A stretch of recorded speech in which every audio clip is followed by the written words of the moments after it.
You are listening to SHADOWKISS by Savannah Cade. Published by Griffin Inc. All rights reserved. Please subscribe to this channel so you'll know when new books come out. It also lets me know that people are listening, so I can keep getting you more great audiobooks. Chapter 1. Sloan Ellis offered the crowd her best smile.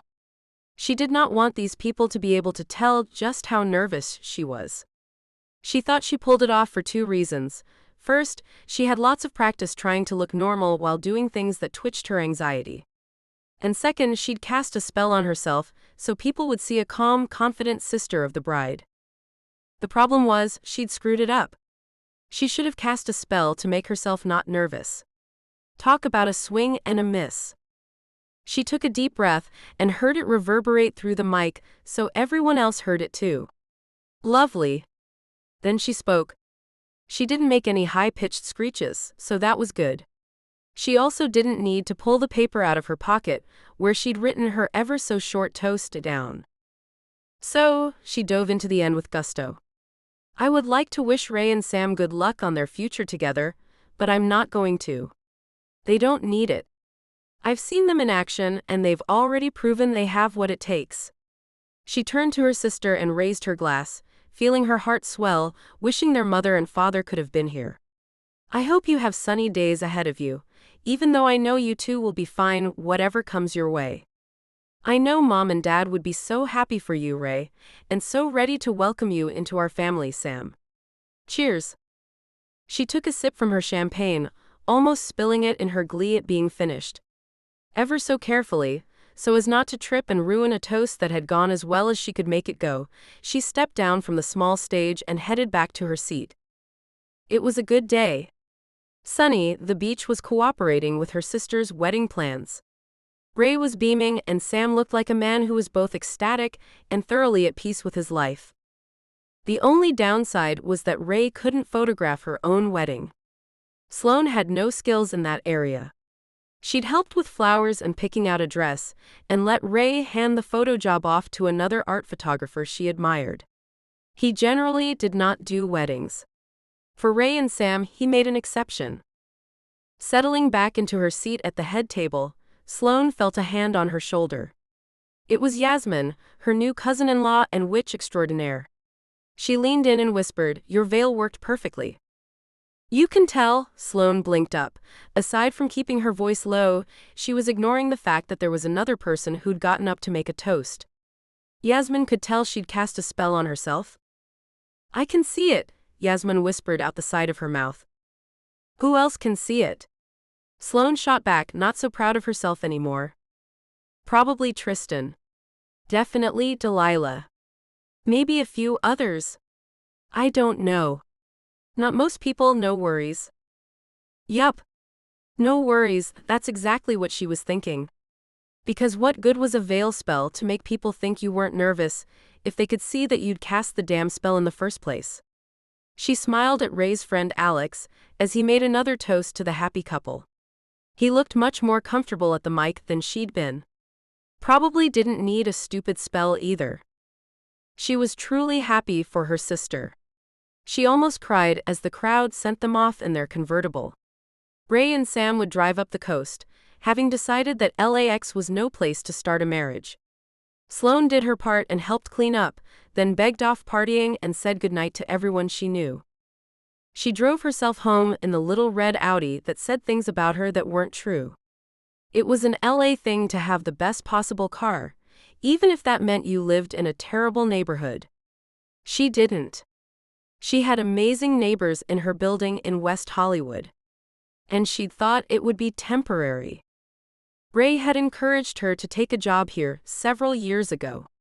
Since her sister was her only immediate family left, she'd come. However, she'd made the arch mistake of thinking that Los Angeles would be full of men. That she'd meet someone and fall in love and do all the things that Ray had done, have a circle of friends, live her dream, find him. So yeah, she was a little jealous. And now she knew she couldn't even cast a spell on herself for it because her new family, Yasmin and Luke, and her new friends down at Blessed Be, their family witchcraft shop, would know exactly what she'd done. Kicking off her shoes, she dropped onto her very plush sofa and held a solo pity party. She pulled out a bottle of her favorite red wine and poured herself a glass. She only had her own favorites in the house, because no one else came to drink wine with her. The pity party cranked up a notch. One glass of wine was enough to convince her to get out of the very pretty dress she'd never have an opportunity to wear again. Even her pajamas said, "Party of one." Back on the couch, she refilled her wine, turned on the TV and stared into the distance. It was time for some hard choices. There were in fact tons of men in LA, however, far too many were workaholics. Many were trust fund babies with no life skills of their own. Actors, she shuddered. Producers or agents, too sharky. And kids. She'd had no second dates for over a year now. Ouch. So it was time to choose. House. Or cats? She needed to embrace solo dom. She truly liked cats. Yasmin had two. Hex and Voodoo, sweet gray rescues that hung out at the store with her and rode in the car back and forth almost like dogs. Except Yasmin didn't have two cats, Yasmin and Luke did. Which kept Yasmin from being a cat lady. She was a happily married woman who only took sips of her champagne at the wedding. Damn. Yasmin was pregnant, and they hadn't told anyone. Yes, Sloane was putting her money on Delilah's kids getting a cousin soon. And Tristan and Megan would be tying the knot next month. Though they would literally tie the knot in an old pagan ceremony of hand fasting. Sloane thought it was a beautiful idea. Then she fought tears. It just wasn't meant to be for everyone. House. Right then she decided. She was going to buy a house. Damn it, she had a good job. She had a steady income that could afford more than this apartment, and more than the wish that she would find a man and fall in love and everything would fall in line. Clearly, it wasn't going to. House. It would be small, but she was only one person. Well, maybe one person and a few cats. She was halfway through the second glass of wine when she had an epiphany. She couldn't cast on herself because all her new witchy friends might see it. But she could scry. Thunking the wine glass onto her coffee table with a little too much force, she bolted for the guest room closet. Her pendulum hung there and she reached out for it, frowning as it looked like the small pointed jade piece reached for her too. Too much wine, she told herself, and pulled out her maps. She set out the map of LA, then realized she shouldn't be searching for a man if she didn't know yet that he existed. She had two bowls nested on her coffee table.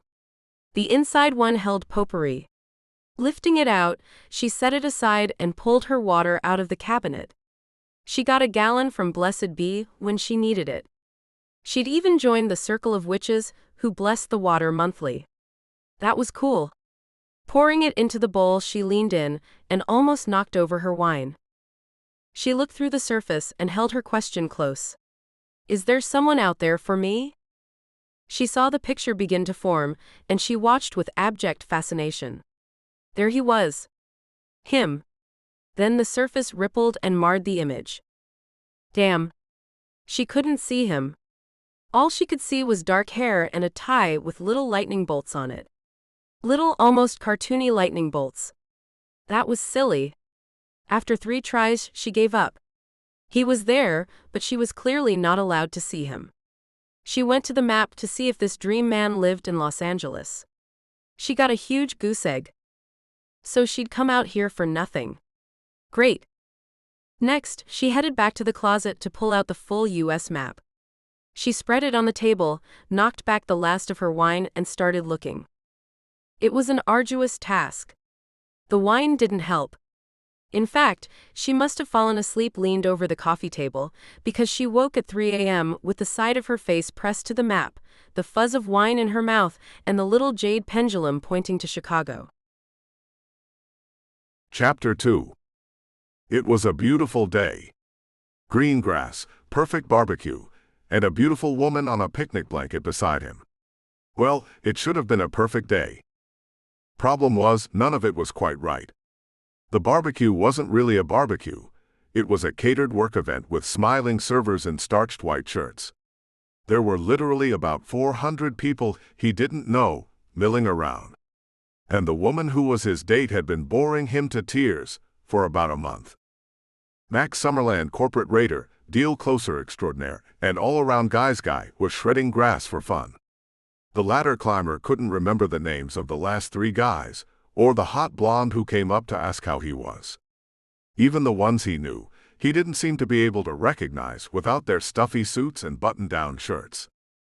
The girlfriend was an entirely self-made problem, he could admit.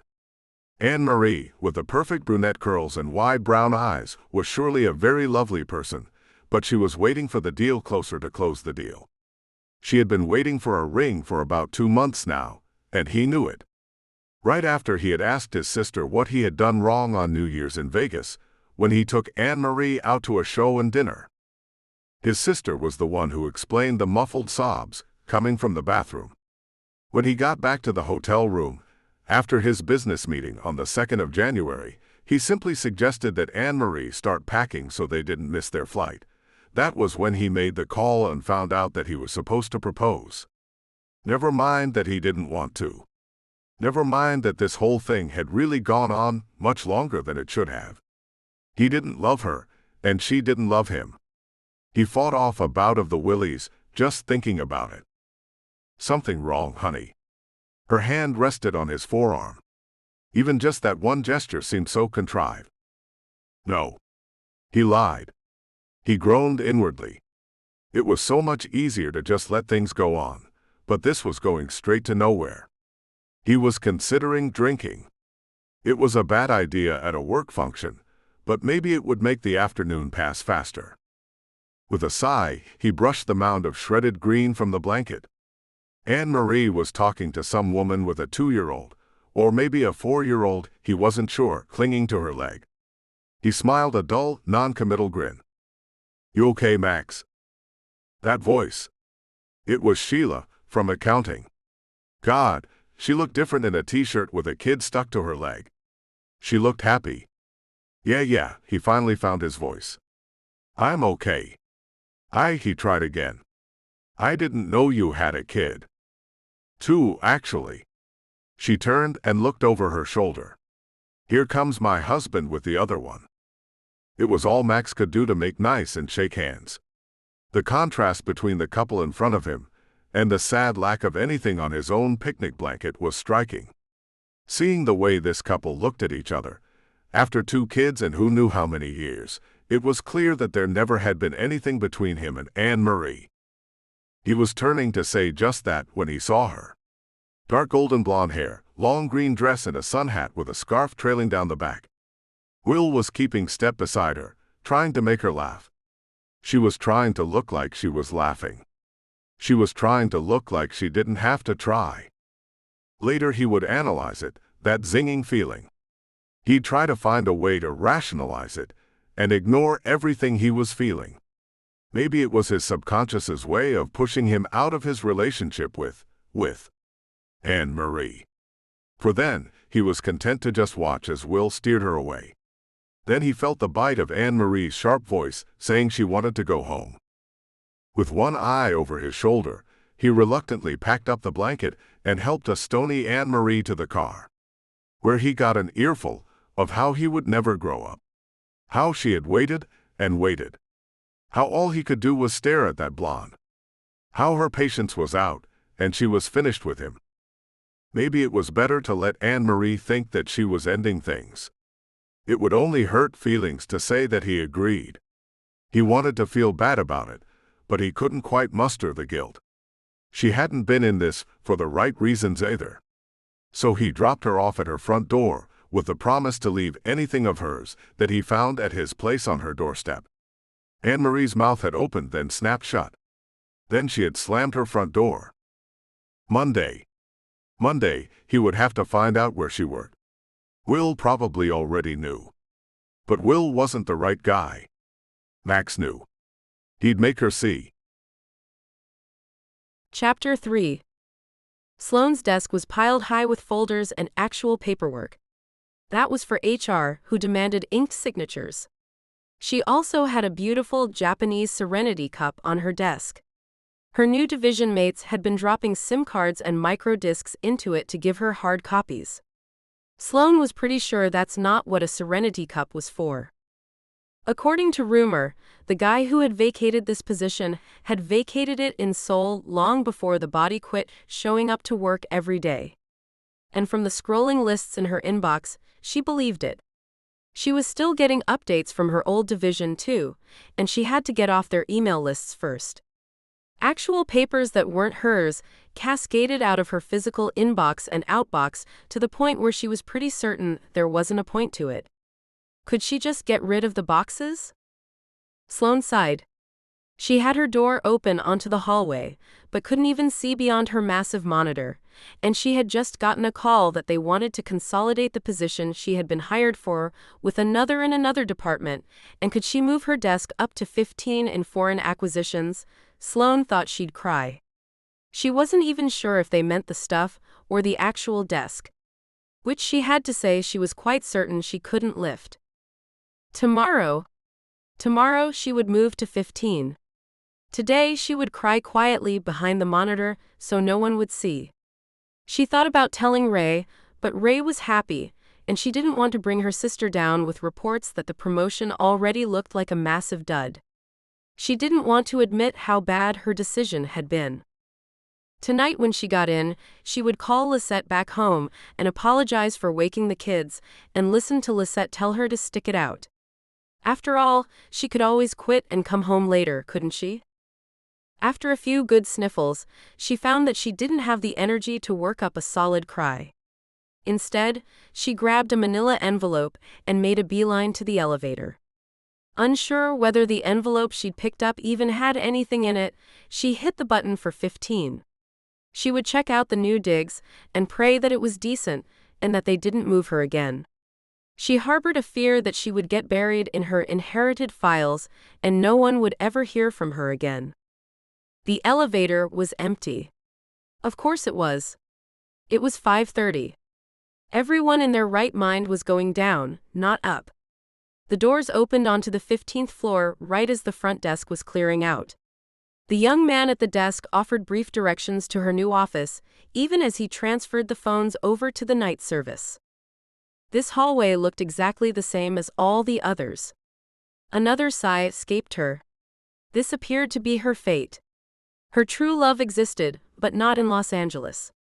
While it should have given her hope, it had turned her into even more of a workaholic. If he wasn't here, why even go looking? Though she had a law degree, she also had a complete lack of flair for courtroom drama. So she'd added an MBA, a year of sheer hell online homework.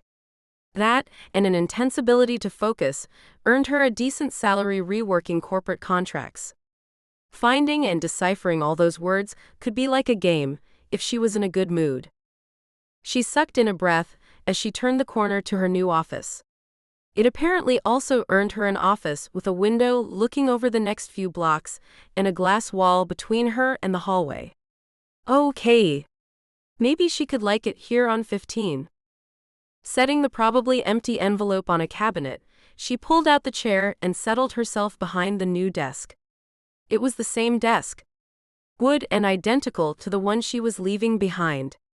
She was truly excited that this meant that she didn't have to reorganize everything. God, she was boring. She could see straight down the hall and out into the central area where there was an actual water cooler. Maybe it hadn't been all talk when Mr. Bernstein hired her. Maybe he was serious about wanting his employees to interact all the time. She'd been surprised to find that the legal people weren't in one clump, but dispersed all over the building, depending on which team they worked for. Hi Sloane, what are you doing up this way? Come to find me? It was Will, poking his head in the doorway. His overblown personality could have easily been obnoxious, but he accepted that about himself, and it made her smile. Actually, I just got transferred up here. You've worked with the division for a week, and you already got a promotion? Promotion? I was certain I was being punished. She grinned at him, happy for the only non-uptight interaction she'd had in a week. but it faded as the face appeared over his shoulder. "Oh, hi, Max." He crossed his arms and added his frame beside Will's, effectively blocking the doorway. "You remember me?" Smiling, she struggled for something to say other than, "I haven't been able to shake the thought of you." So she tapped her temple and said, "Steel trap." For a moment she remembered his eyes, and the way they'd lit up when they met at the barbecue. Then she remembered the way his girlfriend's eyes had narrowed. She reminded herself that he wasn't free. And her man was waiting in Chicago. The pendulum told her so, and it was never wrong. "So what are you two fellas doing in my new office?" Max turned and pointed.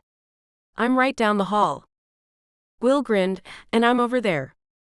"You guys are the foreign acquisitions team?" "The best part of it." Max grinned. "God help her." God help him. She was right down the hall every day.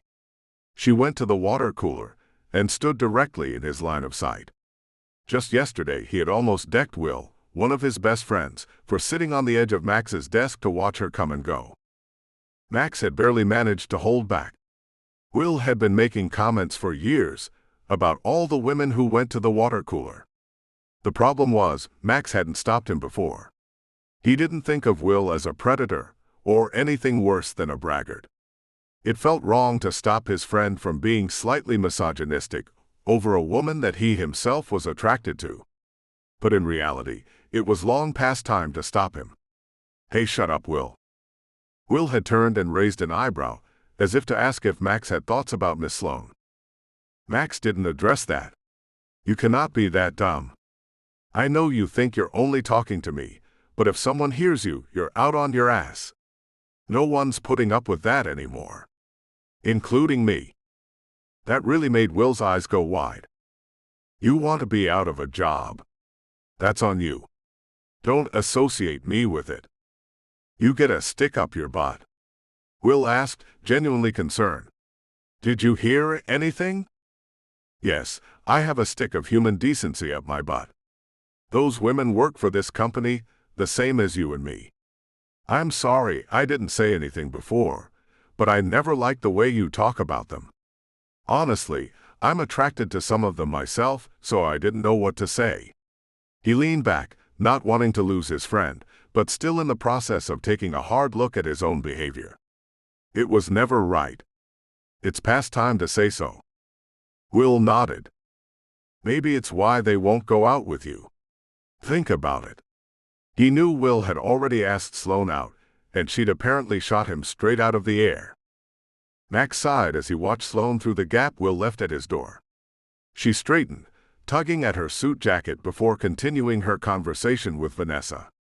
He might have the occasional feelings, like he was a dog, but he was going to be nothing but professional at work. He hadn't even managed to flirt with her. How could he? Flirting led to asking a woman out, and he didn't know how to ask. In general, he did. But what did you say to the woman you were suddenly certain you were going to marry? "I don't know your middle name, but I'm positive I'm in love with you. Or even better, maybe I could take you out to dinner sometime. Then we could drive around and look at real estate.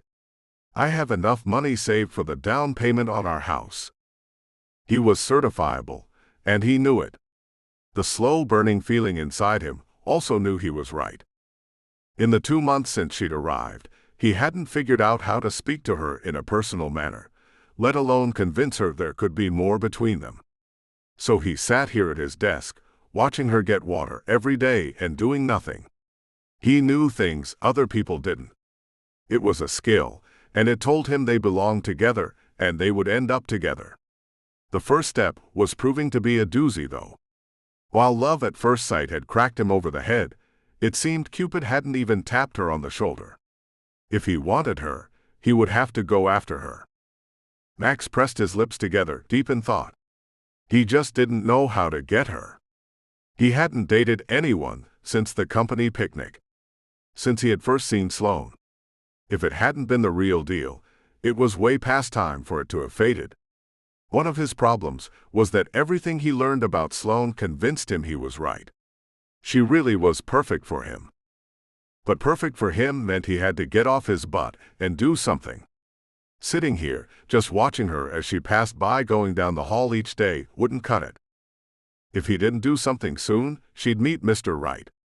Or someone she'd think was right, and she'd date him for several years or worse, marry the man and have kids with him while Max watched. He was breaking out in a cold sweat. Time to do something. Chapter 4. Sloane had hit a wall in her life.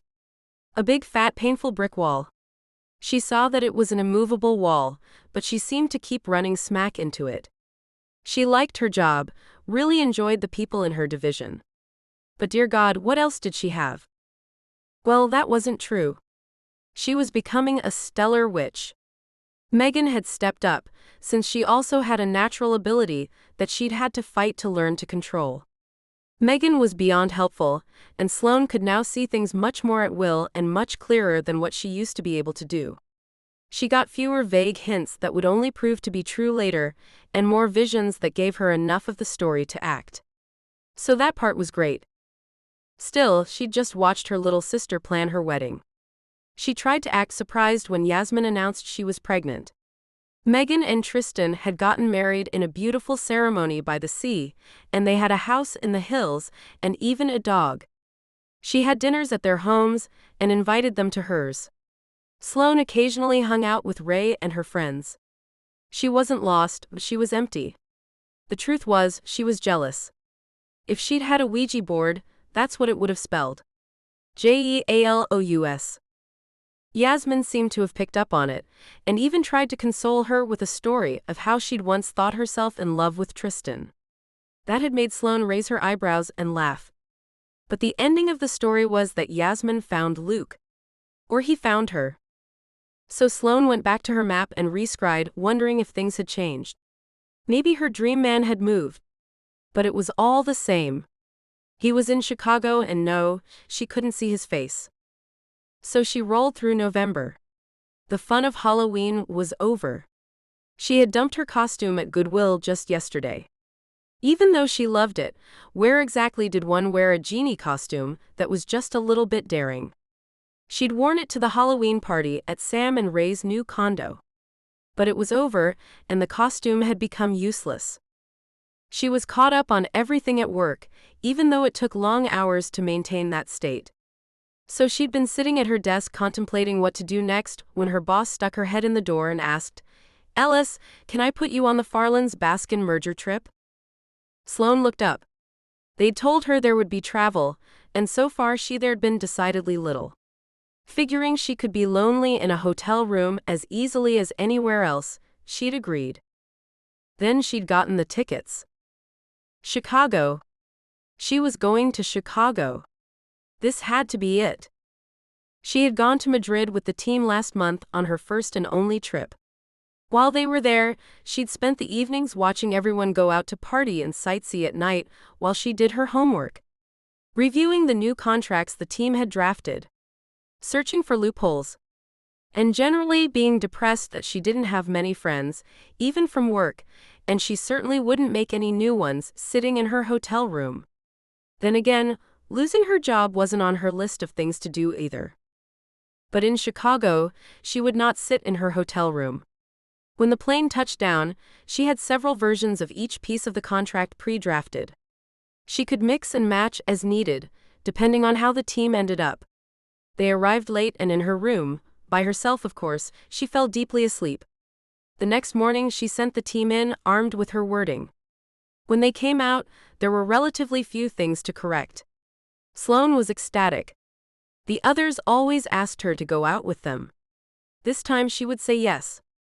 The contracts would be printed and signed tomorrow, and she had the rest of the evening too.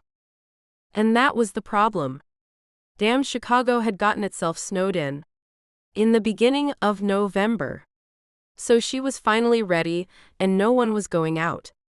She could hit the minibar in the corner of her room, though that seemed a little too depressing. Sloane sighed. Story of my life. Organize everything and still wind up spending the evening in the hotel by myself. She opened the minibar and looked over the tiny vodkas with the big prices. Prices were probably better down at the actual bar. The one with chairs and a bartender to tell your woes to. Come to think of it, the boys were probably down at the bar, since they couldn't go anywhere either. And the boys would likely include Sheila and Vanessa, so Sloane didn't quite feel like she was walking into a lion's den. Quickly, she shucked off her suit skirt and unbuttoned the white blouse, trading them for the jeans and sweater she had packed for her fabulous sightseeing excursions. Well, she would just sightsee the inside of the hotel and the bar. She might not find her Mr. Right tonight, but she thought she could find her coworkers. She pulled her hair free of its pins and checked it in the mirror, a little wild, but she didn't much care. Shoving her card key and cash into her back pocket, she thought Lisette would be proud of her. When she had come crying, her best friend had told her that she had to get out a little more. That the only way not to sit at home all the time was to not sit at home all the time. So far, Sloane hadn't signed up for any yoga classes or joined any weird bowling leagues, but tonight she would go to the bar. Maybe Max would be there. She kicked herself. And maybe he could tell her all about the ring he was buying for his girlfriend. The willowy brunette that looked so unlike her own reflection in the mirror that Sloane could be quite certain that she wasn't even his type. Though he certainly was hers. She had always been a sucker for the guys who were tall and lean and had that laid-back grin. The kind of man who could look at home, leaning in a doorway and sweet-talking you. The kind that got you one base further than you had decided to let him go, before you were even aware of it. Max had blue eyes and dirty blonde hair, and he was definitely that type. The same type that had always gotten her into trouble. The same type that was the reason she had taken a job and just moved off to a new city where she didn't know anyone. Sloane was the kind of woman whose heart always led her astray. The lucky thing now was that it had gone so far around the bend that it was leading her to a man that she knew was already committed to someone else. That was a good sign. She would shake her addiction to bad boys. She came here to find a nice, wholesome type. The type that wouldn't be caught in bed with her cousin the week before their wedding. She decided to go one better. The type that wouldn't be in bed with her cousin. At all. The elevator dinged, and she sauntered out the doors and through the lobby, trying to look for all the world like she knew where she was going.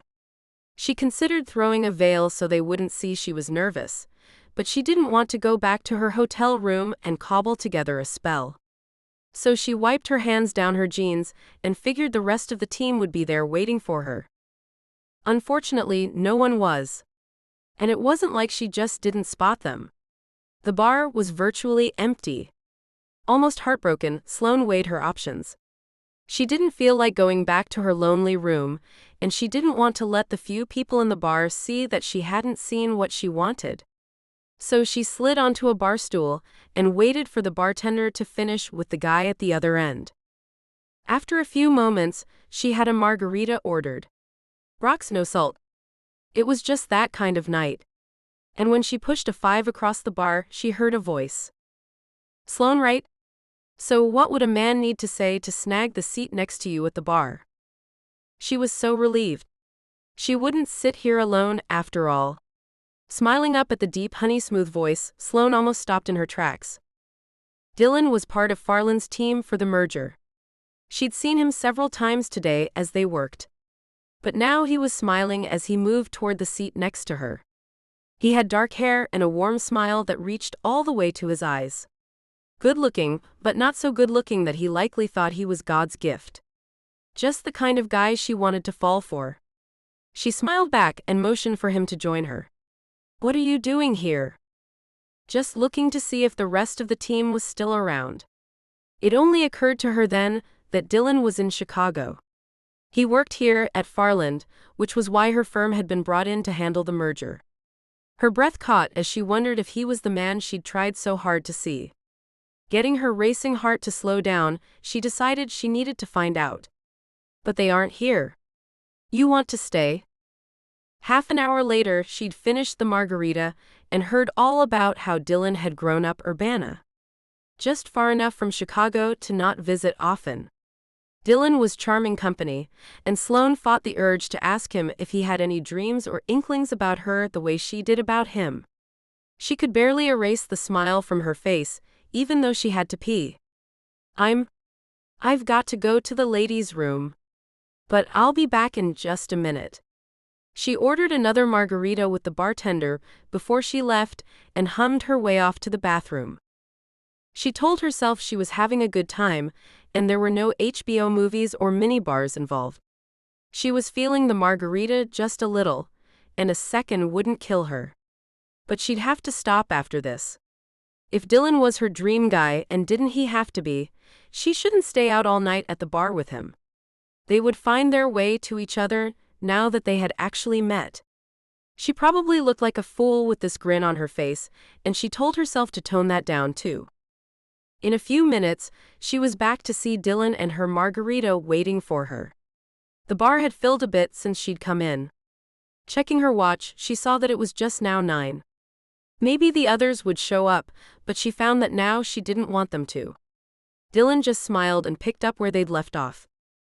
He even managed to get the story about her fiancé and her cousin out of her. Sloane wasn't even sure why she had told it. She had vowed with every phone call to every wedding guest that his name was not to be mentioned again. Not in polite company anyway. The story certainly didn't show her in a favorable light. Her head buzzed with the alcohol, and Dylan seemed just the tiniest bit out of phase. The second margarita must have hit her harder than she thought. Glancing at the glass, she saw that it was only about 1/3 empty. A sigh escaped her. That was what she got when she ordered better liquor. It was smooth enough that she hadn't realized how much the bartender had poured in. Dylan. Her mouth drew up in a half smile. I'm sorry, I'm going to have to go back to my room now. I think this margarita is a little too much for me. What about my room? Did he really just say that? But she was clearly getting drunk and wasn't even really sure what she had heard. The look on her face must have explained it. I just meant that you could come up and watch a movie or something. It's only 9:30. Gosh, Dylan. Had she said gosh? I don't think. Come on, Sloane, we could have a good time, you and me. No, Why was he so fuzzy? And hadn't she said no already? She wasn't really all that certain. She was growing more certain that she'd blown it. Dylan was not her right guy. Crap. She'd wasted this evening with him and he was all wrong. His hand was on her arm. Her first thought was to punch him. But it must be the liquor, because the Sloane she knew didn't punch people. She had to be misreading the situation anyway, because Dylan was far too nice a guy to mean anything like that. But she really wanted to go back to her own room. Hey, Sloane. She turned and took a moment to place the smile. Hi, Max. Max, hi. Dylan spoke from over her shoulder. Sloane and I were just headed upstairs. Huh? More than meaning to do it, she felt her face scrunch up all confused. She was going upstairs. She should get up to her room and sleep this off. But Max was already talking. Is that what she wants? I'm sure Sloane can find her own way up.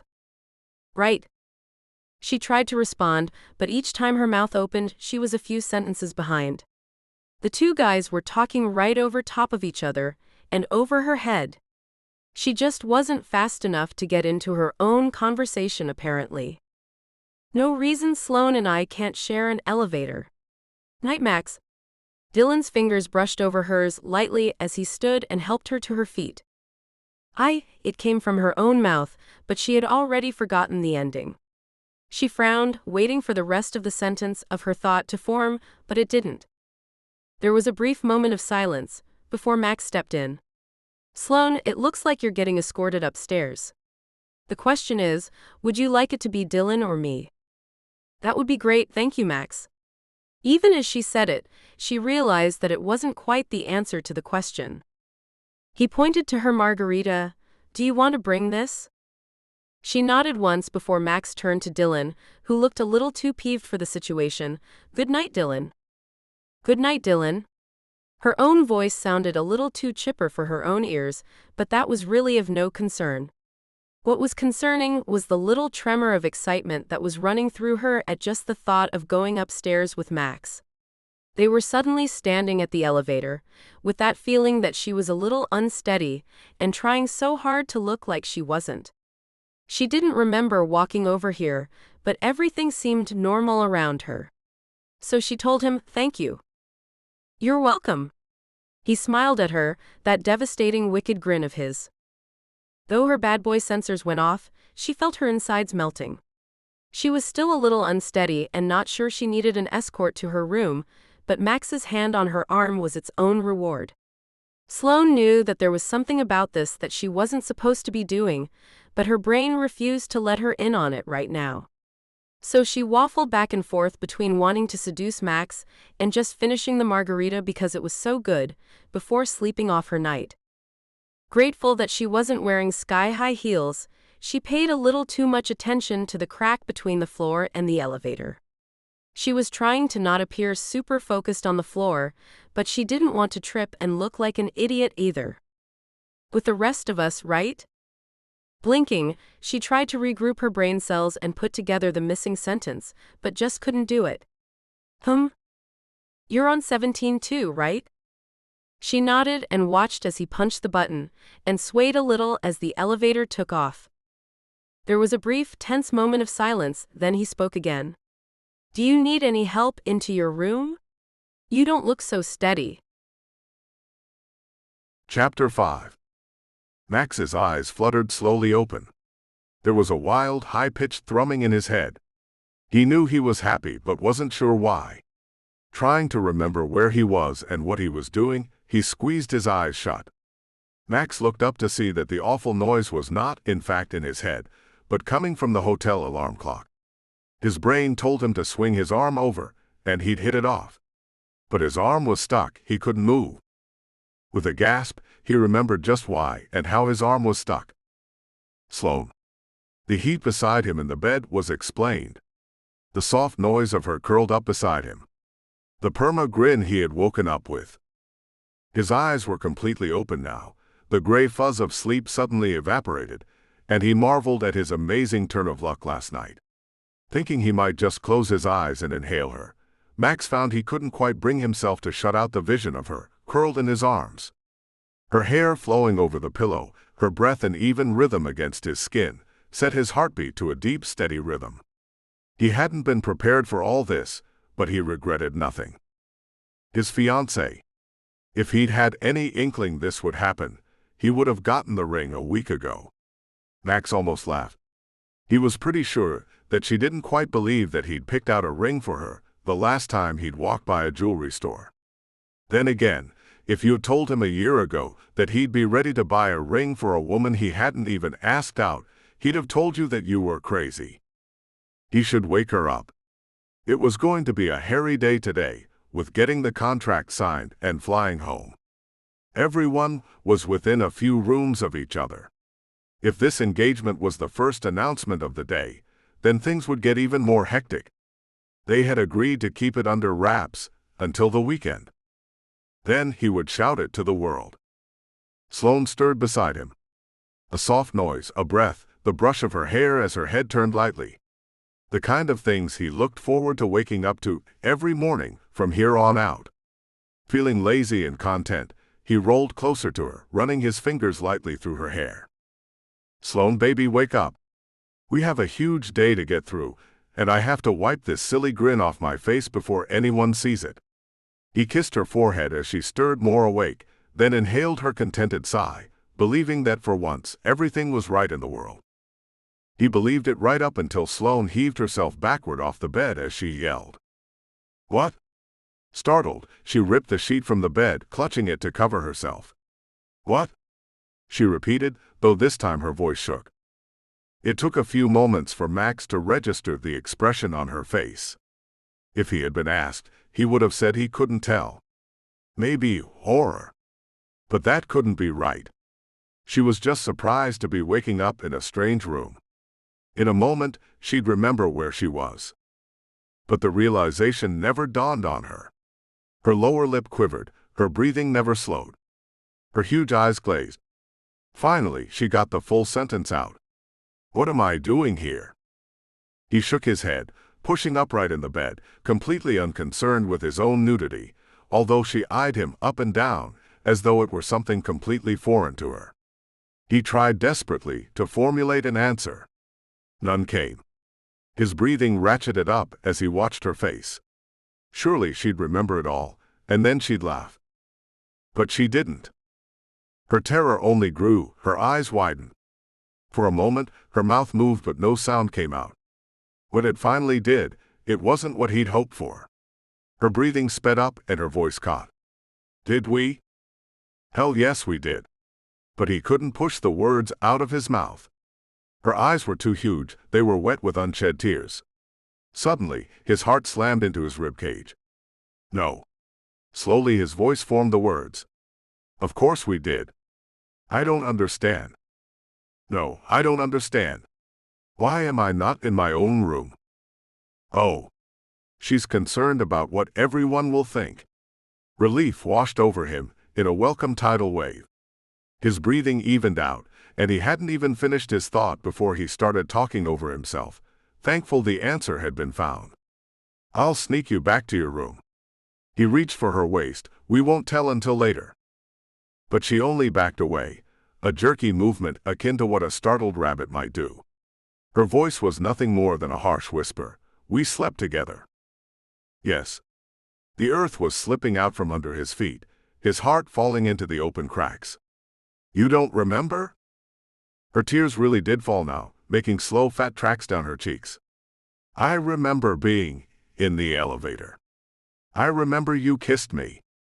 He picked up where she trailed off, hoping to straighten all this out. You kissed me. And we decided to come back here. Slowly, her head moving back and forth, she backed away, until finally she bumped into the wall. It was spoken under her breath to herself, but he heard it. I was drunk. No. No, you weren't. He leapt at her, only startling her more. But he saw his world tipping away, and he would fight to get it back. You were fine. You said that you hadn't had too much. You were fine. Damn it, he had worried about that, but she had been clear. Though she'd been practically throwing herself at him, saying she'd had a crush on him for so long, he'd stopped her once they were inside his room. He'd caught glimpses of something from the corner of his eye. Wondered if he'd smelled it when she was so close in the elevator. Unable to explain, he'd reached into his suitcase, blocking her view. Max kept a small set of dowsing rods on him at all times. They were not convenient, not ever, and certainly not now. But he had to ask. Does she have a spell on her? No doubt about it, the rods crossed. Crap. He came back to her, and couldn't fight it, as she threw her arms around him and asked if he was her Chicago man. He'd almost said, I'm your forever man, but he'd held his tongue. She was possibly drunk, and she'd definitely been cast on. Instead, he sank into a kiss that rivaled his dreams before pushing her back. No matter how much he wanted her, this wasn't really Sloane. Stand here. Close your eyes. She did as he asked, giggling the whole time. As he turned away, she tipped precariously, and he barely managed to catch her. Here, sit on the edge of the bed when I tell you close your eyes. Okay. Max headed into the bathroom, turned on the faucet, and unscrewed the makeup mirror. This was makeshift at best, and he hoped it worked. He was not prepared to cast spells on this trip. He soaped the mirror, and used a washcloth to wipe it to a thin layer. Next, he fogged it with the steam from the sink. He hollered out, close your eyes, Sloane. If she saw, he had no idea how in hell he was going to explain what he was doing. Chapter 6. Luckily, Sloane's eyes were closed when he came out of the bathroom holding the mirror. The soap and steam should work, and he noticed the smile sitting on her lips. It broke his heart. He wanted that smile to be for him, but it wasn't. She was possibly drunk, and he held the mirror up near her. Yes. There were definitely spells on her. Bad ones. Black tendrils swirled. Though he could barely make out her form in the foggy mirror, the swirls of the spell were unmistakable. Crap. Can I open my eyes? She giggled, even as she tipped a little to the right. With fast hands, he dropped the mirror and righted her. Go ahead. He needed a minute to figure out how in hell he was going to undo a spell he couldn't quite read, all while in a hotel room in Chicago. If nothing else, he couldn't let her go to work this way the next day. But the truth was, she said she had a crush on him. She'd practically thrown herself at him in the elevator, and he needed to know if that part was real or just an effect of this spell. It took a minute to gather what he needed. The problem was, it wasn't what he needed. It was makeshift at best. He had a lemon balm that his grandmother made for him, with cardamom and musk added, so he could use it like an aftershave. He had witch hazel in his travel pack and oh hell. That was it. No. He had an amethyst crystal and a small jade chunk that he'd stuck down into the corners of his bag for safety and good luck while traveling. It had been last year, or longer. He dug them out and tried to think of anything else. The soap at the sink claimed to have tea tree oil. He grabbed it. With everything in his hands, he stood in the bathroom and looked in the mirror at his own reflection. What in the hell was he about to do? Setting the things down, he decided to get his ducks in a row first. Using the small dowsing rods, he went through a series of questions, finally deciding he had enough to try and get the spell off of her. He emerged from the restroom with his hands full. Sloane looked up at him, her eyes still a little glazed. But she grinned. What's all that? Are we playing a game? Taking a shower? What? Max shook his head, then recanted. Yes, a game. Here. Hold out your hands. He put some of the lemon balm into her hands and watched as she smelled it. It smells like you. Nodding, he told her to rub it in. Up her arms, down her legs, the nape of her neck, the small of her back. It was the best he could do. She was out of it enough to do as she was told. When she finished, he dabbed the witch hazel on her temples, and she grinned again. That feels cool. Making her close her eyes, he set the bar of soap in her lap, though it looked seriously stupid. Then he had her hold the amethyst in one hand, and the jade in the other. He poured a small layer of the witch hazel into one of the glasses from the bathroom, and with a deep breath and a prayer that Sloane didn't open her eyes, he lit it. He didn't know how he would explain this to her, or the hotel staff. He was equally worried that someone had cast a seriously bad spell on Sloane, and that he would set off the sprinkler system. She didn't open her eyes as he held the glass around her and whispered the spell to himself. He wished like hell she couldn't hear him. If he was lucky, she was too spelled to remember. He held the glass of burning fumes in one hand and the soaped and fogged mirror in the other. As he watched and oh so quietly chanted, the black tendrils pulled back. Can I open my eyes now? Even the tone of her voice had changed and was steadier, more competent, much to his relief. However, he was equally concerned her returning sanity would spell the end of her in his room. And possibly the end of any crush she might have had, if she caught him handing her crystals and waving a burning glass of stinky witch hazel fumes around her. Who would understand that? The glass was burning his fingers, but he didn't stop. Not yet. Keep them closed. His chanting became so quiet, it was a sound only heard in his own head, and Max hoped it was enough. At last the mirror revealed no more black tendrils. He blew out the burning witch hazel as fast as he could and plopped the glass onto the bedside desk with a thud, shaking his fingers out. Max scooped the soap out of her lap, then slid the crystals from her hands.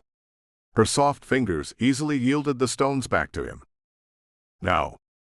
Yes, now. He watched as she opened her eyes. Though he wanted to run to the bathroom and run his fingertips under cold water, he wanted to see her gaze more. I feel better. What did you do? He shook his head, unable to come up with even a crappy lie that would work. Her eyes were clear. With a sigh of soul-deep relief, he headed into the bathroom and shoved the pieces down into his travel bag. Running his fingers, finally, under cold water, he thought for a moment about where the night could possibly go from here. He'd come back out, and she'd been lucid, damn it. She wasn't acting drunk. Not after he managed to erase the spell. She'd also assured him that she was fully in there, not drunk, that she knew what she was doing. And now this. It was as if the whole night was erased from her mind. She looked at him like a stranger. He was in love with her. This couldn't be happening. For a half-second he closed his eyes, telling himself that when he opened them, things would be okay. When he looked back at her, Sloane was frantically struggling into her clothes, taking quick glances over her shoulder at him. When he stopped staring like a madman and tried to see beyond his own fear, he recognized the same in her. She looked like a lamb cornered by a wolf.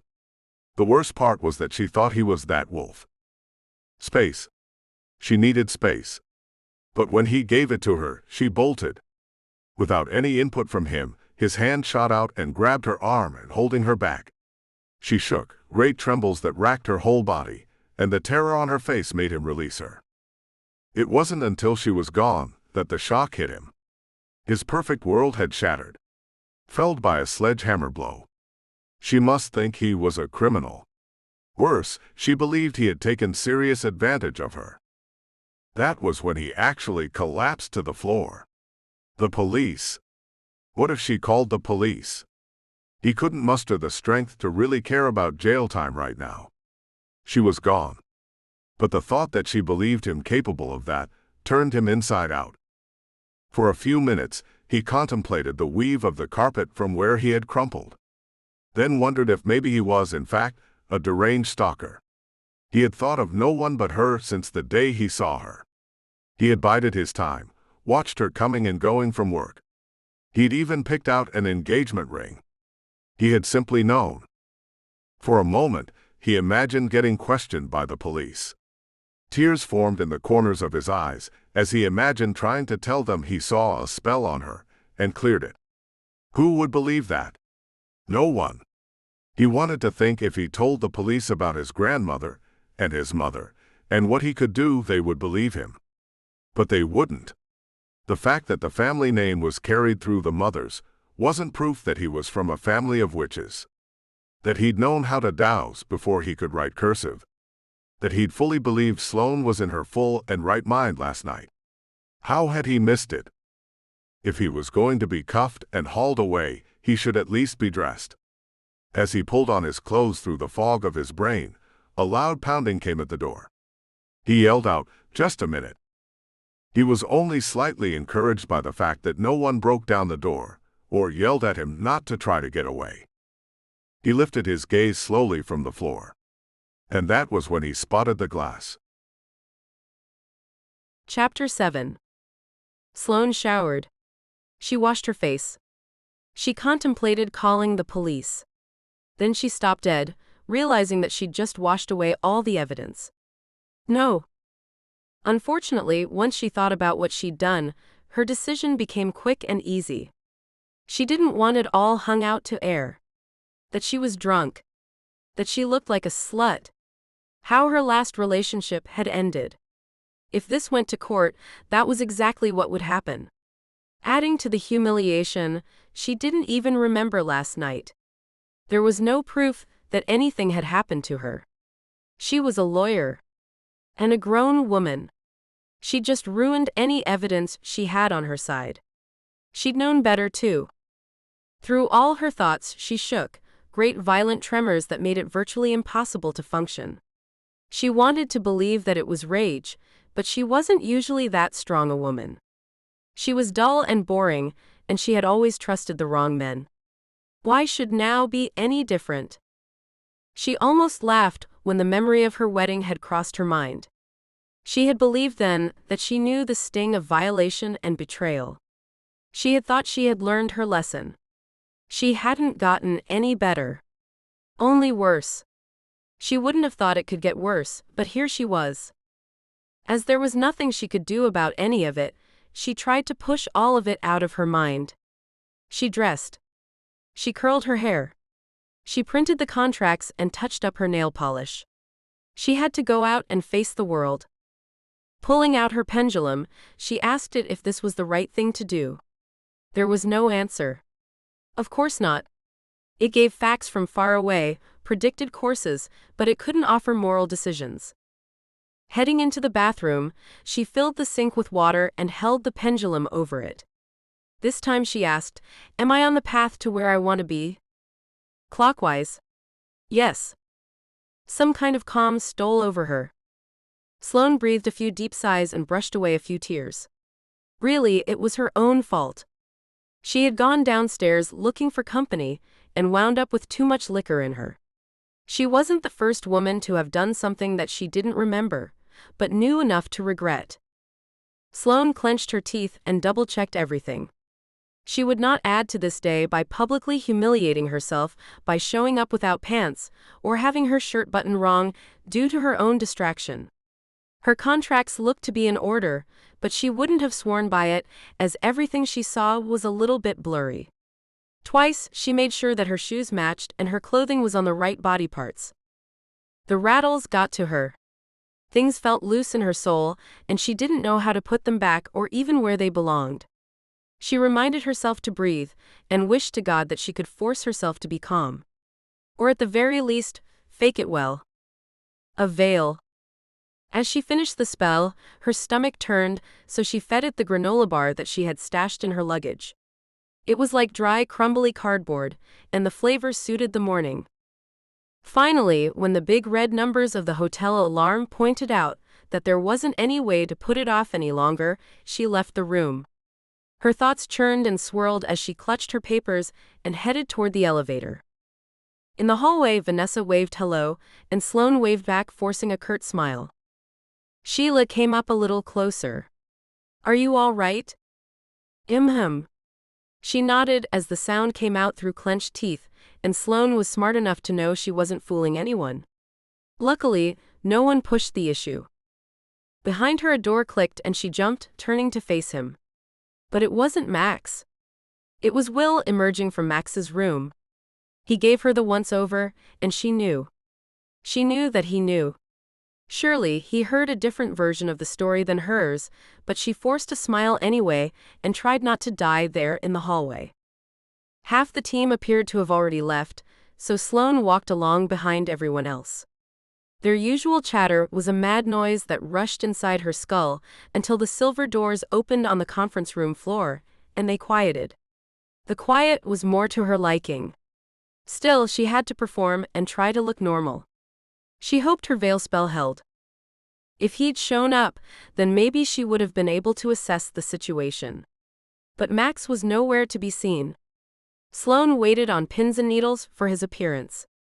A few moments into the meeting, Will apologized to everyone at the meeting, stating that Max would join them later. That bastard. The thought flew through her brain. She had forced herself here, and was trying at least to act normal, and he had the cojones to not show. Again, she fought off the queasiness she felt growing deep inside her. Zoning out during the presentation was easy. Sloane breathed deeply and simply let her thoughts take over. She was most angry that he didn't show up. It wasn't fair that he got to take time out from his schedule. She was the violated party, she should have been the one to skip out. Beyond that, she was simply disappointed. The man she'd held up as ideal simply wasn't. Her fantasy of Max was long lost. He didn't exist, and maybe not only was it not Max, maybe her dream man didn't exist at all. That was as hard to swallow as the night she didn't remember. Everyone loved Max, and of course so had she. But he wasn't what they all thought he was. Not only had he cheated on his girlfriend, he had taken advantage of a drunk girl. He seemed genuinely surprised. The thought invaded her brain, but she squashed it with a reminder that she had almost believed Joe's story about being caught with her cousin. Almost. She'd vowed she wouldn't be that stupid again. Her deepest disappointment lay in herself. That one hurt the worst.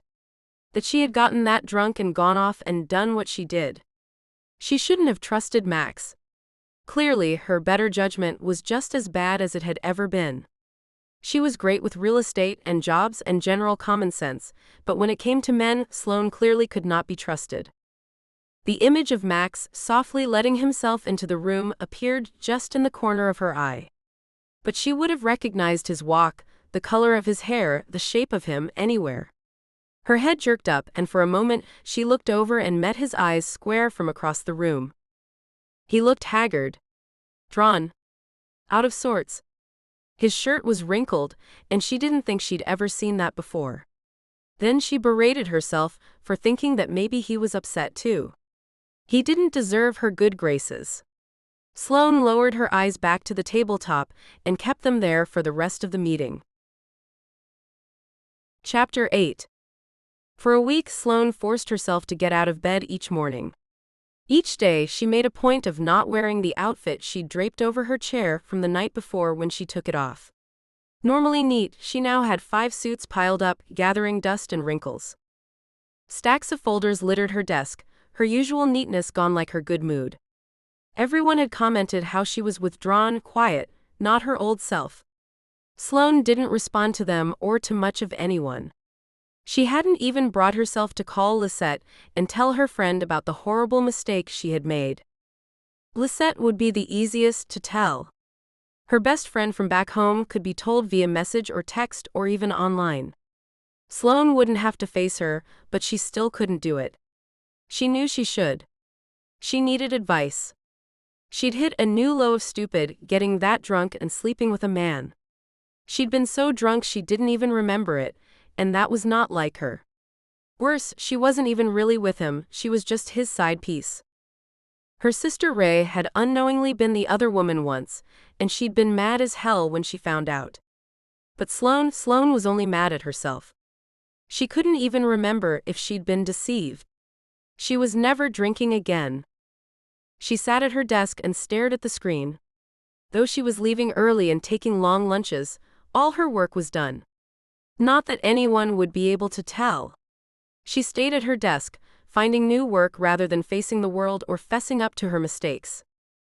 Sighing her way through another contract crossed out and written over, poorly, by an exec, she ticked minutes away, waiting for the moment she could leave. She'd work at home if she needed to. But instead of seeing the contract, she saw the pattern in the words. This was one of Max's. Over the months, she had come to recognize his scrawl. She still believed it to be sexy. The writing itself spoke to her. But it no longer represented a fantasy, now it mocked her for yet another bad choice, this one far worse than any of the others. Her head and her gaze snapped up as Max appeared in her doorway. Her breath caught. And for a brief moment, she truly believed that he was a figment, conjured by her thoughts. He didn't say anything, just stood with his hands loose at his sides, his suit impeccable and his face blank. He blocked her only way out. It was all she could do to keep from shrinking away from him. Over and over her mind spoke, "Don't let him see that you're still upset." Finally, she found her voice. "What do you want?" His eyes searched hers and she hoped found nothing. "Can I close the door?" With a conscious thought, she tried to ease the tension that was growing along her jaw. "I'd rather you didn't." She didn't trust him, and the truth was, she didn't trust herself. Her stupid heart was still attracted to him, even though her brain knew he was 20 kinds of wrong. Max nodded and came in a little closer, looking like he was acquiescing. But she didn't let the lie of his loose posture fool her. She tried to calculate a way around the desk and past him, through the clearance he had left at the doorway. His words penetrated her escape route plans. "It's about Chicago. I thought you might rather keep it private." Did he do something to me? It hit her like a ton of bricks. She'd gotten drunk and done something monumentally stupid. On a work trip too. But had she? She'd drunk 1.5 margaritas. For the first time, it occurred to her that shouldn't have erased her whole night. Her body went still with the shock, and she tried not to let him see. Had Max done something to her? Would he be here now if he had? Taking a deep breath, she thought, of course she wanted to keep it private, but she wasn't about to close the door or let him have any other power over her ever again. Maybe you would rather keep it private. With a bone-deep sigh, Max dropped his large frame into the seat in front of her desk. He appeared to know that she was extremely uncomfortable, but he didn't seem to care. His head was resting face down in his hands, but his words and almost convincing despair carried up to her. "Listen, I'll bet everyone around here is somewhat aware of what happened. And I also think that everyone thinks I'm some sort of scum. So at this point, I really have nothing to hide. It was only then that he lifted his head from his hands. Sloane's teeth ground. Down at her sides where he couldn't see them, her hands clenched into white-knuckled fists. She held back the spell she wanted to chant. First, because chanting and casting spells at work was a no-no. It wasn't in HR rules specifically, but she didn't cast in front of people who didn't already know. Second, she didn't cast it because it was a curse, and Sloane didn't curse people. She still knew the curse spells, though. Was he here to make pretty excuses? It sure didn't sound like he was drumming up an apology. But she kept her mouth shut. After a moment, he spoke again. I had your margarita glass analyzed. What? The word fell out of her mouth before she even registered anything other than that he hadn't apologized. Or even come close. She waited, staring at him, having no idea what was coming next. At last he looked up at her, and she was insanely disappointed by how trite he looked. She was such a sucker, and look where it had gotten her. That morning, I saw that you'd left your glass on the bedside table. So I called a friend, and she suggested a laboratory there in Chicago that does freelance work. I had them analyze the glass and the contents. What?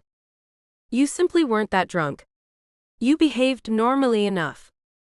Close the door, she interrupted him. The command was low and tight and didn't sound like her. It made her even more angry that he knew more about her behavior that night than she did. She still couldn't remember anything past entering his hotel room door. Rising, he walked a few steps to close them in her office. For once, she was grateful for the glass windows allowing everyone to see in, to see that, despite the closed door, nothing was going on between them. In that short space of movement, she could see that his shoulders weren't squared up the way they used to be. He slouched a little. Max Summerland looked defeated. Hands jammed in pockets, he turned back to her. You didn't act very drunk at all. Not after the first half hour anyway. Sloane spotted Sheila coming down the hall, and that was the only thing that kept her butt in her chair. And do you mind refreshing me on what exactly it was that I did that first half hour? He was taken aback. It was the first time he made solid eye contact with her. He was genuinely startled. But he answered quickly, with a certainty she hadn't expected. We talked. Still, his words tickled at the back of her brain. She was missing something. There was something he hadn't said. Her heart rolled in her chest. She'd never been normal. She didn't like knowing that someone was lying to her. Worse was like now when she suspected it, but didn't know. Ray would know. She would be able to sit here and get some feeling in her brain that would tell her. Sloane needed a pendulum for those kinds of questions, and she couldn't well tell him to wait a minute while she pulled some witchcraft out of her bag and tested him. She stared right at him. I thought you said we. She couldn't even bring herself to finish the sentence. That was later. Suddenly, the floor had become interesting to him again. Several hours later. While she attempted to herd her thoughts together and tried desperately to remember anything, Max gathered himself. At least most of his old self. Anyway, I called an old friend who's a doctor now, and she thought I might be right. That you might have been drugged. Drugged? No. The word rolled out of her, dragging nausea behind it. Suddenly, he was the old Max. He didn't notice that she couldn't really breathe. His posture changed. He leaned forward, almost towering over her as he argued his case. The man could sell ice to penguins. Think about it. You don't remember anything, right? She shook her head, thinking that he would try to lead her astray to convince her to conclude that he had done something other than what he had. And you didn't act that drunk. I would never have. Instead, her mind tried desperately to wrap itself around the possibility he presented. With it came a new wave of horror. She had been trying to suppress her feelings of stupidity for about a week. But if she had gotten drunk and been so stupid, then at least it was her own fault. It would be something she could avoid in the future. She already wouldn't ever drink again. But if she had been drugged? Her initial feeling of violation hit her all over again, but much stronger this time. Sloane dove around him, trying to get out the door. Trying to get to the bathroom, where she could throw up what she hadn't eaten at lunch. As she moved by him, he grabbed her arm. He was simply too strong, there was no way to get past him, and she couldn't speak with her throat and stomach working in reverse. She was cornered, and she was going to lose it. Dropping to her knees, Sloane dry heaved into the wastebasket. Tears found their way out of her eyes. Her breath rushed in and out of her, while she hugged the edges of the trash can, squeezing her eyes tight. She was going to cry, and she did not want to cry. After a minute and a long deep breath, she realized that Max was kneeling beside her, holding her hair, asking if she was all right. She slapped at his hands, frantic to make him let go, before she got it together and nodded as she backed away. "I'm sorry." Sternly, he shook his head at her. "Don't be sorry. It's a lot to take. Even for me, and I can only imagine how you must feel." With a few blinks of her wet eyes, and a sip of the water he had picked up off her desk and held out to her, Sloane slowly pulled herself together. Just before she was going to speak, Max started again. The analysis on the liquid in the glass was consistent with GHB. It's a common date rape drug. Her stomach heaved again, but she managed to curtail it this time. So there were drugs in it? Not really. He shook his head, clearly frustrated. That's why GHB is so widely used. It breaks down, you can't really detect it. But you said that the liquid had chemicals in it consistent with GHB. There was no way to know that the drug had actually been there at one time. It doesn't prove anything, but it very strongly suggests. There's no other understandable reason for those chemicals to have been in your glass. Alyssa, my doctor friend, told me it likely won't hold up in court. His fingers slid through his hair. Sloane sank into her chair again, sitting for fear that her legs might give out. But Max paced and started talking rapid fire again. There were 3 sets of fingerprints on the glass. Yours and 2 others. Her body couldn't take all these shocks. All these pendulum mood swings, from fear to revulsion to anger and back again. Where did you get my fingerprints? Max startled at her question. From the water glass you had later. My friend told me to keep it and send it. She didn't remember any water glass, but that didn't mean anything. She felt her eyebrows lift. You stole a piece of glassware from a hotel? 2 pieces.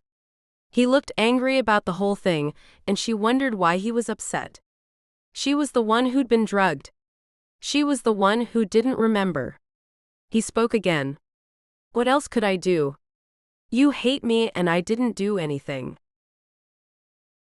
Chapter 9. Again, Sloane wished she had Ray's powers right now instead of her own. She'd grill her sister when she got home tonight. Still, Max went on. I'm desperate to make you not hate me. I understand you may never like me, but I want you to know I didn't do this. She'd slept with him. That much had been obvious from the moment she woke up that day, and he hadn't denied it. So he'd done something, even if it was just talking her out of her undies. One of the sets of prints were yours. There were 2 others, but not mine. This time when he looked at her, she could tell he was waiting for a reaction. But she couldn't think of anything to say. Finally, when she got tired of him watching her that way, she shrugged. What does it mean? It means that I didn't touch your glass. Really, Sloane, I'd never do what you think I did. Her heart ached. Her head hurt. Her ears rang. But Max didn't give up. Think of everyone who was already there by the time I got to the bar. I have a suspicion, but I don't want to sway you. So who touched your glass?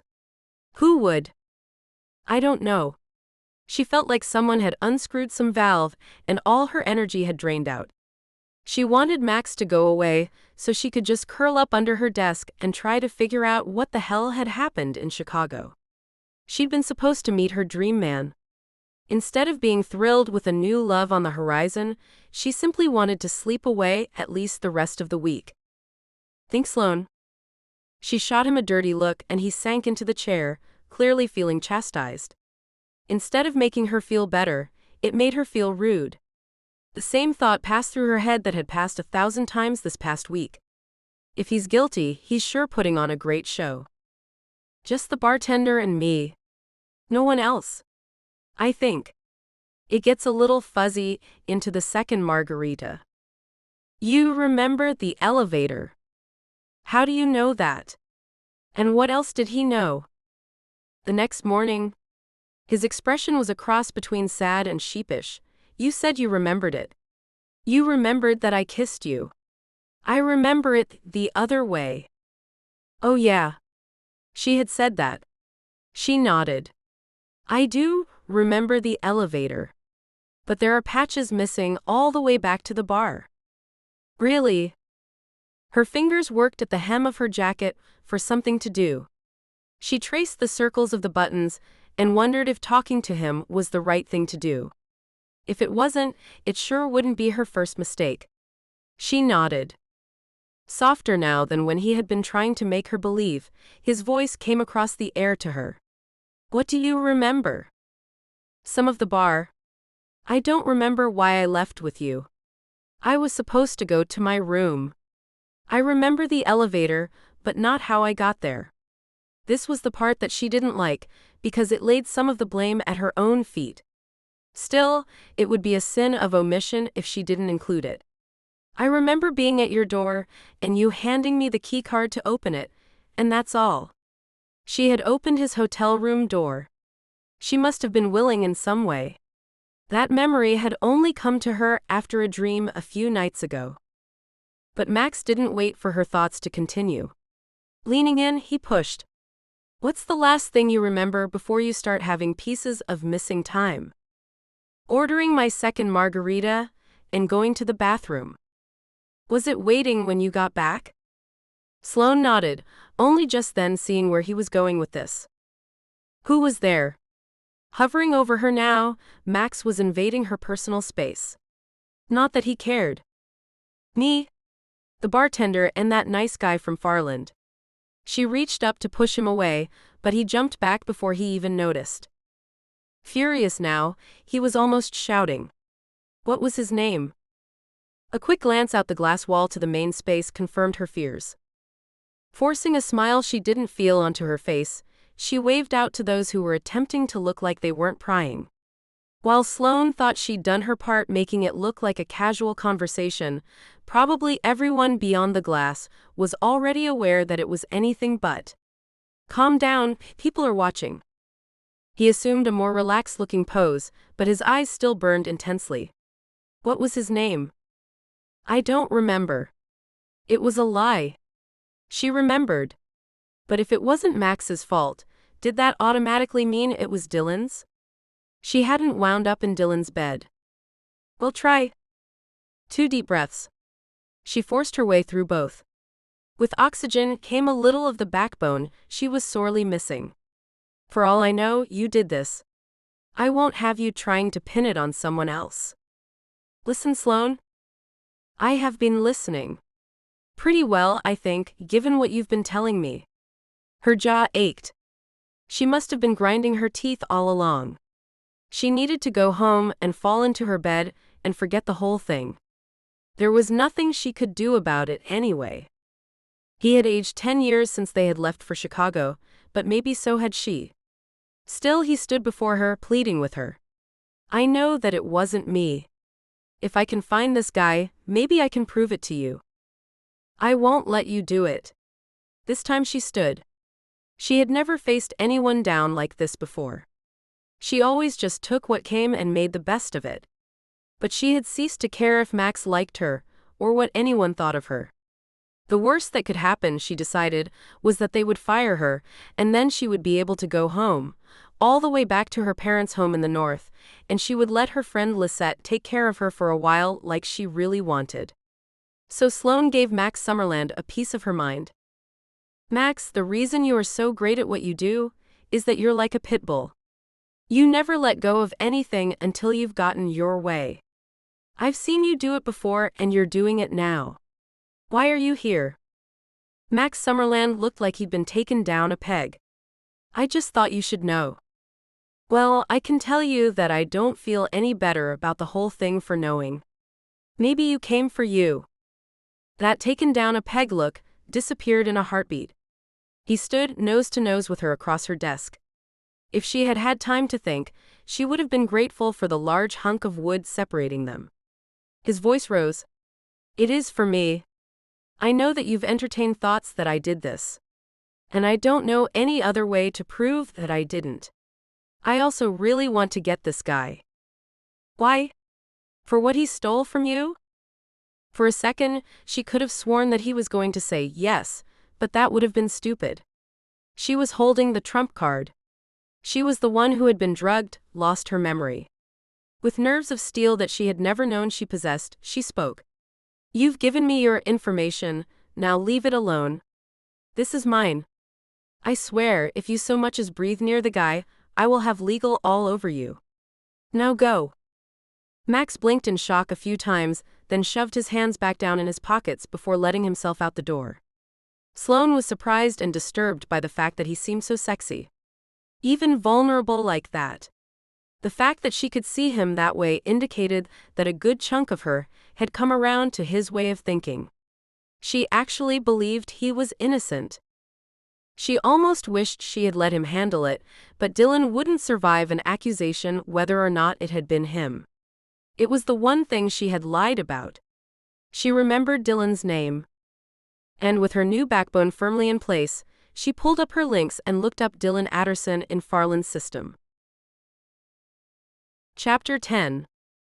Sloane held the unassuming brown cardboard box in her hands. It had taken a full week to get it here. And that after taking a full week for her to realize that it existed, and to figure out how to get a copy. With quaking hands, she slid the box cutter along the seams, trying not to cut herself with her jerky movements. There were a few bubble bags surrounding the contents. An innocuous-looking DVD and a letter in an envelope. Scrawled across the front was her name, Ms. Sloan Ellis. She wanted to watch the video, but she forced her fingers to gently pry open the letter first. Ms. Ellis. Enclosed with this letter, you will find the DVD copy of our security surveillance, as you requested. This disc is yours to keep for your files. We deeply regret what has happened to your client and offer our sincere hopes that this evidence helps to prove the case one way or another. As with any security system, one hopes one never has need of it. This surveillance is of our front bar, from our Chicago hotel. Footage is from 9 p.m. to midnight, the time frame you requested, on Thursday night, November 12th. The surveillance camera is located at the wall ceiling line on the upper right-hand side of the bar, to patrons. Most of the occurrences at the bar are caught by this camera. There is no other camera providing footage of this area. After reviewing the footage, we believe that the bartender, our employee, was not at fault. All of his actions are clearly seen. If you should come to another conclusion or if you should need to speak to him as a witness, please let us know. We will be glad to cover all his expenses and time. Please contact us if you find you are in need of any additional information or tapes. Sincerely, Gail Withers, Chief of Security, Dalton Hotels. Sloane laid the letter down and turned the disc over in her hands a few times before she could actually bring herself to insert it into the player and pick up her remote. Her nerves rattled as she waited for the image to appear. But instead of seeing herself at the bar, she saw several other people. The running time read PM, 9 hours 0 minutes and 45 seconds. It must have been the wrong night. Hadn't she gone down just about 9? Resigning herself to all of it being wrong, she pressed the button, speeding up the play rate. Within 15 minutes of tape time, the bar had cleared out, and the bartender leaned against the racks behind him to while away the time. The video was definitely not in any kind of HD, and on her big screen it looked grainy. Still, Sloane watched as a dark-haired man appeared and settled at the end of the bar. With a hitch to her breath, Sloane let her finger off the forward button. Then rewound to just before the point where he came in. Her heart pounded, the only sound in the room given the non-existent audio on the footage. Though her living room was bathed in daylight, and it was the middle of a beautiful Saturday afternoon, she felt clammy. The whole thing seemed surreal. Dylan sat at the bar. He had a beer and was ordering his second as she saw herself walk in. The Sloane image sat at the other end of the bar and ordered her first margarita. Sloane felt her stomach clench. It was difficult to watch herself get taken advantage of this way. She wished this really had been for a client. She didn't think they would have sent it if she'd told them it was for herself. She paused the video long enough to take a breath and, if not stop the roiling in her stomach, at least get used to it. She brought her attention to her TV screen again. The Sloane on the screen talked to Dylan. She was surprised how much she used her hands when she spoke. The two of them laughed. She saw herself look around, finish the margarita, and order another. Then, as she watched, she excused herself to the ladies' room. The bartender spoke to Dylan for a minute and didn't begin making her drink until she was already out of frame. Sloane tried to watch the video in slow mode, but it didn't help. The resolution simply wasn't good enough. Instead, she watched the bartender mix her margarita 3 different times. She could find nothing wrong unless there was already a drug in one of the bottles within reach. That didn't make sense because Max had told her that it broke down fairly quickly. She had found the same information on the internet as well. With a quick flash of thought, she rewound and with the same care scrutinized the bartender making her first margarita. Maybe that one had been where the drug was, but she could find no fault there either. After that, she wound up with the same conclusion as the Dalton Hotel security people: the bartender wasn't at fault. That left Dylan or Max. Unfortunately, she'd believed them both to be nice, solid men at the beginning of that evening. So here it was.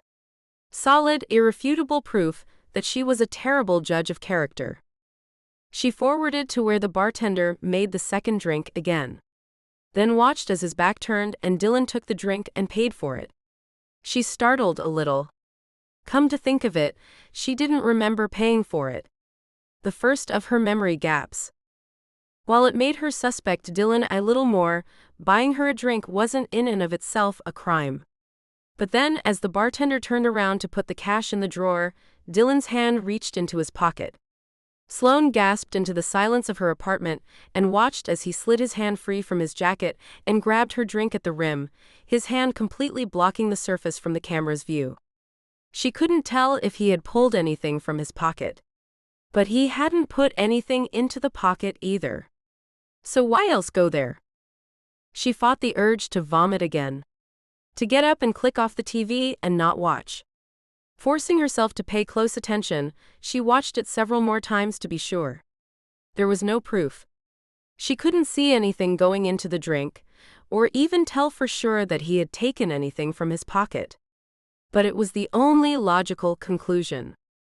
Finally, she let the rest of the video play out. She saw herself returning from the ladies' room, then sipping at the drink.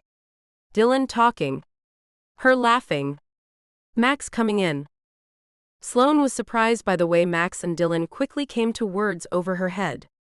She wished desperately for a soundtrack, as she didn't remember any of this, even after seeing it now.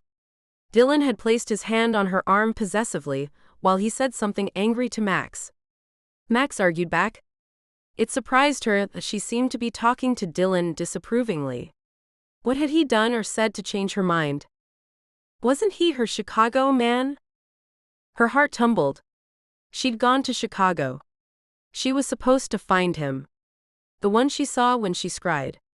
Was her life so screwed up that she made it to his city, and not only didn't find him, but got drugged by another man and spent the night with a co-worker? Could her choice in men be any worse? She tried for a moment to make it all okay, but she couldn't fit that into the box she so desperately wanted it in. She watched the video again, this time watching how she interacted with Dylan after Max showed up. Then she realized that it didn't really matter. It was another black mark against her first candidate at Dream Man to see that she herself had been upset by her conversation with him. Dylan was clearly not Chicago man. She'd swung and not only missed, but had an epic fail. In the video, she left the bar, unsteady on Max's arm. He pointed and she picked up her margarita, although she didn't remember any of that either. Then Dylan nursed the rest of his drink and got up, exiting the bar without so much as saying hello to the rest of the team as they entered just a few minutes behind her exit. The video played on with some of her workmates and other unknown people milling around. She thought she should turn off the set, but she couldn't. Everything she needed was there. No conclusive proof whatsoever. Nothing she could tell the police about. And no bodily evidence on her. She'd showered first thing the next morning, washing away anything that might have helped. Besides, the drugs would have worn off by the time she got up. She had been terrifyingly sober by then. Also, anything they would have found then would only have implicated Max. That thought quelled the rolling in her gut. At some point she had gone from thinking that Max was such an amazing liar and she was such a poor judge of character that Max had to be the criminal here, to concluding that he had ultimately been as innocent as she. Sloane began to feel bad. Max, as it appeared on the video, was only trying to help a woman who appeared harassed and was a little too drunk to realize it. From that seemingly decent act, he'd wound up with the entire office thinking he was the scum who had perpetrated the whole thing. To make matters worse, while she hadn't deliberately spread anything, she had made comments that let a few key people know she thought Max was lower than magma. When rumors had swirled behind his back and a few in front of his face, she'd let him take it and had done nothing to stop any of them, no matter how outrageous or untrue they had been. It was possible that Max had realized she was drunk, or at least not fully sober, and taken advantage of that himself. But none of his actions since then were those of a man who'd done that. He didn't even have the standard male responses to her in general. Will kept asking her out. One of the bosses called all the women honey, which was only okay because he called all the men bud. Taking a moment and thinking back, she tried to catalog what she knew of Max without the filter of her massive crush or her anger after Chicago. He'd said, "Oh, Sheila wasn't finished," at one point in a meeting when another colleague had talked right over the other accountant. She'd caught sight of him in a reflection punching Will in the arm as Will had checked out her ass. In fact, Max had treated all the women in the office like equals, like respected human beings all along. Did that hide a predator? She didn't really think so, but she didn't know. She did know what to do, though. She got a glass of wine, thinking alcohol hadn't been her problem, and maybe she could enjoy it here by herself. She pulled out the small dish with potpourri and filled her bowl with water from Blessed Be. Then she pulled out her pendulum and started asking questions. 30 minutes and half the glass of wine later, she picked up the phone. "Sloane? What's up?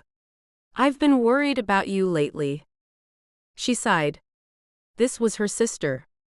"You were right, I've been in it up to my eyeballs. I'm okay now, but I need you to come over so I can tell you everything.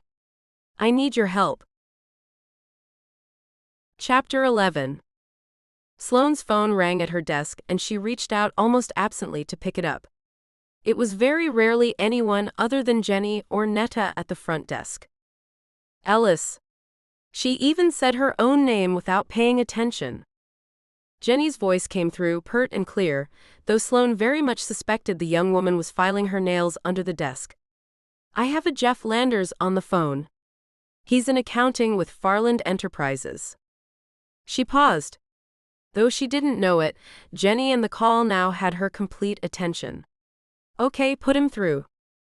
Jeff Landers came on the line.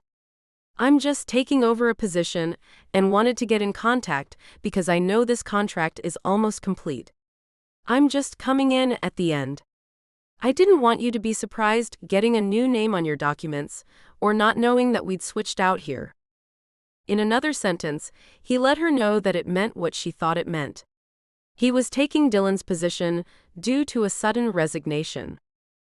She pushed her lips back in her best smile, hoping the expression conveyed itself over the line. "Thank you for calling. I would have been surprised." Inside, her muscles all clenched. She and Ray had written a letter to Dylan. They'd phrased it just so. They'd referenced legal action. It would have worked by itself, but they hadn't left it at that. They'd laid the letter out on her coffee table altar and put a dozen spells on it.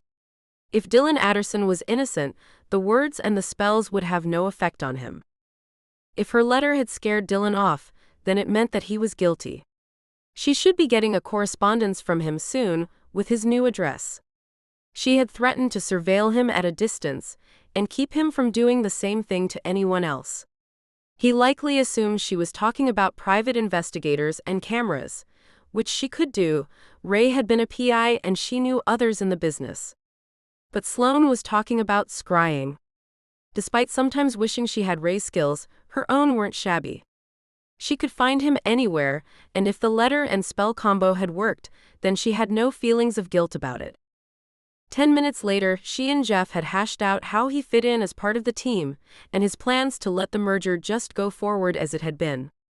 He'd seen the numbers and said nothing raised flags and everything looked good. "Thank you for the call," Sloane reiterated as she hung up. She'd been pacing during the call, having popped out of her seat without knowing it.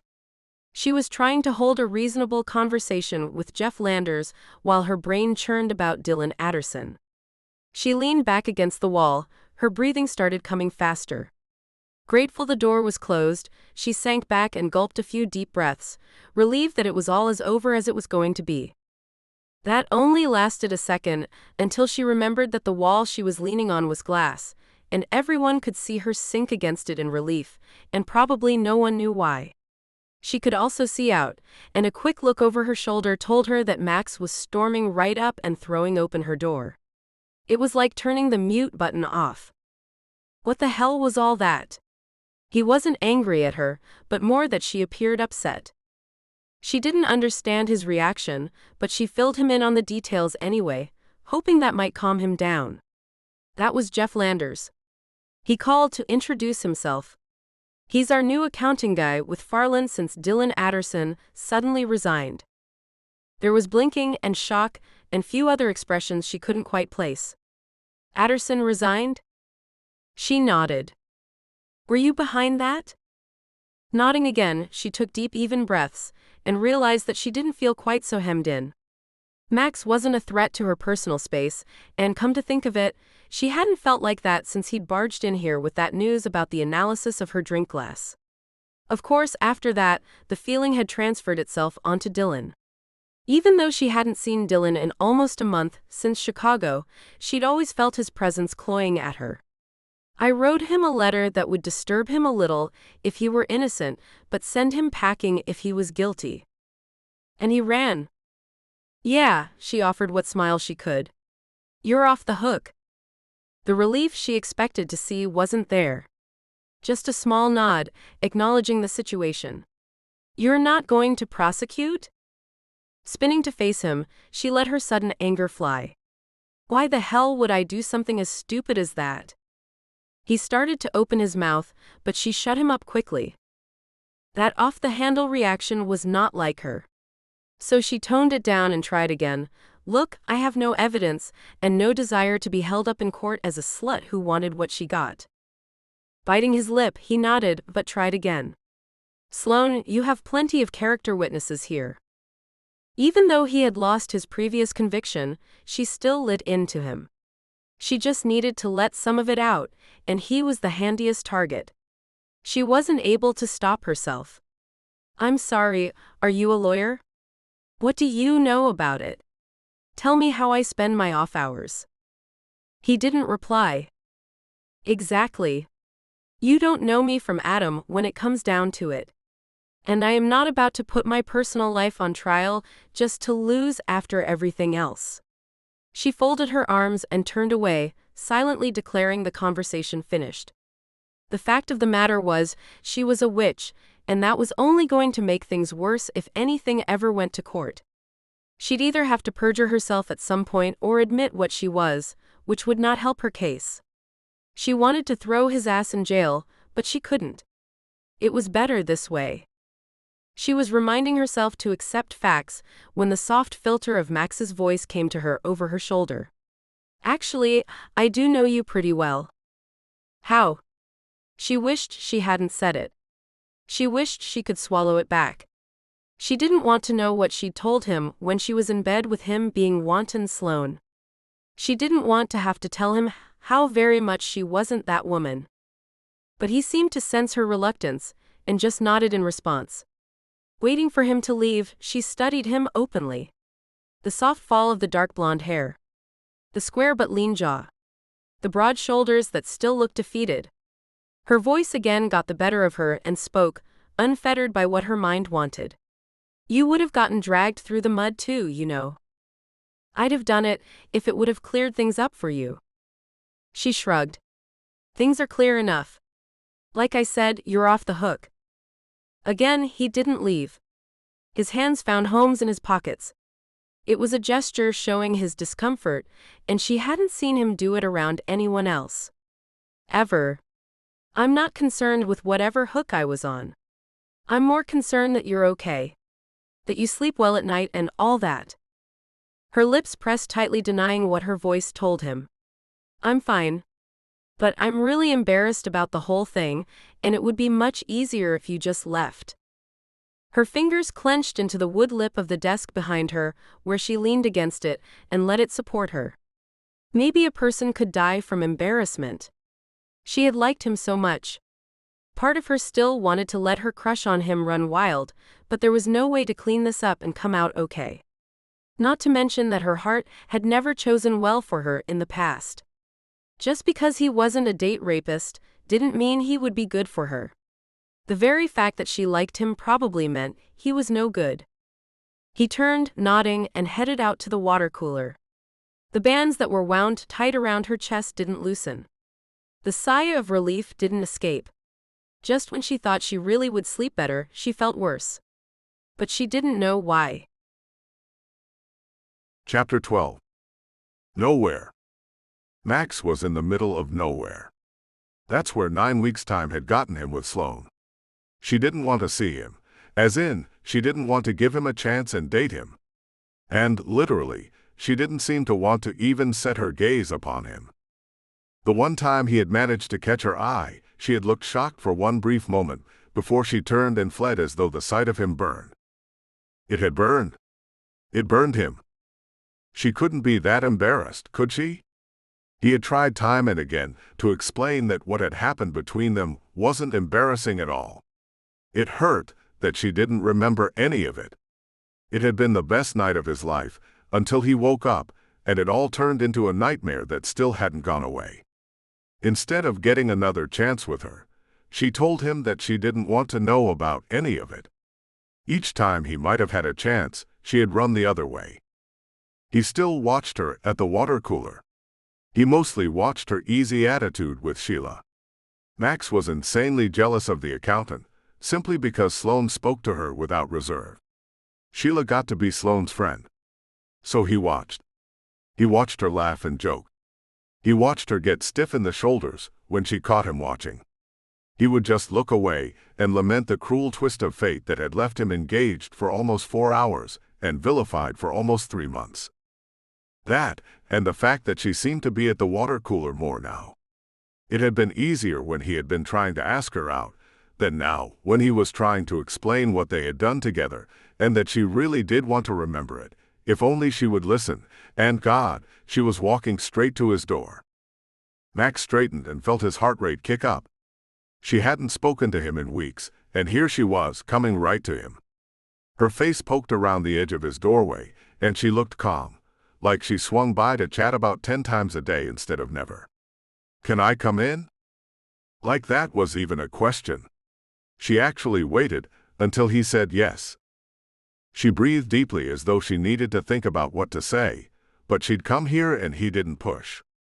She blinked 3 times, then closed his door behind her and leaned back on it for support. Finally, Sloane was in his office. Unfortunately, everyone could watch, though, luckily, no one could hear. Here he finally was, and he couldn't think of a damn thing to say. Twice, she bit at her lip. Her eyes darted away and then back, and Max began getting very worried. What the hell could be wrong? "I'm pregnant." He blinked. His heart felt like it stopped. He thought about his breathing. then moved his head forward, because he was sure he hadn't heard her right. "I'm pregnant." Her voice was a little stronger this time. Her face a little concerned looking. Maybe because he hadn't responded the first time. So he had heard it right. Just those two simple words. And just as he opened his mouth to speak, to say anything, she began to gush. "I don't expect anything from you. I'll take." He had to cut her off. Well, wait. It turned out that while he could open his mouth and make words, he wasn't prepared to speak. He had been blindsided, and really needed to stop for just half a second and sort things out. So he asked the first thing he thought of. "How far along are you?" 13 weeks. She stared at him like she was issuing a challenge. 3 months. He nodded, adding it up. He knew it was his. Somehow his voice sounded so calm and rational, when inside he was so unsure whether he should jump up and down for joy, or scream and bang the walls. It was stupid and he knew it, but he had to ask. "And you want to keep the baby?" She pulled back as though he had physically hit her. "Of course, I want to keep it. It's too late for an abortion anyway." "Whoa. I wasn't suggesting anything like that." His hands came up in front of him, palms out, as though that would stop all her horrible thoughts about him. If only he could cast a spell on her, that would do it. For a moment, it was so tempting. "I just wanted to know what you wanted to do. There are so many options. I don't know if you want to raise the baby, or if you might put it up for adoption." "No." Before he could protest again, she continued on. "I don't expect anything from you. I'll take care of the baby. But I'm about to start showing, and I didn't want you to have to come ask." "No, I want to be involved." He meant that in so many ways that he couldn't even convey. "You don't have to say that." With a deep breath, she started again. "I have some papers drawn up. If you want, we can both sign them. Then you don't have to worry that I'll come after you for money or—" "What the hell?" Max tried to calm his anger by pushing his fingers through his hair, just to give his hand something to do besides strangling the woman in front of him. Only then did he realize the eyeful that he was giving everyone in the main room. Screw it. He closed the blinds, figuring what was really going on was even stranger than anything they might imagine. "I suppose signing these papers would relinquish my rights as the father." "Yes." It was so soft that he hardly even heard it. "Why would I do that?" He was shaking his head at her. And at himself. This was getting more complex by the minute. He was still struggling to wrap his head around the basics. Sloan Ellis was pregnant with his child. She also seemed to expect him to just sign away any ties to her or the baby. If he'd had any doubts that she didn't remember their night, this would have sealed the deal. He hated that. With a deep sigh, he looked up at her. Sloane chewed at her lip again, looking more like a scared child than anything else. But before she could speak, he remembered. His body jerked as the memory hit. "How are you even pregnant?" That just made her anger flare up again. "I don't know. I was hoping maybe you could tell me why you didn't see fit to protect yourself, or me." He felt like he was being bashed against rocks. She acted as though she truly believed he was so thoughtless a lover as to just have unprotected sex. He had to remind himself that in her head, that night never existed. The drugs had wiped it all away. He forced himself to calm down. "Do you even want to hear it?" But as she started to speak, he found he didn't care what she intended to say. He was going to tell her. He'd lost a lot to those drugs too. She might not remember, but he did. Right now he didn't know which was worse. His anger at the situation was flaring, and he came around the desk. He pressed in so close she was almost pinned with her back to the door, his arms outstretched on either side of her head. "I don't travel with condoms. I don't expect to get laid on business trips." She sniffed and he continued. "You said we didn't need any anyway, because you couldn't get pregnant. You were sterile from an STD you got in your early college days, from an A- hole boyfriend you had." I told you that. She couldn't even bring herself to look up. Ducking his head, Max caught her eyes. Yes. This time, he wasn't so harsh on her. You told me a lot of things. Sloane nodded softly, seeming to accept that. It still wasn't as good as if she could just remember. He was so close, he could inhale the scent of her shampoo and perfume. She smelled just like he remembered, just like his pillow had smelled that morning, like something musky and sweet like Sloane. He fought the urge to gather her in his arms, certain she wouldn't take kindly to it. So, is this some miracle, baby? She nodded. It might be my only chance to be a mother. Please don't feel obligated. I don't want my kid going back and forth between two parents. We can work something out. He knew what he wanted to work out. He'd just have to find a way to convince her, is all. Maybe it isn't yours. She shrugged, which was a risky maneuver with him so close. But he brushed the statement aside easily. No, that's my baby. You were very clear that you hadn't been with anyone in a year. Not since you caught your fiancé with your cousin. Her head snapped up to stare at him. You know that too? I told you I know a lot of things. Her shoulders sagged, and she tugged at his heartstrings. She had borne a heavy load of late. And finally, now, a pregnancy. Which from the looks of it, made her really excited and really scared all at the same time. He had no way to tell her not to be scared. He didn't know how to not put his arms around her, so he forced himself to step back. Appearing utterly defeated, Sloane nodded to herself. As she turned to go, she looked back over her shoulder. I don't know what people will say. With that parting shot, she was gone, closing the door behind her. I don't give a rat's ass what people say. He said it to the air in the now lonely office. It's not about them, anyway. It's about us. He wished that she had still been there to hear it, because it certainly made things clearer for him. What he hadn't been able to see was suddenly now obvious. For months he'd been in a fog, but it seemed Sloane had walked into his office and dropped a bomb. When the smoke cleared, it left some sense behind. So he picked up whatever pieces he could and took the rest of the day off. Chapter 13. Sloane had eaten ice cream for dinner the night before. And broccoli. The ice cream was because she wanted it. She was pregnant and hormonal, and it was creamy and sweet and cold. Enough said. The broccoli was because she was pregnant and felt guilty about having only ice cream as a meal. This morning she had craved waffles for breakfast, the toaster kind. So she'd shoved 2 into her face like she was starving as she made her way out the door. She had savored her way through an apple this morning at 10. A Granny Smith. Sour, sour, sour. And now a huge ham sandwich with mustard and mayonnaise and 2 kinds of cheese. Ray had taken her out for lunch over the weekend and made fun of her for eating a whole foot-long sub, a first for Sloane.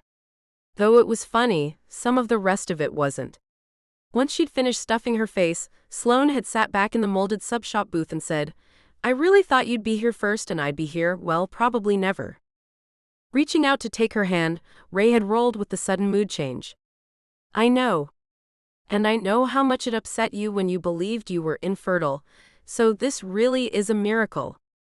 By then, because her mood swung faster than her pendulum, she was almost in tears. But it's all backward.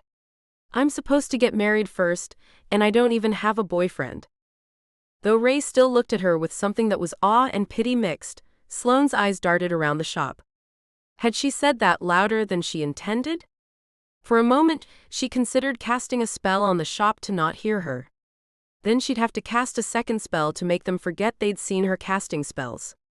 Delilah had been adamant about no forget spells, though she'd only told Ray and Sloane that they were worse than curses.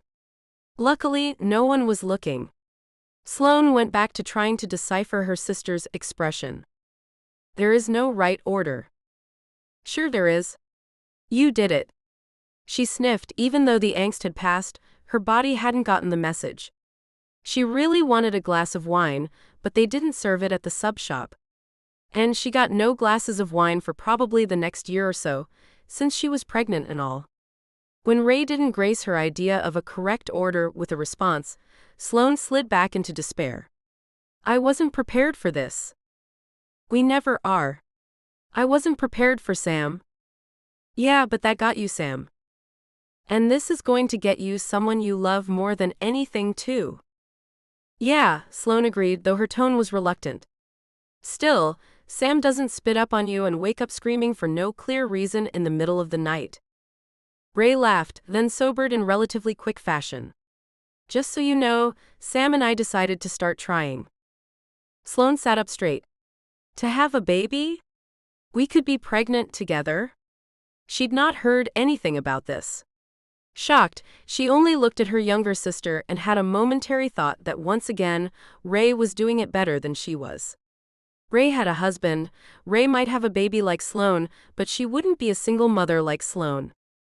I doubt it's going to happen that fast. But yeah, we decided to throw caution to the wind last month. It was yet another thing Sloane wasn't prepared for. You could be pregnant now. But I'm not.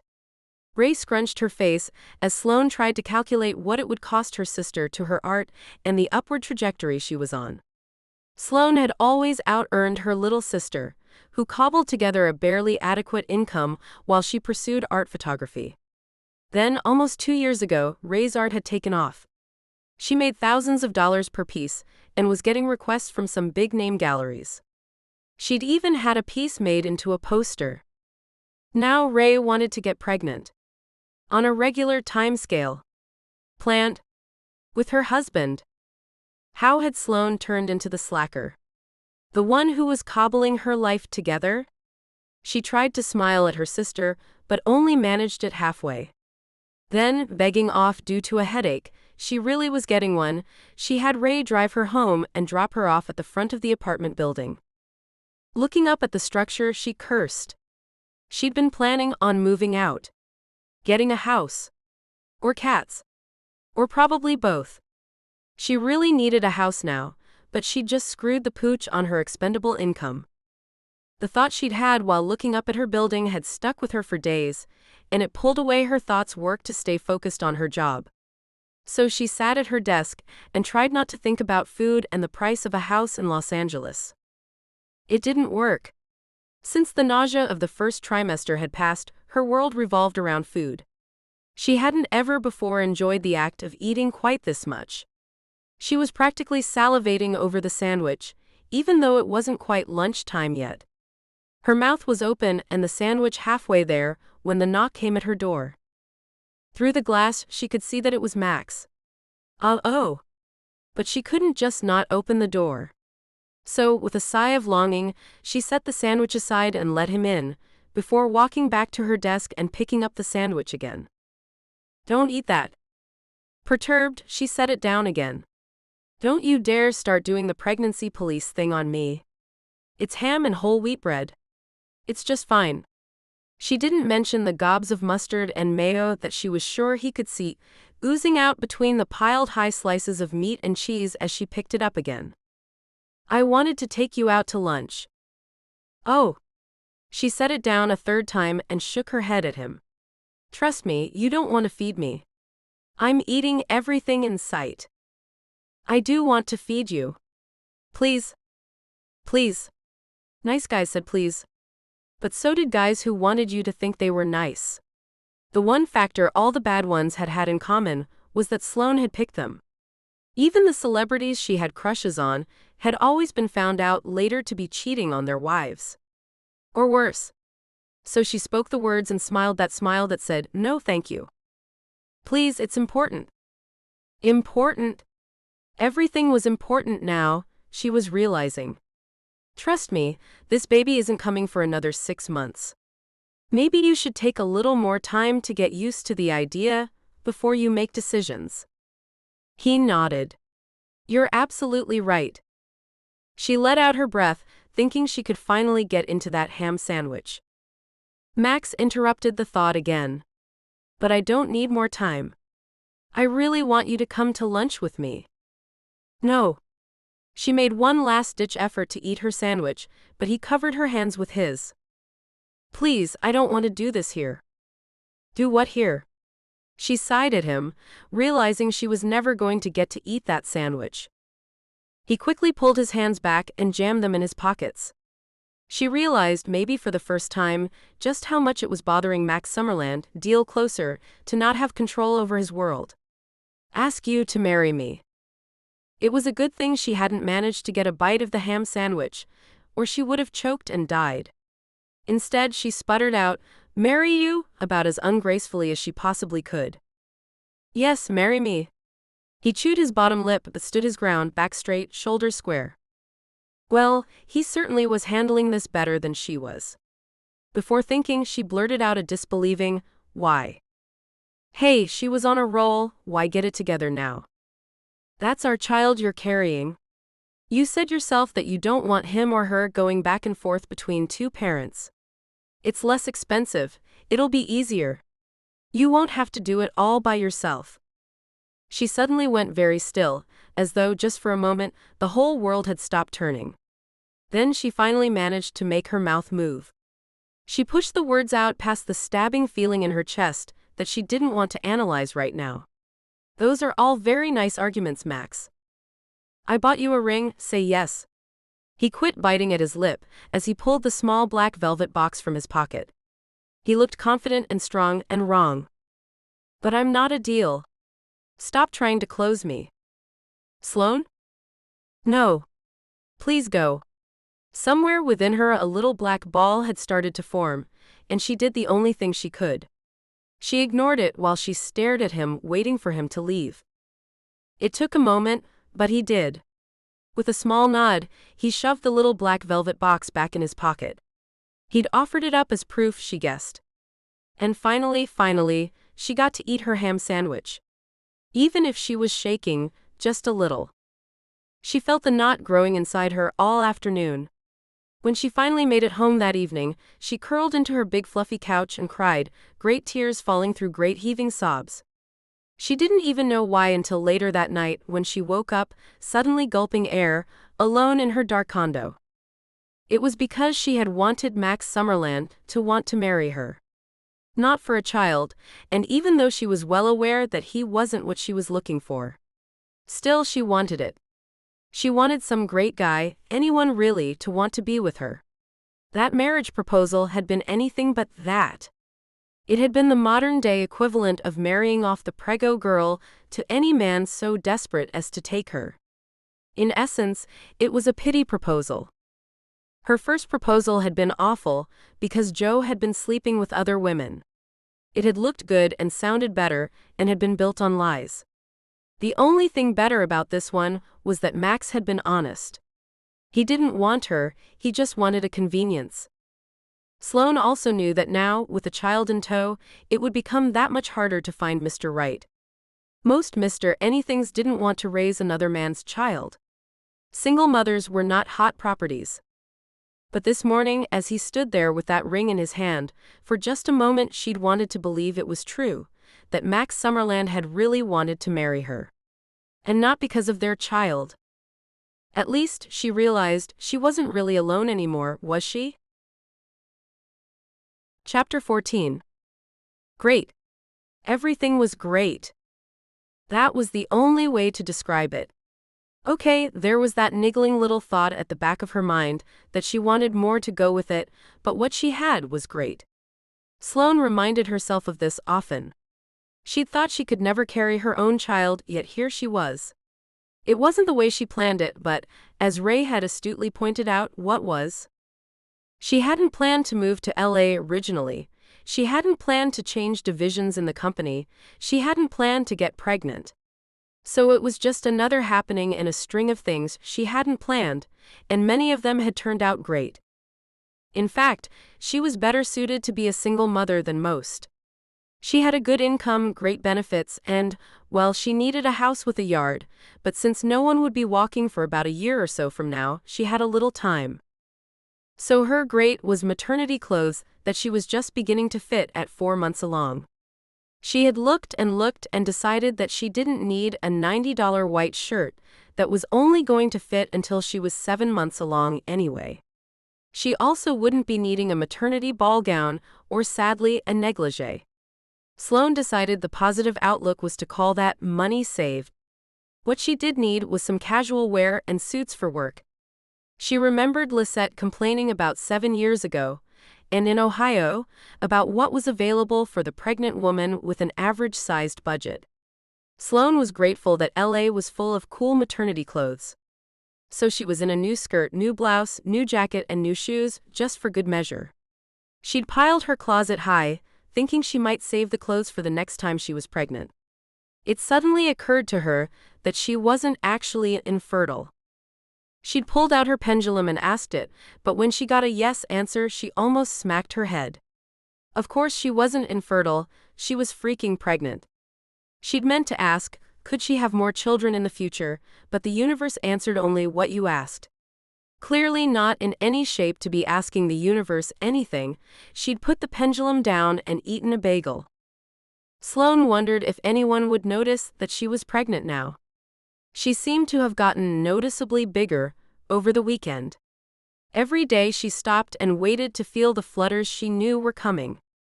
She had sunshine that seemed to have permeated everything starting in early March, and she had little shoots all along the front walk of her apartment building coming up green. They all made her think about her baby. Her thoughts wandered off as she pulled into the parking lot under the building at work. It was dark and chilly with only random slashes of bright light letting onto the outside world, and she let her mind think of babies. Their chubby cheeks and wide toothless smiles, tiny feet and bright little eyes. She had been having random flashes of thought about these things since the stick had changed color. Every doctor's visit solidified it more, made the thoughts come faster, made her eyes pull towards babies and baby pictures. The last time she'd gone in, she heard the heartbeat thundering along like a tiny train. Mesmerized by the fact that it was beating inside her, she'd sat for a moment, just listening and marveling that she had a child on the way. She had also, at last, scheduled her first ultrasound. The tech told her they could probably find out the baby's sex.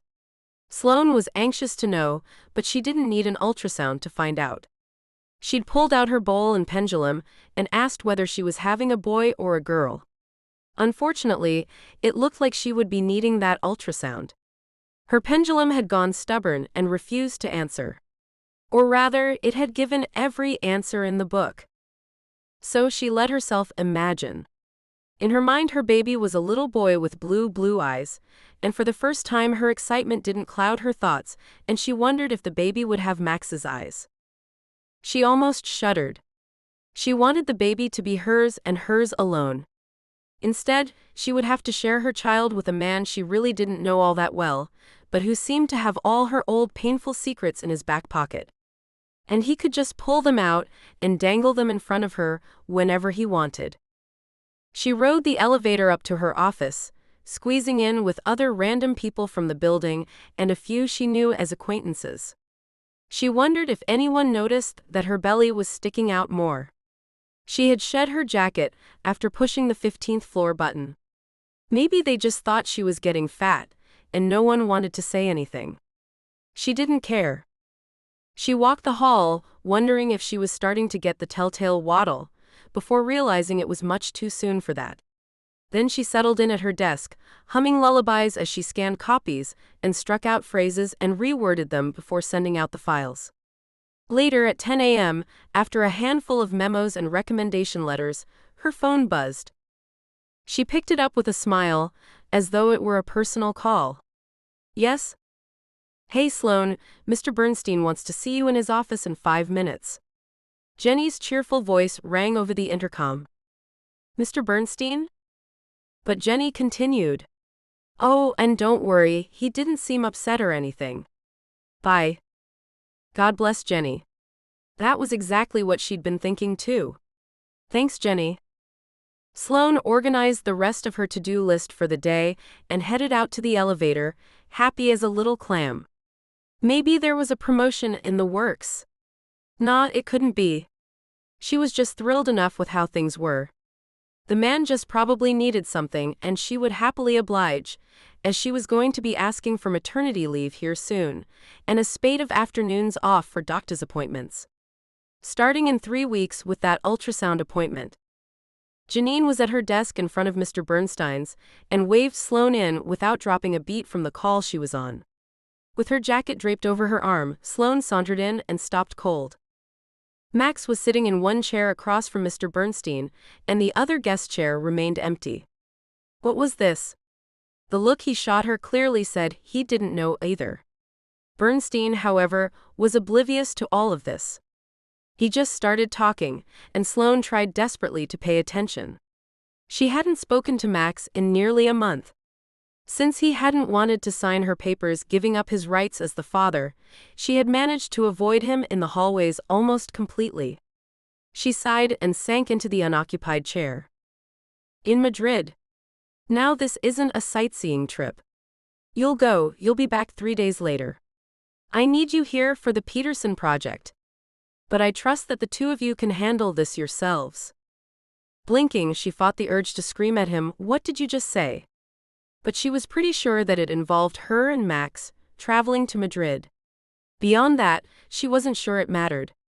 Luckily, Max seemed to see that she was out of sorts, and he spoke up.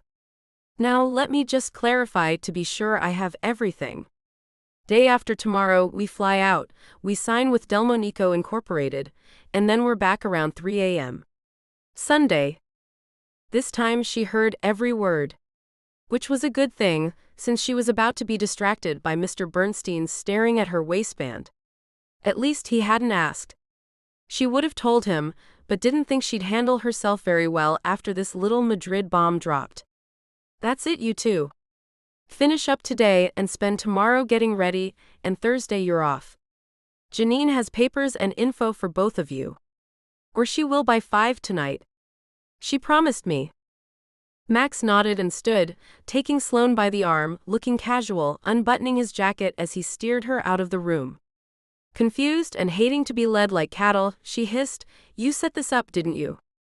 "No, I didn't. But it wouldn't hurt you to have a little bit of faith in me. I'm not asking for a lot of it, though I realize that that's beyond you." Her jaw dropped open. How dare he? But he seemed one step ahead of her, and he pulled her into a thankfully empty elevator. While she had felt put upon a few moments ago, now she was cornered, literally. Max even went so far as to pull the stop button between floors before he turned and pinned her with that wicked gaze. "You do remember that that's our child you're carrying? Mine too. And maybe I can't carry it myself, but I can do a lot. If you'd let me." She opened her mouth to protest, but he spoke again before she got the chance. She had the distinct feeling he didn't want to hear what she had to say. "I don't know why you're so convinced to go it alone. As far as this little trip goes, I did not set it up. I didn't know a thing about it until just now. But it wouldn't kill you to act like maybe you didn't hate me so much." He took only a heartbeat to pause before he railroaded the conversation again. "Unless you think I did it. That whatever proof you had against Dylan wasn't sound." Her voice was only a whisper even to her own ears. Damn. She'd been doing so well at avoiding all this. Now, she wouldn't be able to. "No, I don't think that you did it." But he made her look him in the eyes before he believed her. "Now, are you okay to fly to Spain? It's a long trip." "Yes, I'm fine. I just need leg room and a few chances to walk around." "Listen, if you aren't, I'll think of a way out of it. You won't have to tell him you're pregnant. I'll tell Bernstein that it's because of me and that I want you off the trip." She wished she had kept her mouth shut a moment earlier, because he was being nice and being concerned about her and the baby. But she couldn't go back and change it, so she shook her head, and at last he pushed in the red button. The elevator started up again with the tiniest of lurches, and they rode the rest of the way in silence. Chapter 15. Sloane jerked her head up as her brain snapped awake. With a few flutters of her eyelashes, she tried to throw off the hazy layer that clung to her from traveling so far. The side of her head was still warm from Max's shoulder, and he turned to look at her now, his hand absently rubbing hers. "Hey, sleepyhead, we're here." She frowned. Here was not what she had expected. Here was not a large corporate hotel like all the hotels they had stayed at in every other city the company had flown her to. It was a long, low building with a basic design like many seedy motels back in the States. But the similarities ended at the side-by-side single rooms with doors opening to the long porch. The charm and upkeep gave away its class.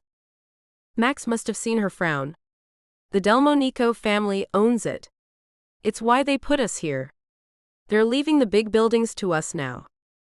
That's right, she had read that report too. On the plane right before she passed out. Dear God, she felt like she had spent 3 full days on a plane and about 5 hours in a taxi.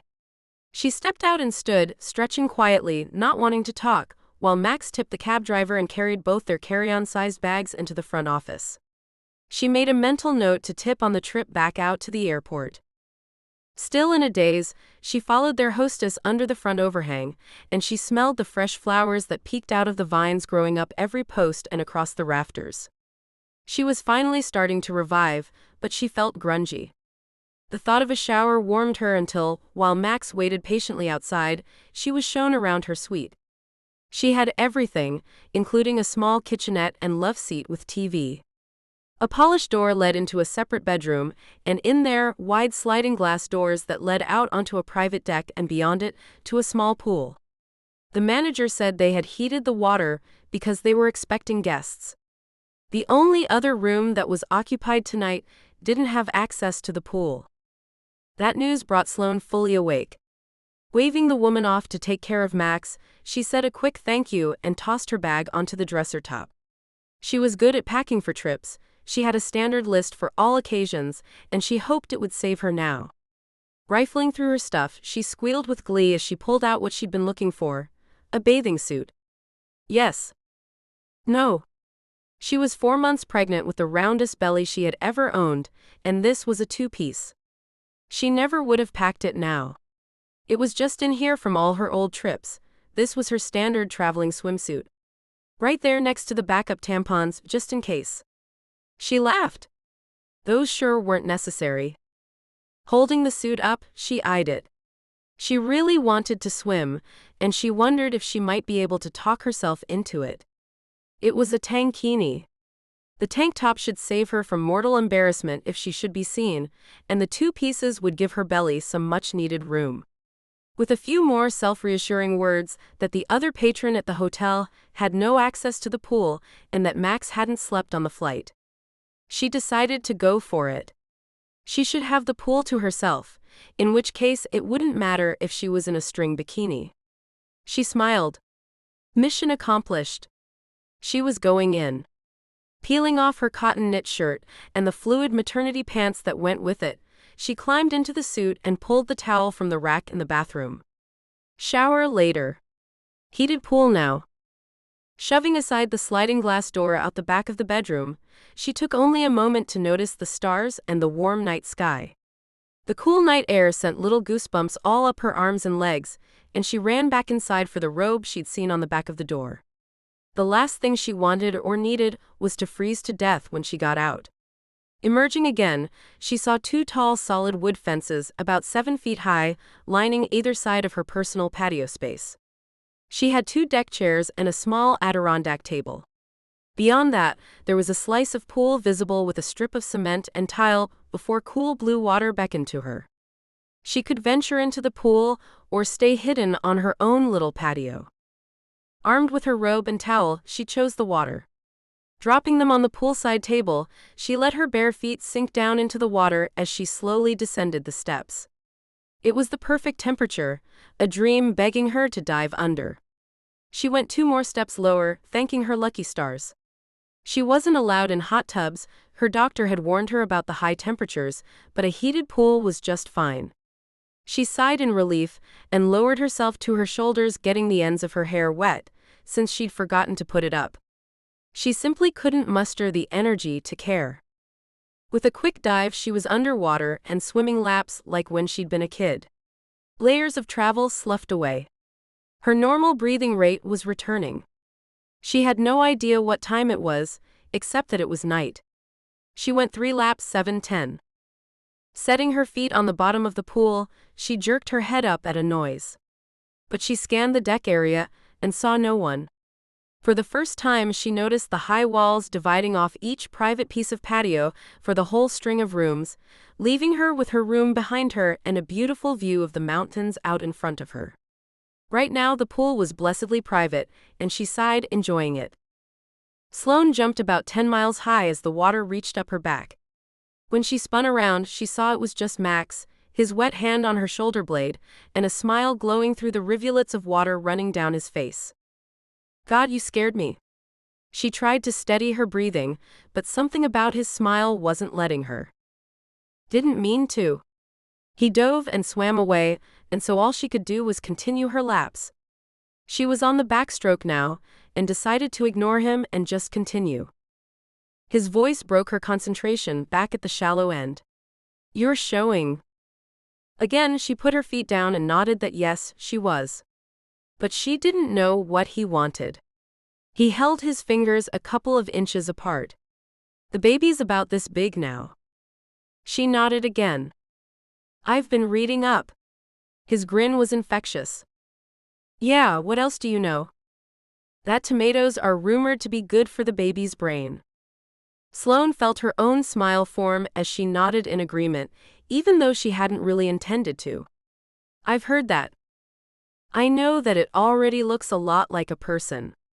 It mostly just grows now. She nodded again and waited. I know that lots of times pregnant women have weird dreams. That you should be able to have an ultrasound soon that will show if it's a boy or a girl if you want to know. He sounded like a proud school kid reciting his spelling words and knowing he had all of them right. I do want to know. She waited for him to ask. Surely he'd want her to tell him when she found out. Instead, he surprised her. Can I come? His smile was caught by her own grin. Sure. The word had just fallen out of her mouth. She wasn't sure why she'd said it, but she couldn't very well take it back now. For a moment, his face lit up. Then, just as quickly, he turned serious. I also know that just carrying a baby is an awfully big job, and that it wouldn't hurt you to let me help. She started to protest that yes, it would, but he didn't let her get the thought out. He held his wet hands out toward her, palm out, as if he came in peace. The key word is let. I have not, nor would I ever, force myself on you. I am terribly sorry that all this happened to you. I really am. And I'm not the one that made it happen, but I can help you out of it. I don't want out. Her hand flew to her belly, cradling the baby within. Max's baby. Her hand had found a home there a lot lately. I'm sorry, I didn't mean it that way. I just meant I can help. He only paused a second. I also know that within a month, no one will have any doubts that you're pregnant. What do you want to tell them?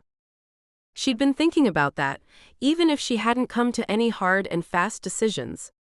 It would be wrong to make that decision without Max. I figured the truth.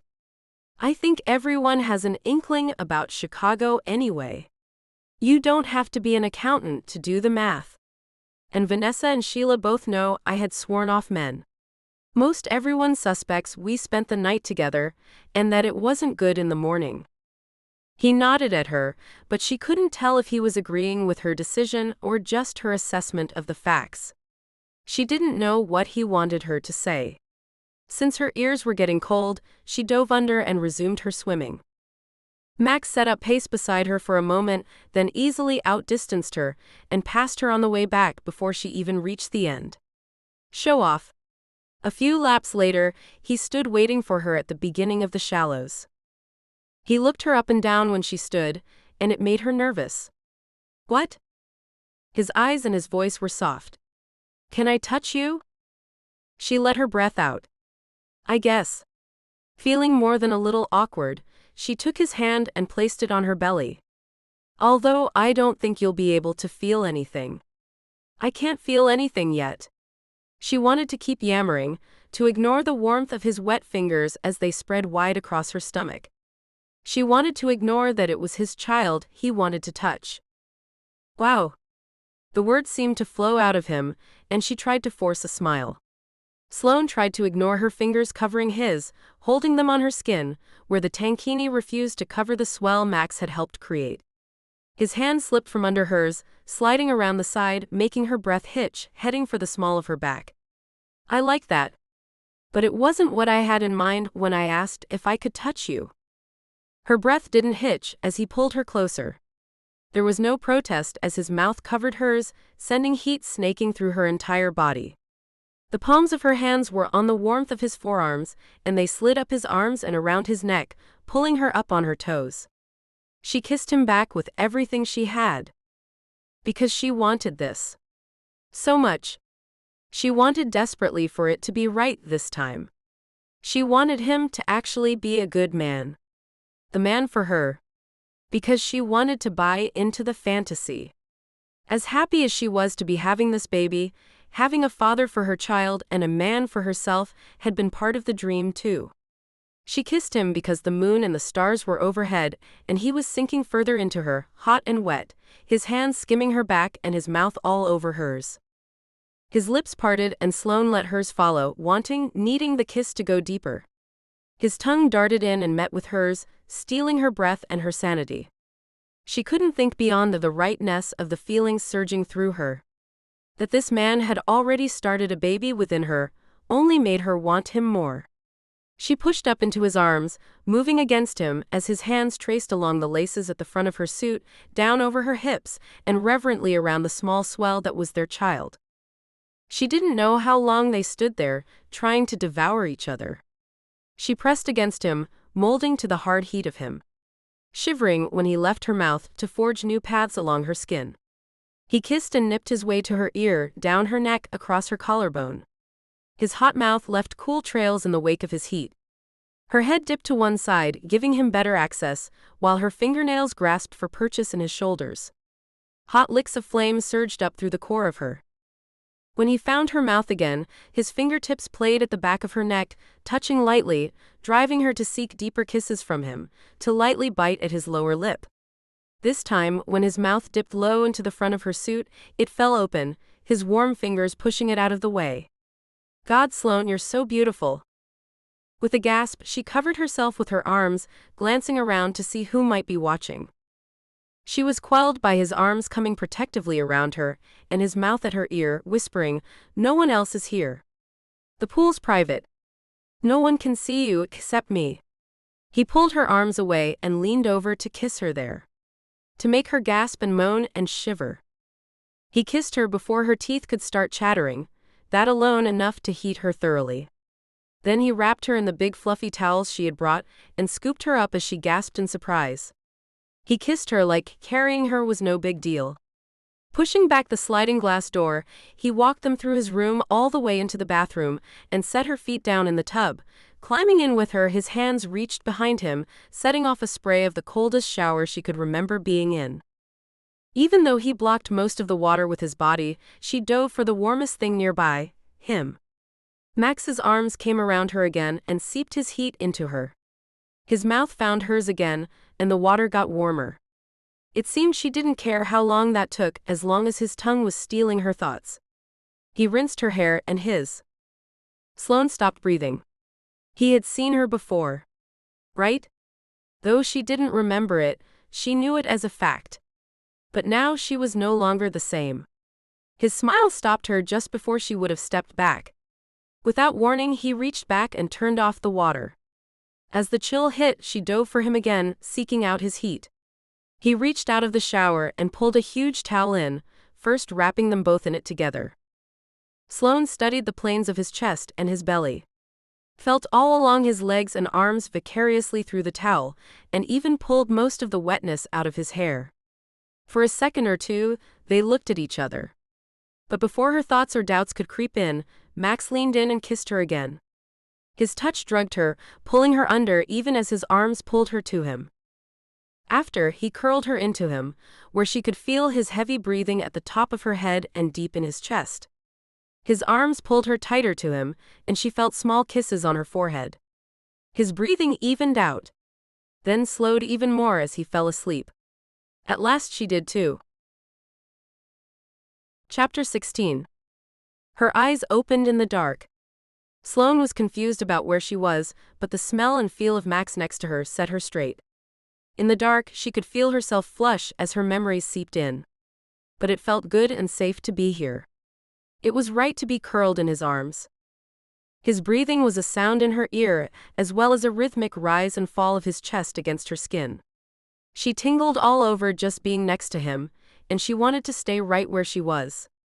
Things were going to be okay. Warmth took her over and she curled deeper into him, his arms tightening around her even in his sleep. Just then, her belly had a small spasm, and as her brows furrowed in confusion, she felt another. That was followed immediately by the sensation of someone running a finger along her skin, but inside. In her womb. She rolled away, her hands flying to her belly. And there, in the saturated dark of night, her mouth flew open, involuntarily drawing air in. The baby! The next tiny spasm she recognized for what it was, a kick. She had been feeling the sensations like tiny bubbles inside for a while now, but hadn't realized what they were. Sloane had shaken them off, thinking she had imagined it. But if they were accompanied by tiny kicks, then they were the real thing. Her baby was moving, and she could feel him or her in there.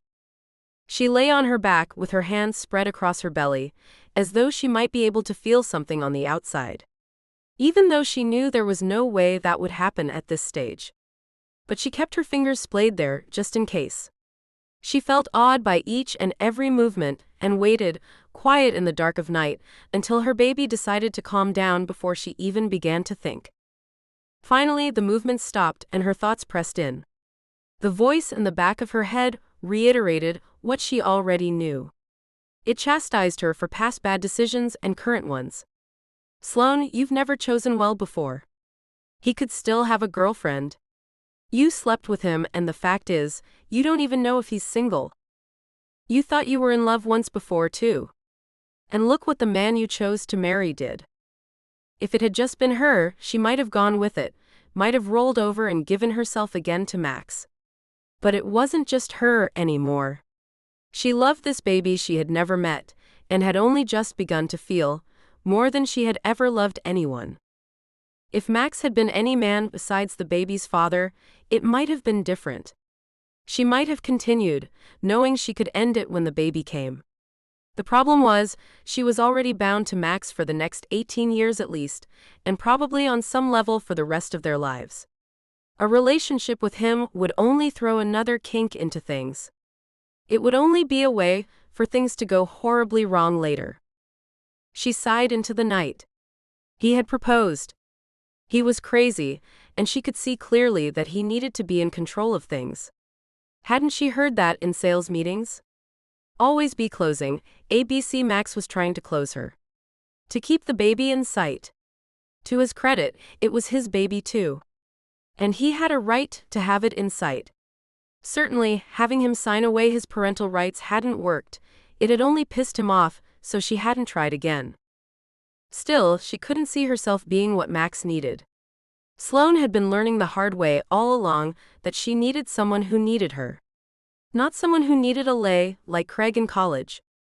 Not someone who needed a wife, like Joe. And not a man who needed a mother for the coming baby.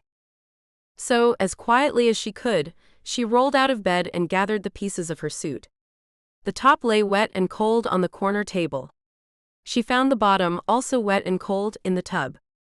Grabbing a towel, she wrapped it around herself before slowly sliding the glass door open and walking through the back, around the tall wooden fence that separated the two rooms. She bit her lip to hold in tears as she made her way across the cold tile to her own room. The light she had left on when she went for a swim was both a bright beacon and a blinding glare. Inside the room, and finding she was fighting tears, Sloane rummaged through her bag for her pajamas. Victoria's Secret. Silk, bought large with room to grow into. When she had first tried them on, she had thought the silk felt divine. But it had no heat of its own, and offered no comfort compared to Max's arms. As she climbed into bed, the cold covers set her teeth chattering, and there was nothing she could do about it. As she lay there, she recited a spell to protect herself from Max's advances in the future. She had no herbs, no candles, no scrying bowl. All she had was the old generic protection spell from her grandmother Ellis's Book of Shadows. As Sloane saw it, she was a sucker for Max's advances. If he'd been half as smooth in Chicago as he'd been tonight, she could understand why she'd woken up in his bed. Clearly, she was a sucker for Max's brand of heat. When she finished the spell, she thought through the facts again. Max had never asked her out. Not once. She was just someone to sleep with. The most recent information she had about Max's status was that he had a girlfriend. He'd never said otherwise. Since he and Sloane weren't dating in any sense, there was no reason to believe anything had changed. Somehow, Max Summerland thought he could ask her to marry him. He'd been clear that it would just be easier. But Sloane knew marriage wasn't easy, and the idea that it was couldn't be anything other than a red flag. Would he break up with his girlfriend if she said yes? The fact that she was asking that question was all she needed to know. She couldn't go on like this. She couldn't afford to fall into Max's bed or his arms again. Out of facts but fully armed, Sloane hoped the more she recited the spell, the stronger she would make it. So, staring into the darkness of her room, she started her whispered chant again. And it harmed none. Chapter 17. Happy. Max woke up truly happy for the first time in a long time. With a deep sigh, he inhaled the scents swirling around him, Sloane and sex and whatever the heat between them had smelled like. He smiled and leaned over to gather her close. Finally, he had Sloane in his arms. Only he didn't. She wasn't beside him in bed. His hands groped the empty covers, and his eyes flew open wide. Towels were still scattered haphazardly across the floor. Surely she was just in the bathroom. Her suit top was missing off the corner table, but there must be a simple explanation. She likely had it with her. He told himself this several times, as he perked his ears for a sign of life coming from beyond the bedroom door. But none came. Sloane didn't emerge. Max waited, the tendrils of something he didn't want to name snaking up his back. He ignored the coincidences. That it was a work trip. That he had to get up and get to a meeting. That Sloane was staying in the hotel room next to him. Except that she had stayed in his room. He had fallen asleep with her in his arms. Hadn't he? 2 dark gold strands of her hair crossed the pillow next to him. Proof. He wasn't insane, she had been here. Her head had been on the pillow next to his. But where was she now? Had she woken up too early and gone out for coffee? Maybe she just went back to her room to change. She hadn't wanted to wake him, so she'd snuck out quietly. There were 1,000 reasons for her not to be here now, that she didn't leave a note or wake him to tell him she'd be right back. Surely she would show up and give him just one good reason. After an hour passed, he shut off the alarm and convinced himself to get ready for the job they had to do that day. He was less and less able to believe that she was coming back. Pulling the shower curtain aside revealed only his shorts, wet and cold and lonely in the bottom of the tub. That's what finally convinced him that there was only one explanation for her disappearance, and he didn't like it at all. Max turned on the water, hot drops streaking across his head and down his cheeks. She was gone. Again. Sloane had gotten up and left him in the middle of the night. No word of explanation, no whispered apologies. He wondered if she hadn't voiced her regrets or if she simply didn't have them. Every passing minute dimmed the tiny spot of hope that remained and buried it deeper. Sloane wasn't coming back. He'd fallen so hard for her within the first few seconds of the meeting. She'd been warm and willing in his arms last night. More than warm and willing, she'd been wanton, free, and giving. This was Sloane, who was carrying his child. He huffed out his breath and wondered what the hell he was doing. Yes, he'd fallen hard and fast. Something inside him had clicked. He wouldn't have said he believed in love at first sight. He believed other people believed it. He believed some people met and stayed together from that moment on, but he'd chalked that up to luck. Max paused for a moment. What had really happened? He'd seen her, and he'd liked the looks of her. Maybe it hadn't been love at first sight. It certainly hadn't been for her. She wouldn't have been able to walk out on him like she did if she felt half of what he did. So the big question was he wrong? He swore. And swore again. He had been here before, and he had hated it the first time. The first time, fear knotted his gut. The sweet wash of knowing that Sloane was his fell away, leaving only a deep hole. Just like last time. This wasn't any better. This was maybe even worse. Because at least last time, he had felt sorry for her. Last time, she didn't remember any of it. She had been frightened and vulnerable. She'd been drugged and cast on. She'd likely had almost no idea what she was doing. But this time was different. Or he'd thought it was. This time, she had come willingly. She had been talking about their baby and kissing him back. She had placed his hand over their child and shared that with him. She had given herself to him. And he'd looked for problems. He'd been with her. She hadn't been drinking anything. So she wasn't drugged. He'd surreptitiously cast a small reveal on her while she slept on the plane, but she was clean.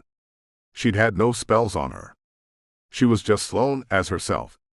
But in the end, it made no difference at all. This time Sloane had chosen to leave him, picked up her things and snuck out in the middle of the night. Some part of her made a decision to get up and walk away. Some rational part. That made the knife twist and dig deeper. Drying himself with the towel they had shared and looking for a way to keep breathing, Max pulled the garment bag out of the closet and pulled the shirt over one damp arm, then the other. He slipped into pressed pants, buckled his belt, then knotted his tie. His usual half-Windsor. Over, under, around, and through. All the mundane things, standard in his morning routine, strained him today. He had to remind himself to breathe. For full minutes at a time, he forgot, until he almost passed out and reminded himself. In. Out. In. Now his job was to convince himself just how silly the whole thing was. What? He saw her, and he just knew. That was ridiculous. He just knew that he wanted to marry her? Let's be honest here, you barely even know her. Sure, it would be convenient to marry a woman who was having his child, but clearly the whole thing bothered her. Did he really even want to spend the rest of his life with her? The problem was that the answer was yes. An unequivocal yes. He had known from the moment he saw her. He didn't know how, and how didn't matter, he just did. He wanted to marry her, baby or no baby. He was in love with her. Truly, madly, sadly in love. He told himself he was in love with an imaginary woman. He'd had sex with a real one, but the one he'd given his heart to seemed to not exist. So his dream woman had a name, Sloane, and a face, hers, but was just that. A dream. The problem was his self spoke back to him. It told him that she did exist. That the woman he knew was Sloane.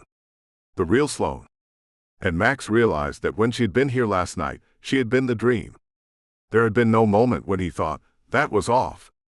She hadn't been bitchy, and he'd brushed it off. She'd simply been what he'd known all along. He would have to find some way to change her mind. Sloane was a practical woman, and she loved their baby already, that much was clear.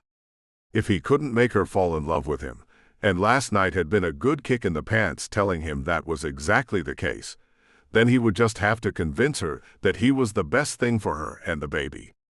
That's all. And he would have to cast a few spells to see what was going on. Casting on Sloane was a no-no. His grandma Summerland would come back and haunt him. But casting around Sloane, he thought he could get away with that.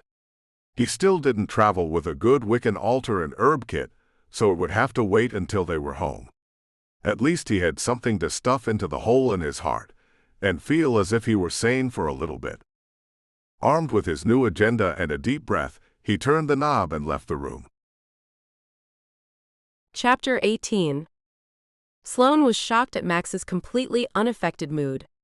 It was as if last night hadn't even happened. She'd planned on sitting him down and talking later, but he was so blank that she wasn't sure he wouldn't ask her what she was talking about. Madrid had drawn out for the remaining 2 days, with them acting like co-workers, and that was all. Well, She might have acted like a lovesick puppy, looking sidelong at him when he wasn't paying attention and curling up with her pillow at night, wishing it was him. But Max made no move to acknowledge anything that had happened, and Sloane did her best to play along. Max was not a man who acted as if they'd peeled each other's clothes and come apart in each other's arms. He didn't once ask why she'd gotten up and left in the middle of the night. Probably he was glad that she had. From his lack of response, she wondered if he was relieved, happy even, that she'd turned down his offer of marriage earlier. He would know that he had offered and to feel he had done the right thing, and he also got to be free. She couldn't reconcile non-reactive Max with the man who insisted he wanted to be a real father to the baby. Sloane wanted to scream at the injustice of it all. It wasn't fair for her baby to get Max when she didn't. It also wasn't right to be jealous of her own baby. She was being a bad mother, and she wasn't even a mother yet.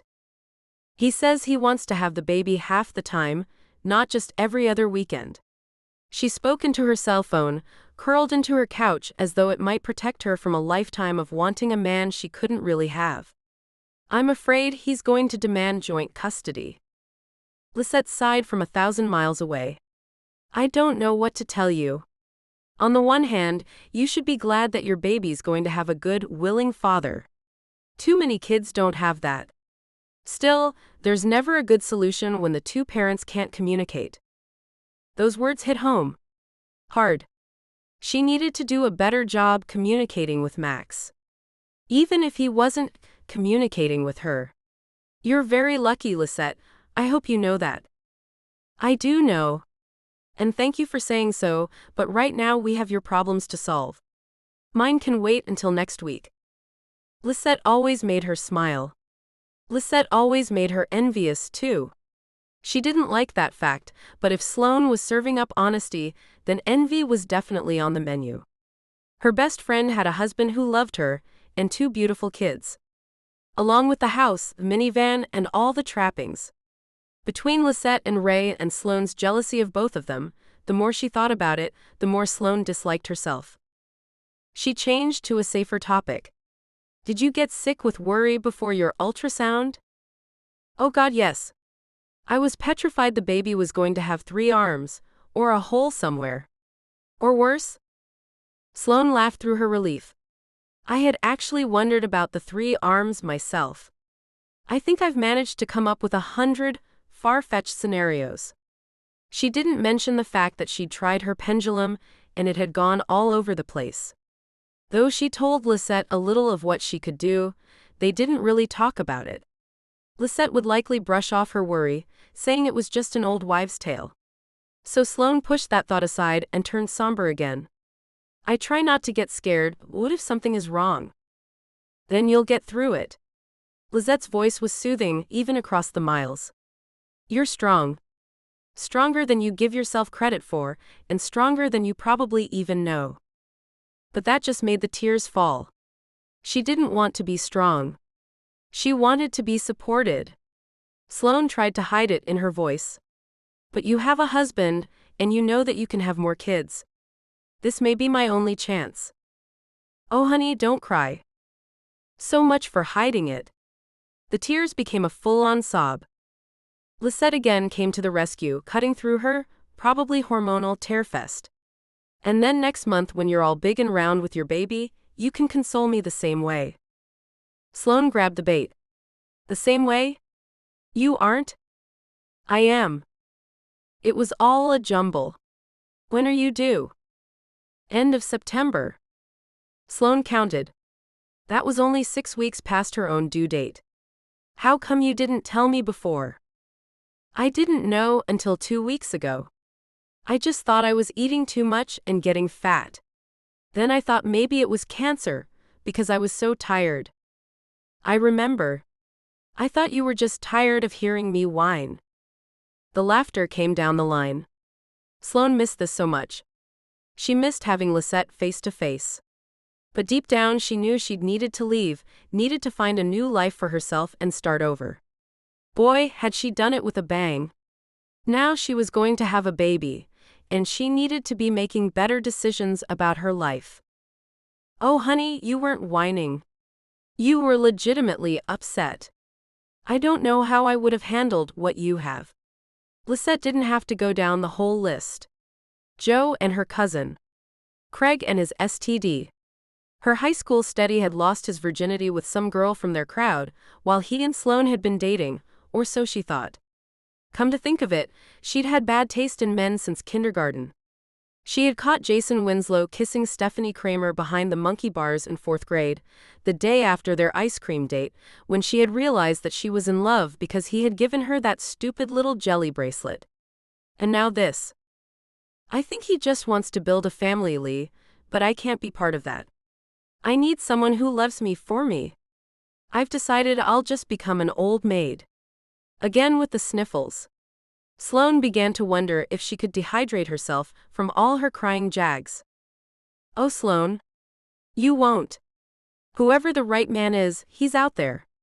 I know it. He'll love you just as you are. And he'll love your kid. Chapter 19. Sloane told herself she was okay, that she was waiting for this magical knight who would love her and her kid to show up. Not that she really expected it anytime soon, but she clung to the idea Lisette had planted, soothing herself with it when loneliness or fear reared an ugly head. She quickly got rounder and let a few buttons out on her maternity skirt. She ate nothing but ham sandwiches for 3 days straight and told herself it was okay because she was pregnant.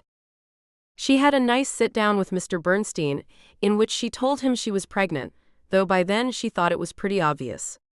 His lack of surprise made her wonder, but he was genial, if not ecstatic, about her new circumstances. It took a few times of bumping into Max in the hallway and around the office to admit some things to herself. First, she wouldn't recognize her magical knight even if he did show up. She was too swamped in her own feelings for Max. 2, if Max could be her knight, that would be okay. Except for the problem that she wouldn't believe it. And given the fact that she only fell for the wrong guys, she was convinced of the logical conclusion that the right guy might come along, but she wouldn't fall in love with him even if he was right in front of her. Even if she no longer had feelings for Max. No matter what she did, she was destined to miss the right one and find all the wrong ones. Speaking of right in front of her, the wrong guy was headed straight to her door. She'd made it 4 days since returning from Madrid without speaking to him. So much for making it to 5. Max leaned in her doorway, his crossed arms showing off his broad shoulders and making her stupid stomach flip. Hey, Sloane. I was hoping you'd join me for lunch. I don't know.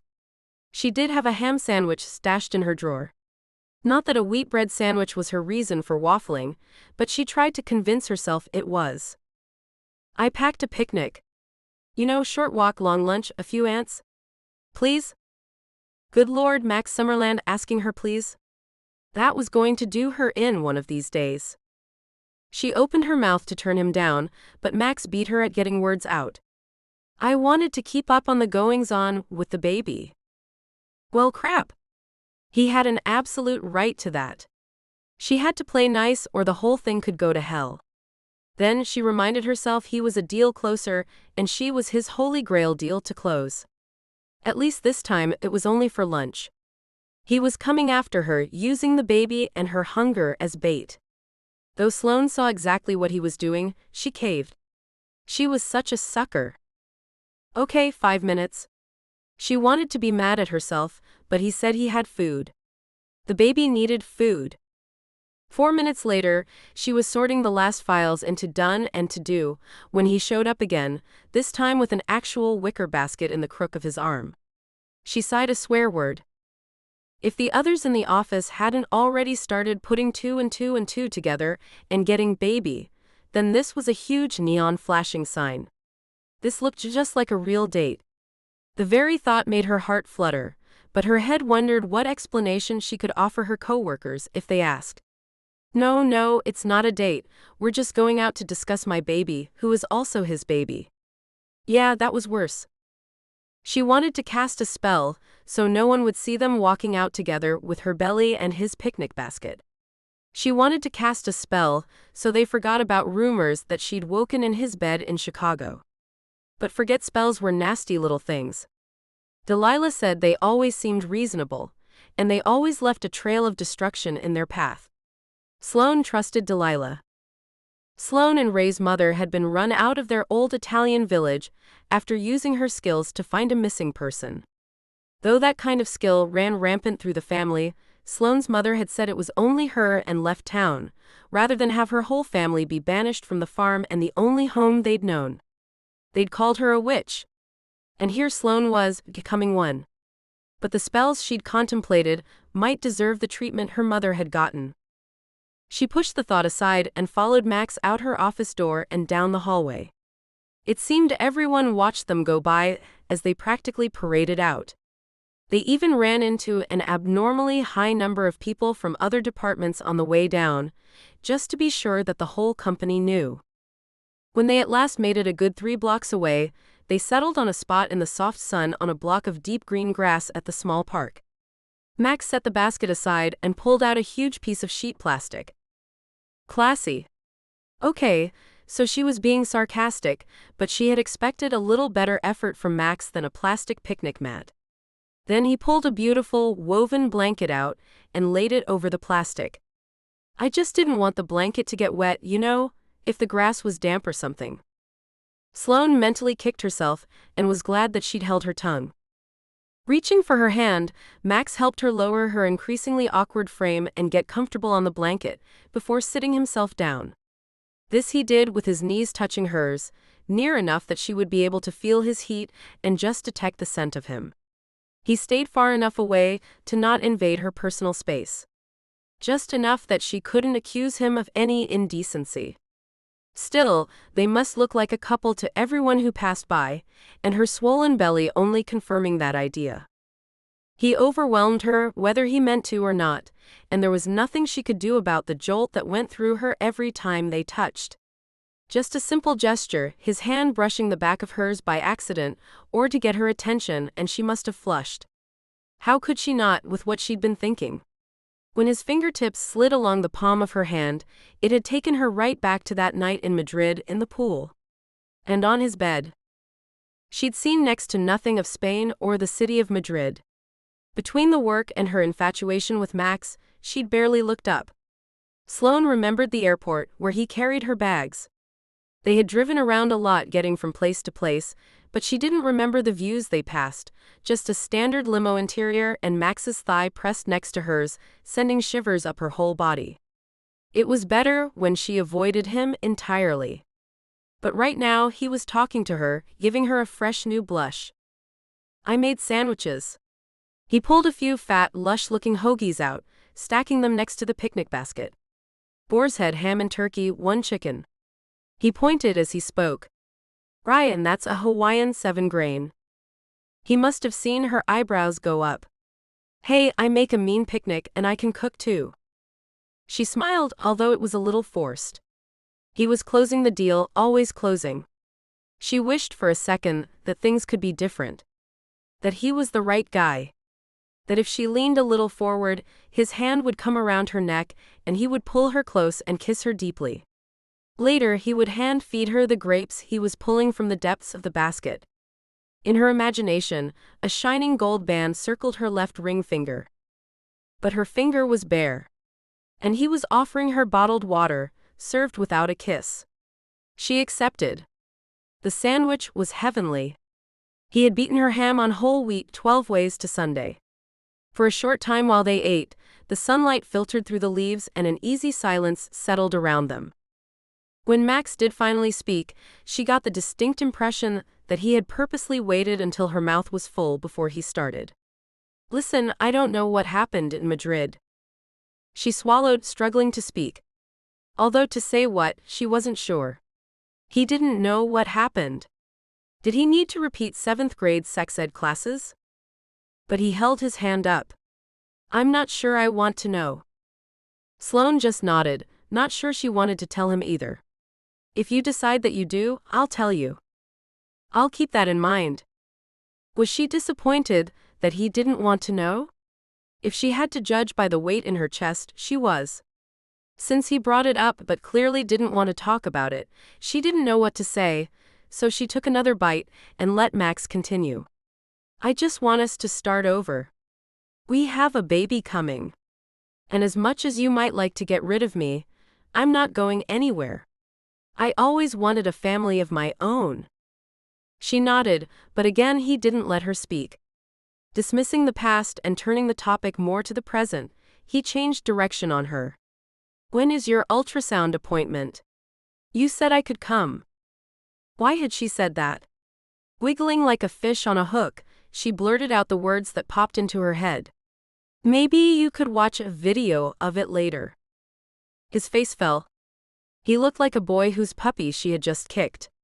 Still, he sucked it up, even if he visibly bit back what he wanted to say. When he did speak, his words were conciliatory. If you'd be more comfortable that way, I'll deal. No. He wouldn't. She felt like a terrible person just for suggesting he not come. All evidence said Dylan Adderson was entirely at fault for all this. While Max might not have been drugged, he'd been a victim of a bad circumstance too. Even though she wanted to say he should have worn a condom if he really didn't want to be in this situation, she couldn't do it.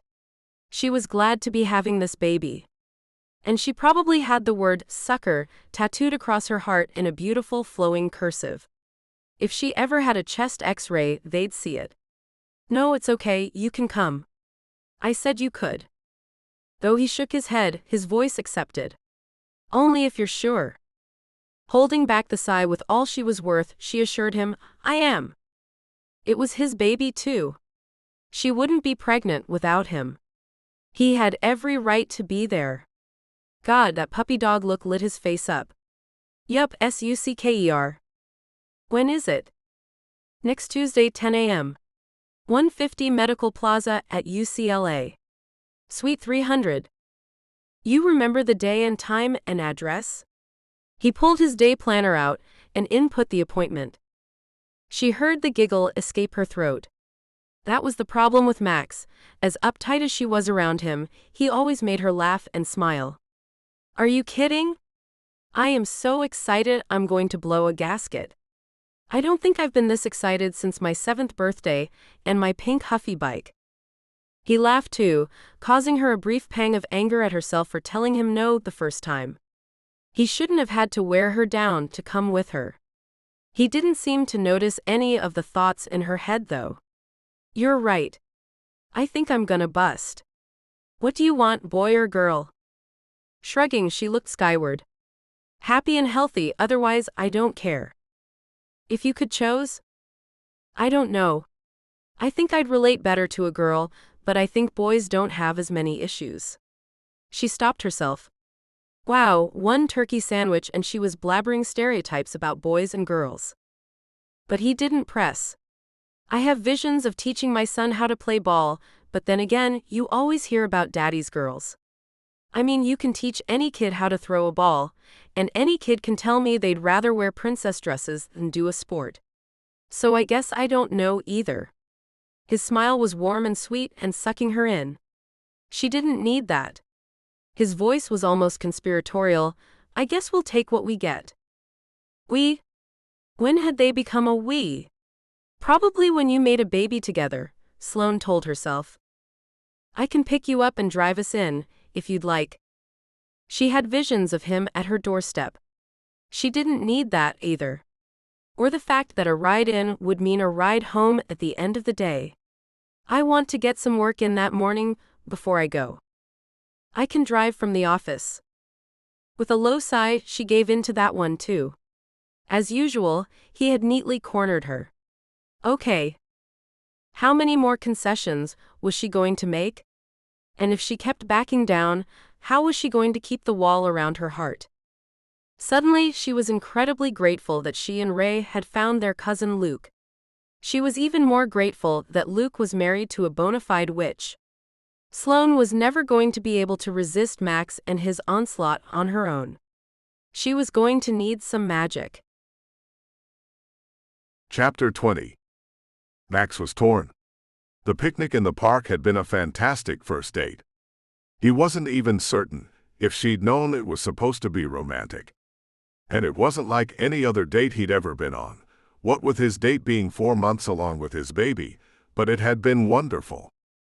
Under the tree on the picnic blanket, Sloane had laughed. She'd smiled real smiles at him. He knew some of the things he was asking were things she didn't want to give up easily, but he'd pushed just a little and she'd cave. Surely, she would have held her ground more firmly if she really hadn't wanted him there. He looked at her face and wished he could pull out a dowsing L-rod and ask the universe to double-check her answers. He'd saved that for later. He'd back out of the appointment if any of his spells or readings said she really didn't want him along.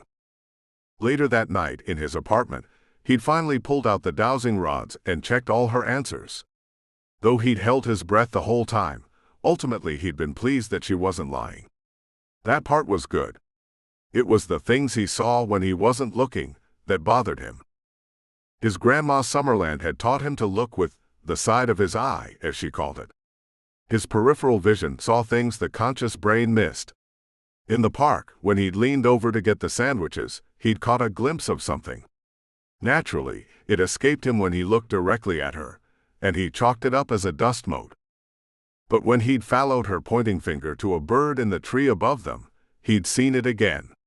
So while they ate, he stayed quiet and was grateful when she did too. If she thought anything of him looking away and admiring the scenery, she didn't say anything. What he was doing was looking at her with the side of his eye, like his grandmother had taught him. It was definitely there. Smoky tendrils of gray and white, curling around Sloane as though they owned her. Somehow, she'd gotten another spell on her. It had taken him a while to wrap his head around it. It was a legitimate question. Who got spells cast on them? It could happen. Maybe she'd run into a witch, and they cast on her for whatever reason. The first time he'd seen it, she'd been cast on at the hotel bar. Dylan Atterson had hit her with GHB and a forget and desire spell combined. But Max had removed it. He double-checked. That spell was gone long before he and Sloane even pulled their shirts off. Also, that one had a black glint. It had been a nasty little device, intended to hurt or use the victim. As he watched this one, the gray and white pieces snaked and moved around her. Max had hardly been able to look at Sloane, let alone speak. So he'd eaten his sandwich and tried to figure out what she might have gotten herself into. The best he could figure was that Atterson had cast on her again. Sloane said she'd written him a letter. It was probably full of legal threats that may or may not have carried any weight. Hitting her back with another spell would earn that ass his revenge, and someone like Sloane would likely never even know she'd been spelled, let alone tie it back to that little weasel. Normal people didn't think in terms of spells and casting. When things were wrong, they didn't fog their mirrors and look for tendrils in the air around them. They didn't grab a pendulum and ask if they'd been cast on. But whatever this one was, it was strong enough for him to get a glimpse of it while they were in the park. Though he'd had a great time, he'd spent most of the meal and the rest of the afternoon worried. Atterson was the only one Max could think of who would do it. There were witches everywhere, not in high numbers certainly, and few who'd been raised in the craft like him, so it didn't have to be that piece of crap Dylan Atterson. Still, that was his first best bet. While Max wanted to sit down and remove the spell, the best he could do would be a general removal. It would be better if he knew what he was removing specifically. But first, he had another more tangible message. At home, he logged into the company information and pulled up his old files. He had a contact number for everyone who'd attended the Chicago meeting. Pulling up his cell phone, Max hoped that Atterson had maintained the same cell number. The work line would likely be dead or would lead to the new Jeff Landers guy. It rang and rang. Oh. Atterson wouldn't answer if he recognized Max's number, and he likely also wouldn't if the number showed up as unknown. Max hung up and called back. He waited 5 rings, then hung up and called back again. The little asshat would know it was important. Just as Max was trying to decide what kind of threat would work best on voicemail, the line clicked. "Who is this?" The voice was gruff and irritated. And though he'd only heard it for a short while several months ago, Max recognized it. Bingo. This is Max Summerland from Bernstein. He let the idea that it was a business call hang for a second, then he slashed that to the ground. I know what you did to Sloan Ellis. I have evidence and I can prosecute you. Look, Max knew that Sloane had already threatened him, but she hadn't understood she'd been cast on. Max was going to add another layer. Shut up. I know Sloane wrote to you, and I know she decided not to prosecute. But if you do anything to her again, you'll wish she had thrown you in jail. What I can do to you will be 1,000 times worse. Look, man. She said she was single. It's not my fault you had a crush on your coworker. The tone was mealy and condescending, that of a man who was used to getting away with certain things. Of course he was using magic, and probably no one suspected him, but Max was putting an end to it. That's not what this is about. Let's discuss the fact that you put GHB in her drink. That stuff breaks down. I don't know what her proof is, but you can't trace it. There was an air of superiority, and Max felt his blood boil at the almost admission of guilt. He wanted to reach through the phone line and strangle the little ass. But he couldn't, so he played a better card. That may be true, but you didn't count on running into someone who can spot the spell you placed on her, did you? Silence held for a minute. Anyone who hadn't put a spell on Sloane would have started in about Max being off his rocker. That Anderson waited him out was practically a confession. Son of a bitch. Max waited until Anderson spoke. Look, Then he cut the little bastard off. I also know that you cast another spell on her since you got fired. I didn't. I swear. I mean, I bought that crap off the internet. Max didn't believe him. Or if the asshat had bought it off the internet, he clearly hadn't quit doing it. I don't care how you got it. I can see it. I took the first one off her. I'm taking this one off her too. If another one shows up, and I don't care from where, you're going down. He paused for effect. If you tell anyone about this conversation, I'll deny it. And then I'll make your life a living hell, and no one will believe you. I can and will turn your world upside down in the worst way possible. We need to be crystal clear about this. Do you understand me? Yes. The answer was only the one syllable. It sounded as though the words were gulped, which made Max happy. Finally. I'm watching Sloane. I'm watching you. If you come near her in any way, shape, or form again, you'll regret it. As he said it, he realized it was possible that Dylan Anderson had been recording the conversation. With no further words, Max hung up. Shit. His only consolation was that he could probably make the man lose the recording. There were spells to make tech go awry. Maybe he just needed to add that to his to-do list tonight. After what the other man had done to Sloane, and what he'd probably intended to do that night had Max not intervened, he found he had no compunction with making Dylan Anderson's phone suddenly crap out on him. Max looked around his apartment. It was 6:30. He'd called as soon as he'd walked in the door. If he hightailed it, he could pick up what he needed before everything closed. Still in his business suit, he turned and headed right out the door. He cast small spells along the way to turn the lights green and clear the traffic. With a snap of his fingers, he cast one last spell to open up a parking spot in front of the store. 2 minutes until 7, he pushed the door open, relieved that he'd made it. The place was hopping, and it looked like they wouldn't close for a little bit. Letting his tension out, he picked up a basket and started gathering what he was missing. In just a moment, a voice came to him.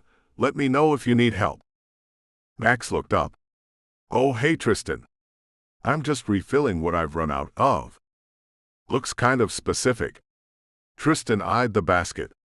Though Max had his grandma Summerland teaching him, Tristan had been raised in a family of witches and was not only incredibly powerful, he also made Max feel comfortable here at Blessed Be. Max wondered if Tristan had cast a spell, so no one from work would ever recognize who was coming or going.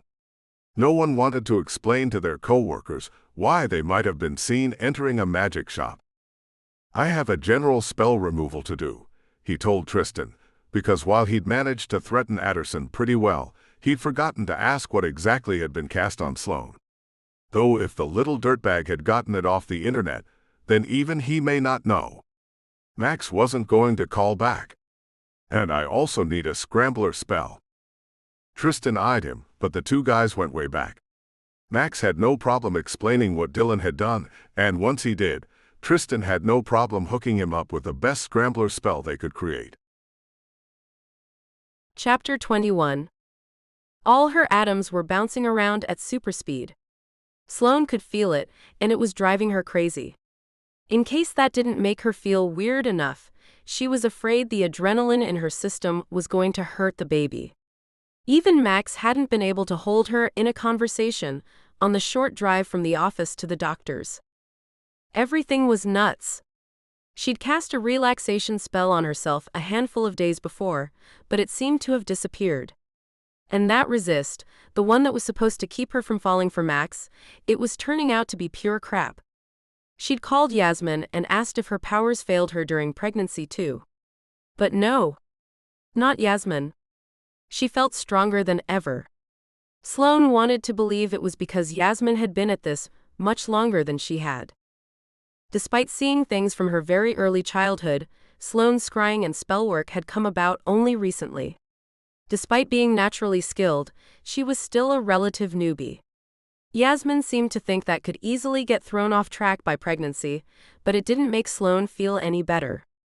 Come to think of it, her skills had been messed up when she was trying to do something as simple as tell if her baby was a boy or a girl. Midwives with no witchcraft skills had successfully been doing that one for hundreds of years. Just not Sloane. At least today she was relying on technology, not witchcraft.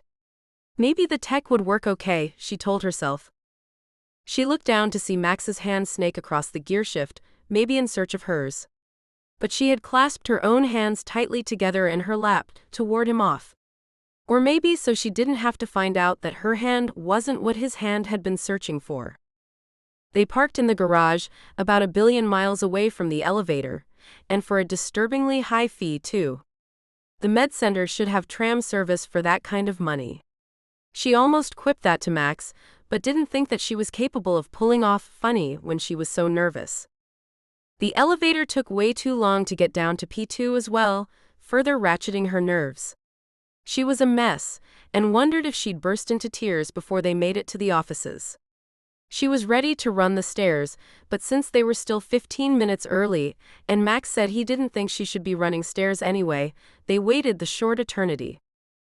At least once the elevators came, she was actually making some kind of progress.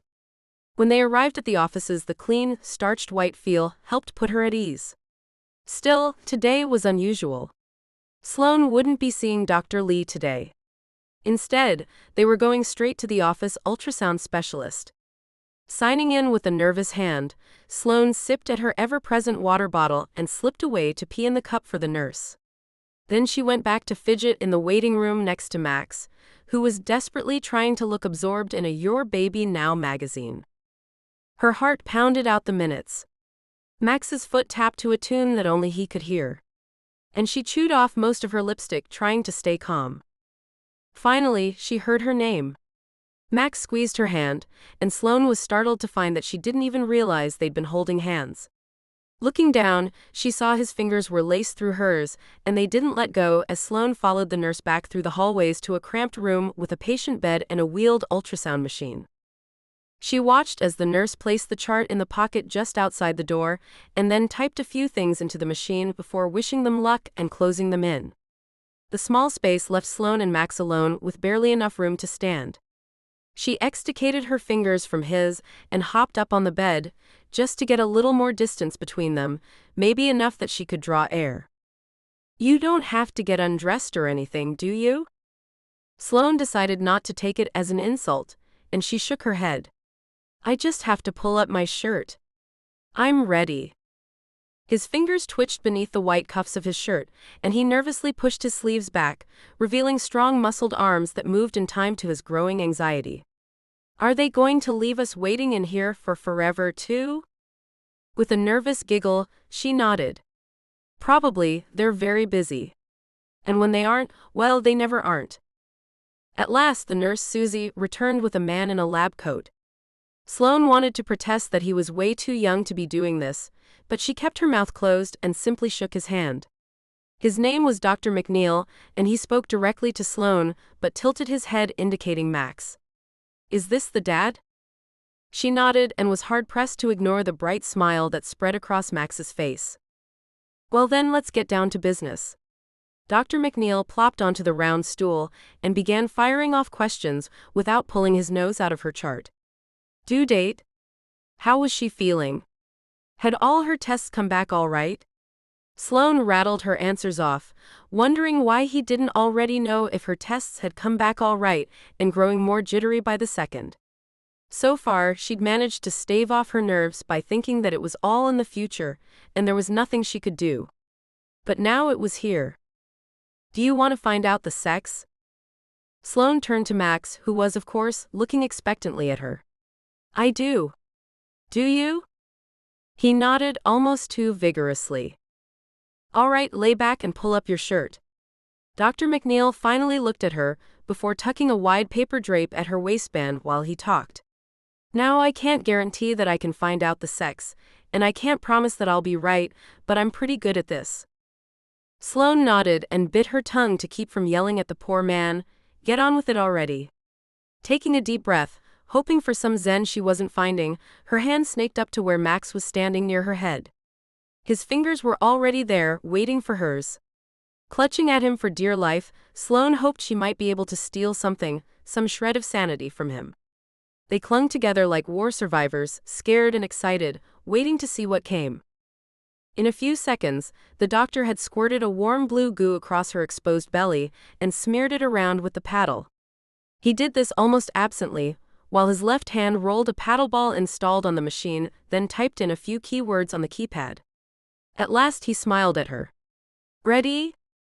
She nodded again instead of shouting, "I've been ready," and lay quietly while he held the paddle still against her belly and flipped a switch. A jumble of black and white popped up in an arc on the screen. Sloane stared at it, literally trying to make heads or tails of what she was seeing, until Dr. McNeil frowned. Her heart sped up and Max's fingers tightened on hers. Oh God! Why was he frowning? That could not be good. Her heart sank and she braced for the worst. "Have you had an ultrasound before?" "No." It was soft and sad even to her own ears, and she took a deep breath and steeled herself for the bad news, even as she heard Max doing the same. "Well," he turned the computer screen to face her and Max. "Oh God, oh God, oh God." She almost didn't want to look. But he pointed at the screen, traced a white shape, and watched their faces with a small smile. "There's your baby." Her whole body trembled. "Is everything okay?" The doctor nodded and she could feel her breath let out, and her fingers let loose a little of their death grip in Max's hand.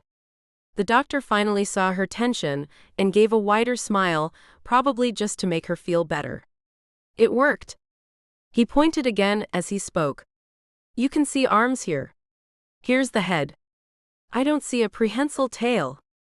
He must have thought he was funny. Sloane only nodded in all seriousness. "No tail. That was good." The doctor realized his idea of a joke had fallen flat with them, and he headed back into neutral territory. "So far so good. I have measurements and such to take. Give me a minute." This time it was Max that frowned, but that didn't worry her anywhere near as much. He pointed to the black and white jumble that she was already in love with. "Then what's that?" Her heart lurched even as Dr. McNeil smiled. "Good catch, Dad. That's your other baby." "What?" She almost jumped up off the table. "Congratulations, you're having twins." "But..." She couldn't form sentences. Her head fell back against the paper-covered pillow with a crunchy thud. Her brain scrambled again. "But I heard the heartbeat. There was only one. Must have missed it. Honestly, that happens all the time." He turned his attention back to the screen as though it was no big deal.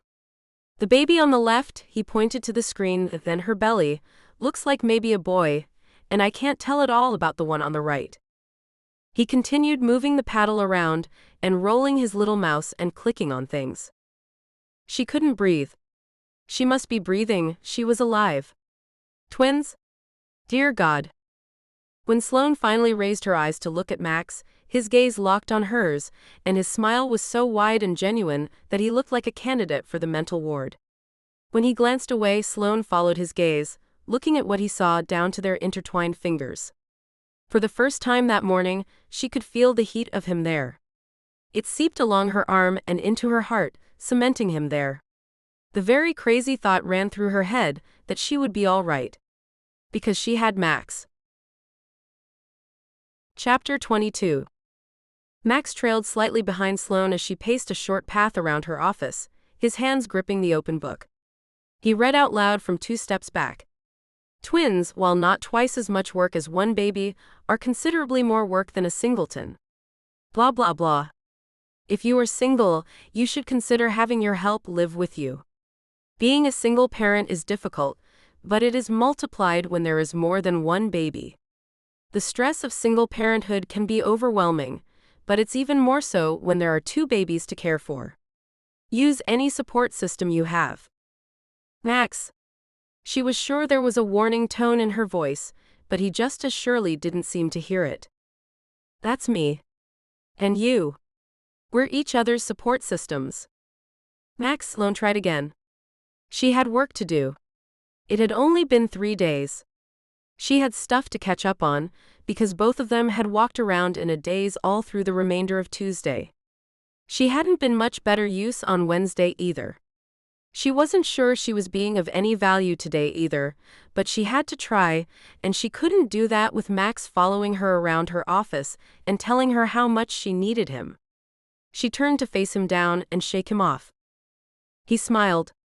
"I'm buying a house." "What?" Okay, he had her attention now. "I'm buying us a house." Us? Oh gosh, he really was crazy. And she hated that it sounded so very good to her ears. "I'd like your input." He stood still now, the book folded closed by his side, his finger marking the place as though he might start reading to her again at any minute. At least he was looking right at her, paying attention to only her. She hoped that meant he understood the enormity of what he'd just said, and maybe that he wasn't clinically insane. "Max, we aren't buying a house. As much as I would like that, but she didn't say that part out loud." "I know I am." He looked her square in the eye. He was flat out serious. Oh God. She finally pulled her ace out. She'd been holding back, wanting to know but not wanting to either. So she sucked in a breath and pushed out the words, then braced for the answer. "What does your girlfriend think of all this?" "What girlfriend?" He tilted his head, frowned, and generally looked at her like she wasn't speaking English. She let out a deep sigh. She deserved this, she supposed, for thinking she held some trump card over him. The dark-haired one. She felt herself digging the hole deeper, but kept her eyes trained on him. "We broke up last May." Then, in the blink of an eye, he flashed into boiling anger. "For God's sake, Sloane. You thought I had a girlfriend all this time? What do you think I am?" He only paused a second. But it was long enough to see the pain she caused. Without intending to, she had seriously wounded him. His jaw clenched and his eyes flared again. "Don't answer that. I really don't want to hear it." Realizing that she might as well have just called him a heartless bastard, she felt the shame creep up her neck, and she started to apologize, but he was having none of it. He shut down that part of the conversation and steered things where he wanted them. But he spoke through clenched jaws that told her he hadn't let it go. "I think the kids should have a yard to play in."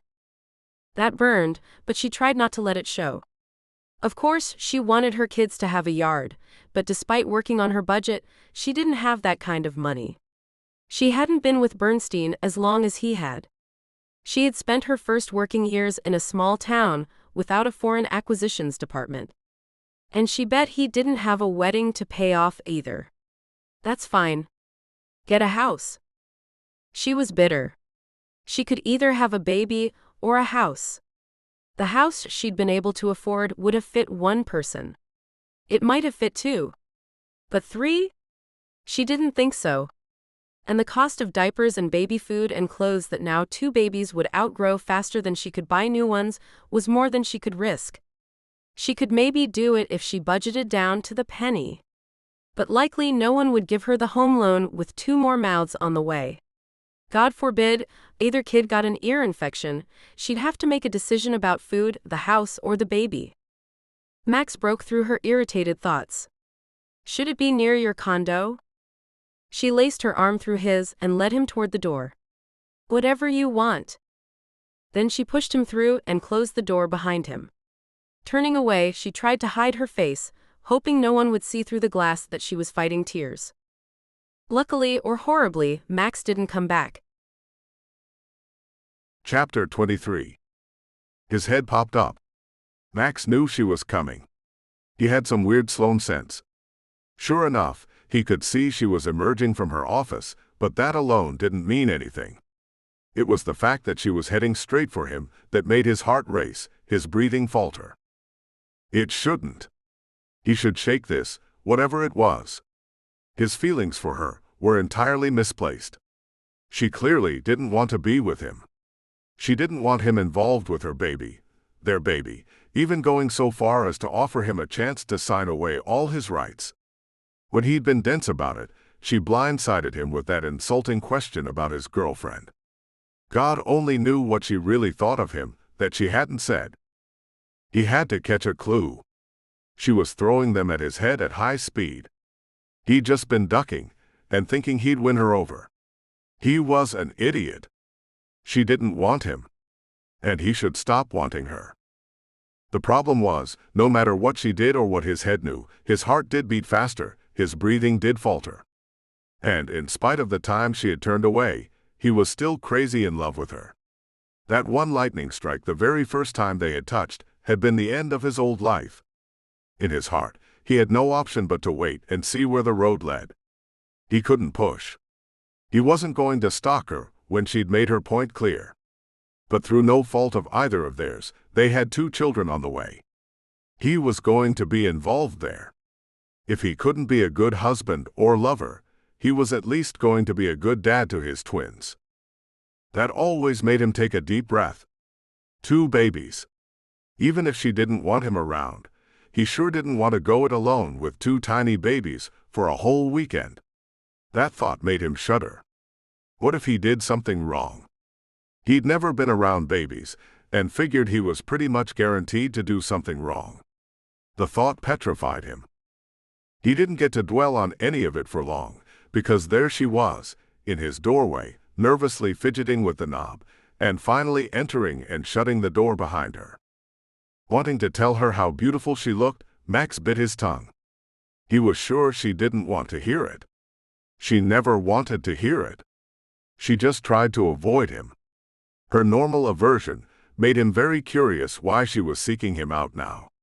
The last time she came in here and closed the door behind herself, she'd laid her pregnancy on him like a mic drop. So what was she up to now? Her words gushed out. About what I said about you having a girlfriend. But after the initial burst, she trailed off. Max crossed his arms and didn't get up from his seat, still pissed about that. If she wanted to bring it back up, so would he. Oh, forget about it. I'm sure I seem like the kind of guy who sleeps around behind his girlfriend's back all the time. That came out ruder than he meant, but he had been thoroughly insulted. I'm sorry. Don't worry about it. He turned the chair around and began working at the small table behind him. If that was all she had come for, then she could leave. I do worry about it. Don't. He tried again to wave her away without looking at her. But she didn't give up easily enough. I wanted to apologize for a lot of things. At last he turned slowly around and looked at her. This he wanted to hear. Maybe things were looking up. However, in the past, his hopes hadn't served him all that well where Sloane was concerned. So he reined them in and waited. I'm sorry about that remark about you having a girlfriend, and I'm sorry for way back in Chicago that I suspected you. Leaning his seat back, he crossed his arms again and tried to be nonchalant and forgiving. Not a big deal. I would have suspected me too, given the circumstances. Her eyes searched until she held his gaze, and he didn't like it. It felt like she could see into his soul. Clearly she couldn't, because she would have answered what she saw. She would have said either I love you too or I don't love you, so please stop trying. But she said neither of those things. She just looked sad. I let everyone think that maybe you had. There were rumors. I never heard them directly, but I know they were around. I got Sheila to cough up a few things she had heard. And I should have told them that it wasn't you. You could tell them now. I already did. A while ago. I gave serious information to a few key gossips. They spread the word. No one thinks it was you anymore. They haven't for a while. She managed the smile only on one side of her mouth. He dug, hoping for more. What exactly did you tell them? That you didn't do anything to me, that it was all Dylan. That I was confused. I went back and told them that this is your baby, and that it's twins. As he watched, her hand fluttered and strayed, calming only when it found a home against her belly. She still hadn't moved from where she leaned against the closed door. It ought to feed the rumor mill for a while. Wow. That was a lot to digest. She would keep the gossip flowing for months with all that. He pushed his fingers through his hair. It must be standing on end. Now what? Oh God, I'm sorry, I didn't think. She was nearly in tears. Tears? Didn't think what? That you might not want everyone to know that these are your babies. Maybe you wanted to see someone else, or...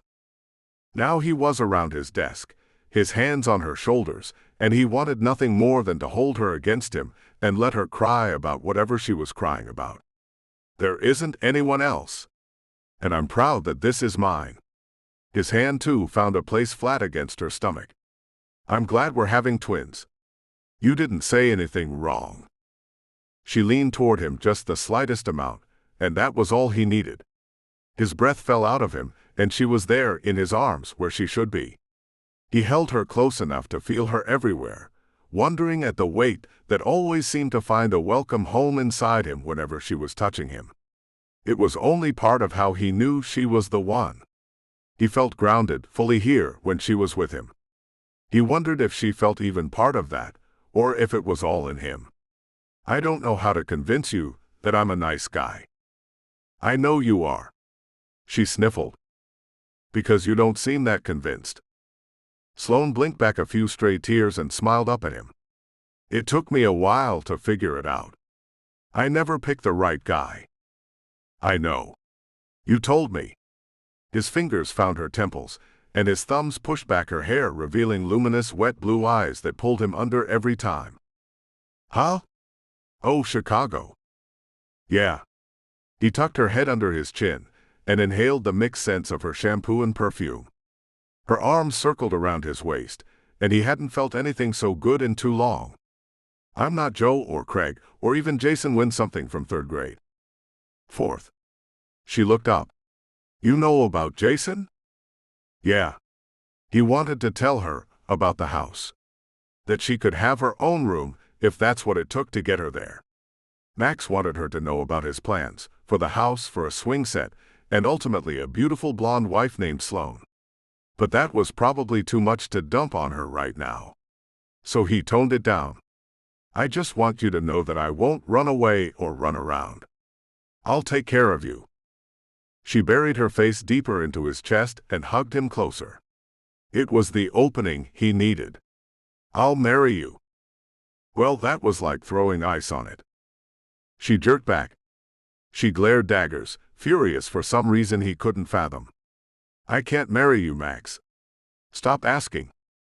She shoved at his chest, catching him off guard and making him stumble back a few feet. With that, she was out the door, gone before it had even stopped its swing. And the front of him, where she had been pressed just moments before, had gone cold. Chapter 24. He asked me again. She wailed into the phone. Tears rolled down her cheeks. Ray, I can't handle this. Can I suggest something stupid? Her sister asked, and even understood when Sloane sniffled a nodded answer. Maybe you marry him. Maybe he's the one. When Ray said it, it sounded so very real. Reasonable, even. Like Sloane could just waltz back in and say I made a mistake when I said no, I meant to say yes. But that would never work. Why would I do that? I don't want to spend the rest of my life in love with a man who doesn't love me back. Sloane sniffed. He doesn't really want me, he just doesn't want his kids going back and forth between two parents. If I'm being honest, that just makes me want him more. It will all be okay. You can handle it. It seemed that she had heard that line a lot from Ray and Lisette lately. Usually it made her feel better, but not today. She railed against fate some more. I finally fall for a nice guy, a good man, and he doesn't love me. I think my plan is actually really solid. Sloane could hear her sister's fingers snap over the telephone line, and she wondered if her sister was casting a small spell. But Ray's voice came through again before Sloane could ask. Marry him, seduce him. End of story, happily ever after. Seduce him? That was the worst idea she had ever heard. She wailed. I'm huge. He slept with you in Madrid. I know you. He'll fall in love with you. He will. I have no doubt you can pull this off. I was only very large then. You wouldn't believe how fast I am getting bigger. I can only imagine, but the thing is, he keeps asking. If it was only about convenience, he would have come up with another idea by now. You said he's smart. But he keeps asking the same thing. You can do this. Marry him. And when he realizes that he can't fake it anymore and cheats on me, then you divorce him, take half of everything he has, and sleep with every hot hunk who comes along on the weekends he has the kids. Sloane couldn't help it. She bust out laughing, loud guffaws that cracked her up, until without warning they turned into tears. Just the thought of Max telling her he'd never loved her, and he'd just done it for the kids was heartbreaking. She tried to brush it off. I'm just more emotional now. No joke. I am a basket case, and I only went off my birth control. She heard Ray talking to Sam in the background. No, I'm fine really. Then back into the receiver, see? I'm crying for you right now, and Sam's all worried. Of course. Because Ray had someone who loved her, someone there to worry about her. No wonder she thought Sloane should just marry Max. To Ray it had become unfathomable not to have that kind of love. But Sloane knew what it was to not have it, to know that you'd never had it. And to know that, given your track record, you probably never would. You don't know what I did, Ray. Oh. What was that? She told her sister how she'd scried about her perfect man. She wasn't proud that she'd sunk low enough to look him up, but she had to confess. He's in Chicago, Ray. And I'm stuck here in LA tied to Max for the next 20 years. Oh, and I have such a huge crush on Max that I probably wouldn't know my dream man if he walked up to me and told me he was the one. So how am I supposed to find him? Sloane was practically wailing again by the time she finished her confession/diatribe. But it was the silence on the other end of the line that made her stop. Ray? What are you thinking but not telling me? Sloane, you found Max in Chicago. No, Ray, he's from here. And you know as well as I do that Chicago doesn't mean he lives there or grew up there or any of that stuff.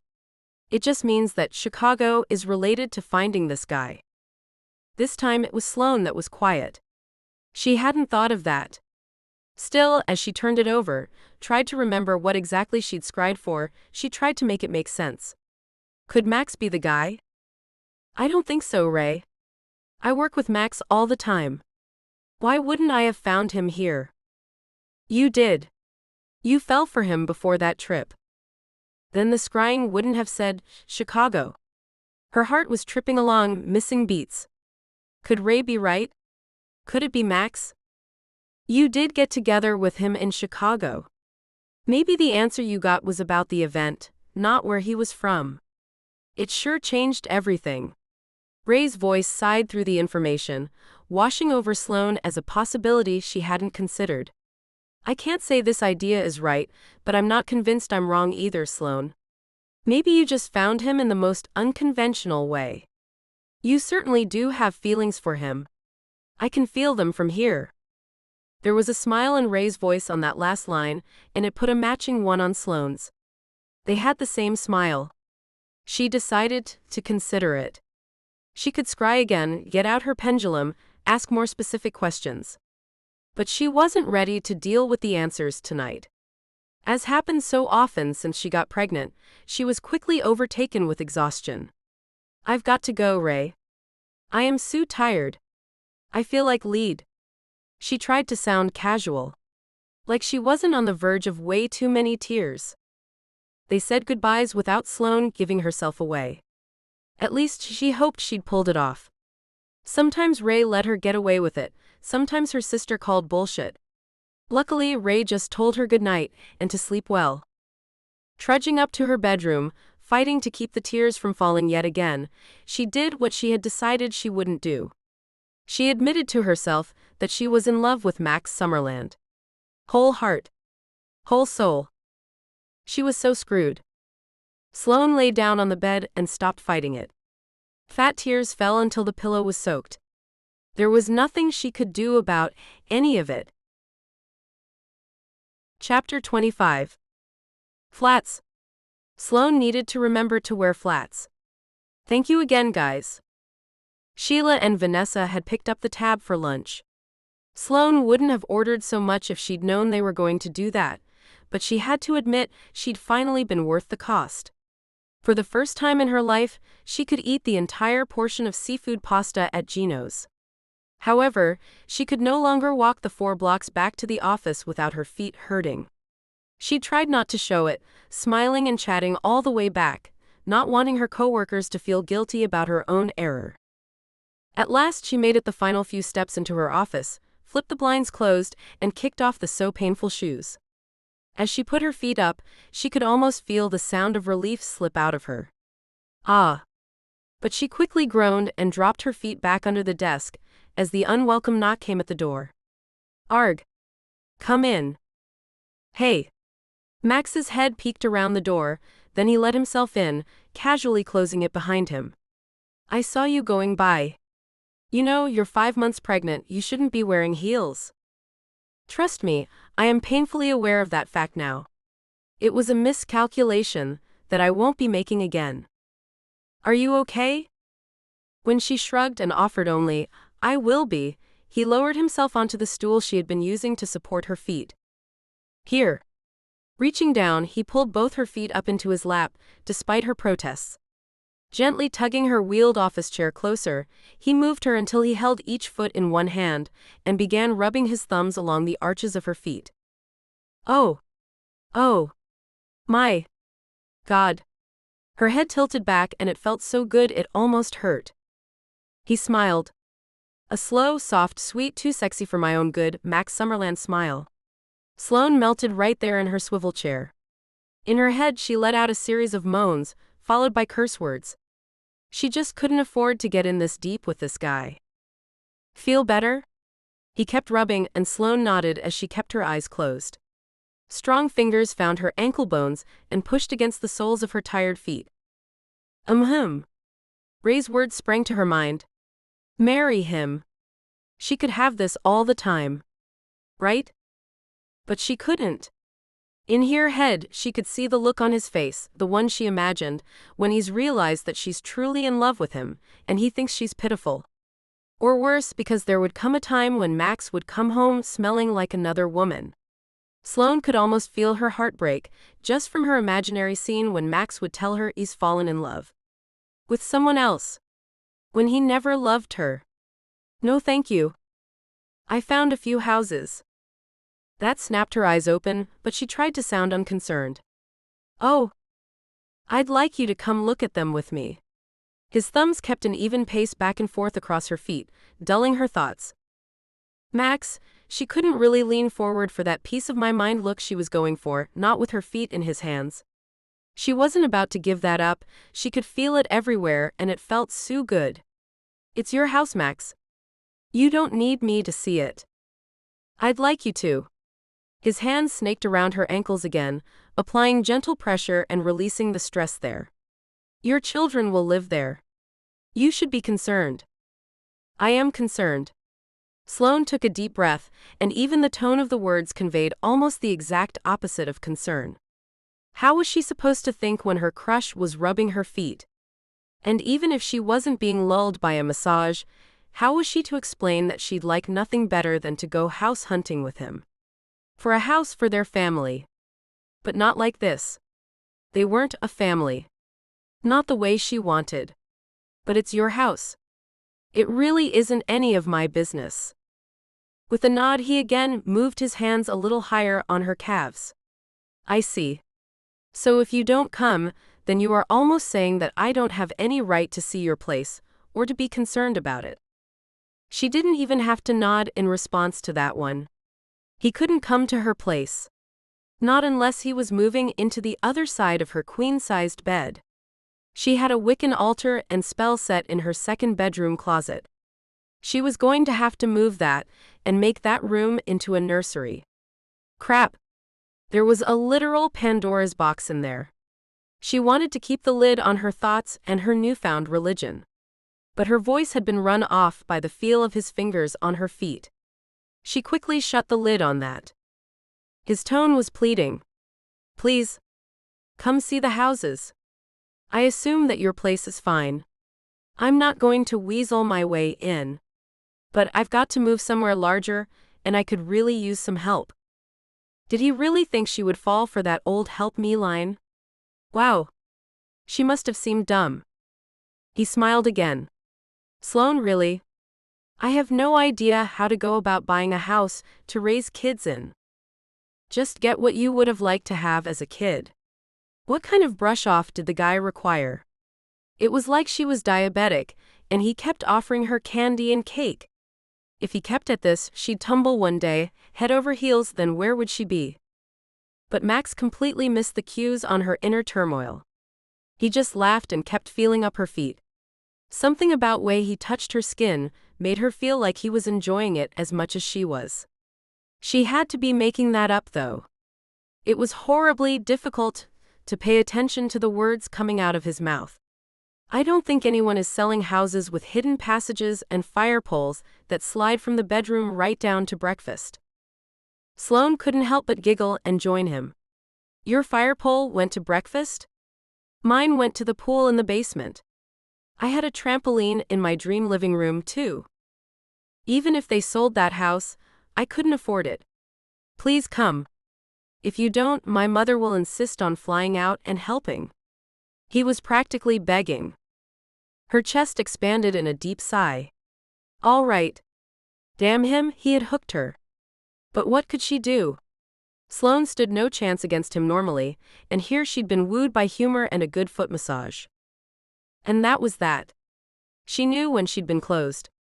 He told her that he already had an appointment with his real estate agent on Sunday, and that he could move it if she needed. Of course, he already had an appointment. He'd probably already told the agent to expect her. Done deal. She couldn't back out now. So she told him Sunday was fine and assured him that she would wear flats. It seemed just like that the foot massage was over. Max gently placed her feet back onto the floor, and before she could move out of the way, he leaned over and kissed her forehead. It felt far better than it should have. I'm sure that you have work to do, so I'm heading back to my office. All she could do was nod. Done deal. But halfway out the door, he stuck his head back in. And I'll be right here at 5:30 to walk you to your car. What? I don't need to be walked to my car. I'm fine, really. She turned back to the papers on her desk, trying to both end the conversation and mask the disappointment she felt. You're right, you don't. But I think you do need someone making sure you leave at 5:30, and that you don't hang around until 7 or 8 to finish up a few things.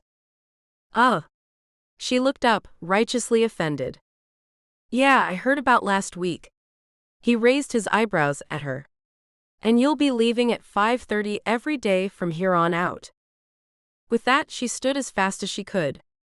Let's get one thing straight here, Max.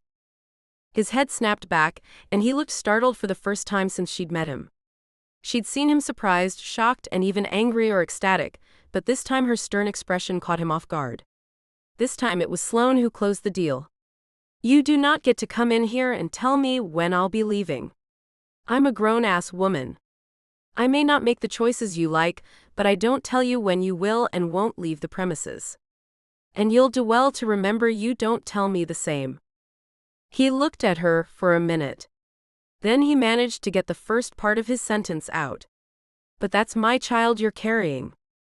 Yeah, it is. I'm carrying your DNA to personhood. I'm doing it. Inside my body. Do not get any stupid ideas that you have any jurisdiction over what I say, do, or eat. I've got enough on my plate without a man trying to tell me what to do. She didn't move, just stared him down. When he didn't say anything, Sloane continued. Maybe just think about how stupid it would sound if I'd said that to you. This time he nodded slowly. I was just worried that. She held her hand up. You're allowed to be worried. You're allowed to say so. You're allowed to make suggestions. But you just issued an order like I was your child or something. Don't do it again. Holy hell. Where had that backbone come from? She hadn't even cast a spell on herself for it. And that was probably a good thing, since none of her spells had seemed to work of late. But maybe Lisette had been right, and Sloane was stronger than she thought. I'm sorry. His words were soft and they sounded sincere. All traces of Max the Closer had fled. I shouldn't have said it that way. I'm worried you'll work yourself into the ground, or be here alone late and get hurt. She wanted to tell him she accepted his apology. She apparently had a new backbone, but she wasn't a bitch, but that last line changed it. Max, you're worried about the babies. No. Now he was angry. Could they not have a civil foot rub and conversation? Apparently not. You're right that I shouldn't tell you what to do, but don't you put words in my mouth. I'm worried about you. They stared at each other for a minute, and this time she did manage a nod in acknowledgement. Then she sighed. Look, I'm not dumb. I didn't say you were. I had no idea I'd be walking anywhere other than around the office today. I'll be better prepared tomorrow. And you're right about working late too. I don't know a way around it.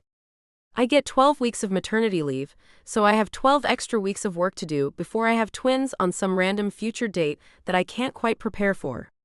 She'd worked herself up as she was talking. Max looked at her with squinted eyes. I don't think that's how leave works. I think you're supposed to actually leave the work to someone else. Sloane tipped her head. Is that what you're going to do? I'm taking leave when the babies come. They'll need both of us. How much? She challenged him. How had this turned? She'd been getting a foot massage for Pete's sake, and now she was standing on her tired feet and arguing. And not getting her work done. Sloane watched as a dull red color climbed up his neck. 4 weeks? Aha. Just 4? He didn't respond and she pushed on. And you're going to leave every project behind in someone else's hands for those 4 weeks? Not call in? Not work from home? Her raised eyebrows led to a sheepish look from Max, before his eyes darted to the suddenly interesting design in the carpet. Sloane kept going. Holy backbone, Batman. And Bernstein hasn't asked you if you plan to continue working once the babies are born? Because he asked me. I told him I'd be back, but he made sure to talk me through what to do if I changed my mind. Did you get that talk? Max shook his head, still studying the carpet. Then his shoulders slumped. Did he really do that? Of course he did, Max. I've got you on one side, telling me when I can and can't leave the office, and my boss on the other, suggesting that I'm not committed to my job because I got myself knocked up on a work trip. You're just as much going to be a parent as me, right? But you're not getting this. She barely took a breath. We work for the same company, so it's not that there are different policies in place. So yes, Max, I was going to do it anyway because, just like you, I don't like other people coming in and dicking up my work. But also because it's been made very clear to me that my boss thinks I don't know my own mind just because I'm pregnant. She stared at him, hating the feeling of tears in the corners of her eyes. Damn hormones. She would not let the drops fall, so she stared hard at Max. This time he looked her right in the face. You're right. I was totally out of line. Please understand my intentions were good. He paused and she watched as he visibly tried to rearrange his words. I'd like to stay and walk you to your car each night. It's not about you, it's about the fact that you're not as stable on your feet as you were, and if you get stuck and don't eat, it's worse than if it was just you in there. He waved his hand up and down her body, clearly having run out of his good words. You tell me when you're ready, and if it's okay with you, I'll walk you down to your car. Okay? She nodded once. I'm not dumb. You're right too. I'm working too hard. My body is making people, and I'm trying to do almost twice my normal workload here and be psychic about what to get ready for when I'm out. I don't know that it's humanly possible. Though she did add another scrying to her to-do list. Maybe she could psychically figure out what to prep. Okay, Max agreed, nodded, and turned away. Before she could say anything else, he was gone, and her mouth was just open with nothing to do. That was Max say his piece and leave. At least she'd gotten him to, hopefully, stop bossing her around. His subtle bribery was hard enough to deal with. She wouldn't put up with being treated like a child.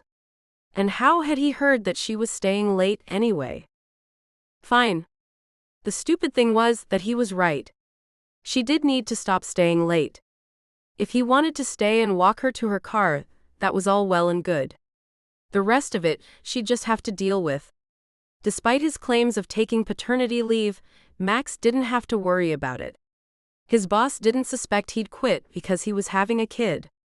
Max wasn't the one at greater risk of needing a C-section because they were having twins.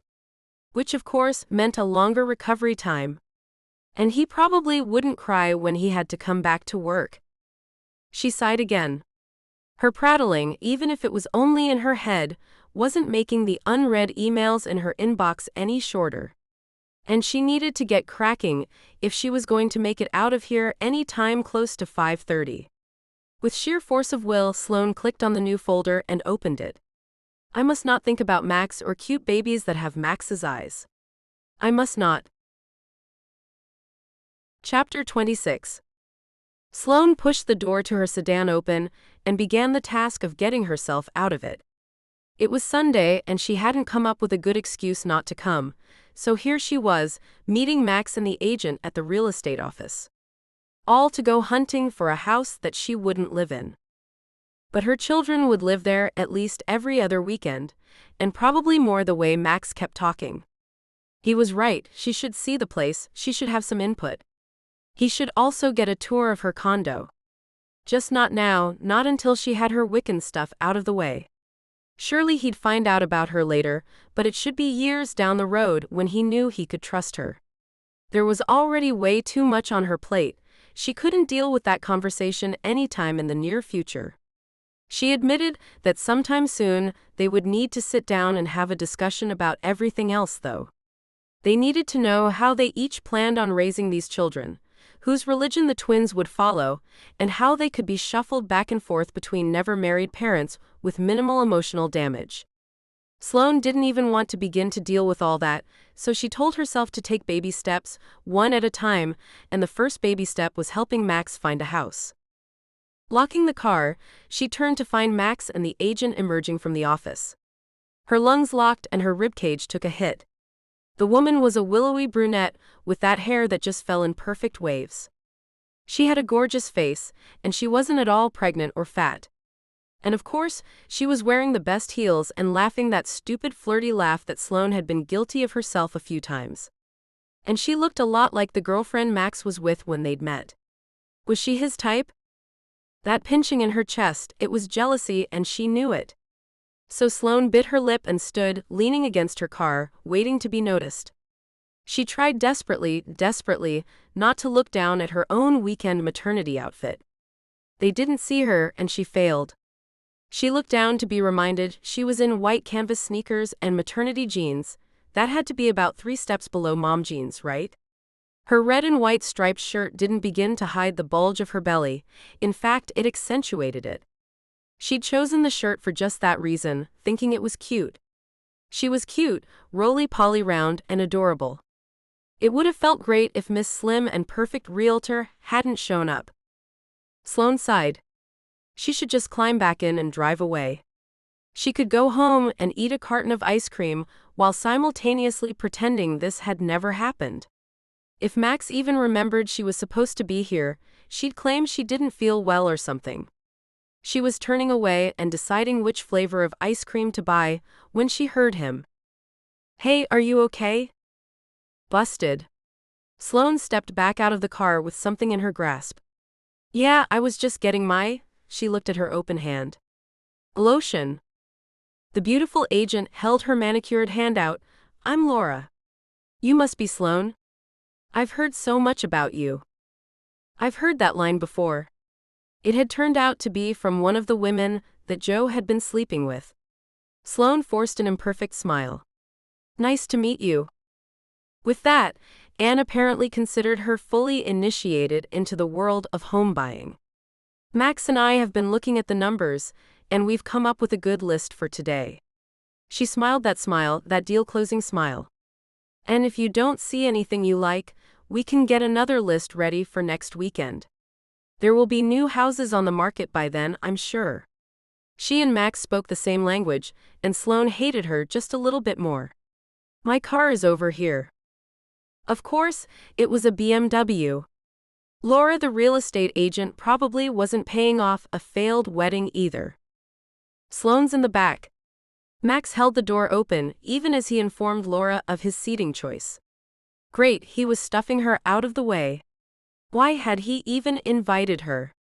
His voice overrode her thoughts. "It's safer there.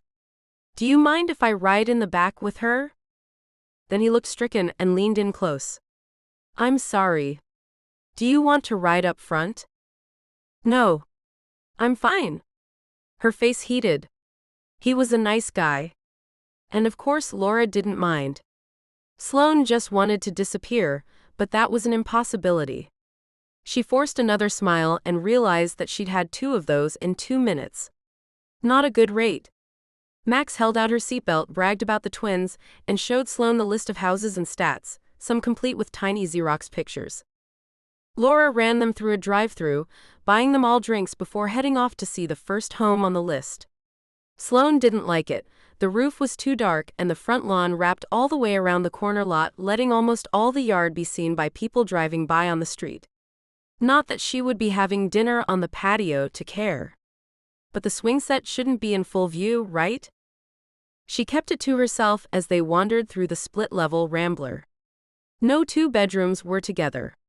She would want that proximity, for the parent to be near the babies. Though she wanted them in her room to start, her plans were to have them in the nursery sometime around 6 months. Plans changed, but they couldn't in this house. Max checked each and every room, trying out closets, looking for squeaks in the hardwood flooring. Finally, he turned to her, hands in his pockets. "So, what do you think?" "It really matters what you think. I'm sure it's fine." "You don't like it, do you?" "Not really." She shook her head just a little, and before she could say anything else, Laura was behind her. "What don't you like?" Oh no, what had she gotten herself into? Why had she expressed an opinion on a house she would never live in the first place? "I'm sure it's not important." Laura smiled. "I don't care if you love this house or hate it like a Kardashian. I'm not the owner and they aren't here. I just want to help you find the right place." As much as the agent was being nice, Sloane didn't really want to like her anyway, and decided to go for broke. "But don't you have to sell us a house, or you don't make any money?" Laura smiled again, with no recognition of anything other than a sincere question. "I found that the cutthroat agents make great money and have no friends at the end of the day. I do just fine taking good care of people. And I've had a number of people not buy, but they often refer me to people who do. Well, what she said sounded good. So Sloane spoke again, wondering why Max wasn't the one doing the talking. Didn't he have questions? Well, there's no way to put the baby's room next to the parents'. Good point, I hadn't thought of that. The first comment from Max. She continued. It's split level, there's nowhere to set up a spare changing table. You'll always have to carry a child up or downstairs to change them. And there are steps and a breezeway between the house and the garage that will make things harder to get a baby into a car, let alone two. Then she decided it was time to shut up. It just didn't seem like the right place to me, but Sloane's right. Max's smile was infectious, and it caught all the way up to his eyes. Sloane had to look away. Laura pulled out her list, laying it on the counter in the empty kitchen, and chewed the end of her pen for a moment. Okay, cross off 13486 Hutchins Street, and on page 2 get rid of the first 3. Oh no, Sloane protested. I didn't mean to. Hey, why show you houses that won't work for you? Laura started leading them out to the garage. Max walked right beside her, marking notes on his copy. I like the first one on the second page. Sure, we can see it if you still want. But the garage is the basement floor. You'll have to go up a full flight of steps every time you come in. Max nodded. Did I say I liked it? No, that was dumb. He looked at it again. I guess it doesn't look like there's much flat yard for a swing set. No, there's not. And they were off again. Of the next 4 houses, 2 got crossed off the list and 2 got left as maybes. Max and Laura kept their heads together for quite a bit of it, causing the little green monster inside Sloane to start gnawing at her periodically. Somehow in the midst of all that, Max managed to get himself invited along to her next doctor visit. On the way to the last place, he asked if he could pick her up for work the next morning. Pick her up? Oh, I can still drive myself. You've been going in early. He knew about that. So you aren't supposed to work extra hours. I'm volunteering to drive, so you can work in the car. You'll get your work done during the commute, but not have to put in the extra time. I'll pick you up and take you home. Please let me. How could she argue? He made sense. Her commute was sometimes 45 minutes. She could get in an extra hour and a half of work each day if she didn't have to do the driving herself. The man was a gold mine, and he was harder and harder to resist. She loved him and she hated him. He was a good dad, only trying to do what was best for his babies. Babies that he wasn't feeding or growing or doing anything for right now, except watching over their mother. The problem was, she didn't even want him to do that. Even though he was asking rather than demanding, it was still stifling to be watched over. She would lose her private time in the car. She would lose her radio show or audiobook. But that wasn't on him. She was just losing those things. Or she'd lost them when she got pregnant. Moms didn't get to listen to steamy romance audiobooks in the car. They didn't get to wake up when they wanted. They had to do what was best for their children. And the fact was, she was exhausted by the time she got home. Ray had taken pity and helped her clean the place last weekend, though in the end, Ray had done over 3/4 of it after making Sloane stop and put her feet up. Her big puffy feet. In the end, she consented. Max was right, and he was offering her a good solution to a serious problem. She bit back her affected sighs until they pulled up at the last house, and everything else washed away. With a creamy yellow color with sage trim and a lush lawn surrounded by a picket fence, it caught her attention right away. Maybe it was awful inside. Sloane kept repeating that idea to herself. It was the only way not to be bowled over and want to put her own offer on it. Maybe it's awful, she tried again. Then she found herself inside. Leaving the others, she wandered from room to room. It was simply perfect. Long, deep closets hid behind sliding doors. Nice trim lined the floors and ceilings. The rooms were all in the proper order. Mostly, the house just evoked some weird knee-jerk reaction. This would be a home. She could see furniture in it, her furniture would look perfect. She wanted to cook in the kitchen and look out over two little kids playing in this backyard. At that moment, she truly hated Joe. For the first time in a long time, she was seriously mad that she was still paying off that stupid wedding. Though she had a good job, she'd taken a cost of living hit by moving to LA. She could have paid the bills faster if she'd stayed put. But Joe was there with her cousin. Or his new girl. It pissed her off that she still had to pay most of the fees to the caterers, because they had already retained servers and bought the food. Had she caught him earlier, she might have gotten some of the deposits back. But no, Joe went out screwing the night before. No deposits returned that late. Sloane had a very expensive dress that hung in a bag in her mother's closet. No one wanted to buy an unused wedding dress from a girl who found her future husband cheating. That was just plain bad luck. Her credit card bills showed it too. She didn't hear Max come up behind her, and she jumped at the sound of his voice. "Do you like it?" She couldn't just burst into tears and say yes, "But don't buy it, I want it." Unfortunately, there was no way she could afford to buy it out from under him either, so Sloane shrugged. "It's nice. Good layout." And she turned away to check out the laundry room or something before her tears made an unwanted appearance. She sucked it up for the rest of the tour, just barely managing to keep it together. She could blame it on the spare hormones, right? Max dogged her every step of the way, making it that much harder to fight off her reaction to the place. Sunshine poured through the wide windows in the living room, making it feel warm and welcoming. It had French doors to the back patio, for goodness sake. What idiots had left this amazing house on the market? After a good half-hour testing out every door and cabinet, Max was still non-committal. So Laura smiled and asked if next Sunday afternoon would be good, same time? Sloane couldn't take it. She wouldn't survive walking through the next house that she wouldn't own. So she pulled out her day planner and, standing a few feet away, stared at her blank page labeled Saturday and Sunday. She shook her head. "I can't, I'm booked the whole weekend. You two should just go ahead without me." She closed the book and smiled up at both of them, offering up yet another forced smile. She prayed for a quick trip back. Chapter 27. They had been quiet most of the drive home, Max in his own world and Sloane on the outside looking in.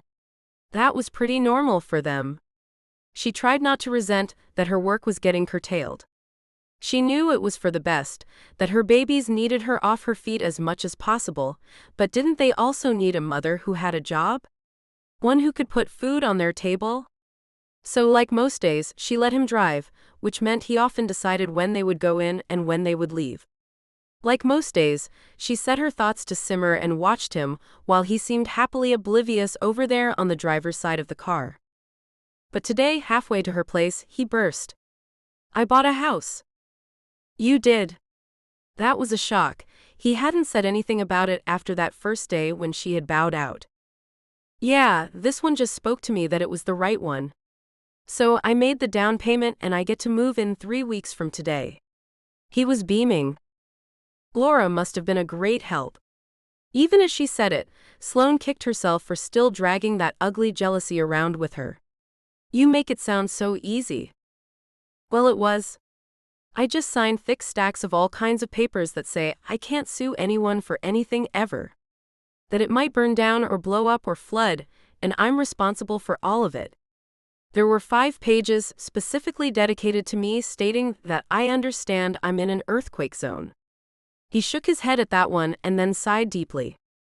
"I get to do all the upgrades and repairs." Then I wrote an insanely huge check that represented way too much of my life's savings. So yes, it was easy. And I have an ulcer now, I'm sure. She started to laugh, even as he spoke again. And I just now realized that I am insanely stupid. So stupid, in fact, that I didn't even see it until now. What? I'm an idiot, because you're a contract lawyer and I was signing about 3 inches worth of contracts. There I was, selling my soul to the devil, and not sure if I was getting a good deal for it. I should have called you. I would have been glad to help. Part of me wants to go get the papers and have you read over them, while I still might have a chance of backing out. He ran his fingers through his hair and carefully took the next turn, as though jostling her might harm their babies. And the other part doesn't want you to see what I signed like an idiot when I didn't pay attention to all the little details. He shook his head a little.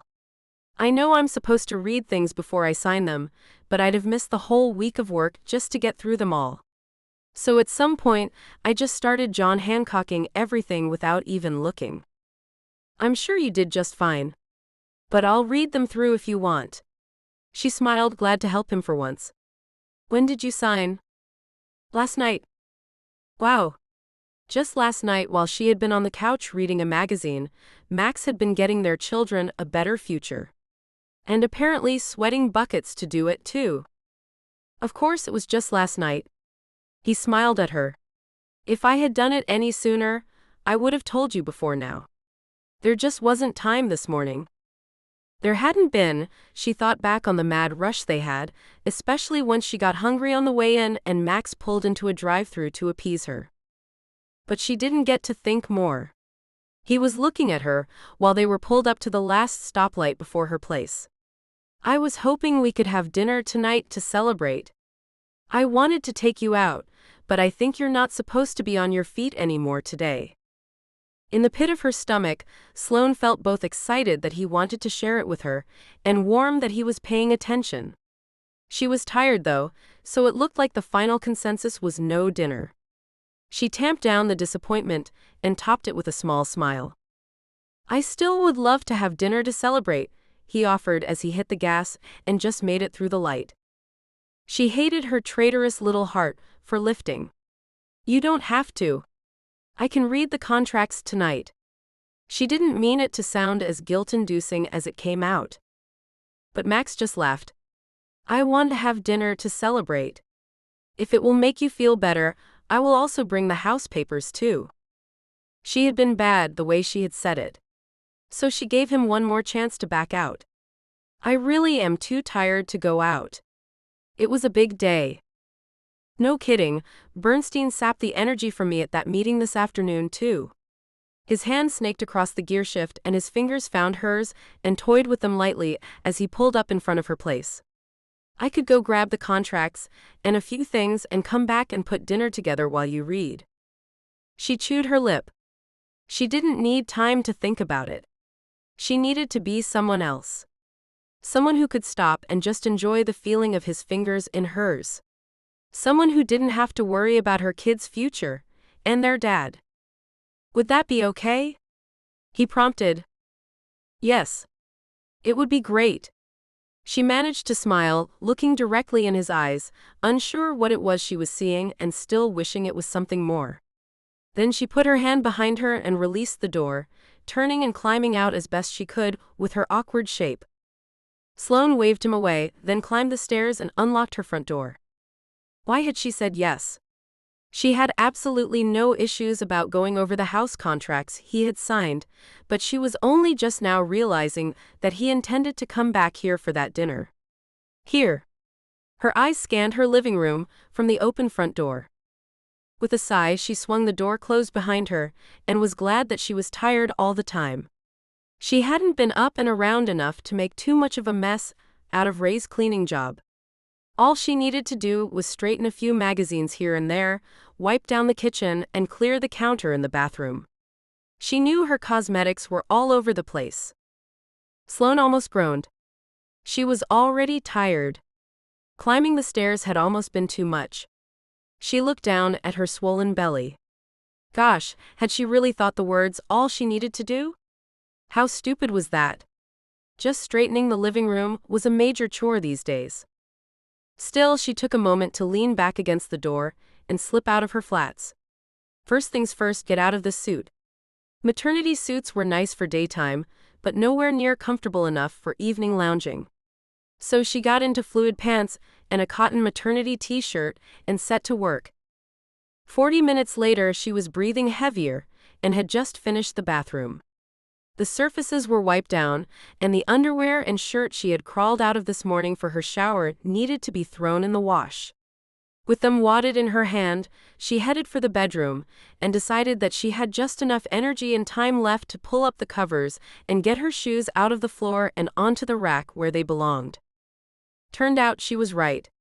Just as she had made the bed and laid back on the pillows, the doorbell rang. Sloane inhaled and pushed up to sitting, reminding herself that he was bringing dinner, and these days any guest bringing dinner was welcome. She greeted him in her bare feet, her pedicured toes peeking from beneath the long hem of the pants. Oops, she'd forgotten shoes, but it was too late now, and it was her house anyway. Not knowing what to do with herself, she just stood there while he looked her up and down, never letting her know if he'd found any flaws. Surely he'd found some. He was used to seeing her in suits, with her hair done and, at least up until recently, heels. This was hardly the Sloane he would recognize. But his voice held none of the snobbery she'd braced herself for. "I'm so glad you changed." "I did too." Finally, she snapped out of it and actually looked at him, seeming much more comfortable in his jeans and thin sweater. Unfortunately, it more served the purpose of making her less comfortable. The jeans hugged his butt, and the sweater clung molding to him everywhere she wanted to touch, emphasizing his shoulders and chest and abs. Yup, she sure wanted to read house contracts. She watched him pass by into the living room and had to remind herself of exactly that thought. He had a grocery bag tucked in each arm and refused her help, making his way straight back to the kitchen. The first thing he pulled from the bag was a stack of legal-size Xeroxes, straining the black binder clip that fought to hold them. His muscles flexed, holding the stack out to her. "Wow, you weren't kidding. This really is about 3 inches thick." He nodded. "I think Bernstein can buy international companies with less paperwork." "We can." Her laughter bubbled up as she took the pages and turned back to the living room to start thumbing through. He did need these checked over. This could easily be a nightmare. No wonder he was talking about getting an ulcer. Even more important, she needed to get away from those tight jeans and the sinful thoughts of what she couldn't have. Sloane started wading through the documents, her eyes scanning every word if not truly reading it. She knew what they were supposed to say, and her brain was looking for deviations more than anything else. She kept searching, spotting a signature here, a notary seal there. She found a page marking the down payment he had placed on the house, and held back her gasp with a few rapid blinks. At least he couldn't hear her facial expression from the kitchen. Except he was Max, so he was standing over her with her spatula in his hand at the exact moment after she saw that page. Yeah, it hurt. Trust me, that took a while to save. Still, she managed to rein in her expressions. "What were you saving for?" Right after she asked it, she realized that she didn't want to know. Whatever it was, her pregnancy had surely stolen it from him. Not letting her concern or her question get in his way, Max handed her a drink. "What's this?" "Mocktail." He smiled as though that explained everything, and he stood and watched while she took a sip. "Oh, that's good. Thank you." She waited a beat, but he still didn't answer. For some reason, she couldn't let it go. Sloane asked again, "What were you saving it for?" "Trip to Spain." "You could have gone a couple of times with that chunk." He raised his eyebrows. "Remember the brunette?" Sloane nodded but held her tongue all too well. Well, she wanted to go. She also wanted a BMW and a house. "I'm sorry. About Anne-Marie." He looked startled. "Why? Wasn't that obvious?" But it seemed she'd be forced to say it. Pointing at her belly, "It seems we got in the way of your romance." She flinched even though she had tried so hard not to. It wasn't like she'd seduced him. Well, on second thought, she didn't know that one for sure. "I broke up with her long before Chicago." "Don't worry yourself on that account." His head tilted as though he knew something she didn't, and Sloane wondered what that was. "She wasn't the right one for me." "So you were just sitting on it until you thought of what you wanted?" She still felt that clenching in her heart. The one she had tried so hard to steel herself against. She and these babies had taken so much from him, and he hadn't complained. He'd even stepped up to the plate and was there for her. Forget there for her, he was here right now. making her dinner. She really didn't deserve this. Hey. Max sat next to her and put his arm around her shoulders. I did find what I wanted to spend the money on. I'm so excited I can't see straight. And I'll take you over to the new house once I've got my stuff moved in. Okay. But he had already hopped back up to tend the food in the kitchen, leaving her with the remaining inch of legal papers. Her focus was flagging, but she wanted to be useful. So she used a little focus spell she'd been doing at work a lot lately. With her finger in the condensation from her mocktail, she traced a small circle on the tabletop and mentally repeated clear mind, bright eyes, laser focus. It took about 3 tries before she felt it. With another sip of the very tasty mocktail, she turned her newly sharpened attention back to his contracts. So far she'd seen no red flags, not in the papers anyway. It seemed there were red flags in her life, everywhere she looked. But there wasn't anything she could do about them. So, trying her hardest to ignore them, Sloane kept her attention on the stack of papers. Chapter 28. Max hummed slightly to cover the small spell he was casting on the chicken. It was not cooking evenly. Normally he was a passable chef, but tonight that would not be good enough. 2 minutes later, he checked again, lifting the pieces and being sure the pan side of the chicken was a crispy brown, before he served it onto the nice white china he found in the cabinets. Sloane didn't seem to have any plastic or colored plates, so he was grateful this didn't have gold edging or anything that would suggest it was her fine china. He hoped it would do, because he'd just maxed out his knowledge of dinnerware. It turned out that chicken marsala wasn't going to be his greatest kitchen triumph, as it didn't look all that good. His spell said it would taste great, but mushrooms were swimming in the sauce and sliding off the chicken to pool on the sides of the plate. They wouldn't make a nice presentation, and he frowned for a moment, trying to figure out a spell for making mushrooms stay on top of the chicken. Then he realized it would be decidedly weird if she pushed them off, and they went right back up there. Then he would wind up telling all well before he was ready. Witchcraft was definitely a late-in-the-game reveal. Sometime after you might mention that you were divorced, and only maybe before something like you'd grown up in a cult. He consoled himself that it would taste heavenly. Taking another sip from the mocktail he'd looked up online before coming over, he ran down a checklist. Salad from a kit and bottle dressing. Broccoli he'd steamed himself, at least he could do that. He was ready to get another round of mocktails for dinner. Her pregnancy was making him get creative. He couldn't just bring a bottle of wine. Max had desperately wanted to take her out, but she'd looked so tired, like the day had simply taken the shine off her. Going somewhere else would have added stress rather than reducing it.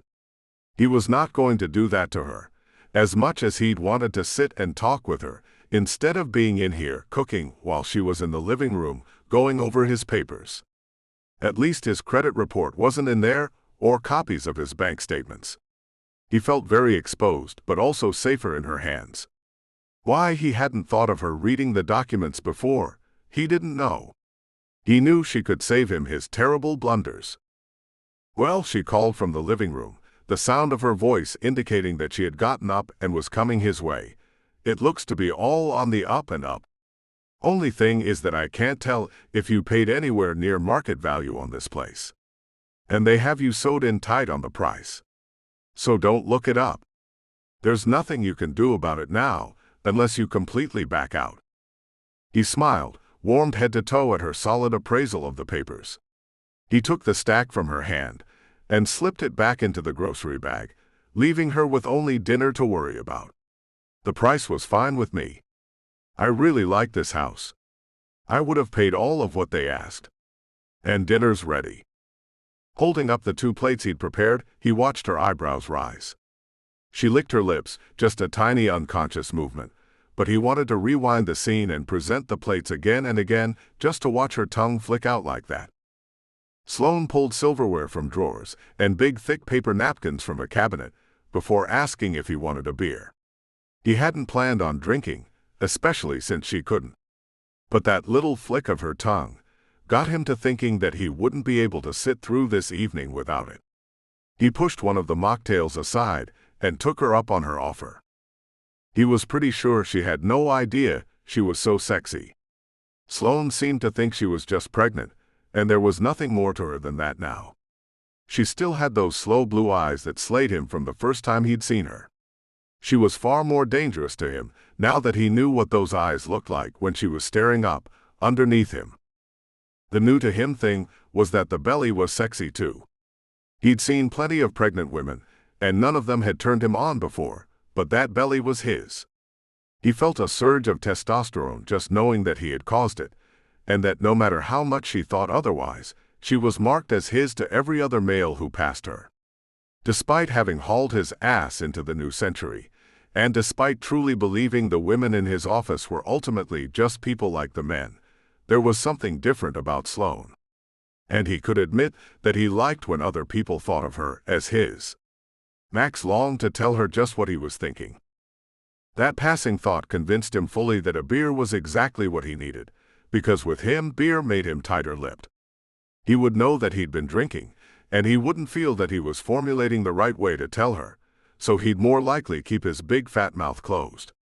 He might succeed at not asking this woman who didn't want him to marry him. So he set about the mundane tasks of putting out the food and holding her chair for her, and worrying that she wouldn't like it. Don't worry, it tastes better than it looks. Well, it smells fabulous.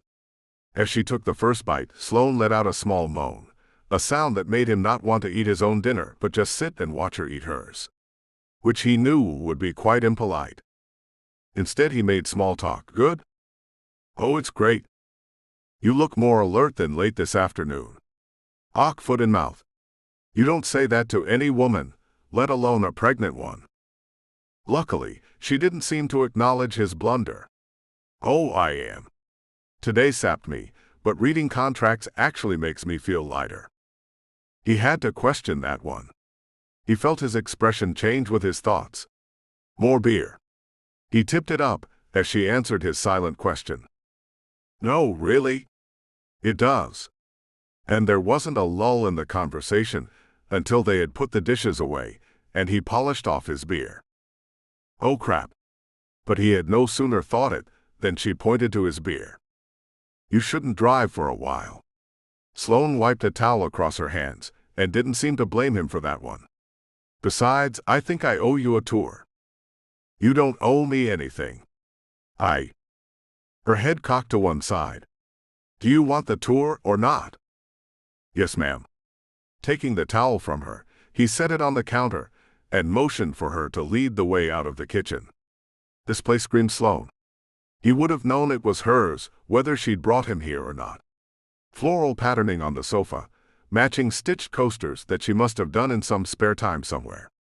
The TV must be in the cabinet across from the couch and stuffed chairs. It certainly wasn't looming big and black like his was. He wanted to see it all. To get ideas. Not that he would be able to pull off any of this without her help. Okay, you've seen the kitchen and dining area. My aspirations are to have a real dining room someday. He filed that away, not mentioning that the new house had one.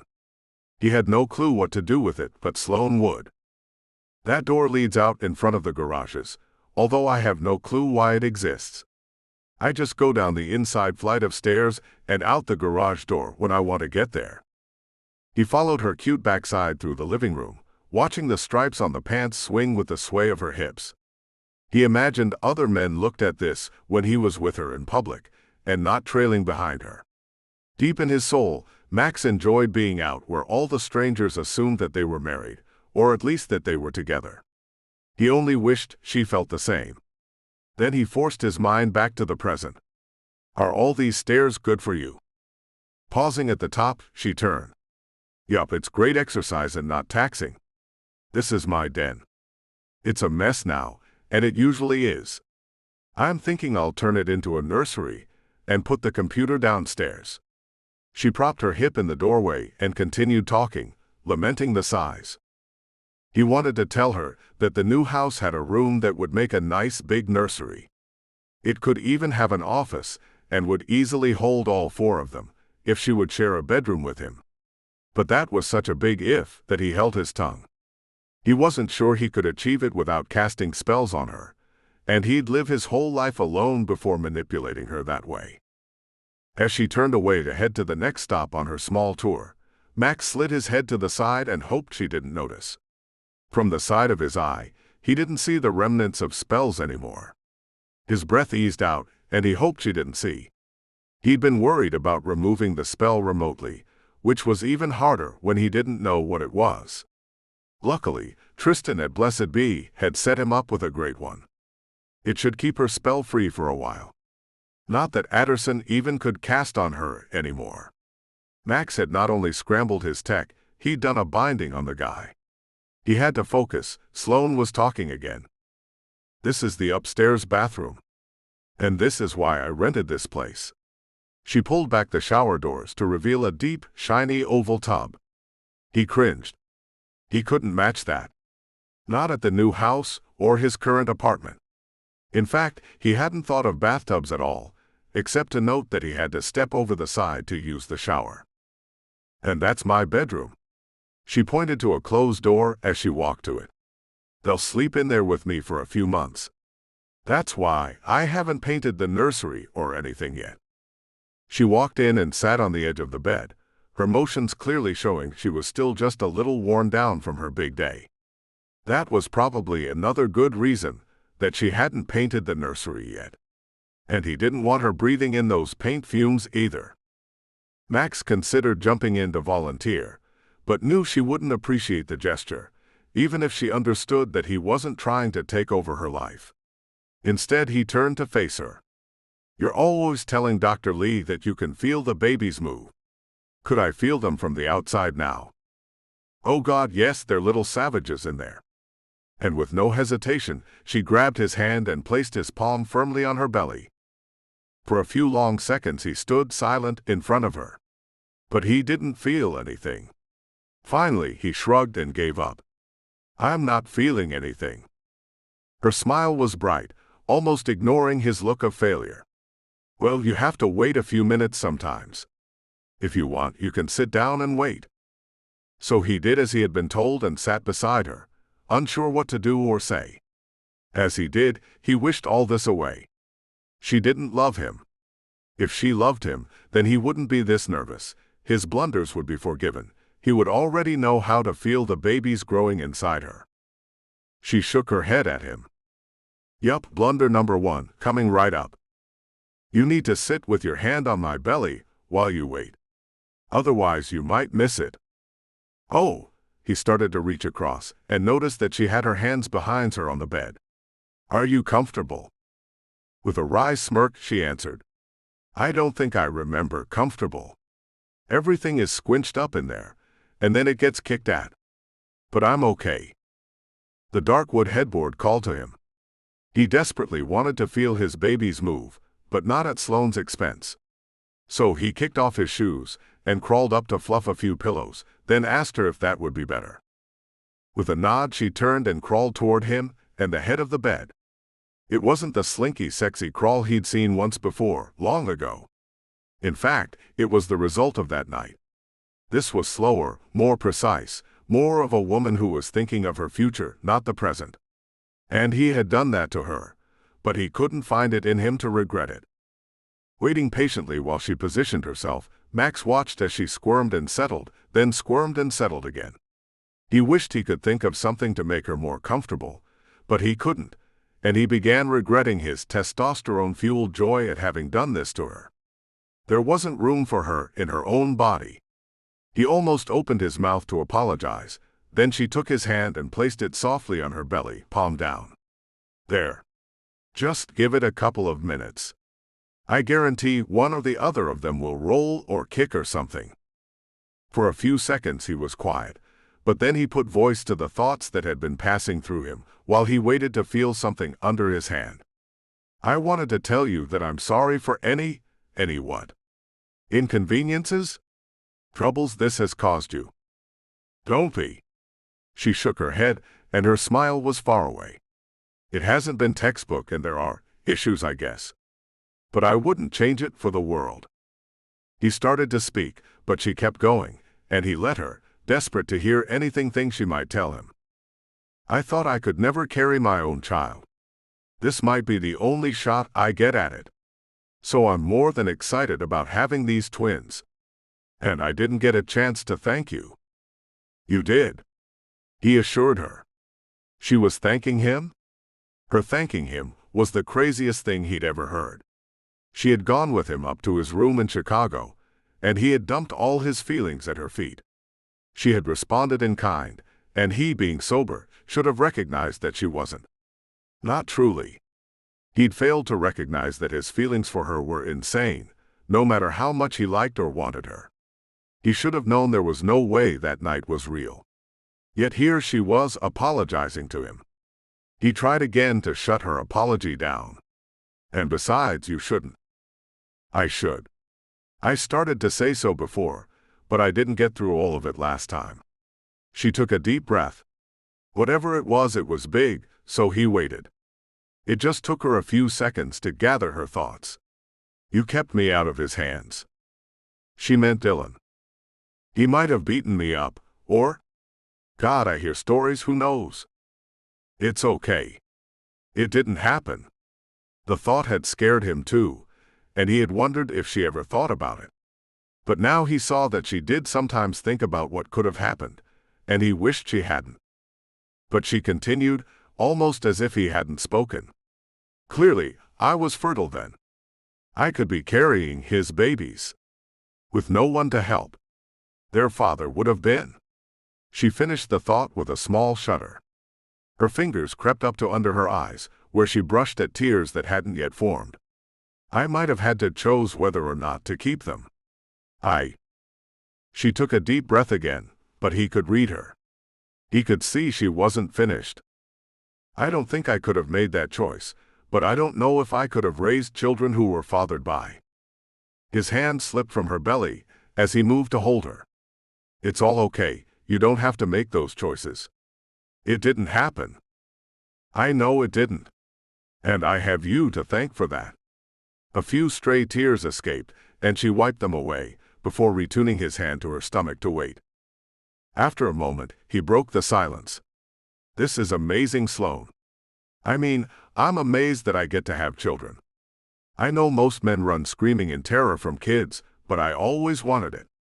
For me, it was always just a matter of when. She started to protest, he felt it coming. But instead of stopping her, he jumped. A knot had formed beneath his hand, then disappeared. She was nodding when he managed to look at her face. Pretty wild, huh?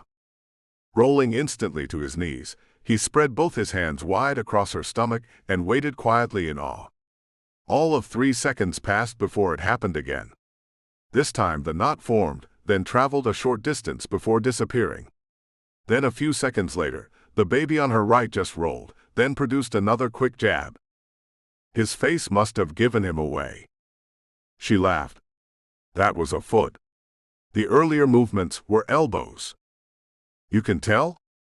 She laughed again, nodding. Yeah, you learn after a while, and now of course you can see them moving. See them? Still he didn't move his hands. Chapter 29. Sloane scooted down on the bed. If you promise not to laugh. Why would I laugh? Because it's this horrible huge belly. She scrunched her face. He shook his head. Maybe men should bear the children. They'd all be drinking beer and admiring their guts. Okay, so the beer part is clearly bad. But Sloane, it's a huge, amazing belly with my children in it. Still, she held out until he said it. I promise, no laughing. He waited while she slowly lowered herself onto her back and lifted her shirt from where it covered her stomach. Wait. You'll see them. He was looking at her face, and that would never do. You have to watch my belly or you'll miss it. As he stared, she sent up a silent prayer, thankful that she hadn't gotten any stretch marks yet. She tried desperately not to squirm under his gaze, so she started talking again. I think I want to paint the nursery yellow. Not too bright, not too primary, and probably put little animals around. What kind of animals? I have no idea. What do you think? His eyes were still trained on her belly, but he answered right away. Lions and tigers and bears. Oh my. She giggled. What if they're girls?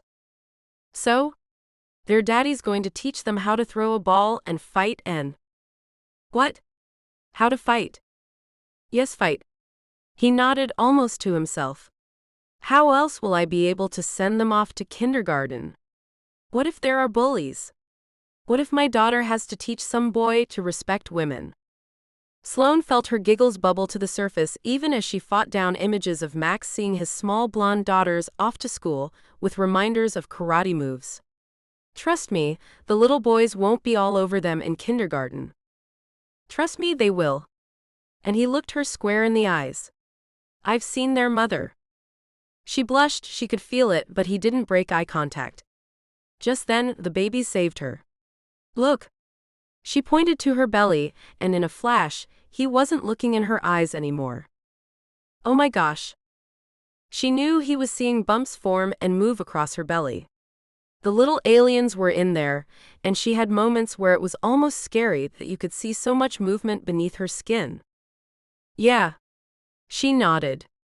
Still feeling the one on the left turning, and finally kicking a few times to settle down. She winced when one of the kicks landed somewhere in the vicinity of her liver. Are you okay? He wasn't looking at her belly anymore. Maybe we should stop this. I'm fine. I got kicked in the guts is all. He started to protest, but she spoke over him. I'm going to get kicked regardless. You might as well get to see them move. If you're sure. He trailed off. I'm sure. The babies had settled down for a moment, so she started prattling again. I think I'm going to put them in a cradle here beside the bed for the first few months. One cradle or two? Just one. I've been reading this kick book I have on twins and… It says that they often sleep better and get on the same schedule if they're in the same bed as long as possible, he finished. You've been doing your homework. She was impressed. But then again with this man, when was she not? Sloane watched frozen as he moved up beside her and stretched out, his head propped on one hand. He wasn't watching her belly anymore, he was peering into her soul. She desperately wanted to squirm away, but his gaze had her pinned. Barely breathing, she felt rather than saw his other hand come to rest skin to skin on her belly. Slowly it slid across to the other side, leaving her wrapped in his embrace, nerves tingling in his wake. Her whole body felt like a live wire as his head moved toward her. And her muscles turned traitor, leaning toward him, waiting to accept his kiss. It was just the lightest of feather brushes at first. This wasn't an accident, or anything she could easily explain away. She knew now that he wasn't hiding a girlfriend somewhere. Though she knew it wasn't wise, she gave in. His tongue played at her lips until she opened for him, and his response was heavenly. Her mouth accepted him in a way her brain couldn't, and gave back, kissing with want and hope that she dared not speak. His hands slid up her body, while her lungs let go of all their air. Softly, his fingers burrowed in her loose hair, holding her to him while he kissed her. His lips worked magic, like she was tipsy or buzzed from a spell as they moved over hers. For a moment he pulled away, and she opened her eyes to find him looking into hers. The blaze there left no doubt that he wasn't interested in stopping things. She felt her mouth turn up to meet him for more. This time when his tongue sought hers out, she opened immediately to him, and offered no resistance whatsoever. Her hand snaked around him, feeling the strength of him first in his arms, then his shoulders. His fingers trailed down the side of her face, her neck, and along her side until he wrapped his fingers at her hip. Pulling her flush against him, he deepened their kiss, tongue probing, hand moving again. But he pulled away and didn't come back when she moved toward him. Briefly, she felt bereft of his warmth, but she started telling herself that this was for the best. She shouldn't get too tangled up with him anyway, her heart couldn't afford it. But Max didn't go anywhere. Instead, he just reached across her and looked for the switch to the lamp beside the bed, the only one on in the room. How does this? You just touch it, anywhere that it's metal. She started babbling. My friend Lisette sent it. It's for old people, but it's great when you don't want to have to get out of bed. Like now. His voice was low, and he'd done as she instructed, and the room was dark. There was some light coming in from the hall, but not the glare that had been there moments before. Her brain ran away on tracks it didn't belong on, wondering why he'd had to turn out the light as soon as he'd started kissing her. He slid down beside her, growing icy slivers in her as he went. When he was lined up eye to eye, he cocked his head, curious at her expression, before his hand came up to cup her face again. When she would have looked away, he gently held her in place. "It's not that I don't want to see you. I desperately want to see all of you, but it was glaring in my eyes. I can see you better now." The icicles melted completely away as he kissed her again. She wondered if he really could see her or if he just saw into her. Her breathing became ragged as he kissed the tip of her nose and then left a small trail with his lips up the side of her cheekbone. He held her in place while he lavished his way across her jaw and wrested a gasp from her as he suckled gently on her ear. The soft whisper of her voice spilled into the darkness. "Max, I can't." "I know." His side words were full of regret. His mouth found her forehead and kissed each eyebrow. His hand slipped around her and searched for the edge of the covers, at last resting them down under her and up and over both of them. Legs intertwined, they lay still for just a moment, until he kissed her again, squarely on the mouth. Soft and sweet, it had none of the appetite of his earlier kisses, though it lingered long enough to make her wish. "So roll over and talk to me." Sloane rolled and his arms followed, pulling her back snug against him, his hands resting on her belly. Talk to him? She couldn't form words. It was all she could do to burrow deeper into him and pray. Pray that it lasted beyond tonight. And try to forget that it wouldn't. She felt his words at her neck and the brush of air as they went by. "What do you want to name them?" His lips found her neck and sent little shivers up and down her. "I don't know. I like Sloane." "For a name?" His hands roved up her arms, down her sides, along her spine. She felt her breath seep out of her. Again his mouth found her nape, just before his fingers traced the underside of her chin. The soft tickles made her head fall back, and he stole the opportunity to kiss her mouth. His lips finding hers, somewhere between soft tenderness and screaming passion. When he let her breathe again, she responded, certain that she had held the thread of the conversation so tightly because it was her only lifeline. "I absolutely refuse to name one of my children Sloane. They need their own names." His sigh was one of great dejection. "Well, there goes my Sloane and Sloane vote." She swatted at his arm where it wrapped around her. It was the only thing she could get to. She tried to ignore that the arm pulled her tighter against him, and his breath came at the back of her neck again. "One of them is probably a boy. He'll get beat up in kindergarten with a name like Sloane. What do you like, really?" "I do like Sloane, but it's already taken, you're right?" "Lindsay?"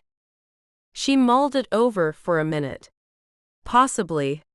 Remember, as it stands right now, we need 2 girls' names and 2 boys' names. Just in case." He kissed her neck again, cementing the smile that was on her face. They continued that way for a while, his mouth periodically moving against her exposed skin, making her breath hitch and her muscles clench.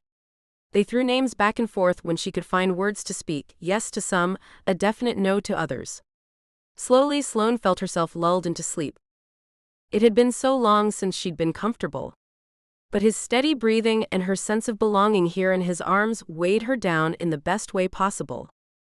His voice came to her through fog. "What last name do you think they should have?" Her mouth didn't work well. She was already half dreaming, happy in a place where there was a sense of home and the weight of small children in her arms. "I don't really care." The fog was thicker, her concern less, but she heard it, even if she couldn't react at all. "Me either. I don't care if it's Smith, but I would most love if all 4 of us had the same last name." But she couldn't pull herself out to respond. She was too far under. Chapter 30. Max blinked several times, and turned again to fall asleep in the thick, fluffy floral comforter. The next time, his eyes popped open and stayed that way. He didn't own a thick, fluffy floral comforter, but Sloane did. And she wasn't here. Surely she was just around the corner. She had fallen asleep in his arms last night. Though they'd been clothed, it had still all been so right. The soft weight of her nestled back against him had made him stop thinking of changing her mind. The smell of her hair from where her head rested on his shoulder made him think the moment was pretty damn good. Max was snuggled down into a massive tangle of plump pillows. And after a moment, when Sloane didn't magically appear to explain her absence, he started to investigate. His heart, which had beat so contentedly in his chest, began banging against his ribcage, demanding escape from the hell he was getting more and more certain she'd sent him back to. No, she wasn't coming back. She hadn't even slept here. The pillows were snuggled around him, not a space for her at all. There was no dent from her body, and no room for her to have slept. He was square in the middle of the bed. Had he been a horrible bed hog? It wasn't like him, but maybe he'd done it. So he flung back the covers and stood, his clothes horribly wrinkled, except for his shoes still waiting patiently at the end of the bed. His heart knew, with all the rattling it was doing in there, it knew something was wrong. Max certainly had his suspicions. She'd done it before, left him in his bed while he slept, unable or unwilling to stay the night. So with leaden weight inside him, he took a fortifying breath and headed down the stairs to find his answer. Maybe she rose early and was having herbal tea or such. There were so many acceptable possibilities, so much he still didn't know about her. But he did know that she would curl into him, as if she felt what he felt. He knew that she would kiss him back with a passion he'd never had from anyone else. To her that same passion must have been found commonplace or even lacking, because she didn't even stay the night. Max was certain that the answer to where she'd gone and why was already before him. Sloane wasn't downstairs. The kitchen showed no evidence of breakfast. She wasn't in the garage. But the two-person table in her dining area held a small lavender square of paper with her neat loopy script. Usually his heart leapt at the notes she left, but he dreaded even the simple act of leaning over and picking this one up. She would only leave a note if... Max.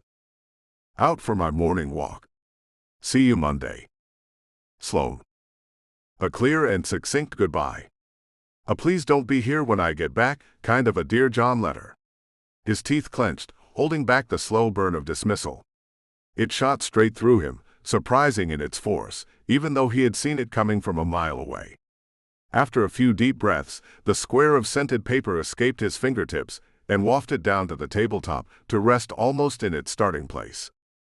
See you Monday. He turned away to not look at the note. To try to pretend for one brief second that she hadn't left him. Again. But he couldn't pull it off. Faking his way out of a knife twisted that deep just wasn't in him. But as he turned, he saw the couch. Two pillows that matched the bed were propped together in one corner, and a throw blanket was tossed nearby. She must have just vacated it. It looked like she had slept the entire night here, propped upright. For the briefest of seconds, his heart soared with the hope that she had been uncomfortable and had been forced to sleep on the couch. His mother had told him that one, sharing her pregnancy stories to fill in the gaps of information Sloane wasn't giving him. But that wasn't it. Sloane hadn't folded her blanket. The fact that he could tell that she had slept there at all meant that she had beat a pretty hasty retreat. An unfolded blanket went against all Sloane logic. She had wanted to be sure that she missed him when he got up.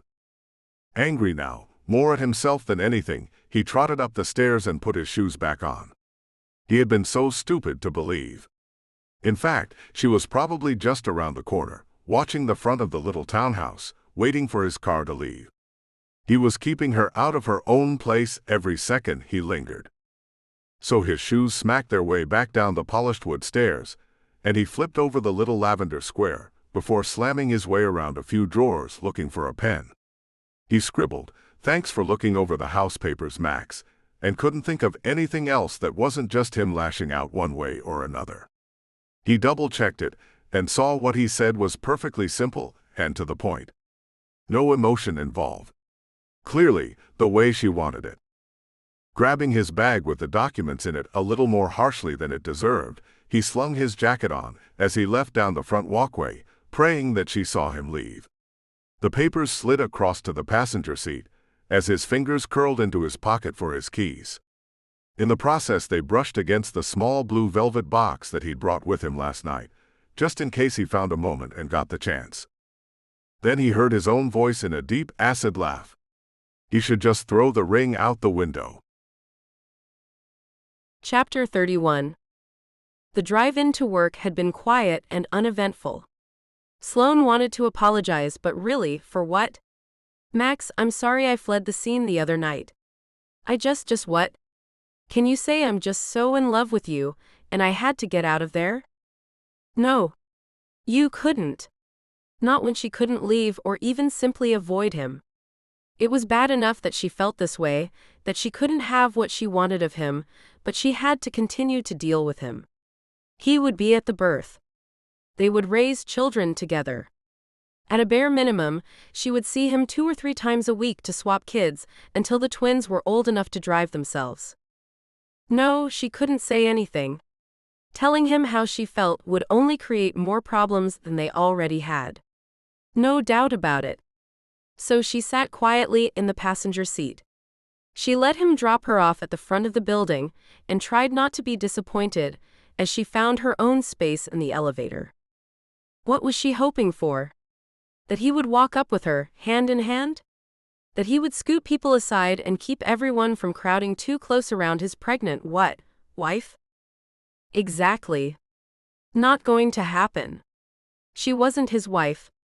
Despite his kisses, he hadn't even suggested boyfriend-girlfriend status. All he'd asked for was a marriage that would save them both on the mortgage.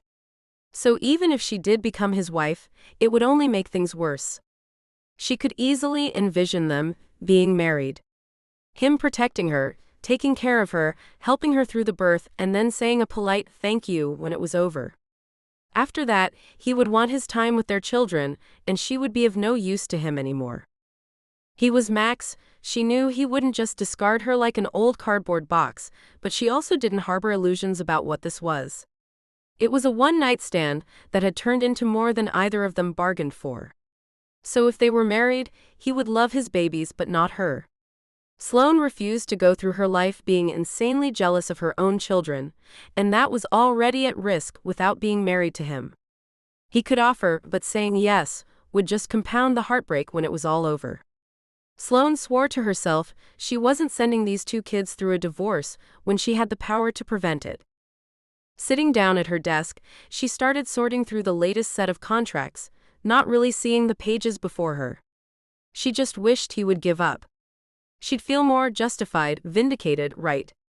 But she was the unclosable deal, and it would be a while before Max gave up and turned his attention to another challenge. Her door was closed, so Sloane decided it was safe and picked up the phone to call Ray. "Can you pick me up for class tonight?" "You still want to go?" Ray's skeptical sound didn't give Sloane any extra confidence. Her sister didn't know that she'd slept half the night before in the arms of the man she was in love with. When Sloane didn't answer, Ray commented again. "You haven't been having the best of luck lately." Sadly, that was true. The one thing she'd really been doing and growing at before all this was witchcraft. She'd been good at it too, but these past several weeks her skills felt like they'd just slipped away. None of her spells stuck. She and Ray had graduated from the beginner's class and then from intermediates, rising up quickly with their natural skills. Sloane had been better than even her sister, and Ray was good. But last week the advanced class was doing light spells. The classes naturally dwindled in size as the level went higher. Megan could pack 30 people into the Monday night beginners classes these days. But as time went on, attendees flunked themselves out or had other life obligations, so by the time the advanced classes came around, the group was decidedly smaller. Though she wouldn't touch the beginners level stuff, Delilah did teach some of the more advanced classes. She was Tristan's sister, and together with Yasmin, the 3 of them owned the store, though Yasmin and Tristan ran it. So Sloane had followed Delilah's instructions to a T. It hadn't worked. 3 of the 5 students had produced light on the first try. Sloane was one of the 2 that hadn't. Delilah encouraged her to mess with the spell a bit, try her own spin on in. That had worked. Sloane had been so excited for a moment, especially after the previous week's smoke spell had been merely half successful as well. But her excitement at her light was short-lived. It blinked out quickly, and she never managed to bring it back for more than a few seconds at a time. Delilah had brought muffins from the Cake and Cauldron, her bakery in Hollywood. She'd put candles in them, encouraging the students to light them with their new spell before eating them. In the end, Ray had to light Sloane's, and the only consolation was that Delilah let her keep the decadent treat as a pity muffin. So Sloane was anxious to go back and get something right. Anything. I have to go because of my bad luck, Ray. I have to get my skills back. She sighed up at the ceiling. If tonight goes horribly, I'm requesting a mojo spell for next week. Those exist, right? Ray laughed, at least lightening the mood. One can hope. I'll come get you. Though I love that you're having Loverboy drop you at home so I can pick you up there, instead of just having him drop you at the shop. Are you serious?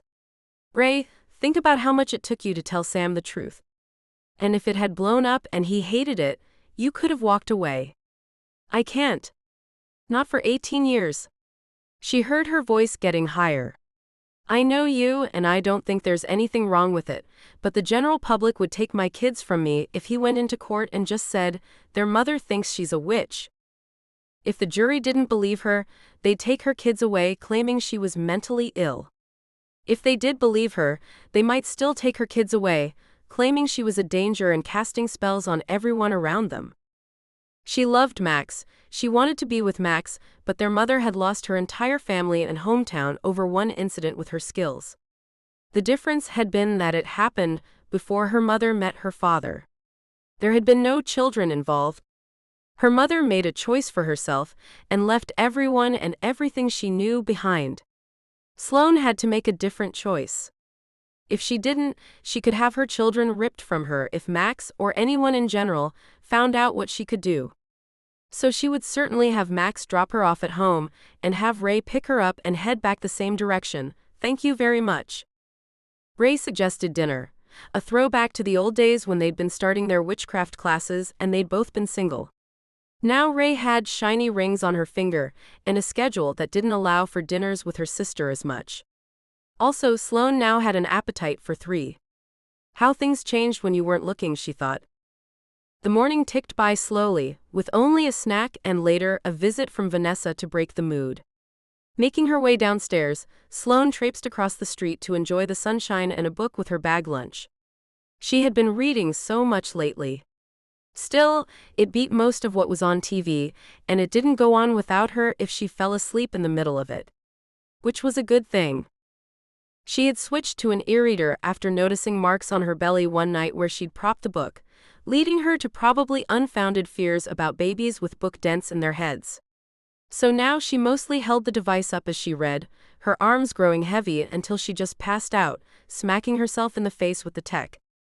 At least the new stuff was very lightweight. Still, even books were getting dangerous. She polished off her sandwich and carrots and apple and 3 Girl Scout cookies. Sloane figured that there were 3 of them living in this body, and they each deserved a cookie. When she checked her watch, she realized that she should limit herself to finishing this chapter, then head back into the office and her remaining work. Even though it felt great out in the sunlight. The building felt positively dreary in comparison, and she blinked a few times to adjust to the lack of light as she headed in toward the center of the building and the elevators. But in a few minutes she was at her desk and she frowned.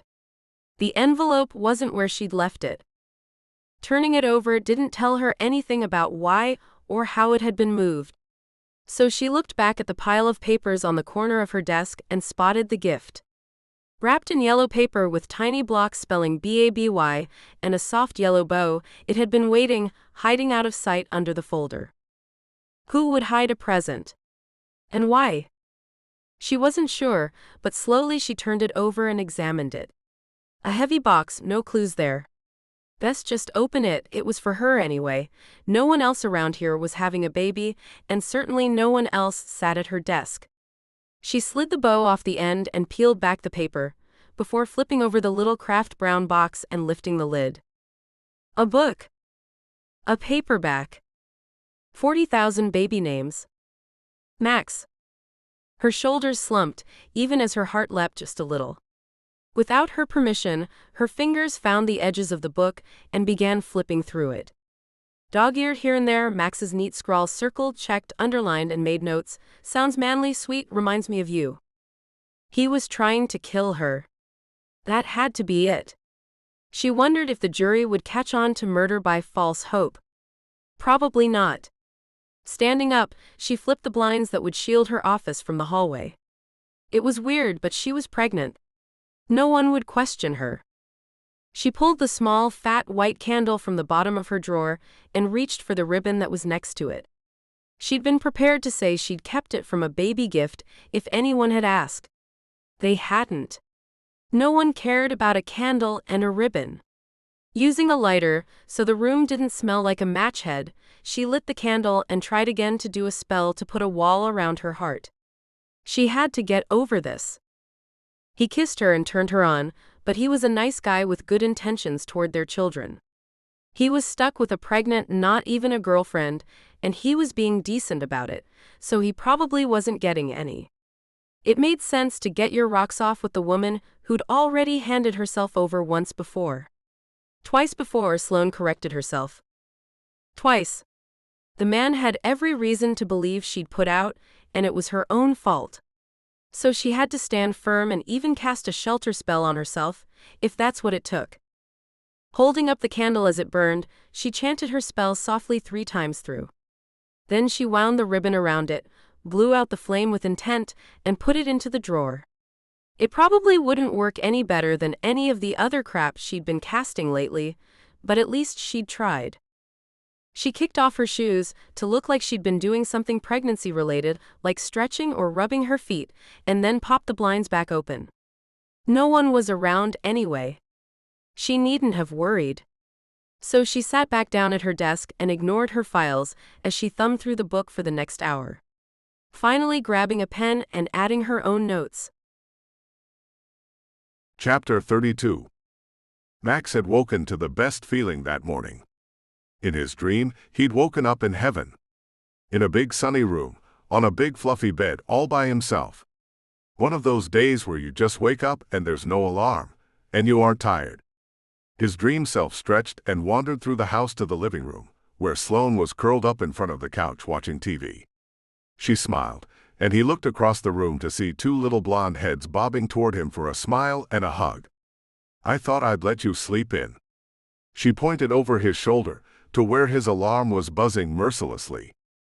Unfortunately, the only parts of the dream that had been real were that the alarm was making a terrible racket and he had slept in. Sure, he was sleeping in a little later than usual because they weren't going straight to work. The doctor's appointment was at 9:30, but he had overslept the snooze alarm even. So he had scrambled to get out the door. He had to dig clothes from the boxes he'd moved them in. He slapped open drawers, desperately trying to remember where he decided was the logical place for his brush. Max couldn't find anything, and he didn't have time to cast a find either. He'd been close to getting out the door when his home phone rang. For some inane reason, he went out to check the caller ID display, and even picked up the phone. "Hi, Dad. Why are you calling from work? I thought Mom said you were going to retire."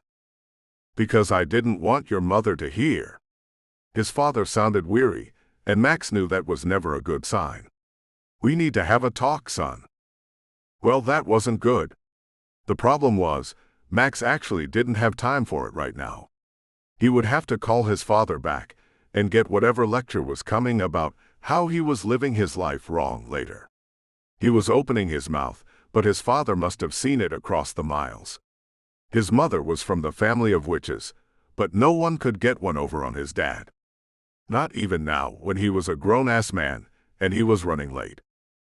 "Your mother may tell you that it's okay that you aren't married to this girl who's having our grandkids, but she's worried sick." The talk. Max shoved his fingers into his hair and pulled his other shirt sleeve on.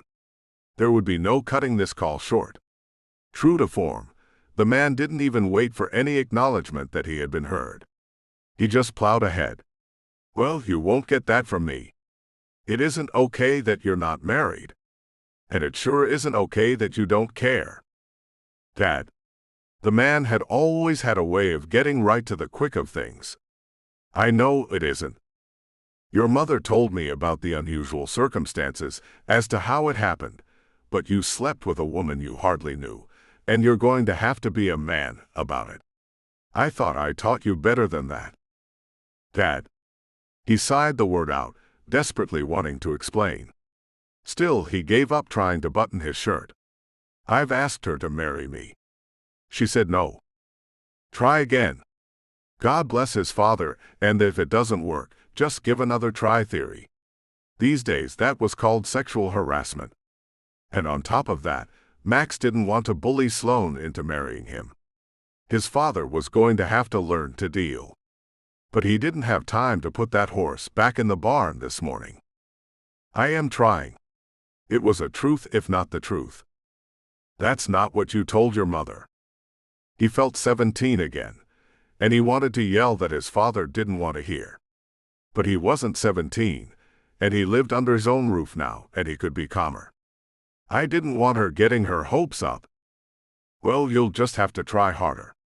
At least the older man's tone wasn't so harsh. "You just make that girl understand she's got a good thing with you, and don't worry about your mother. I'll handle her." He begged off the rest of the call, explaining that he would be late to pick up Sloane. That yes, he did get the present his mother had sent for the babies. And he went off to finish getting ready, now in even more of a rush and irritated to boot. He continued to shake his head at his father's antiquated notions of handling his mother. Sloane couldn't be handled, couldn't be sold on his ideas. She had to be won, and he was doing a poor job from the response he was getting. Today was their 7-month check. 7 months to the day from Chicago, and where had it gotten him? Excited and terrified.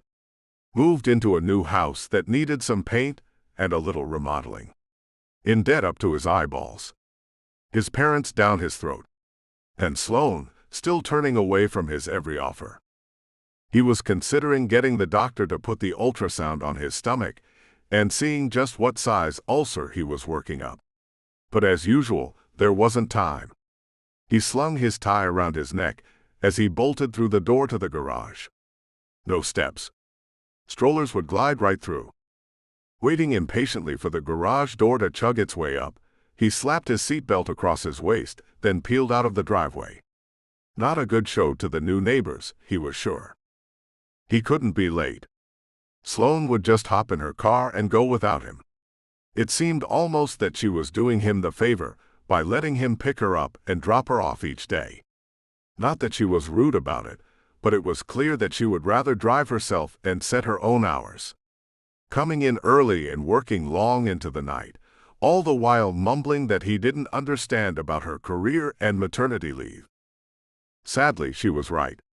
He'd gone into Bernstein and said he wanted the full 12 weeks of paternity leave that the company offered him.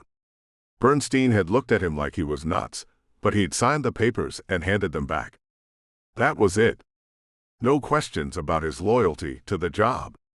No talk about what to do if he decided he wanted to be a stay-at-home dad instead. Sloane had nailed it. Max had walked out with his signed papers and a huge dilemma about how to either turn in the president and owner of the company for gender-based discrimination or talk to the man. He pushed that thought aside too. It was a headache he wouldn't be able to deal with today. The lights were all against him, and he suffered through each. First tugging his tie over his head and tossing it into the back seat, then rolling up the cuffs on his sleeves. The whole suit could wait until he made it to the office. It was a little warm for wearing it out and about. By the time he pulled up in front of Sloane's, he had the top few buttons of his shirt undone as well. He was just getting a little warm, right? Sure enough, Sloane was nowhere to be seen. He'd look for her car, but suspected that if she was still here, it would be in her garage. He opened the car door, already pushing it to make the appointment on time, and slowly climbed the steps. It was just a formality. His father had drilled it into him that you didn't quit until you had checked everything, just to be sure. Just as he was raising his hand to knock on her front door, his cell phone buzzed in his pocket, making him jump. "Hello? Max. Where are you? Are you okay?" It was Sloane, and she actually sounded concerned. That alone was enough to make him smile. He'd meet up with her. "Well, actually, I'm on." Just then the door opened, and Sloane stuck her head out to look around, nearly burying her nose in his chest. A nanosecond before they would have collided, she jumped back and let out a little yelp.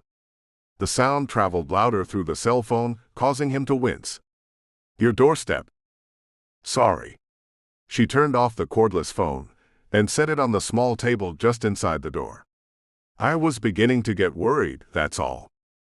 Tucking his cell phone back in his pocket, Max laced his fingers through hers.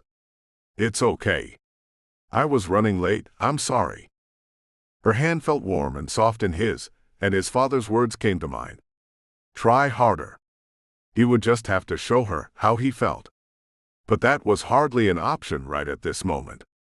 They had a doctor's appointment to keep. And since they hadn't been able to find out the gender of either baby for certain last time, they were both on pins and needles, even without the added drama of being late. Max walked a few steps in front of Sloane, holding her hand and guiding her down the steps from the front of her townhouse. From the layout that he could see, the garage was on the bottom level, and she had a flight of stairs to get to her main floor. Clearly, she hadn't been thinking of having kids when she moved in here. Come to think of it, he hadn't even thought about these front stairs before. With the lush foliage all but hiding them from the street, and the fact that she was always at the bottom waiting for him every morning, he had never given it a second thought. But now, as he handed her in the passenger door of his coupe, he realized that he didn't like her navigating those stairs alone every morning. Especially given that she couldn't see her own feet. With only a few words while his mind raced about what to do about that problem, he took off toward the doctor's office. He could simply ask her to wait at the top, but that would likely offend her practical nature. He knew that much. Maybe he could simply show up earlier and walk her down each morning. Maybe. Well, he had all day to think about it. At the next light, he turned to his silent companion. "Are you excited?" Her smile was small. "I'm trying not to be." She shrugged. "Why?" "I'm. Well, I hear it's often difficult to tell with any certainty what the sex is in the case of twins. Even if you do get a solid answer, it's usually only about one of them. So I don't want to get my hopes up that we'll know. I just don't want to wind up disappointed." He nodded. A logical answer from her. The way she had been for quite a while now. Every question, every idea, met with a logical rebuttal. Where was the woman who'd told him that she wanted to follow her heart this time and not get hurt?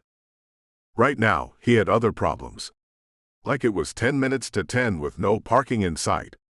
He dropped Sloane off at the back entrance to the building and went in search of a space. By the time he caught up to her, she was in the office, already checked in, sitting with a magazine, looking all calm and collected, except for a slight case of nerves given away only by her eyes. Max dropped into the seat beside her and once again laced his fingers with hers, her grip telling him that he'd been right about the nervous shimmer in her eyes. But his mind wandered off to the conversation he'd had with his father earlier. Try harder. Yes, he wanted Sloane to marry him. She didn't know it, but he always had that little blue velvet box with the ring on him, just in case. He was armed with 1,000 ways to ask. He was ready, should any viable situation present itself. But when he got down to it, what he really wanted was for Sloane to love him back. He wanted the house, the kids, the minivan. And the loving wife. The problem was that it was all so close, except for one thing. She didn't want him, and that was a doozy. In the meantime, he would have to take care of that pesky minivan problem. Okay, maybe an SUV and a dog. But already Sloane was having a harder time getting in and out of his coupe. One way or another, it had to go. He just couldn't figure out why she didn't love him. She wasn't in love with someone else, at least as far as he could tell. She believed she always chose the wrong men, but he'd been here at every turn. He'd worked so hard to be the right man. Then there was that lightning bolt between them the first time they touched. He had simply known. Why hadn't she? He'd done nothing in his life to warrant such a nasty trick of karma. For a moment, he sat and watched her from the corner of his eye, wondering if he was doomed to love her for the rest of his life, while she brushed him off over and over again. If all he would ever get was the beginning of a night, but never the end. He wondered how long he would keep it up before he got kicked enough to learn, because right now he didn't see that end point. Then the nurse popped her head out the door, and nearly everyone in the waiting room looked up expectantly. But this time she said, "Sloan Ellis." And so they stood up as Max shook off his thoughts, and followed her to the back rooms. After an eternal wait, with Sloane getting more and more wound up every minute, Dr. McNeil walked in, reviewing the folder. "Hello again, Ellis and Summerland family. We're going to do some measurements, but first let's see if these babies will tell us what they are." With no further ado, he queued up the machine and set to work looking around. He moved the paddle this way and that, and clicked and rolled his little rollerball. Finally, when Max thought he would bust from seeing grainy black and white images that he didn't really understand, the doctor spoke. "Look at this." He pushed the screen around to face them, and pointed with his pen tip. Dr. McNeil carefully encircled a portion of the image and smiled. Max didn't get it, and from the looks of it, neither did Sloane. Just when he was getting ready to admit his ignorance, the doctor saved him. "No doubt about it, that's a boy." Sloane lit up, her smile infectious and pulling him into that world where she was supremely happy. "Are you sure?" "Very. Now let's see what we can find out about baby B." He wiggled the paddle around for a few more moments, while Sloane cocked her head at an unnatural angle just to see the screen. Max wanted to tell her that he'd let her know if anything interesting popped up, but it wouldn't change what she was doing, so he kept quiet. The doctor spoke to himself or to the baby. Max wasn't sure which. "Roll over, Squirt, then. I think it's another boy. Come on, roll this way." Sloane gripped his hand. He rolled. "What is he?" The tech frowned. He did roll. "The wrong way. I've got a head here."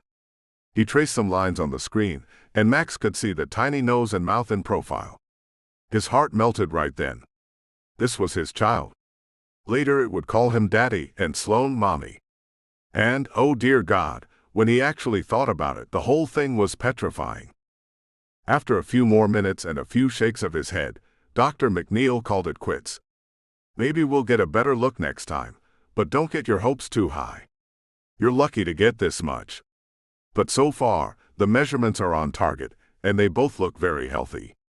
Congratulations." He shook their hands, nodding at each of them separately, and disappeared out the door, telling them to wait right there. He wanted to show the doctor something. So Max held her hand while she sat up and smoothed her shirt over her belly. He wanted to tell her that his mother had sent her a present. But he didn't want her suggesting that he bring it into work. He wanted to keep his excuse for taking her by the house. He wanted to show her the master bedroom, the only room he had already painted. He'd found some creamy color that looked even better on the walls, and added a soft white trim. That's what they had told him at the paint store would be beautiful and go with anything she picked. They didn't add that it would also soothe his wishful thinking. They didn't know. He was brought back to the scene at hand, as Sloane tugged her fingers away from him. He only just then realized that he had been running his thumb across the back of her hand. He started to smile and tried to think of something to say, but the regular doctor came in her lab coat and sat down. "Hi guys." She turned directly to Sloane. "How are you feeling?" "Fine." Max watched as her throat clenched and saw the alarm rising even before she choked out the words. He said the babies were fine. "They are." The doctor thumbed through the file, even as she offered a sincere smile. "But your amniotic fluid is low, and that could lead to problems. Low. He jumped in. How does it get low? Where would it go? Did her water break? He tried desperately to tamp down the panic that was crawling slowly up inside. No, it didn't. The doctor smiled again. These things just happen, and like most things, they happen more often with twins. What we need to do now is make sure that things stay okay. How do we do that? He could hear the relief in Sloane's voice. Bed rest. His own sigh of relief escaped him. Bed rest was easy. Bed rest, Sloane wailed. And when he looked at her, she had this horrified expression on her face. Sloane, what is it? But she didn't answer him. Instead, she spoke directly to Dr. Lee. There has to be another way. I can't go on bed rest. There isn't. Not unless they're born early. She thumbed her way through the chart again. You're at 31 weeks today. You need to keep them in there until at least 36. That's 5 weeks. Then what? Sloane demanded. Then I get 1 week to heal and recover before going back to work. What? Where had she gotten that atrocious math? Even the doctor frowned. You should have 12 weeks of maternity leave. So that gives you at least 7. His head whirled. 7 weeks? He just set his own leave up to 12 weeks. Max figured he'd need it just to adjust. He had not calculated Sloane having to count some of her leave before the babies came. Sloane's shoulders slumped and she was fighting back tears. When do I have to start? Now. Now. I want you in the car with your feet up, then in bed with your feet up for the remainder of the day. From here on out, you'll only get out to see me. You don't scrub the floors or do the dishes. The doctor made a pointed look at Max to be sure that he understood. He nodded vigorously while she continued. You go to the bathroom and the kitchen to get food. You keep your phone on you all the time. No running to get it. No needing it and not having it at hand. You can go into the living room to watch TV or read, but be sure that your feet are up and that you aren't constantly up and down. She sized up Sloane's reaction before continuing. If you don't do this, you'll put your babies in jeopardy. You'll wind up on tighter restrictions. Sloane looked incredulous, or even in the hospital. Do you understand? Near tears, Sloane nodded. It was all he could do to keep from holding her to him and just letting her cry. Instead, he helped her off the tiny padded table and held her hand and elbow as they made their way out to the front. I'm going to walk you to the door, then drive around to get you. Dr. Lee was standing right behind them. Good, that's the way it should be. Don't worry. He knew his smile was watery and doubted he inspired much confidence, but he spoke anyway. I'll take care of her. Then they were at the front, and he ran around to get the car, after sitting Sloane on a bench to wait. What had gone wrong? He'd cast a spell to keep her and the babies safe. So he told himself they were safe. And that maybe he should have cast a spell that nothing at all go wrong. He drove up the ramp from underground parking and had a horrid thought. He'd wanted Sloane to need him. Had he inadvertently added that intention when he was removing the other spells and keeping her safe? Had he made this happen? He didn't even know how to confess what he'd done. So he just tried to make the sharp curves and not hit anything as he looked for her at the front of the building. As he pulled up, he got a good look at her expression. It was like she'd lost a family member. His heart ached for her, but he could only help her into the low car and then take her home. She was in full-blown tears before they were halfway there, and didn't even notice that he had changed his mind, that he wasn't following the right route. He was taking her to his home. It should be hers anyway. He followed the roads carefully, not quite having lived there himself for long enough to drive it automatically. Sloane was in a terrible state by the time they reached the place. She didn't look out the windows or comment or anything. Just let him help her climb out of the car and then lift her off her feet. With her feet dangling over his arm, she rested her head against his shoulder and let Max carry her into the master bedroom. It would have been very romantic had she not been crying and angry at the world. So he tried not to think about carrying her over the threshold as he laid her out on pillows he fluffed, and then tucked the covers up around her. She was miserable, and he didn't really understand any of it. He was thinking about workarounds. Maybe she had to go back 5 weeks earlier than planned, but he'd be home with them. Maybe she was reacting more because of hormones. But that didn't seem like it. Instead, it seemed she just knew something terrible that he didn't. He'd have to find out what it was. Then do his level best to fix it. In the meantime, she burrowed deep into the covers, shaking with small sobs as she tipped over the edge to an uneasy sleep. But he loved her there, nestled in the same blankets he'd thrown off just a few hours ago, in the room painted cream and white just for her. If she would agree, he'd keep her here. He'd take care of her, just like he'd promised the doctor and Sloane and himself. She wouldn't want him to, he knew it. She'd want to be independent, but right now she wasn't allowed to be. So there were suddenly 1,000 arguments as to why she should stay, and he knew them all. Chapter 33. Sloane woke for a moment in the sweetest cloud. Surrounded by the soft haze of comfort and the knowledge that everything was fine, she snuggled deeper into the fluffy blankets just before the harsh wind of reality blew it all away. The bed was unfamiliar. With that odd realization, the knowledge that she was stuck on bed rest came crashing back to her. Dear God! Her chest constricted as she thought about it. She would have to take all 12 weeks of maternity leave. Unpaid. How would she cover the rent? How would she enjoy her children? She still needed a few more weeks of work to build up to the amount of savings that she needed just to get by. That account was nowhere near as full as she had wanted it to be. And now the account wouldn't only stop growing, it would already start depleting. Sloane fought off the tears that were pushing their way out from the backs of her eyes. Surely these babies could feel their mother's stress. She tried to shake all the doom and gloom and force some logic and balance into her system. She tried to think of some solution.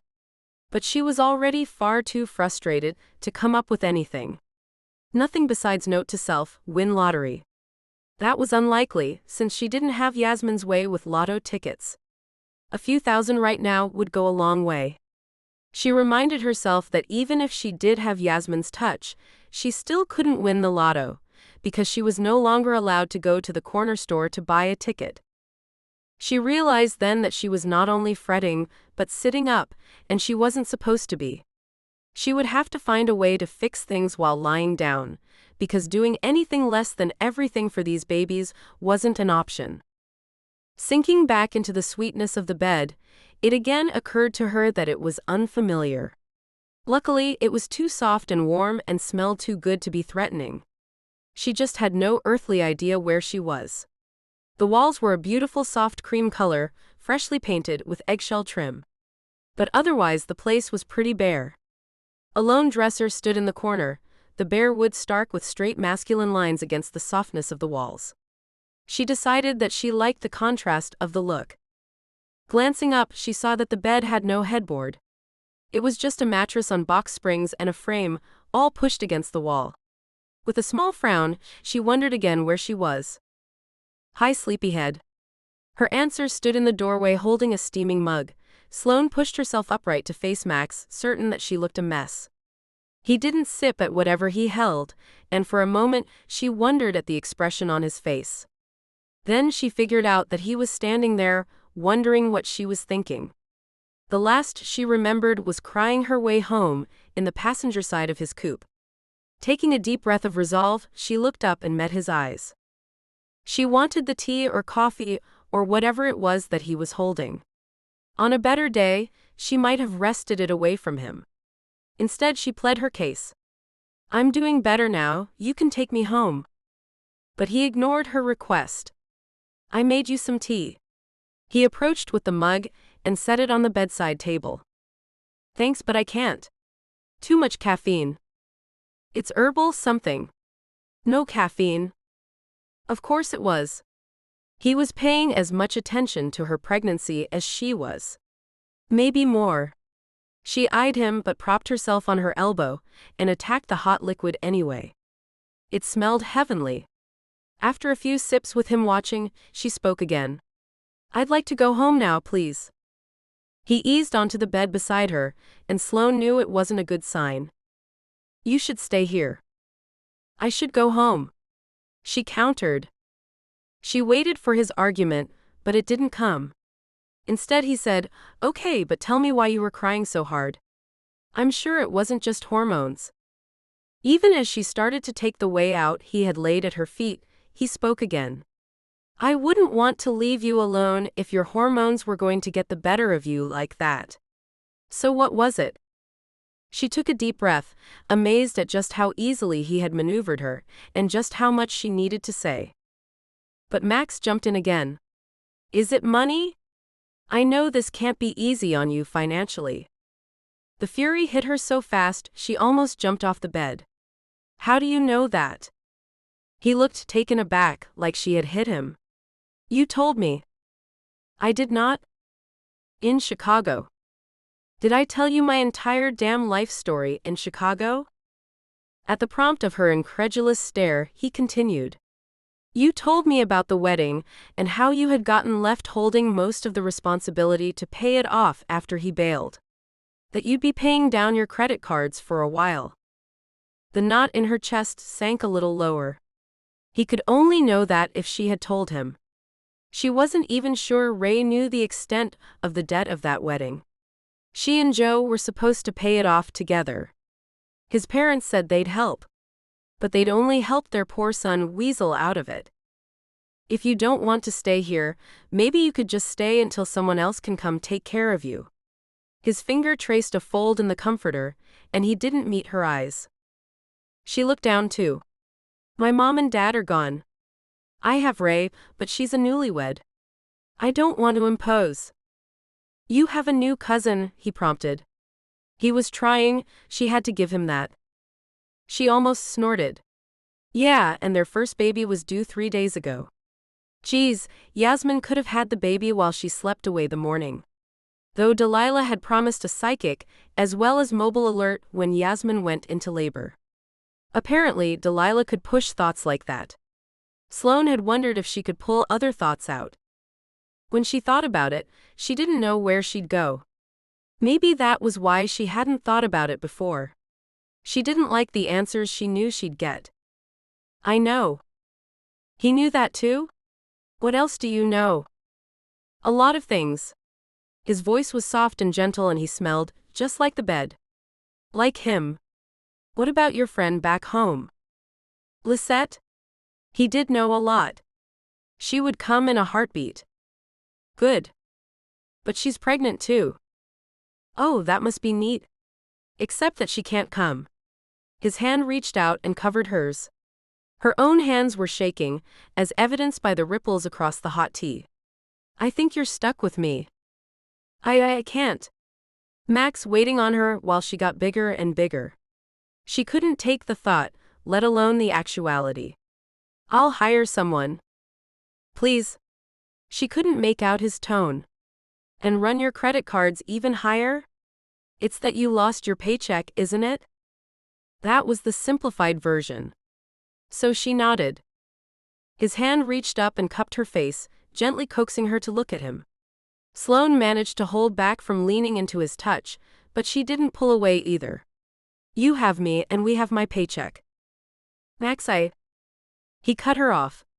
"You're giving me the greatest gift I've ever been given. Let me do this. I can cook and clean, and I hear I'm a great conversationalist." She managed a little laugh, but contrary to his last words, he ended the conversation they were having by getting up and walking away. He stopped in the doorframe and turned back to look at her again. "Is there anything you won't eat?" Sloane gave him her wryest look as she motioned to her belly. This time she made him laugh, and she tried to ignore the warmth spreading through her. Just now, she realized that the light was starting to fade beyond the windows. Max smiled as though somehow he knew just what she'd been thinking. "I called in for the both of us today. But only for today. I figured you'd want to handle the whole shebang tomorrow, in your own way." She nodded. She should have told him thank you, but her mouth couldn't form the words. Still, he didn't leave. What would you have done if I wasn't here? Half her mouth pulled up in a sour grin. Given up and gone back north, I guess. With my babies? He looked so incredulous. As though she had said she would knife him in the back if given a chance. If I had been truly alone, yes, but that wouldn't have happened. I'm not alone. You're you. Max nodded and finally headed out to fix dinner, leaving her there with the things she had just said. If she had been truly alone. She had known all along that she wasn't. Max would be here for her. Whether she could handle that or not. Sloane admitted a few things to herself while she polished off the hot tea. She was keeping Max at arm's length out of fear for her heart. But she couldn't afford that kind of distance now. Her babies couldn't either. Despite needing to hide a few things, could she do spells from in bed? Or in front of the TV, she would have to throw in. And she might as well go whole hog. It wasn't as if her heart could be protected at this point. She had it seriously bad for Max Summerland. Her pendulum might know her dream man was in Chicago, but Sloane's heart was here. The next big thing she admitted to herself was that she'd consciously chosen to ignore how she was going to handle 2 babies alone, or how she was going to explain to them when they were older why Daddy didn't love Mommy back. She knew that she couldn't just move. She needed to be here. Her children needed their father too. Giving up all hope of the independence that had defined her since her parents had died, she accepted that she needed to be taken care of for a while. Then she let it sink in that Max was the only one to do it. Setting down the mug with a great sigh, she slid deeper into the soft blankets, thinking how exhausting a day of nothing had become. And that the sheets smelled just like Max. Chapter 34. The next morning, Sloane woke to the sensation of having to pee. Seriously though, when did she not these days?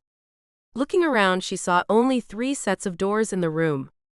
One set clearly led to closet space. This was an older house, and the closet doors slid across each other. They'd also recently been framed out in that eggshell trim. The one door led to the hallway, so the last one must be to a bathroom, right? Testing her feet on the floor, Sloane paused for a moment to get her bearings. She hadn't had any issues sitting up in bed the night before when Max brought her dinner, but suddenly standing appeared to become an issue. One day off her feet and already her head was woozy. She took deep even breaths and waited for it to pass. Her eyes blinked a few times as the room came into sharper focus, and she stood, teetering for just a moment as her misplaced weight pulled at her. She was alone here, so she snapped her fingers, casting a small balance spell to keep her upright, then headed off to the mystery door. Turning the knob, she discovered that sure enough it was a bathroom, and this was the only door to it. That brought a surge of relief, as well as something else. The knowledge that he had tucked her into the master bedroom. His own room? Damn. She sighed. Her happy thought turned grim. He'd vacated his own room for her, without the slightest cringe or comment. Sloane washed her hands and checked out her reflection in the mirror that ran the full length of the wall, trimmed again with molding in that eggshell paint. Yup, an older house, even the mirror was trimmed. Something nagged at her in the back of her head. But her reflection nagged more, winning out. The dark circles under her eyes only irritated her. What? She wasn't getting enough rest? And of course, she was pestered by the disturbing thought that she didn't even know where she was. Well, she was in the same clothes as yesterday and at Max's new house, but where was that? He'd left her here alone. He had come in with hot tea and a TV and her cell phone before he'd headed into work. So she'd drunk the tea for sustenance and then called Mr. Bernstein directly, waiting on hold for a full 7 minutes according to the red alarm clock at her side. Then she had shakily explained the situation to the older man, trying all the while to sound confident and positive about her situation and attitude. Every last tone and chipper response of it a lie. Bernstein shocked her. He offered her a part-time remote position that would give her partial pay for the next handful of weeks. It meant she didn't have to start her leave until her babies were born. He didn't give her any crap about how she might change her mind, and even transferred her through to his secretary. Next, Sloane was given an intro to a group who was job sharing, in case she didn't want to come back full time. It was something Sloane had never considered. It was allowed only brief consideration this time, too. Although it was a great idea in theory, job sharing meant paycheck sharing, and she couldn't afford that. Shoving the thoughts away, she tried to wipe her memory clean and settled into a rousing morning of watching crap on the television and drifting in and out of sleep because it was all just so boring and the bed was just so fluffy. She needed books, and for that, she needed an actual book. She could see what Max had if she could get out of this bed. She also needed food. All of which required that she leave the room. Trying not to be so excited about finally having a good excuse, Sloane threw off the covers and wandered into the hallway. The paint here was off-white and looked only a few weeks older than the bedroom paint. Her brows pulled together as she turned through the open doorway into the living room. A deep dark leather sofa sat under a bank of windows with absolutely no curtains, shades, or even sheers to cover them. A blink and a glance in the other direction revealed a bank of black technical components. A huge TV, DVD player, an Xbox or something, and a sound system that, on closer inspection, was wired to speakers placed strategically all over the room. A man's living room. The windows were bare, but he already had his surround sound up. She shook her head to herself.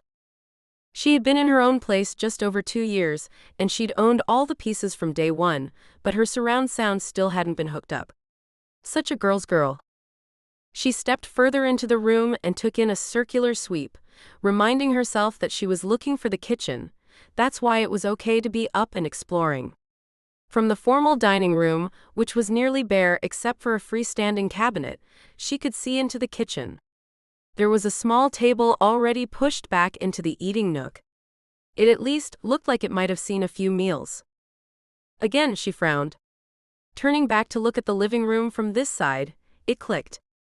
French doors just beyond the couch led to the patio out back. No. Max had bought the house. The house. The one she wanted. Now she would never have it. Her heart sank. Her lip quivered and she bit at it to stop the motion.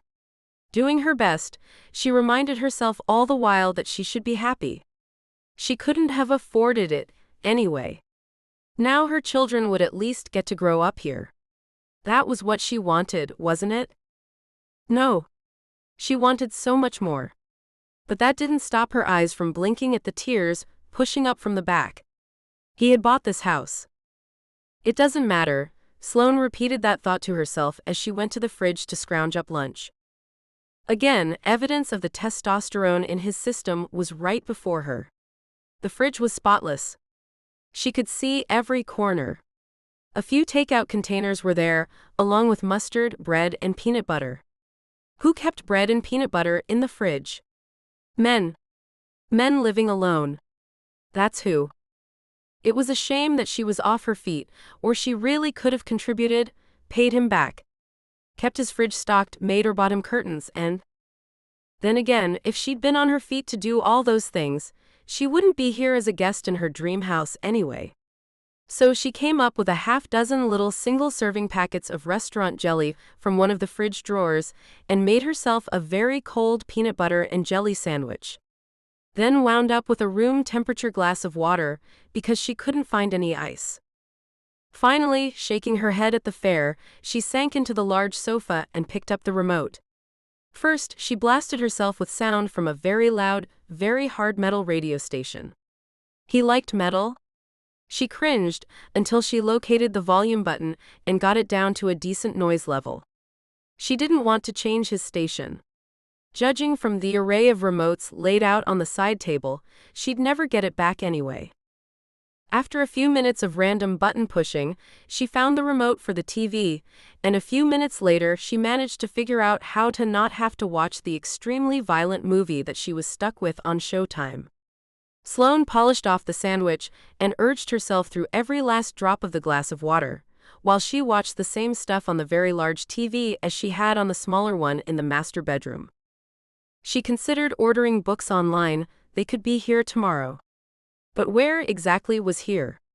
She thought she could give adequate directions, but didn't believe any online store would accept that. Probably there was no blank for that either. If current address is unknown, use the following space to provide relatively accurate directions. Nope, not going to happen. Then there was the whole billing address on the card, not matching the delivery address. She remembered a junk drawer in the kitchen. It wasn't full of junk yet, he hadn't lived her long enough. But he was getting a good start on it. Even so, it was still relatively organized, which meant she knew exactly where there was a pen, a marker and a pad of paper, well, post-its. But that was adequate to make a list. Giving herself permission to get off the couch, Sloane waddled her way to the kitchen, glad that no one was watching. She returned ready to scribble, and this time reclined fully, and started jotting everything down that she needed. She had 4 notes, fully of her scribbles, stuck along the arm of the couch before she began to slow down. This girl strikes again. At this rate, it would feel like home in no time. Why are you on the couch? She jumped. Max. Don't startle me like that. It can't be good for the babies. I'm sorry, and don't try to sidetrack me, Missy. He wagged a finger at her. Why are you out here? I got hungry. She shrugged. There was nothing on TV. Then there's nothing on TV out here either. It's hooked up to the same dish. He grabbed up the remote and clicked the set off, before turning back to look at her. I came home to make you lunch. Unnecessary. Lunch has already been eaten. She smiled and pointed at the empty paper towel where the sandwich had been. Sloane moved to sit up, but was interrupted. No, don't move. Sorry, habit. I think you've already moved around enough today. She laid back while he came up and plucked a sticky note from the arm. I'll bet this says that I need curtains, right? Nope, things I need from home. Even looking up at him from this angle, he was still insanely good-looking. What was she going to do? Sloane grinned. You don't need curtains. They're too heavy for this. You just need shears that you can open and close easily. It's the backyard, no one will be looking in. Chapter 35. No, no, and no. Max was finally angry at her. Though she tried her best to look contrite, she really had pushed too far. He let loose though, since a contrite look from her wasn't enough. I let you go along to your house because I thought you were right, that a list wasn't going to be good enough. But you made me hover over you to keep you off your feet the whole time. And now, you are not going to hang this stuff up yourself. In the bed now, Missy. She started to comply as she heard him muttering, I'm going to put in a request to transfer you to sales when you get back to work. You could sell a buck knife to a fish. I swear. Sloane tried to keep it in, really she did, but the laughter just bubbled out of her. When Max saw her and joined in, she couldn't hold it back anymore. It only took a moment until the movement made her ribs hurt. As she grabbed at her sides, it brought him to her like a magnet. Are you okay? Yeah, it just hurts to laugh. There's not enough room for everyone in here. She pointed at her belly while he nodded. His mouth was so close to hers, and God help her, she remembered every night in her dreams just how it felt to kiss him and to be in his arms. She changed the subject. You shouldn't have stayed home today.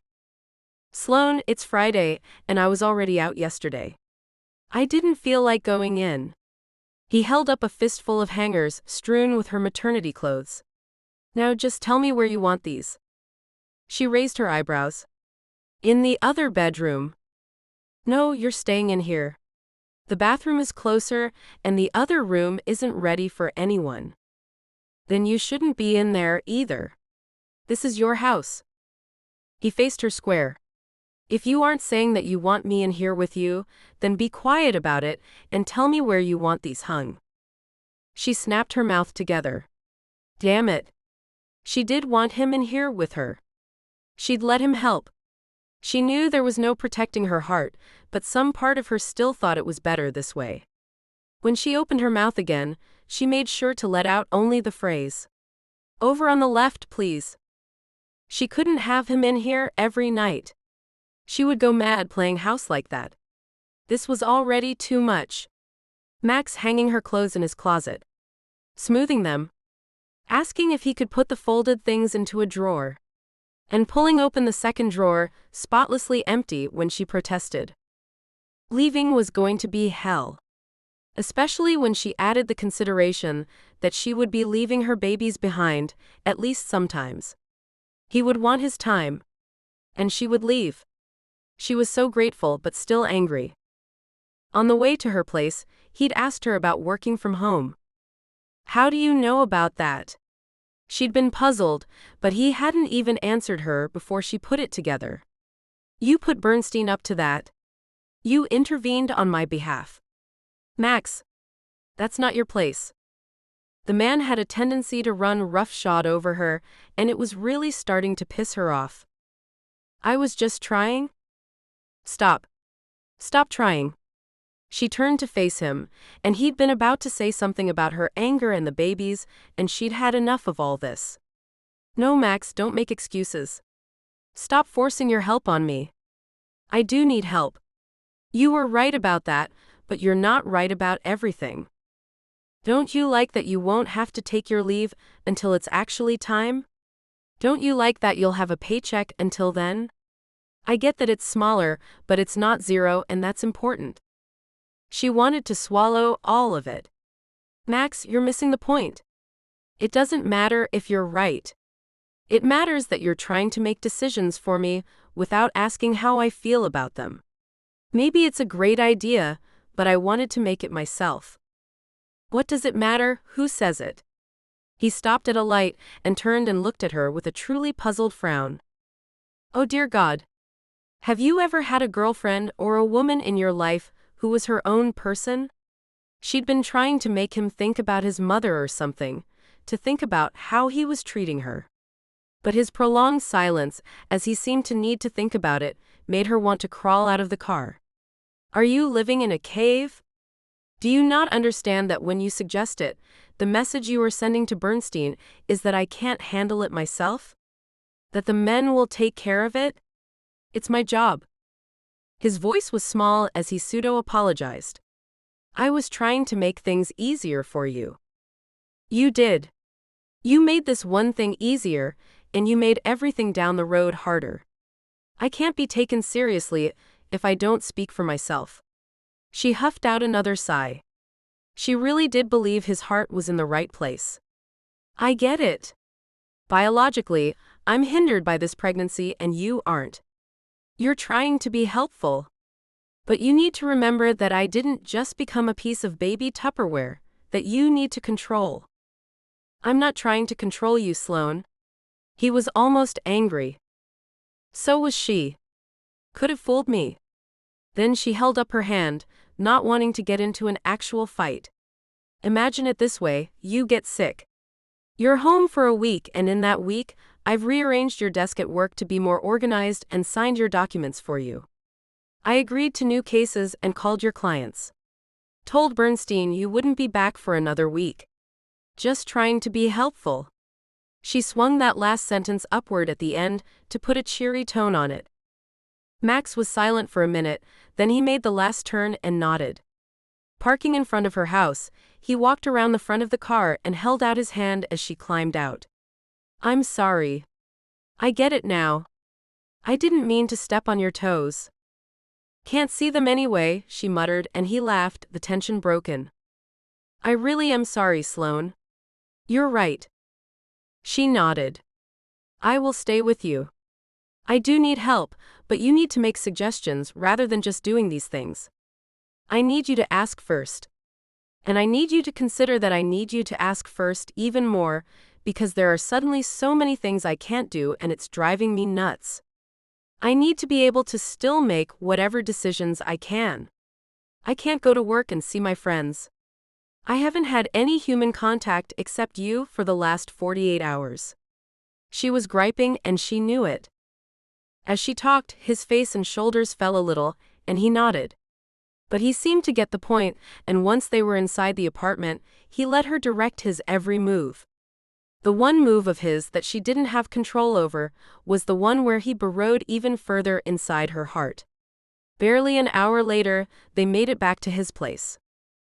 Sloane sighed deeply and shoved what she could from her mind, not bothering to correct him when he took it for exhaustion, and made her lay back down. So she watched while he unpacked, mortified when he handled her underthings, and relieved when he let it pass without comment. He asked which books she wanted by the bed. She'd been too embarrassed to bring the romance novels, so she chose a mystery with what looked like a good love plot and tried to forget the half-read paperback with the half-naked man on the front. "Oh, I found this by your bed and brought it too." It had a bookmark in it. He held something just beyond her range of vision. Rolling, she turned to see what it was. Of course, it was the borderline erotica romance novel. Half of it clearly well read, the second half as yet untouched. She grinned. "Oh, thanks." "Oh yes, bring on the humiliation. You read that stuff?" His hands were on his hips, and he stared down, head tilted, and waited. She could be ashamed, or defensive, or... "Of course, I read it. Everybody does. And her name is Sloane, so how could I not?" Taking the book back from her, he now examined the steamy scene on the cover with fresh eyes. He pointed, "Is this Max?" The half-clothed, black-eyed lover was Max's opposite in so many ways. She stifled a giggle. "No, that's Stormwind." "Bummer. Max is a much better name." "For an Apache?" His eyebrows rose. "Of course. Max is Apache for manly warrior." Now she really did giggle. A little too much. Ouch. A few deep breaths and she'd be fine. His reaction was a little less severe now. After just 24 hours, it already felt comfortable to be here with him. His voice cut into her thoughts. "What do you want for dinner?" Sloane cocked her head, a bemused smile playing at her lips. "What could you possibly make me with bread, mustard, and cold peanut butter?" "Never mind, I don't want to know. Despite being pregnant, I won't eat it." "How about chicken lasagna?" "You are kidding me. From the freezer, right?" She was leaning up on her elbows, the fictional Sloane and Stormwind almost forgotten, dangling from her fingers. Max approached her, his form putting Stormwind to shame. The reality and smell of him was far better than her fantasy of another man. He plumped another pillow and pushed it behind her, then pulled her elbows out, taking the weight off them. "From scratch in about an hour and a half. How about some carrots and juice in the meantime?" Her mouth watered, and she could easily think of more than one reason why. Chapter 36. "I'm sorry," Sloane apologized again. "I'm whining." It was bad enough that she was miserable most of the time, and only fairly miserable the rest. She was honest enough to admit that she wouldn't want to be around her either. "It's okay. I can't begin to imagine what you're going through." Max sat next to her and stabbed a sausage link from his plate next to hers on the bed tray. She couldn't pull the tray in close the way it was meant to be used. At best, she got it as close as knee distance. "Don't get me wrong. It really is amazing and I really am excited.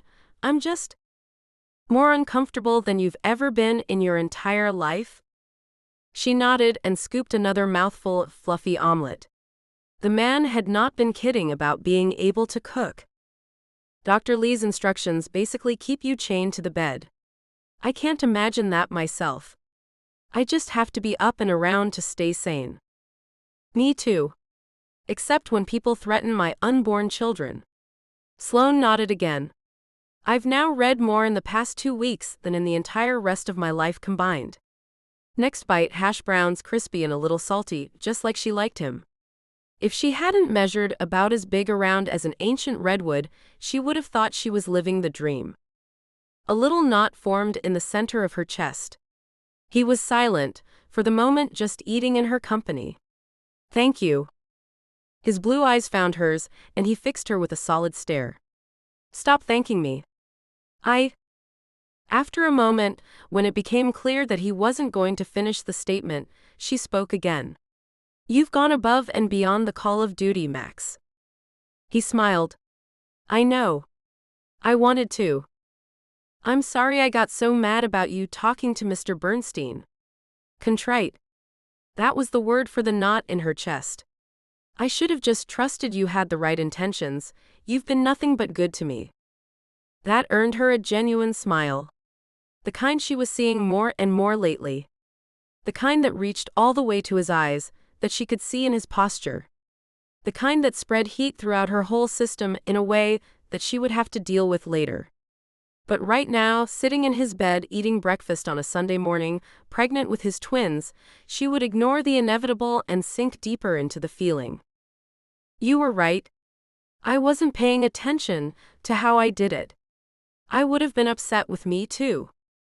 Blinking a few times, Sloane hauled herself out of dreamland and back to the conversation at hand. So I originally went in to tell him I was considering filing a complaint about how differently he treated you and me about taking the full 12 weeks of leave. Sloane felt the shocked expression plaster itself on her face. What did he say? That I was right, and that he needed to rethink what he was saying. He added that women are more likely to leave. I told him maybe it was because he kept suggesting it to them. So that part-time thing was somewhat his idea to make it up to you. But we did cook it up together without you. He took a deep breath and got serious. Tell me honestly, are you all right with the outcome?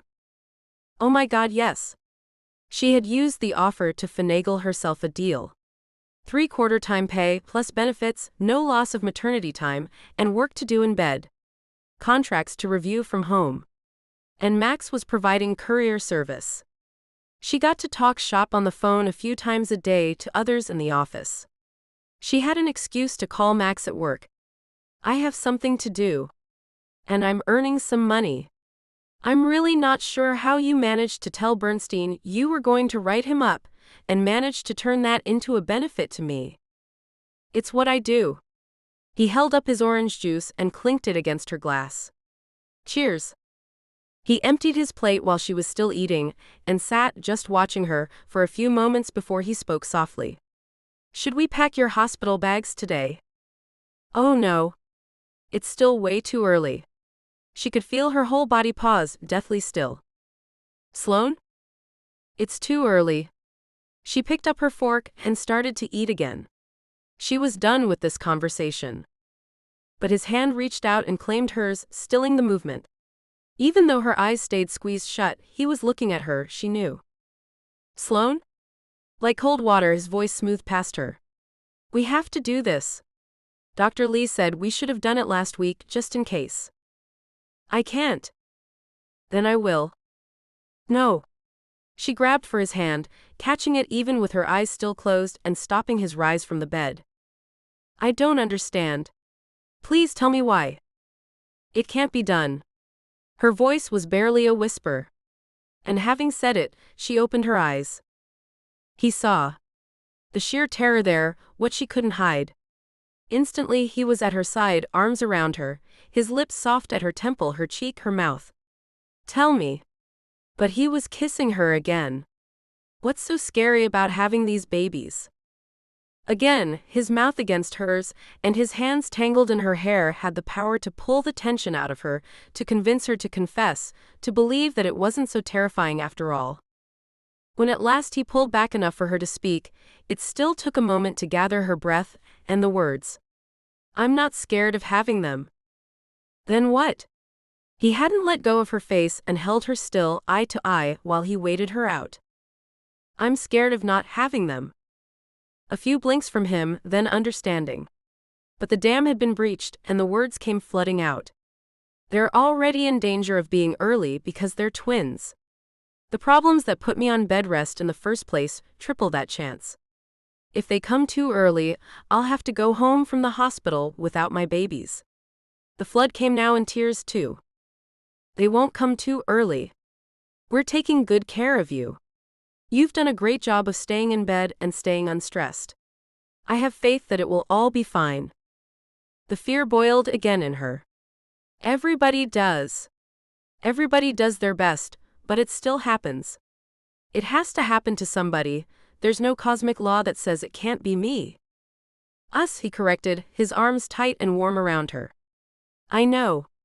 It's occurred to me that everyone else gets a newborn. But we'll get two and probably preemies. What if we only get one? The barest of whispers, her voice seeped between her sobs. What if we have to come home and leave them at the hospital? That's not happening. He let her tighten her around him this time, let her leech some of the faith from him. There are two of us. We won't leave them at the hospital. We'll stay. We'll find a way. And we'll cross that bridge when we come to it. She nodded as he pushed her hair back out of her face and brushed the fallen tears from her cheeks. His kiss absorbed most of her panic, her frantic fear. Sloane, packing that bag does not give the universe permission to do this to us. It's just one less thing to take care of later. Okay. She tried to buy it, really she did. And more importantly, on the off chance that it does happen, we need to give these babies every opportunity. That means no running around like chickens with our heads cut off. We grab the bag and go. We have to be ready. He was right. He made sense, and when she admitted it, she really didn't. Okay, let's just do this so I can forget about it. Max nodded and found a small suitcase and the list of what to take from one of his pregnancy books.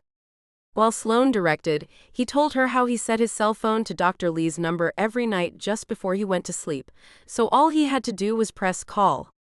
He actually slept better, he said, knowing he had taken as many details off his shoulders as he could. She smiled. Then it turned to bafflement as he opened the bottom drawer of the bureau. I hid these right under your nose. I hope you like them. And without much flourish, he handed the small pile to her. The top pieces were matching peach satin, clearly from a pricey lingerie store. Matching pajamas with lacy edging and a drawstring waist. She fingered the fine material. Max. He interrupted. I know they're larger than what you usually wear, and I'm sure they'll be too big really soon, but I thought you should have something nice to wear at the hospital since we'll be there at least a few days. He was nervous, shifting from one foot to another, turning back to his job of packing. He added travel packs of shampoos and toothpaste to the suitcase, as well as a few changes of clothing for him. It's beyond nice, it's beautiful. She laid the clothing out across her knees and spread the sleeves out flat. It was gorgeous, and it had been resting on something soft. When she opened up the powder blue confection, it was a bathrobe, short and fleecy and thick. Max. You didn't have to. I wanted to. Her voice found its way. Thank you. Before she got both words out, he was sitting on the bed next to her, all but a few items packed, his hands on her again. His mouth sought hers and she offered no resistance. She had none to give. With one arm he tucked himself up alongside her, holding her where his lips and tongue could taste little bits of her jaw, her ear, her eye. While she let out tiny sighs as she melted into him, his free hand pulled the gifts from the coverlet, letting them drop onto the open bag he had left beside the bed. Her neck was sampled while he lifted the coverlet and slid in beside her, lifting her legs to drape over his. He turned off the lamp, not letting up on his assault, and folded her neatly into him. When he had her where he wanted her, and when Sloane was sure he would settle into deep breathing, his fingers trailed up her arm, until at last they turned her face to him again. Sloane? It asked everything and answered nothing, as did the deep searching kisses he dulled her senses with. Chapter 37. Max held her hand. He did it to keep her steady, not just because he liked it right. He smiled because it was a beautiful day, and not because he had slept curled next to her each of the past 3 nights. More importantly, he'd woken up with her in his arms the past 3 mornings. No empty beds, no notes, just Sloane. Each morning she'd been pressed against him, once sprawled halfway across his chest, her hair trailing along his shoulder, and her breath against his neck, a sweet enough pleasure that he had gladly been late to work. She let him run his fingers through her hair, and didn't protest. The second night, Max crawled in after she was already asleep, but last night he'd come in earlier and found her reading. An open arm was all the invitation necessary for her to scoot over and tuck herself alongside him. She had read while he had turned his face into her hair and pressed tiny kisses along her temple. Tonight he was praying for long, deep soul kisses and missing shirts and searching hands. It felt like she had finally given in to the inevitable, that they belonged together. Nothing had ever meant as much. He intended to do everything he could to keep her with him. So, fingers laced through hers, he pulled her along to the garage and opened the door with no fanfare. She gasped, "Oh my God! Is this yours?" Her eyes were wide as she turned to face him. He somewhat nodded. "Ours." He wasn't going to propose again. That always seemed to wind up with her upset and saying no. The doctor said they needed to minimize her stress. So no more proposals. At least not until after the babies were home. For now, he wasn't above making moves. Getting her into his arms at night. Tying her shoes if necessary. Touching her whenever possible. And he wanted to touch her. She looked amazing in her short jeans and white linen blouse, sneakers laced, hair loose and eyes wide. "You bought a minivan? You can't get car seats into a sports car, nor should you." He opened the door and helped her up into the seat. "But where's the coupe?" "Traded it in." He closed her door, then walked around and climbed behind the wheel. He still wasn't used to it. It was like driving a big hulk of metal, after years spent in one sleek mini coupe after another. However, that was exactly what he wanted wrapped around his kids. And his wife. "Oh, you didn't?" Yes, I did," he grinned, wide and silly and sure. If there was one thing he wanted to be positive of, it was that she would never mistake his emotion for feeling hemmed in or simply doing the right thing. Sloane might not know it yet, but she was going to marry him. Her curling into him at night had given him a new outlook on things. He had at least another 40 rounds in him yet. "Wow." She twisted, looking down the length of the car. "They aren't even born yet, and already you're vying for Father of the Year." "Why, thank you." He stopped himself just short of adding Mrs. Summerland to the end of that thought. He was stopping himself a lot these days, but that one was a first.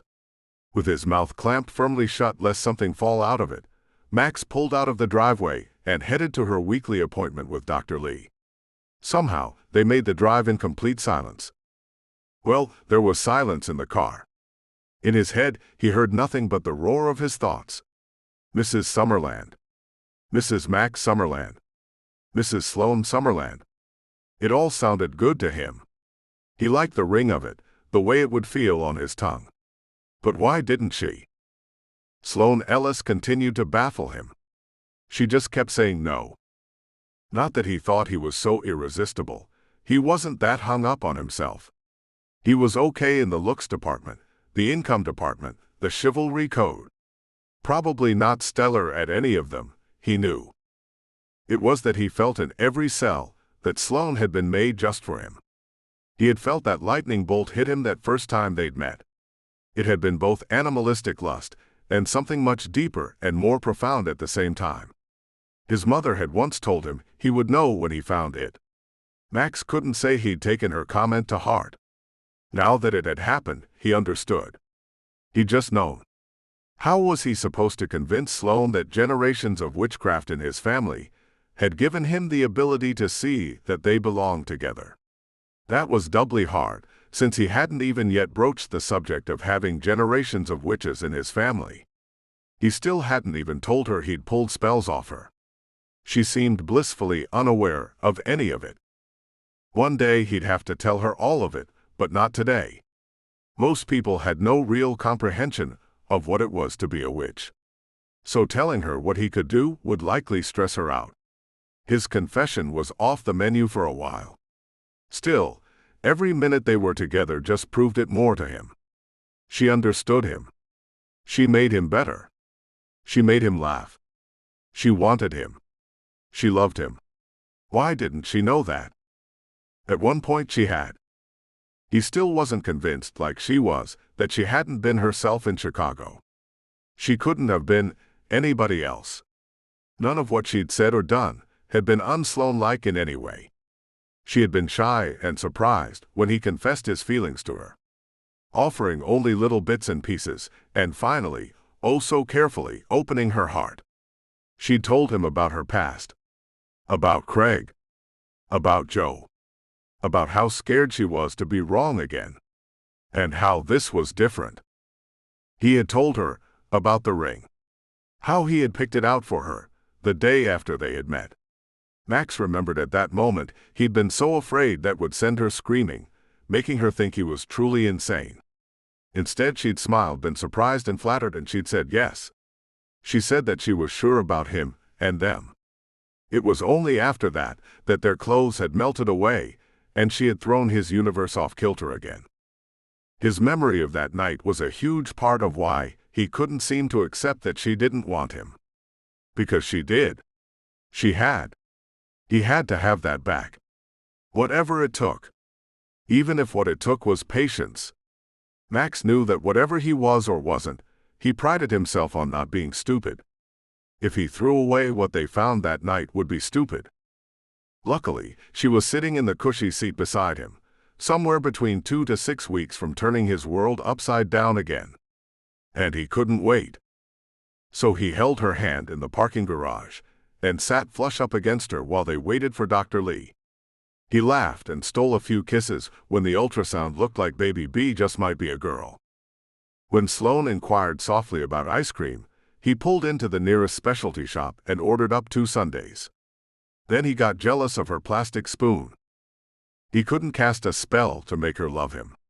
Well, he could, but it was wrong, and it wouldn't be real. No, he had to actually win her over. Max contemplated what he could do to remind her of what she'd said in Chicago, or maybe, if she couldn't remember, he could duplicate it. Later, he had to leave her at the house and head back to work. If she was being good, she napped. And he planned. Chapter 38. Are you dressed? Sloane's head snapped up as she slipped her feet into her shoes. Yes, come in. Ready to go? He held his hand out, and she put a little pressure into the grasp, allowing him to help pull her to standing. With a small smile, she nodded. An outing. Ray had come and stayed with her when possible. They'd played an epic game of Monopoly one day. Another time, Sloane had worked with Ray out at the dining room table, doing her own job. But she brought food and stayed in the bedroom for a TV show or two. Yasmin brought a scrying bowl one afternoon, and they'd tried to see the babies, though it hadn't come clear. Luke had stayed home with their own new infant, and Yasmin had spent much of the time showing off baby pictures. Sloane had begged to see more. The dark-haired baby girl managed to look like the perfect mix of Yasmin and Luke. Megan had come once, so had Luke, and so had Delilah. Sloane had them come during the day when she was most prone to boredom, or would most discover something she needed to get out of bed for. But none of them had crossed paths with Max. With Yasmin and Megan and Delilah, it made sense. They wouldn't have hidden the scrying bowl. Delilah would have said hello in their living room while waving her burning sage, and just looked at Max as though he was the odd one. On the upside, Sloane could have brushed them off as her crazy friends, but she hadn't wanted to even get into it. They didn't have children yet. So they didn't have a custody arrangement yet either. Sloane was not willing to play with that at all. But as she got ready to go out, she realized she always told Max when someone had come over. He'd even encouraged it. Still, none of her friends, even Ray, had ever crossed paths with Max. Had she unconsciously done that on purpose? Kept them separated? She couldn't say for sure, but she didn't really have time to think about it. She had to get ready to leave this house. Glorious day, she was getting out.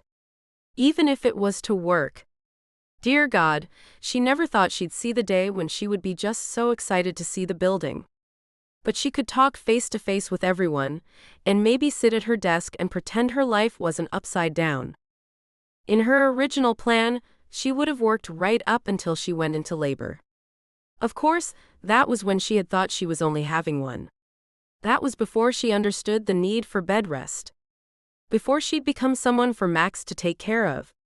Sloane had expected a lot of things that hadn't come to pass. Still, now she was simply excited to be back in the new minivan, cruising along. She wanted to like it, And really she did.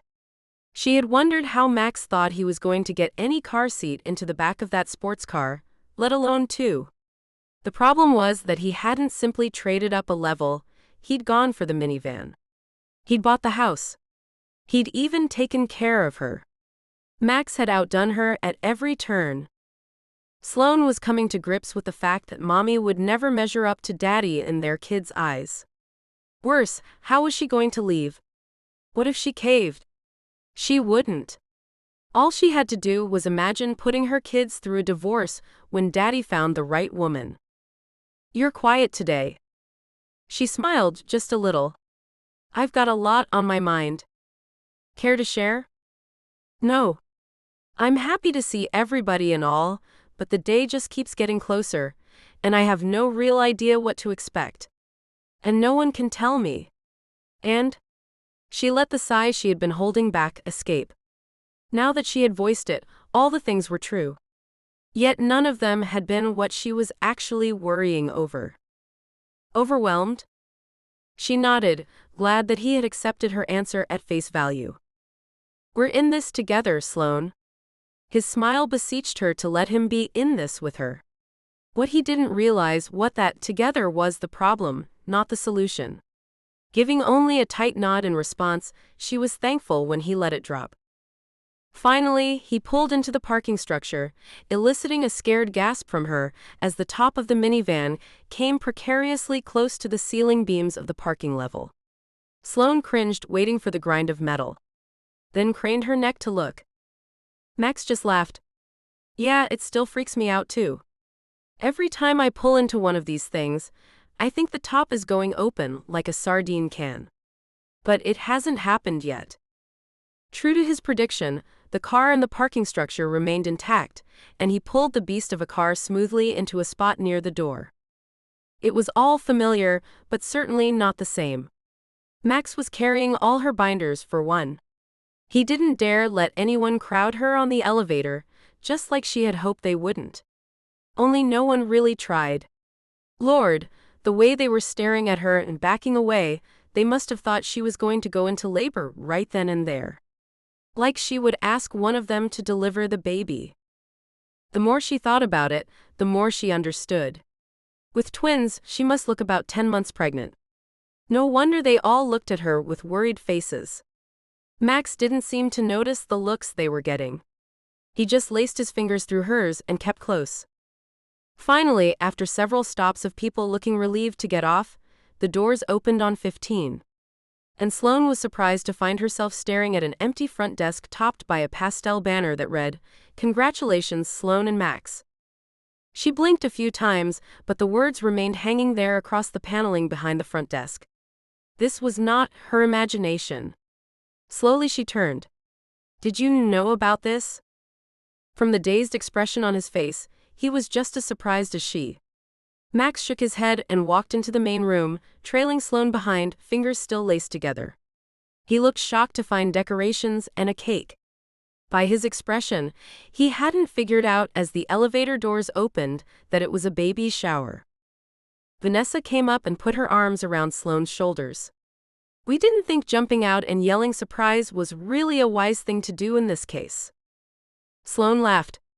"Thank you." In seconds, they had her with her feet up in a chair that had been wheeled into the center of the common area. They had set out punch and cake, and then they tormented her and Max with silly baby shower games. They started by cutting strings each person thought would exactly go around Sloane's belly. The women had no issues with finding out if their strings were the right distance around the pregnant lady. The guys, however, couldn't deal. "I know I won't win." Holding up his string, Neil approached. Sloane just laughed. "It must have been all of 25 inches. "Neil wins," she exclaimed. When everyone raised their eyebrows at her, she rescinded. "Well, he has my vote anyway. Did you really think I was that small?" He shrugged, looking thoroughly embarrassed by the whole thing. He made his way back to where the guys had huddled in the corner, as if they might protect Max from the brouhaha and baby vibes. Periodically, he looked up and met her gaze, making sure she was okay, checking in without words to see if she needed anything. Even from across the room, he waited on her. But he didn't have to. Sloane got fawned over. She almost cried, the way they all seemed so excited for her. To her eternal gratitude, not a single one asked about her and Max. How she was living in his house. In his bed. Why she didn't have a ring. Finally, they did make her cry. When they sat Max on the floor next to her chair and made him let her open all but a few of the gifts. Slowly the mountain of small fluffy things grew. Blankets and little teddy bears. Sleepers, footies, diaper genies, and a few big things. Swings. A dual stroller. Of course those were from the guys, who had simply taken up a collection and thrown the money at Vanessa, and told her to get something good and not too roughly. Only Will came up with his own present, and he handed it to Max. "Here you go, bud." He turned back to the group and spoke up, as sure of himself as any man could be at a baby shower. "I happen to know that this guy right here," he pointed down to where Max sat, "is really looking forward to all this. He's excited about becoming a dad. And to that I say, why?" Will shook his head in shame. "And we didn't even get to give him a bachelor party." He addressed the rest of it directly to Max. "I couldn't in good conscience get you anything that had to do with diapers or drool or crying. But I hope that you enjoy this anyway." So Max opened the huge box to find tiny baseball caps and matching shirts with small training bats and child-sized mitts and even a tee. He held up each piece, grinning and showing it off proudly to the group. Suddenly, Sloane was hit with a certain vision of the future. It gripped her both in her heart and her brain. She knew it was real, maybe the same way Ray knew her feelings were real. In her mind's eye, she saw Max in that backyard with two small kids who could barely walk. She didn't dare let the vision go any further. Luckily, Jenna broke into her thoughts. What if they're girls? Will looked exasperated. He grabbed one of the tiny caps and gestured with it. That is just the kind of sexist thinking that's holding women back. The hats have a place to put your ponytail through. Good Lord. Sloane smiled before Will turned back to Max, looking for all the world like he was sending his best friend off to World War II Normandy. "Good luck, buddy." He sighed. Chapter 39. Her whole body felt heavy. Her arms were weighted down, her back was stiff, and her legs just wanted to curl around the body pillow and lay in the big fluffy bed that was her home for way too many hours of the day. She was rarely allowed to leave it, even though she wanted to. The last doctor's appointment had revealed that her amniotic fluid remained low. The good news was that as the babies got bigger, they got healthier and more able to survive an early delivery. They also got more likely to come early. Usually, she hated the bed. It had become a comfy, fluffy prison. But right now she was tired. Snuggling back in, she decided she wanted to enjoy one of the few moments when she actually wanted to be here. Rolling over, Sloane stared at the ceiling. It wasn't to be. She simply could not sleep. There was only a thin stream of light coming from under the door, not the glaze of sunshine that met her in the early morning hours. At least when the babies came and demanded to be fed at all hours, she would already be plenty used to getting up all hours of the night. She shuffled a little, careful not to wake Max, as he still had to get up and go to work the next morning. She stared at the ceiling some more, walked her way through a fantasy of meeting Max on the beach instead of Joe. Wondering if they would have even liked each other back then, she finally managed to get tired again. Well, that had been the plan anyway. With a great effort, Sloane rolled to look at the clock on the side table. 3:27. All of 16 minutes since she had last looked at it. Why was she still awake? With a quiet sigh, she shifted under the covers, again taking the best care not to disturb the sleeping man beside her. He had to be awake at 6:30 to get to work on time. Instantly, she missed his heat. Very quickly, she'd gotten used to having him here next to her, holding her at night. She wondered what she would do after the babies came and she was in her own bed again. Alone. She shoved the thought away. There was nothing she could do about it now. So through heavy lids, she made out the bathroom door and pushed herself upright, yawning as she went. As carefully as she could, she slipped through the door into the moonlit master bath, cringing as she clicked the door shut behind her. God, she felt heavy. All this bed rest was making her weak. Through the haze of half sleep and half exhaustion, she couldn't even tell if she had to pee or not. Sloane tried to force her eyes open a little to get a better look at herself in the mirror. She'd left the light off, knowing that her eyes would never fully adjust to it, and that she didn't really want to push herself all the way to awake. She looked a mess. Her hair wound round her head and aimed sleepy corkscrews in every direction. Her eyes looked like she had just enough gin in her to try for a good sultry look and miss the mark. Her lips looked puffy, and she chewed on them just for a minute, before realizing any effort was useless and she really should go back to bed. She blinked the blink of the undead a few times and took a faulty step backward. Only upon lifting her foot did she realize that she had stepped in something wet. She cursed the need for actual thought as she leaned over a bit, trying to determine what had made the dark stain on the carpet. Who knew? But as she stood back up, she found out. Fluid gushed from between her legs, making a second dark patch on the bathroom floor. The words ran through her brain. Surely her water had broken. It had to have. That was the only logical explanation. But it couldn't have. She was still 5 weeks from her due date. It was too early. That was when the panic set in. Max. It was no louder than a whispered croak. So she bit her lip, causing enough pain to focus herself, and she yelled. To wake the dead. To screech out all the fear she felt. Max. Her eyes finally opening all the way, she watched in slow motion as he pushed the bathroom door open, eyes wide. Sloane. Her lips quivered and she heard no sound. She imagined she only mouthed the words, "My water broke." He followed her pointed finger to the soaked spots on the floor, taking in the wet front of her gown. Oh God. Immediately Max launched into action, turning to put their plan into action. The bag, the car, his pants. At the last moment, he stopped for a second, turned back and grabbed the sides of her head. Pulling her to him, he kissed her, lightning fast, but with all the fluid force of a hurricane, and he smiled, "Let's go do this." Sloane breathed in deep and then she flipped out. Max made normal motions.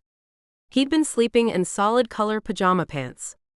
Clearly deciding this was perfectly acceptable for the maternity ward, he pulled on a t-shirt and slipped on sneakers, and was standing, hair all askew but packed bags in hand as she emerged from the bathroom.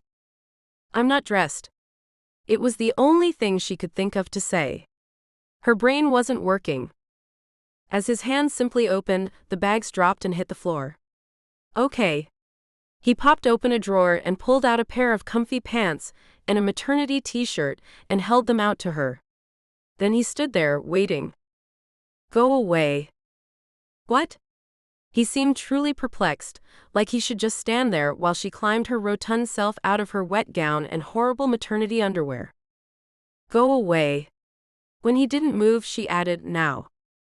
He hustled, grabbing both bags and heading out of the room.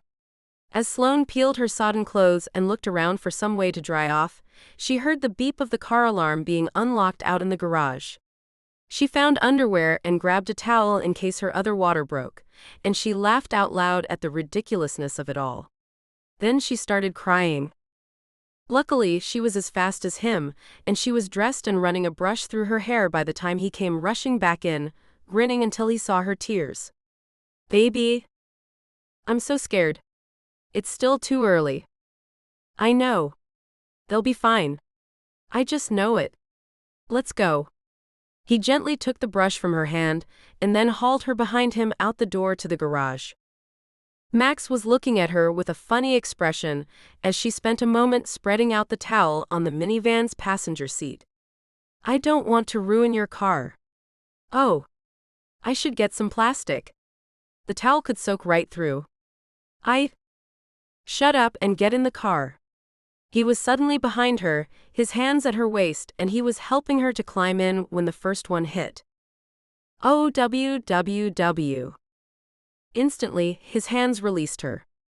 I'm sorry, Sloane couldn't speak. The air had been suddenly sucked from her lungs with the pain gathering in her abdomen. It had to be a contraction. God, it hurt like a. She only shook her head and pointed to her belly. He understood what that meant, and it spurred him into action again. Reaching across her waist, he buckled her in, then closed her door, watching for her fingers and toes the way he would with a child. Then he bolted around the car, climbing in, starting the ignition and throwing the car into reverse all in one motion. By the time she could breathe again, they were already past the first light. Taking a breath, she gave her first instruction. Call Dr. Lee. Already did. He waved his cell phone at her before he pocketed it and laced his fingers through hers. Then they were careening through the pre-dawn streets. Max, the simple, straightforward man, was in a panic and was trying desperately not to show it. A smile burst across her face, and she knew from somewhere deep that she loved him. Some part of her wanted to tell him that. But the fact was, none of that mattered now. She had a job to do. She had 2 healthy babies to deliver. Right then, another contraction hit. Here. Max flicked his watch off and deposited it on what was passing for her lap these days. Time them. She nodded and wished she'd paid more attention. But Max seemed to understand that too. Little breaths in and out, in and out. Sloane found it was more work than expected to just not hyperventilate. If it hadn't hurt so much, she would have laughed about the whole thing. A thought suddenly occurred as the pain ended. Max, we're going to get to see their faces.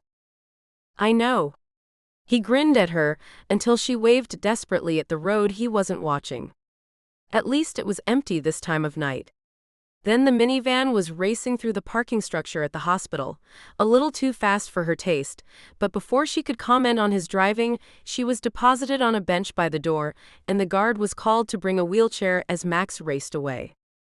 For the briefest of moments, she worried he'd simply abandoned her in a fit of hysteria. What if he doesn't come back? The thought was brief enough to be cut off by the squeal of his tires as he found a spot just beyond the row of handicapped parking. Max came racing up on foot, looking like a crazed lunatic, or a man about to become a father for the first time, just about the time the guard arrived with the wheelchair. Okay, baby, climb in. Max tossed the duffel bag over his shoulder and helped her to the chair. Finally finding some of her own calm, she tugged at his hand. I'd like to walk. But you can't. Why? Because I might send myself into labor? Max tugged harder. Because they might be able to stop it. Well, damn. He made sense. Though Sloane had told herself that most babies born 5 weeks early turned out fine, if they could keep them in another week or so, it would help them. Unable to argue, she sat obediently and let him wheel her up to maternity where they were expected. Inside of 10 minutes, she had been stripped, gowned, injected, and tied to wires and monitors. 2 heartbeats were chugging like tiny trains, echoing through the labor room. On the TV set mounted in the far upper corner of the room, they could watch the lines as little heart rates changed. On another monitor, they watched as her contractions came and went. Other mothers in labor were monitored on the screen too. But it was the code of their own little babies that had them both transfixed. The noises of the steady little hearts were soothing to her own heart. They sounded stable, and the numbers said both rhythms hovered around 150 beats per minute. She'd done her reading and knew that was a good number. So far, there didn't seem to be anything too drastic to worry about. Before she knew it, Dr. Lee had arrived and was delivering news before even getting a hello out. Well, Sloane, it looks like the terbutaline didn't work. You're going to have these babies this morning. They talked a little, then Max followed Dr. Lee into the hall, leaving her alone for a moment and feeling quite a bit left out. There was nothing she could do about it. She was tied to the bed and held under threat of hurting her babies. She was left to sit and wait patiently and feel the tiny creatures in her rolling and getting ready to come out. Sloane looked up as Max came back into the room. What did you talk about? I asked what we were in for. Oh. She wasn't sure that she really wanted to hear, but he spoke anyway. She said that she thinks they'll be okay. A lot of babies are born this early nowadays, and they survive just fine. He took a deep breath and plunged his fingers into his hair. It was now standing straight off his head, but Sloane didn't have time to care. She said that they'll be small, and they'll be in an incubator for a while, and they'll have oxygen in their noses and monitors and wires everywhere, and maybe IVs, but that in a few months no one will ever be able to tell. Finally, he looked at her to gauge her reaction. Okay. Taking a deep breath, Sloane reminded herself she could handle anything as long as her babies would be okay. Chapter 40. Can you move your toes? Sloane concentrated as hard as she ever had on anything. Still, her toes didn't move. She just grinned like a maniac and answered, "Nope, try again later." She felt remarkably well for having been sliced open after 7 hours of labor. How could she not? She was in a room painted with vines and done in horribly trite mauve accents. She was now in a different bed, one that had a button to raise her head and feet, and it was surely the only way she was going to get her toes to move right now. But there was a large incubator beside her bed with 2 tiny red creatures in knit hats and the smallest diapers she had ever seen. They were both passed out from exhaustion from their ordeal, but Sloane couldn't summon the ability to sleep. She knew she should. It was 2 in the afternoon and she hadn't slept since 3 a.m. Max had finally run off to find food, but he'd barely stepped out the door when he was back again. "They're going to deliver my meal and bring you a juice with ice." "Okay, thanks." She only spared a second to look away from her babies at him. "Will it bother you if I eat in front of you?" "Oh no." She grinned at him. She must look like a wild banshee, but she really didn't care. The anesthetic hasn't even begun to wear off. "I can't feel my stomach. I have absolutely no idea if I'm hungry or not." So Max perched on the edge of the bed and joined her, staring into the plastic enclosure where 2 very tiny chests rose and fell in almost perfect rhythm. Max's food arrived and he made her sip her juice. She held it with only her right hand so that her left would stay warm, so that she could reach in through the hand hole and touch a little foot or hand. Max was just putting his food into his mouth when a nurse knocked on the door. "Your sister is here." She let the end trail up to make a question. "Oh. Let them in." For the first time, Sloane wondered about her face, if she was still puffy from having morphine, if her hair looked as wild as her most recent adventure would indicate. Ray wouldn't care, but visitors, damn it. She didn't have time to think it through before the nurse was back, showing Sam and Ray in through the door. Though Sloane would have thought she was going to get a hug first, both Ray and Sam leaned over the clear incubator and peered in. It was probably a full minute where Max and Sloane looked at each other and didn't ask. Comparatively, they were chopped liver. Then Ray turned first and engulfed Sloane in a huge hug. "I have a niece and a nephew." "Oh my God, Sloane. They are amazing." She watched as her sister turned and held out her hand to the father of Sloane's children.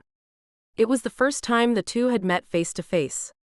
She wasn't worried about Ray outing her as a witch, but it was odd to realize Ray had met the babies before she'd met the baby's father.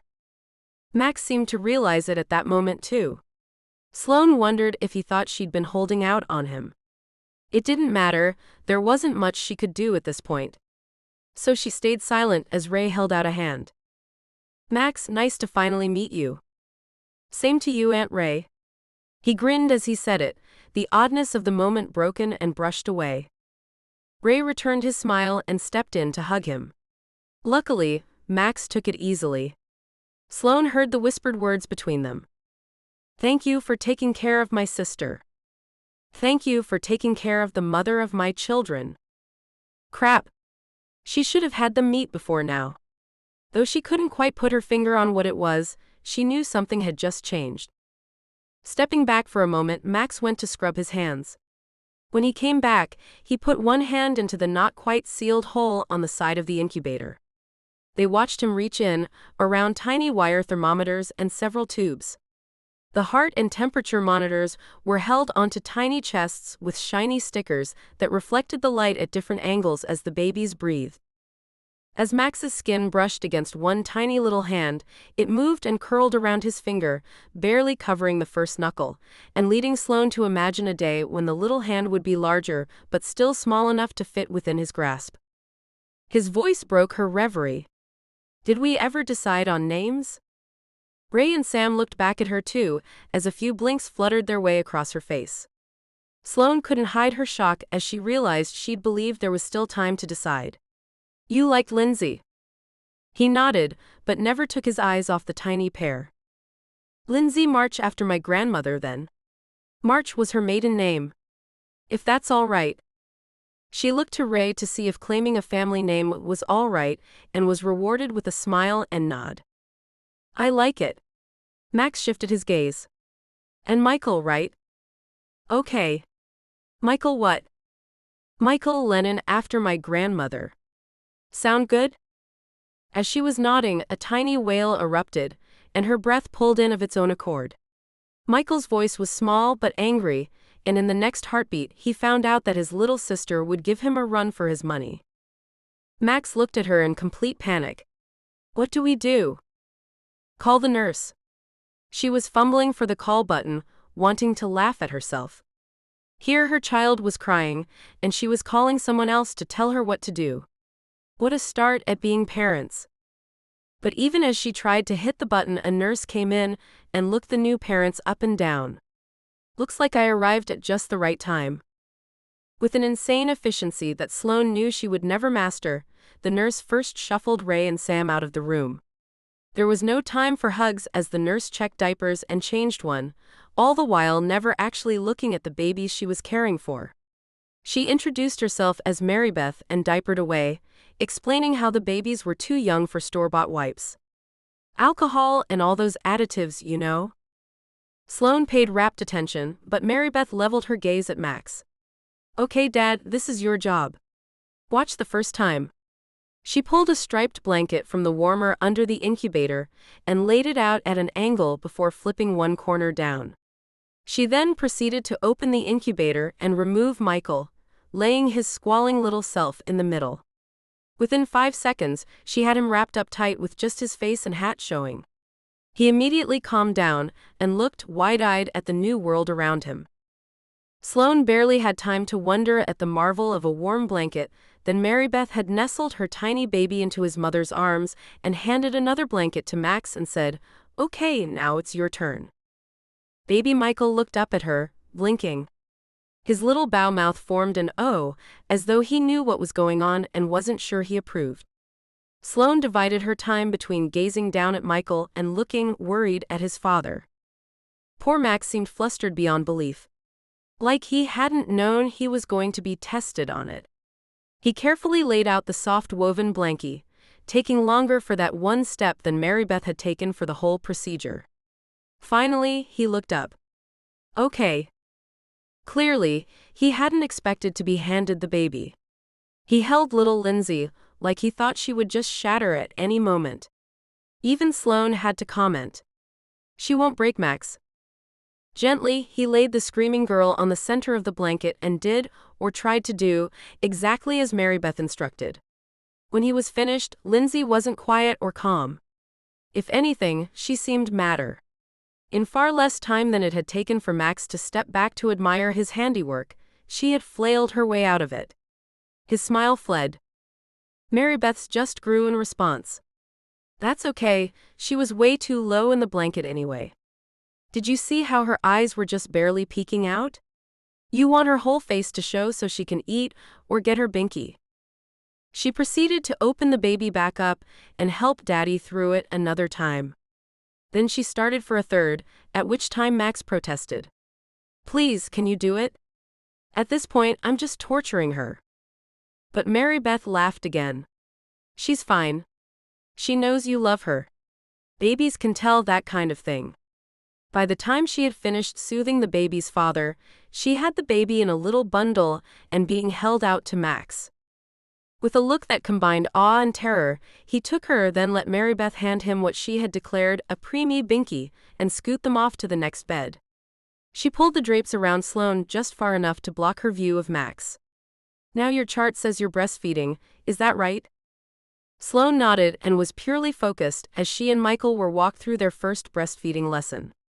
When all the fumbling was through, they were given a lesson on burping, then he was placed back in the incubator, and Mary Beth went around the drape to fetch Lindsay back.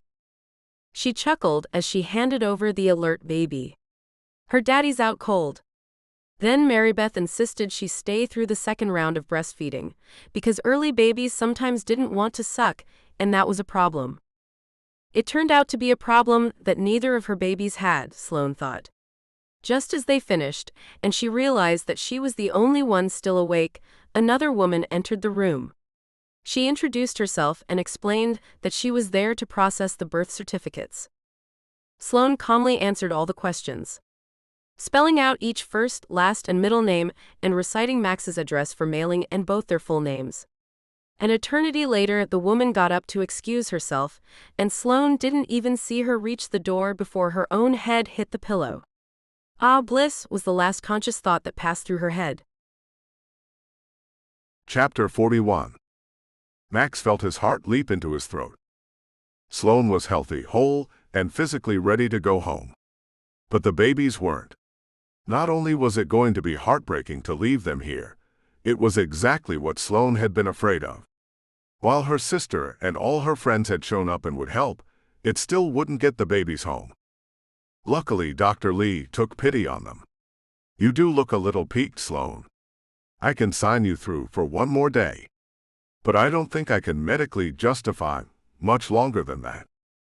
He watched Sloane nod and thank the petite doctor, even though he could tell she was near tears. His hand snaked out and stroked her hair. He hadn't given it permission to do that, but he found he didn't mind when she leaned into his hand. Her voice was tinny. "I can't leave the hospital without them. I can't." "I know." He wanted to say they would do just that if that's what it came down to, because they were strong enough to handle it. But this was not the time to tell her they would suck it up and deal, especially since he didn't know how to deal with it himself. He was trying to be strong, but he was just as panicked as she was. Max had been home just a couple of times in the past few days, so he'd had a few hours away from the hospital and the babies, though Sloane hadn't. He told her he was picking up supplies they had missed, that he was going to shower. He'd done those things, but he'd also pulled out the small altar he'd stashed in the back of the guest room closet and set a spell on both his new children. It had taken a while, and he could only hope Sloane wouldn't call him on the time he was gone. He could claim traffic, he had hit some, but he didn't know how to tell her he'd cast health and safety spells on their newborn children. When he returned, he was sweating what she might ask him. But Sloane was waiting in the pretty satin pajamas that he'd gotten for her, the fluffy robe draped over the closet door handle. She'd left it hanging there this morning, after her painstakingly slow sojourn to the shower across the hall. Though Max volunteered to help, she insisted that he stay behind. She didn't want the babies to wake up alone.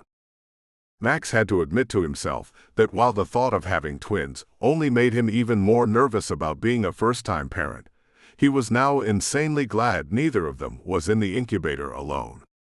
It was hard on both him and Sloane that they weren't allowed to cuddle the babies like they wanted. Neither of the twins was holding their temperature like the pediatricians needed to see before they went home. And the dream of Sloane and him walking out of the hospital with babies in arms on a normal time schedule was quickly fading. Lindsay and Michael would need incubators for what looked like at least another week, as well as round-the-clock medical attention. When they'd gotten that news, Sloane simply curled into him, just needing comfort, just needing to cry. He held her in his arms, feeling the tiny tremors go through her. With a quick glance around the room, he took stock of the situation and decided that he hadn't bargained for any of this. After he met her, when he had fantasized his future with her, it had involved dating and romance. He envisioned a proposal, a ring, and a yes answer. Children came later, after he and Sloane had time to be themselves and were born healthy. Also, he had to admit, in his imagination they had come only one at a time. He hadn't fantasized about hospital rooms and fear and repeated no's. Still, he couldn't trade any of it away. He loved her, and he loved his kids. He just had to figure out a way to fix things. Unfortunately, he didn't know if his next announcement would help things or not. He took a deep breath to get himself started, but Sloane wailed. "How are we going to do this?" "Well, we'll stay here. We'll go home just for little short whiles, and we'll rotate shifts with them. We'll get comfy chairs and hang out like the other parents in the NICU do. We'll read a lot and work in our easy chairs and hold our kids whenever possible." It seemed intense but workable. Though before he could finish, she wailed again. "I can't go home. I won't leave them alone, and I can't drive for 3 weeks. The aftercare of a C-section," he thought.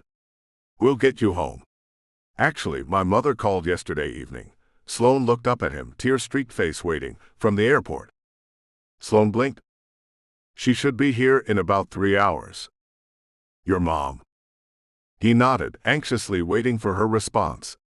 The truth was, Max had no clue what she was thinking. There was a spell for that, but not time nor room to cast it.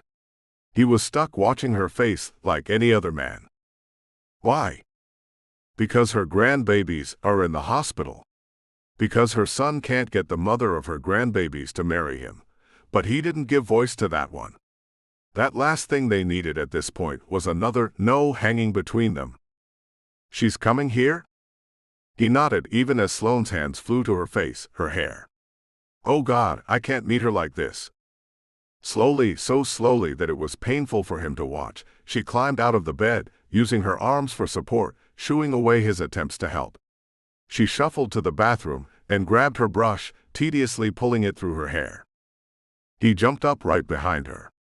"Hey, calm down. Let me." With a smooth motion, he removed the brush from her hand and began running it through her hair. Just that act calmed him down, if not her. He stopped thinking for a moment to enjoy the soft blonde strands trailing through his fingers. He caught her reflection in the mirror, thinking that even with the tear tracks in her wet blue eyes, she was beautiful. He smiled at her reflection. "My mom is coming to help. And I know she can be a bit of a busybody, but you say, 'Mom, I need you to do this or that,' and she'll make sure it gets done. The house will be spotless, and you'll have a chauffeur whenever you want." "I can't do that. I can't call her mom." Her pink lips turned under and tucked between her teeth. His gut pulled, wishing it was his teeth tugging at her lips, and knowing that she didn't want to hear it. So he laughed, remembering high school, and how everyone all through college had called her mom. "You should call her mom. She'll love you forever for it." "Really?" "Yeah." If she called his mother mom, it would help the woman believe that Sloane really was a part of his family. It would give him hope that she might make it legal one of these days. He handed back the brush and smoothed her hair beneath his fingers. A tiny squall caught both their attention, and he beat Sloane to the incubator and pulled out a warm, squirming body. Lindsay needed changing, and he didn't need a nurse to do it for him anymore. In a few minutes, his brand-new daughter was in a fresh diaper and bundled into a warm towel, one that was tight enough that she couldn't squirm out of it. She screamed some more, a sound that was still charming and magical to her parents' ears. So he handed her off to Sloane. And, as usual, Sloane turned away from him, hiding herself as she breastfed the baby. She was still turning away from him, still acting like they were separate units. At night she curled into him as if they were one, but not during the day. He wanted her all the time. Max believed he'd seen their future, but he'd never imagined it would take so long to get here. A single word kept racing through his mind. When? Chapter 42. Mrs. Summerland was a godsend. She was also apparently the origin of both the twins' sandy brown hair. The sweet woman with the sweet smile had a sweet disposition too. A firm grasp on God and a solid foot on terra firma made Sloane like her right away. How could she not? The very first thing the woman had done when she arrived was rush past her own son to hug Sloane and tell her that it would all be all right. Then Mrs. Summerland spent a good hour just admiring her grandbabies. She once referred to them as Sloane's handiwork, and she thanked them both so much for giving her such beautiful grandchildren that even Max got embarrassed. She praised Sloane for staying on bed rest for so long and keeping them as healthy as possible. Just when Sloane was certain she couldn't be complimented on another thing, for something she was certain she'd actually failed at, Sloane heard her praises sung for being so calm and collected. Then the woman insisted on being called Mom. Despite all this, Mrs. Summerland managed to not preach at all, she just helped. There seemed to be only two things that made the woman frown. The subject of Max and Sloane's lack of a marriage, which produced a fleeting look that skittered across her face and was gone. The second thing was when the hospital staff told her it was time to put the babies back in the incubator. She would do it without a fuss if one of their temperatures had dropped too low. Otherwise, she was a mother bear, telling the staff that babies needed to be held, and homes didn't have visiting hours. Then she blatantly disregarded the posted visiting hours and dared the staff to drag a sweet little old lady away. She managed to frighten off most of the nurses. Sloane was okay with all of that. Her children got to be held all the time, and visiting hours didn't apply to their grandma. Mrs. Summerland brought steaming hot portions of casseroles that friends had dropped off, so that Max and Sloane could eat without leaving the hospital. She drove Sloane home for a shower and a nap in the big fluffy bed. She cleaned the house, then hired a masseuse to come to the hospital and give all the parents shoulder massages. This evening, the woman insisted that she babysit while the two of them went out to dinner and a movie. Sloane desperately wanted to call and check on the babies. So did Max, she could tell. He had "new father" written all over his face. His fingers pranced nervously across the surface of the cell phone he had turned to vibrate only. Sloane had hers in her hand as well. They had made idiots out of themselves, making certain Mom Summerland knew both numbers by heart, even quizzing her before they left. But neither of the phones had rung. Things were okay. With her heart in her throat for so many reasons, Sloane found herself on her first real date with Max. It had only taken 9 months to get one real date with her dream guy. 9 months, 2 children, a lost memory, a lost house, the list was too big to count. As she sat next to him in the theater, her mind wandered. Had Ray set this up? Had she cast it together on them? Lord knew Sloane's own spells were just sloughing off everything. Nothing stuck. Ray could have done this, and it would be just like her. If not Ray, then Yasmin or even Megan. Sloane had no idea, and it wasn't as if she could just call them up with Max standing right here and demand they tell if they'd cast on her.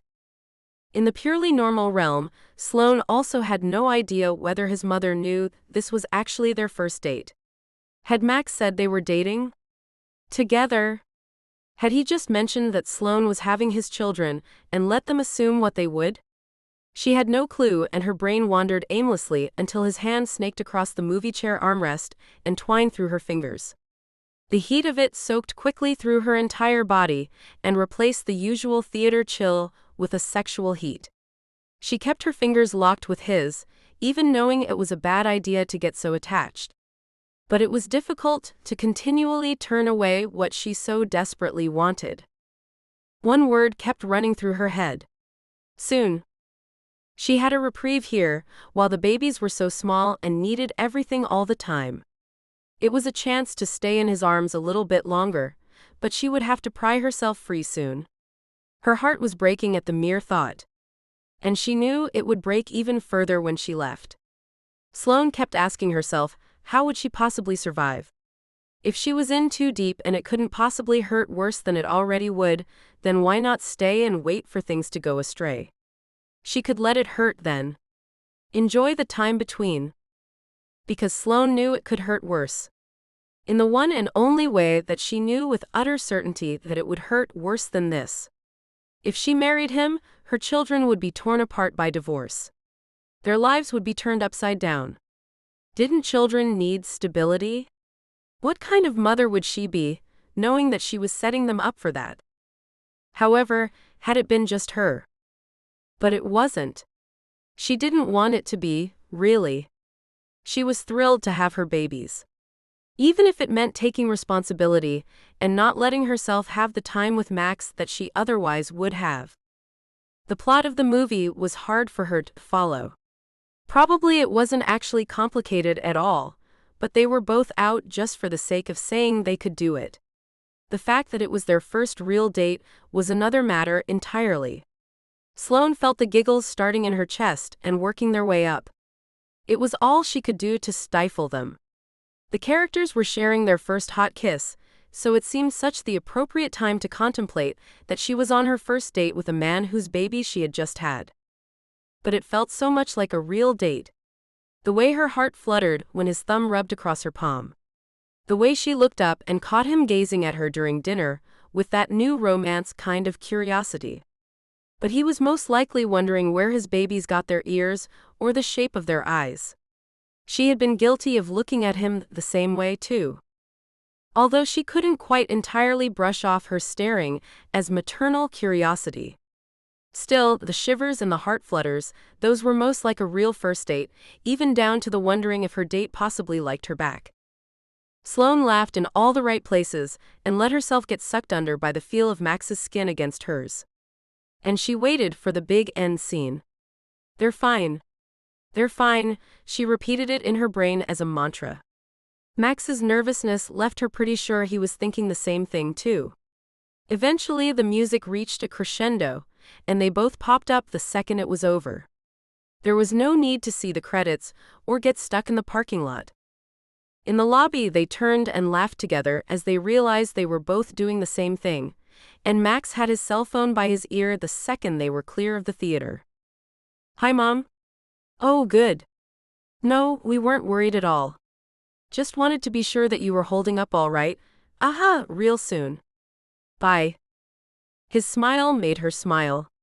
All was well, and they would get back to another long night in the big easy chairs. Maybe he would scoot his around near hers again, and she could wake up with her head resting on his shoulder again. She should enjoy the sensation of touching him while she could. Too soon, she would have to go. Soon. Chapter 43. Max jerked awake, for a moment unaware of where he was and what had brought him here. But it seemed that he had been here so often, and for so long, that his surroundings gelled around him quickly. His surroundings included 2 screaming infants and Sloane, mussed and confused, and jumping up half asleep like him to cradle the screaming babies. Just as he was starting to wonder what could have set them off like that, he put all the discordant pieces together. His usually docile little ones were scared. So was everyone else in the neonatal intensive care unit. The NICU was suddenly a hive of coordinated but frantic activity, with nurses and physicians running and grabbing sterile kits en route, as he scooped up Lindsay and watched Sloane gather Michael to her chest and start soft hushing noises. Sloane's soft voice couldn't drown out the shrieks and the buzzing, or the calm terror of the nurses.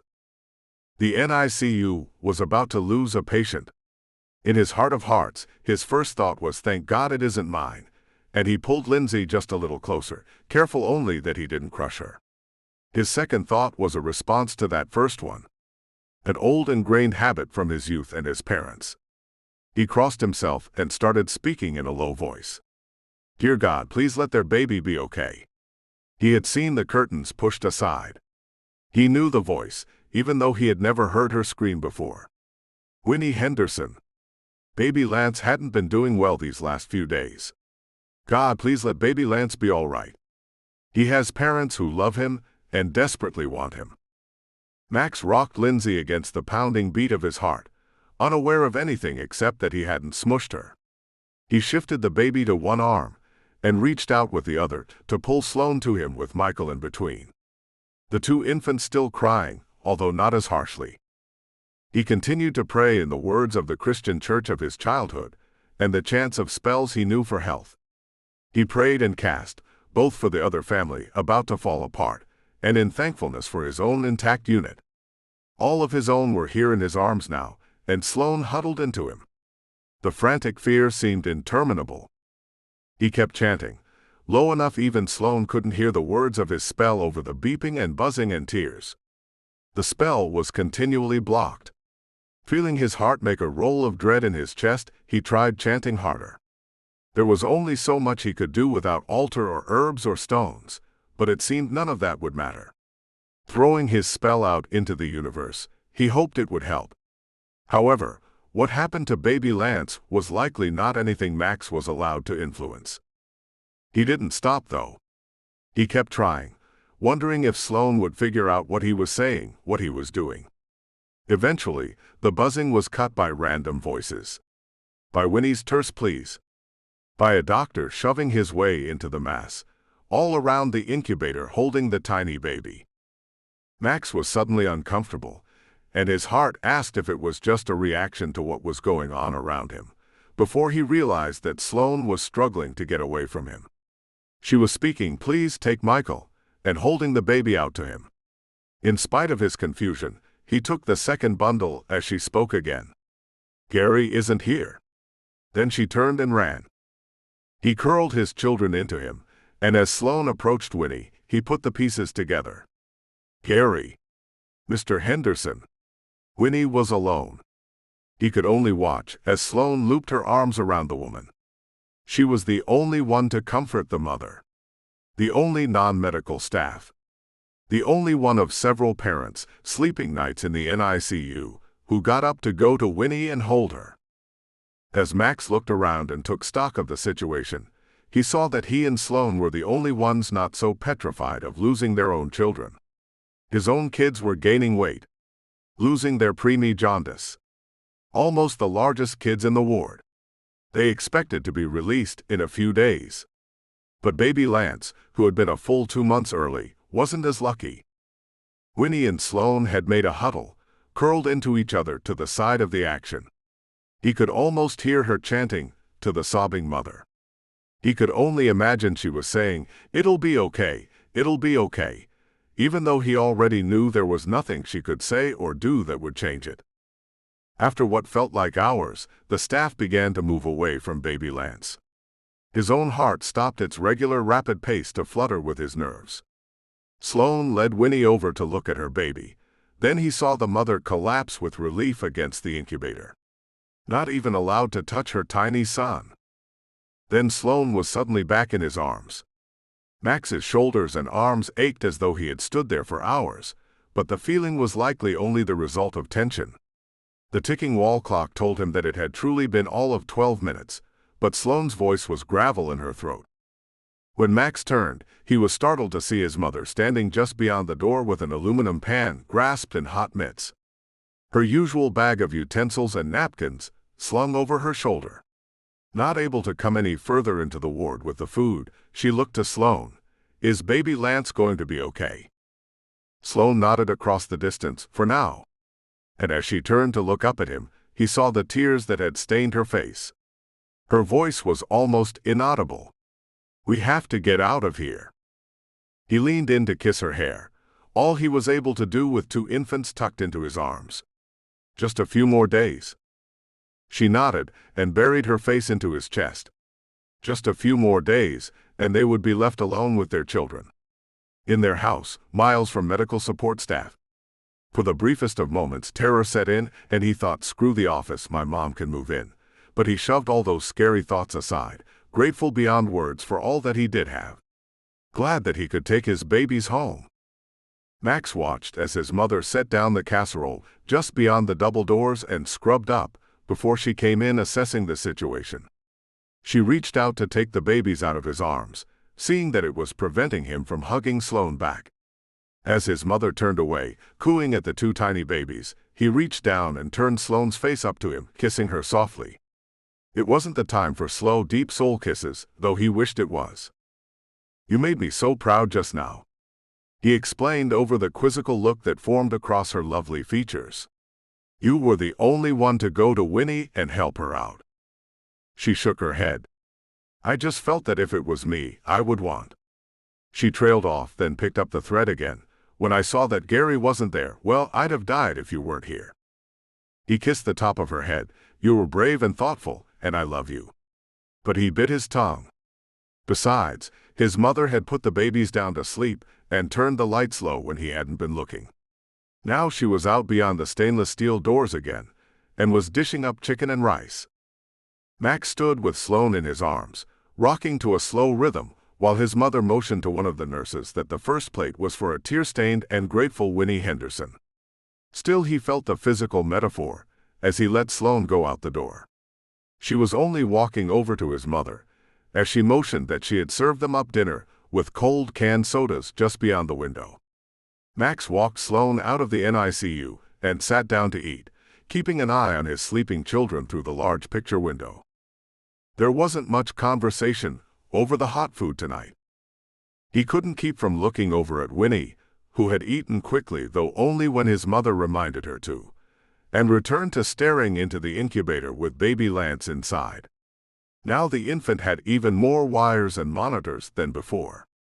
A quick look at Sloane told him she was shaken to her core. Lance had almost died. After a while, his mother quietly packed up dinner and hugged them both goodnight.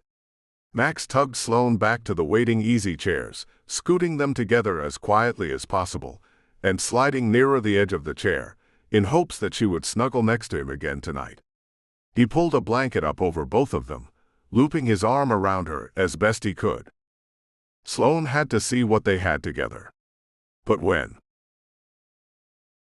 Chapter 44. Sloane's heart went out to the woman, but she hugged Winnie Henderson goodbye and left her phone number in hopes that the woman might call. Michael tipped the scales at 4 pounds and 12 ounces yesterday, but they decided to all stay the extra night waiting for Lindsay to bulk up, not wanting to take one baby home and leave the other behind. All night they woke her up and fed her, and finally this afternoon the nurse had weighed her again and she passed. The relief that washed over Sloane almost brought her to her knees, as did the expression on Max's face. She hadn't seen the deep fear that Lindsay wouldn't be released in time, until it passed and his face lost 5 years almost on the spot. Sloane hadn't known it was possible to get out of a hospital so fast. She pestered the doctors to sign off on the babies before Lindsay wet her diaper and lost a precious ounce. She and Max dressed them in going-home outfits as soon as the nurses took the last of the monitors off. Speaking to Winnie, had eaten up a few of the anxious last moments waiting for the nurse to show them out. It wasn't as if she didn't know the way like the back of her hand. Sloane sighed. Home. Finally. Her children had only been in the incubator for 9 days, and neither had ever needed an IV. Thank God for that. Sloane didn't think she could have stood to watch even a skilled NICU nurse try to put another needle into one of her precious babies. She hugged baby Michael to her chest as she draped a blanket over him for the walk out to the car. She felt Max beside her, his shoulder brushing against hers and his breath warm at her ear. See, 2 babies leaving the hospital with us. You did it. She had to laugh. I didn't do it. Really, you did. I wanted to eat cookies and work full-time until they were born. Which was still supposed to be almost a month away. They walked side by side down the hall. In the elevator, people congratulated them, and Sloane tried desperately not to be a rude mother who wouldn't show her kids to anyone. She did beam and say thank you. And she wished they were actually the happy family they appeared to be. Finally, they reached the fresh air of the parking lot. Well, it wasn't really fresh, but it was outdoor air, the babies first. She and Mom Summerland snuggled the little bundles close while Max went around to get the car. Then they all hovered while they tried to be certain that the babies were buckled right and the head supports adjusted correctly. Sloane climbed into the back. Mom Summerland couldn't because she had mild arthritis. As the recipient of a C-section, Sloane shouldn't drive, and Max needed to drive because sitting in a car driven by his mother made him insane. Luckily, he'd confessed that to her at the hospital before he let his mother chauffeur her back to the house the first time. It was the only thing that had stopped her from fleeing into his arms and announcing that his mother hated her and was trying to kill her. Still, Max was still clearly nervous as the new driver of his infant children. He kept glancing into the review mirror, and he hadn't even started the car yet. Instead of going, he climbed out and checked both the harnesses on the baby seats and then the locks that held the bases in, before climbing back in and buckling himself up. Max, she almost hollered, just to get through to him from the 3rd row where she watched the babies in the middle. What? Take a deep breath. You've been driving for years, and you've been driving these guys around for months now, back when they were still inside me. He couldn't have looked any tighter sprung. If you don't relax, I'm going to have to ask your mom to drive. With that, Mom Summerland's hand reached across to him. Sloane's right. I can drive if you need. It was a sincere, heartfelt offer, and Sloane stifled the giggle that threatened. It was all the impetus he needed, and with a clenched "I'm fine" and a few deep breaths, he did his best to calm down. Still, he shot her a look in the rearview mirror, begging for help, as though she was capable of giving it from the very back of the car. She buckled herself in, and leaned in between the middle bucket seats the babies were strapped into. You guys are so buckled up you look like you're going parachuting. Two little deep blue sets of eyes blinked back at her. In the next year, they should outgrow these car seats that were now threatening to engulf them. She sighed. It was just so strange that they were here now. They both had Max's ears, but the shape of Lindsay's eyes was definitely hers. Lindsay looked just like her own baby picture, and Sloane couldn't peel her eyes away. She felt the turns here in the back more than as a front seat passenger, and it was making her chest grow tighter and tighter with each curve they took. She tried not to look, but the bumps and bounces at last caused her to lift her head. They were in Max's neighborhood, and she was in a state of confusion. Had she really believed he was just going to drop them all off at her condo, kiss the babies goodbye, and go home with his mom? But he had to. It was over. Her little interlude was finished. The babies were out of the hospital, and she wasn't on bed rest anymore, and it was time to stop letting Max take care of her. She would have to go back to work soon. Since he'd brought them to his house, she would have to pack them up and leave now. The garage door ground its way open, exposing the still neat parking spaces within. Max killed the engine and hopped out on one side while Mom Summerland did the same on the other. They unbuckled the babies and allowed Sloane to crawl out less than gracefully between the seats. She watched as they cuddled the babies close, suddenly feeling excluded. Despite the fact that she was the baby's mother, these two didn't need her.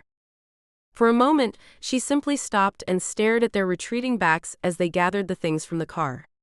Her brain churned, thinking she didn't have the baby's bassinet set up in the condo yet. She had only stopped by briefly a few times to get some loose-fitting clothing. What was she going to?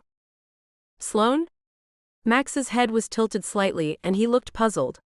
He'd been speaking to her, she could tell. But he glanced to the side and she followed what he was watching, her sight coming to rest on his mother holding out baby Lindsay.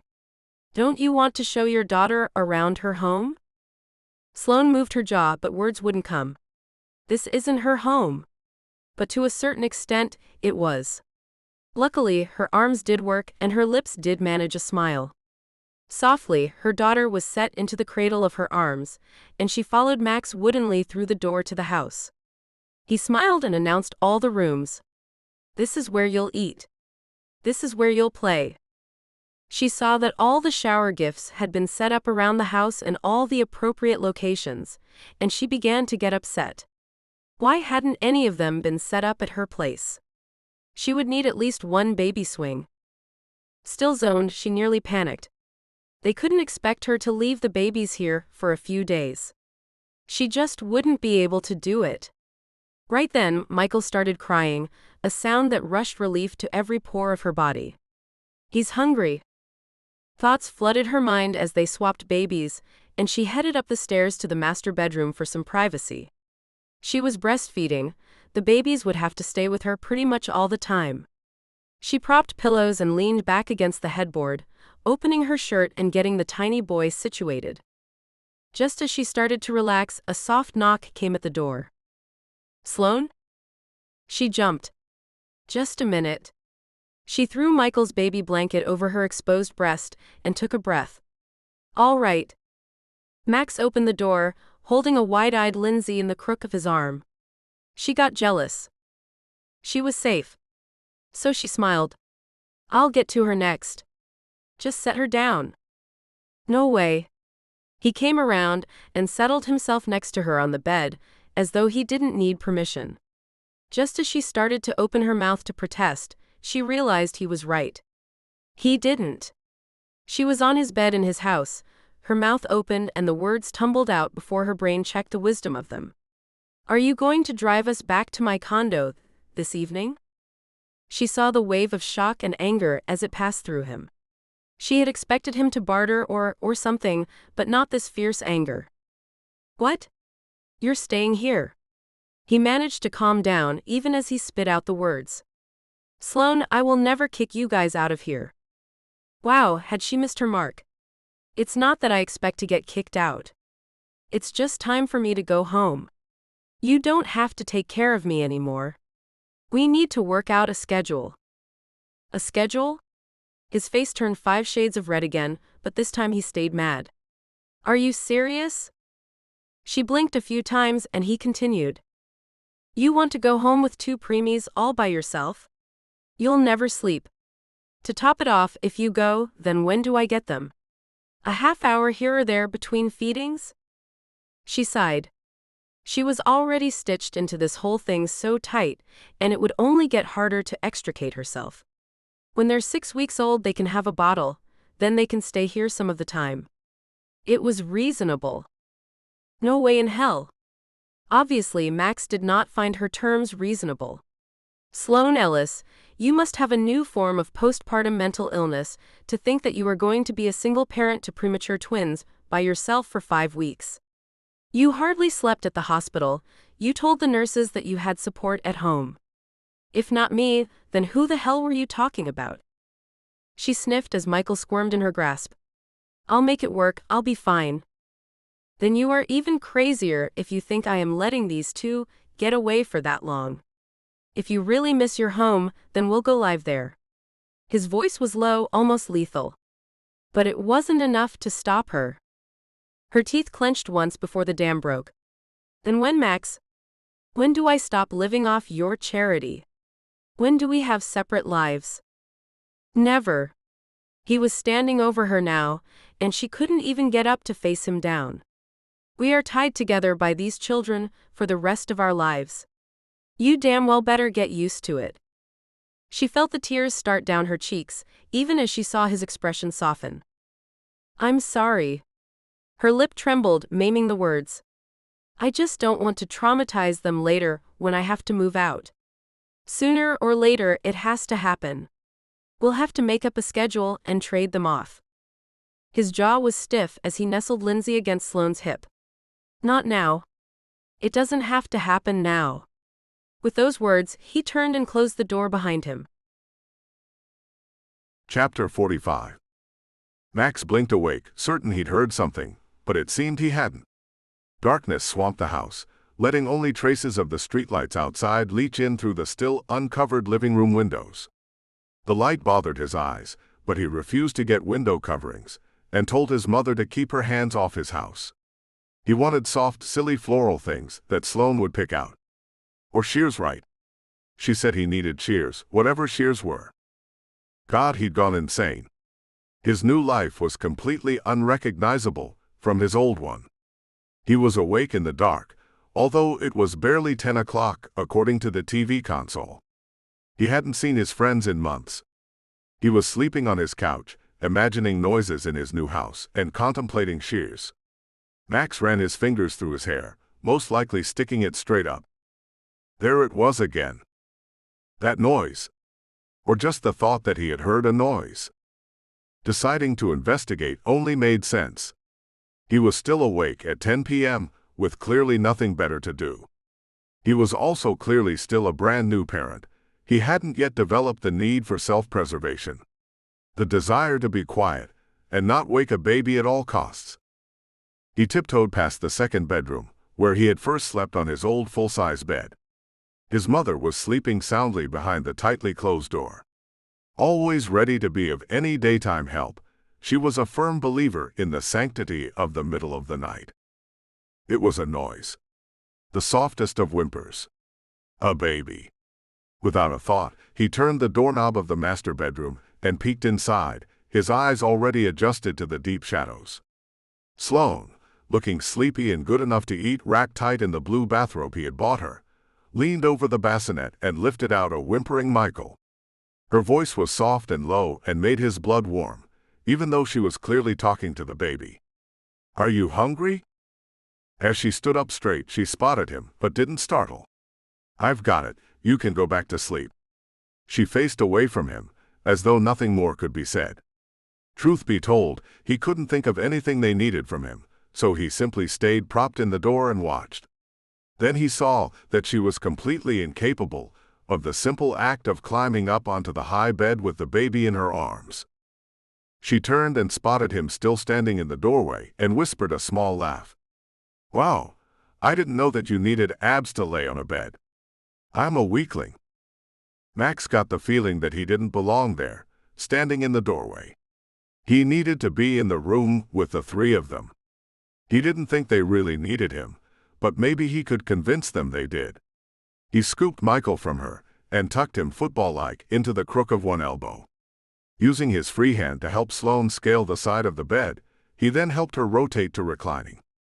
Within seconds, his usefulness waned as she held out her arms, and he set the softly mewling baby in them, and tried not to stare as she set Michael to feeding.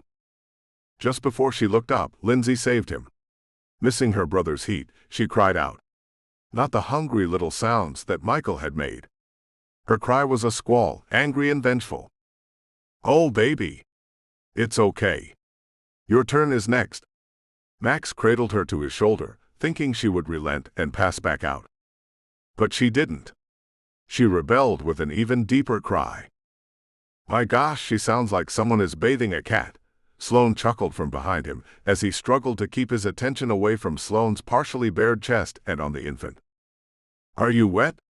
he asked the baby as he rocked her.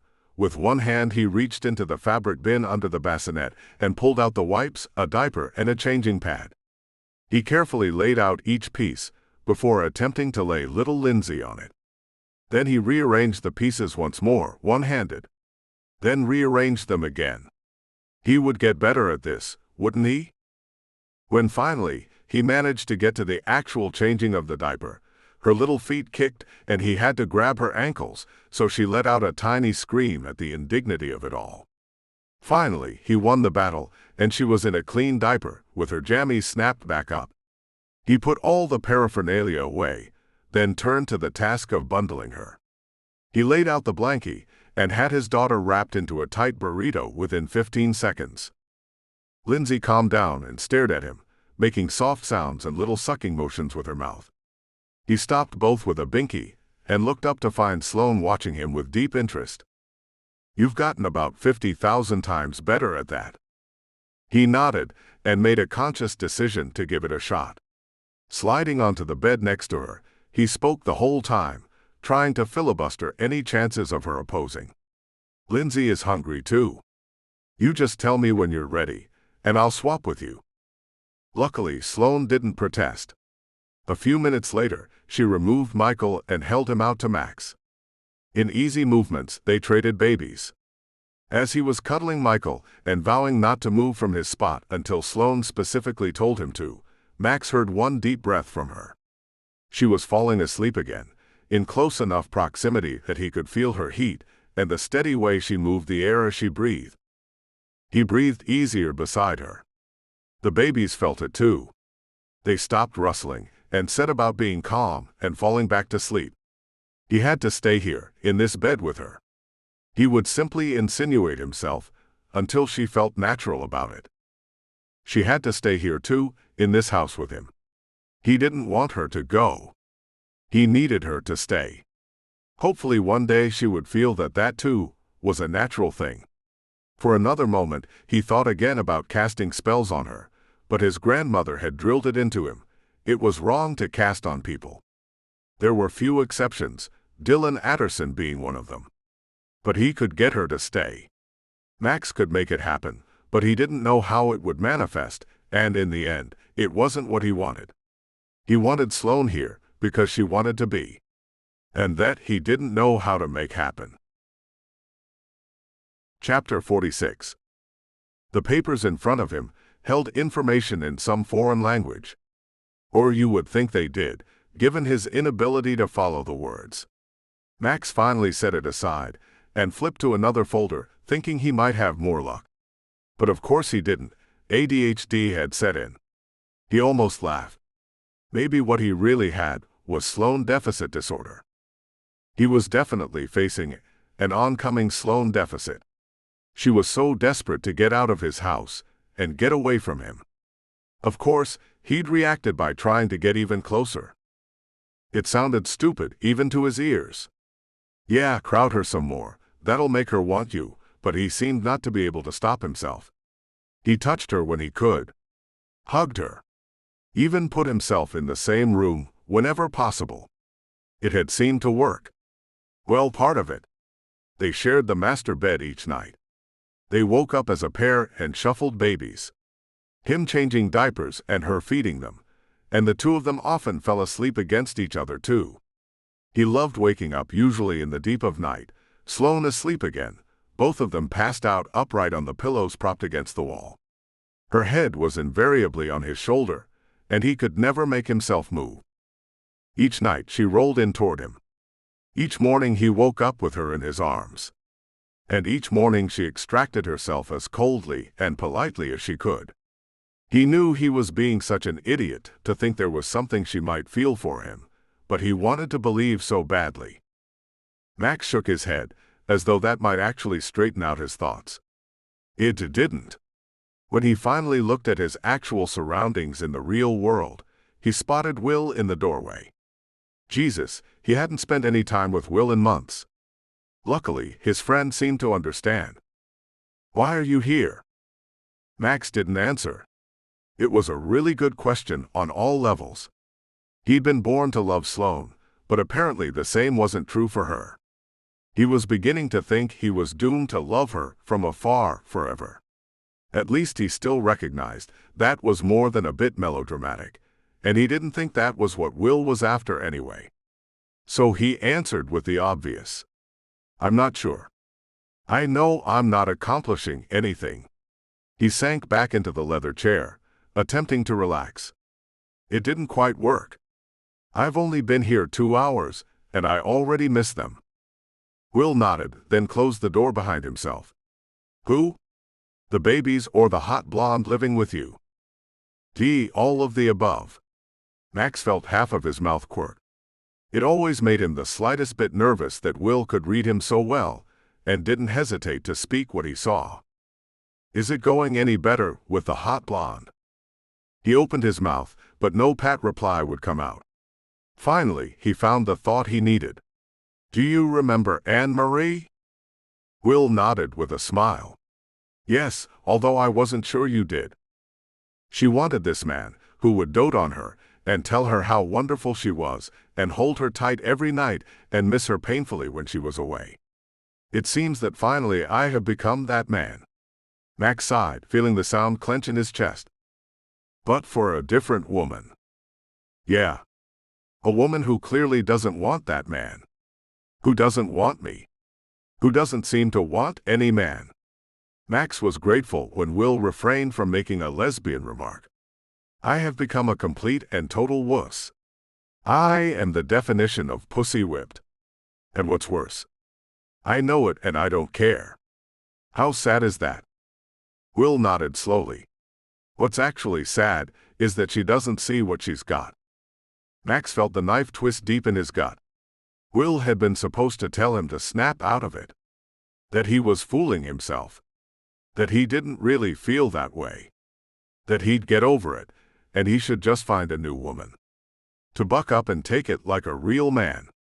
But Will wasn't supposed to say that. Chapter 47. Sloane smiled, although it wasn't a real smile. She faked it as well as she could. She tried to listen, but her own thoughts were rolling over Mom Summerland's words even before they entered her ears. Dear, you don't have to go back to work. Maternity leave is longer than that these days. The older hand covered her own with a small pat, as though that was all that was necessary to set the world to rights. Sloane nodded the tight, polite nod that people did when they didn't really agree. Yes, but I have bills to pay. I really need my paycheck. To pay for that condo that you aren't living in. Okay. That snapped her eyes open. She knew she was unable to keep the shock from her face. When she reclaimed her tongue from where it was lying in her open jaw, she answered. But I'm going back to that condo in a few weeks. Why? Wow. She couldn't believe that the sweet little lady who had brought casseroles to the hospital and held her tongue all this time was going to open fire and speak her mind now. But Sloane wouldn't cower. Because that's where I live. Max's mother still looked like the same kind-hearted woman, but she was wielding a knife-sharp brain and tongue behind that soft smile. Well, Mr. Summerland and I don't like that these babies have parents who aren't married. That at least Sloane could at least agree with. Neither do I. But she made the mistake of thinking that agreement would end the discussion. Big mistake. Then why aren't you married? I know that Maxwell has asked you, and he says you keep turning him down. Is he lying to us? Sloane felt her teeth clench tight, not liking where this was going one bit. No, ma'am, he's not lying. Why did his parents know this stuff? If you want to be married, he's a great man. There's nothing wrong with him. Mrs. Summerland actually had the nerve to look offended. Of course she did. Sloane had seen how much the woman loved her son. She knew he had faults and she admitted to them, but the sun still rose and set on her Maxwell. Sloane found herself stuck explaining something that she didn't even like to think about to herself, and wouldn't you know it, neither of the babies was going to step in and help out with a scream or even a whimper. Sloane blinked at the scene around her. Two women at the table, sipping iced tea and enjoying the afternoon sunshine. The scene didn't show that she felt like a kitten facing a coyote. With a deep breath, she answered as best she could. Actually, there is one thing wrong with him. What? He doesn't love me. The last line felt like a punch in her gut as she spoke it out loud. But while it shut Mrs. Summerland up, there was no victory in it. Just that tiny Titanic sinking in the middle of her chest. Sloane was forced to admit that some part of her was waiting for a response with her heart in her throat. But he's told me that he loves you. It didn't come. Mrs. Summerland nodded, and her claws retracted. Are you sure? Very. Finally, Sloane felt strong enough to look the woman in the eye. In all the times he has asked me to marry him, he has tried every argument in the book. Money, convenience, for the sake of the children. But in all those arguments, he never once found it in him to even mention love. Not even that we might grow to love each other. Trust me. He doesn't. Another deep breath, but this time it came from the other corner of the ring. It was low, almost inaudible, and somewhat resigned. Still, Sloane caught it easily. Good marriages have been built on less. This time Sloane had the strength to make her answer loud and clear. But mine won't be. Just then, and too late by Sloane's book, Michael helped her out by letting loose an ear-splitting wail. Hopping up to tend to him, she watched out of the corner of her eye as Mrs. Summerland wandered off to pack her things. While Sloane was feeding Michael then Lindsay, she thought through that last conversation. Maybe the older docile woman had found the chutzpah because it was her last day here. A last-ditch effort to not have bastard grandchildren. The babies had turned 3 weeks old a few days ago. Max had gone back to work 3 half-days a week, and Sloane was cleared to drive, so she wasn't stuck in the house anymore. Didn't anyone see that it bothered her too, to not be married to the father of her babies? That her kids would get shuffled back and forth? But why was she supposed to throw away everything she believed in, for a little convenience? A convenience that was going to be more inconvenient and ugly than anyone could imagine when he didn't fall in love with her. Or worse, when he did fall in love with someone else. If it was just about her, Sloane would marry him in a heartbeat. Sure, they would get divorced somewhere down the road when things went awry, but she could live with that. Half of all marriages ended up there anyway, and most of those were marriages where the couple went into it thinking they were going to stick it out forever. Sloane didn't delude herself that her yes would lead to anything of the sort, but she still would have done it. If it had just been her, maybe, but she couldn't put children into that equation, not while knowing full well there was a divorce on the horizon. She hated the track her mind was on, but it was running away with her thoughts. Wouldn't Max have lied and said he loved her? If he felt even just a little bit for her, wouldn't he have pulled that out to sway her? The man was a closer. He had to know that that phrase would likely reel her in, but he clearly couldn't bring himself to say it. Thank goodness he wasn't a liar. She truly was glad she knew.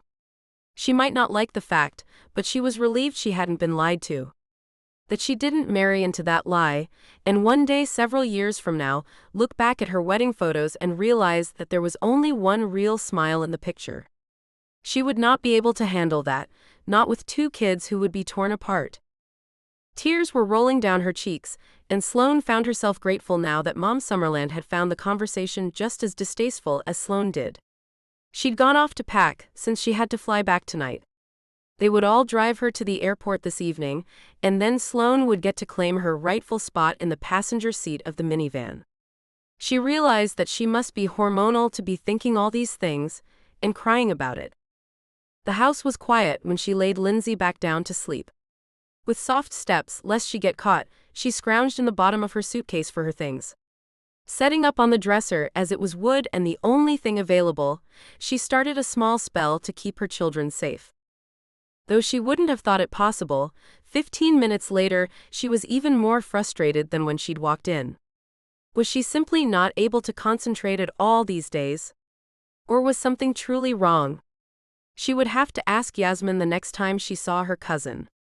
Because, in spite of trying 3 times, in spite of thinking she had her focus back, in spite of using all her own items she'd brought from home, her spells disappeared as soon as she cast them. Sloane would watch them form, then dissipate as quickly as they had come together. She tried recasting them, thinking her slight spell could be built up into a full one, but it didn't work. Eventually, when they didn't build, when even little starter spells couldn't be made to work, Sloane pushed everything down into the back of her suitcase and called Yasmin. There was no answer, and Sloane tried to achieve the cross purposes of leaving her cousin a clear message while not being overheard. My spells just don't work at all anymore. Can you cast some safeties on my children? Just so someone has? There wasn't much more to explain. Yasmin had heard it all before. They'd simply thought Sloane's skills would return when she wasn't pregnant anymore. Had her babies sucked all her skills away? Full of questions she couldn't answer, Sloane crawled under the covers of the big fluffy master bed that smelled like Max. Sleep didn't come easily. Chapter 48. Mom Summerland made it to the airport on time, and Sloane had looked for, but hadn't detected, any animosity in the woman from their battle that afternoon. The babies fell asleep on the way home, and Sloane wondered if she would ever feel normal again. She wanted to feel normal now. The babies had made it out of the hospital. She and Max had seen his mother off. They had their babies to themselves. This was, she thought, the normal course of action for most new parents. Except she was still a guest in his house, and couldn't completely settle in. Lindsay and Michael had probably fallen asleep, because Sloane and Max had managed to not speak a single word to each other. By the time they were parked inside the garage and she unclicked her tiny daughter's car seat, Sloane thought that passed out cold was a better description for the children. They didn't even bother to undo the seat harnesses. There was no point in waking such contented children. Sloane and Max just went single file to the bedroom and set the car seats facing each other so the babies would know they weren't alone when they woke up. Max disappeared down the hall without a word, and Sloane wandered back into the kitchen and fixed herself another glass of iced tea with a lemon wedge, a drink she was quickly getting addicted to. As she stood there, looking out onto the brief side yard, she tried to adjust. Her blank stare at the flowers climbing the fence between the yards didn't relieve her brain of any of the thoughts going through it. Soon this would be the past, and she could begin her new life. Her own life. She heard the footsteps in her ears but not in her mind. Locked somewhere deep inside herself, she didn't acknowledge that she should pay attention or even look at him, until she heard his voice behind her. I know I've asked you this before, but I would love for you to have this. Slowly she turned, blinking her eyes to bring her focus back here to the life in front of her. Max stood just a few feet away. He looked nervous but kept his back straight. Clearly steeled for a response he wouldn't like, he held out the deep blue velvet box that held the engagement ring he had bought. Again, Sloane was in an untenable situation. Him standing there in the kitchen holding out the box, unopened even, wasn't the proposal she wanted. He wasn't the man she wanted. He was so very close. But Max wasn't really asking her to be his wife, his real wife, the one he would love and honor and everything that went with it. So Sloane did the only thing she could. She shook her head no. It didn't faze him and he kept talking. I know you don't want to marry me. Sloane bit her lip. He didn't know how wrong he was. He wasn't really looking at her. But I want you to have it. Maybe it shouldn't be an engagement ring. Maybe you even put it away for the kids' college fund. But I bought it for you and it's yours. He picked up her hand from where it hung limp at her side and tucked the box safely into her palm. Even as she shook her head, he spoke again. If you ever decide that you do want to marry me, all you'd have to do is put it on. With that, he walked away, leaving her in the kitchen, her back to the window, the same blank stare on her face. Then she got it together. Something slowly gelled inside her, and she got angry. It was all she could do to keep from yelling and waking the babies, to keep from hurling the box at his back. Did your mother put you up to this? He twirled around, looking more than startled. No. Because she gave me an earful this afternoon about how it wasn't right that we aren't married. Sloane clutched the box with enough force that she feared she might dent it. I didn't know. His shrug was almost undetectable. They don't approve. I can't change their beliefs. Oh, but you tell them all about how I'm telling you no. Her fury mounted. Your mother seems to think I'm some slut who got knocked up, but won't do the right thing? Or does she know about Chicago too? He only managed to shake his head no before she started in on him again. Why does she know that? Why does she know any of this? This time she waited. And waited. Finally he spoke, now just as mad as she was. He almost shook, his hands were fisted at his sides, but he held them there. My parents are religious. They don't think it's right to have a child out of wedlock. What was I supposed to do? Just never mention that they were going to have grandkids? She waited. Max's teeth and muscles clenched. At least he was showing some sort of emotion. But the wry thought flitted away as he started up again. They hounded me and made me out to be the a-hole, so I finally told them that I had proposed and you said no. That's all it was. Damn, I've got them on my case left and right, like it wasn't bad enough to have you keep turning me down. Her voice was soft. I'm not a deal, Max. You can't close me. Stop asking. That's exactly what I was just trying to do. To stop banging my head on this painful brick wall. With that he stomped off. She heard a door slam, then an engine start, and the grind and whine of the garage door slowly lifting on its chain. She didn't even think about stopping him. With her right hand, she reached out to the side to pick up her sweating iced tea glass from the counter. Staying where she was, she took a sip. As though the normal action would make her feel anywhere in the vicinity of normal. Only after she heard the van drive away down the street did she even stop to realize that she still had a death hold on the little velvet box. That was telling, wasn't it? Chapter 49. Max drove around for hours. He wasted gas and time. It was easy enough to do in Los Angeles. He tried to wait out the overwhelming urge to cry or scream, or just get himself into a good barroom fistfight. He did none of those things. He didn't even let his brain wander, just remained blank, watching the streets go by and pushing back at the feelings that crowded him. Ultimately, he boxed them up and put them away in the far corners of his brain. Then he acted like the idiot he knew himself to be, and went back that night for more punishment. He hadn't ever slept in the guest bedroom. His mother had been there, and by the time she vacated the space, he'd insinuated himself in the master bed next to Sloane. Max almost didn't care that she didn't want him there. Or maybe she was just neutral about it. He was convenient. 2 babies were a handful. Maybe she just wanted him to wake to the screaming sounds of infants the same as he did. He woke up in the middle of the night with her. He changed babies and handed them over to be fed, and snuggled them back in their bassinet when they were finished.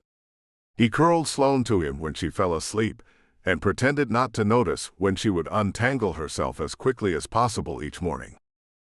After a few days, he moved the spare bed and furniture into the smallest room, leaving the new nursery clear so he could begin to paint it. He picked colors he thought Sloane would like, a soft, bricky red and a creamy yellow. He'd wound up asking a random woman at the paint counter what she liked, simply because she dressed like Sloane. He thought the choices would suit Sloane, but he didn't ask her what she wanted or what she thought of his choices. He just brought the paint home and closeted himself in the room whenever the babies were both asleep, determined to either get the nursery done or kill himself on paint fumes in the meantime. He and Sloane lived a simple life where they didn't interact too much. He and Bernstein had another talk about how Bernstein was treating both of them. The man didn't like it, but it seemed someone high enough up had put a bug in his bonnet about gender inequality in his workplace. Somewhere along the way, they had cooked up an idea for new parents to work mostly from home and only come into the office 2 days a week. Sloane took Bernstein up on the offer, and Max never said he'd been part of working it out. Next, Max finagled the deal for himself too, setting his own schedule so he could be home on her days at work and in on the other 3. Sometimes, in the evening, they watched TV together when the babies slept, but they rarely said much to each other. They had excursions to the grocery store and the park. While the conversations were easy, they were limited to what kind of cheese to buy and whether or not they were low on milk. He considered getting a puppy, just so he wouldn't be so terribly lonely the first time she took the kids to her house. He convinced her to stay in his house another few weeks because clearly he was a masochist. He convinced her to let him take her sedan to work and that she should drive the minivan while he was out. She didn't buy the "it's our car" argument, but he finally won her over with safety statistics. He sewed her into his life as seamlessly as possible. His life was full, but he was a hollow shell. The babies penetrated the cold outer layer of him. Most no one else did, though. He laughed with his colleagues when he was in the office, but he didn't even have the slightest interest in joining them for drinks tonight. He wanted to hold his children, compliment them on keeping their heads up, watch them take delight in their own hands or his funny faces, make real eye contact with the only 2 people in the world he could. Mechanically, he stopped for each red light, started for each green, and sometime later pulled into the garage, not even realizing how he had gotten there. Pushing the gear into park, he guessed he'd lived here long enough, if this was where he went when he was on autopilot. He tried to snap out of it as he turned off the car, but automatically he clicked the button to send the garage door down and made his way through the connecting door into the kitchen. But like a thick layer of sleep in a vivid dream, he just couldn't shake it.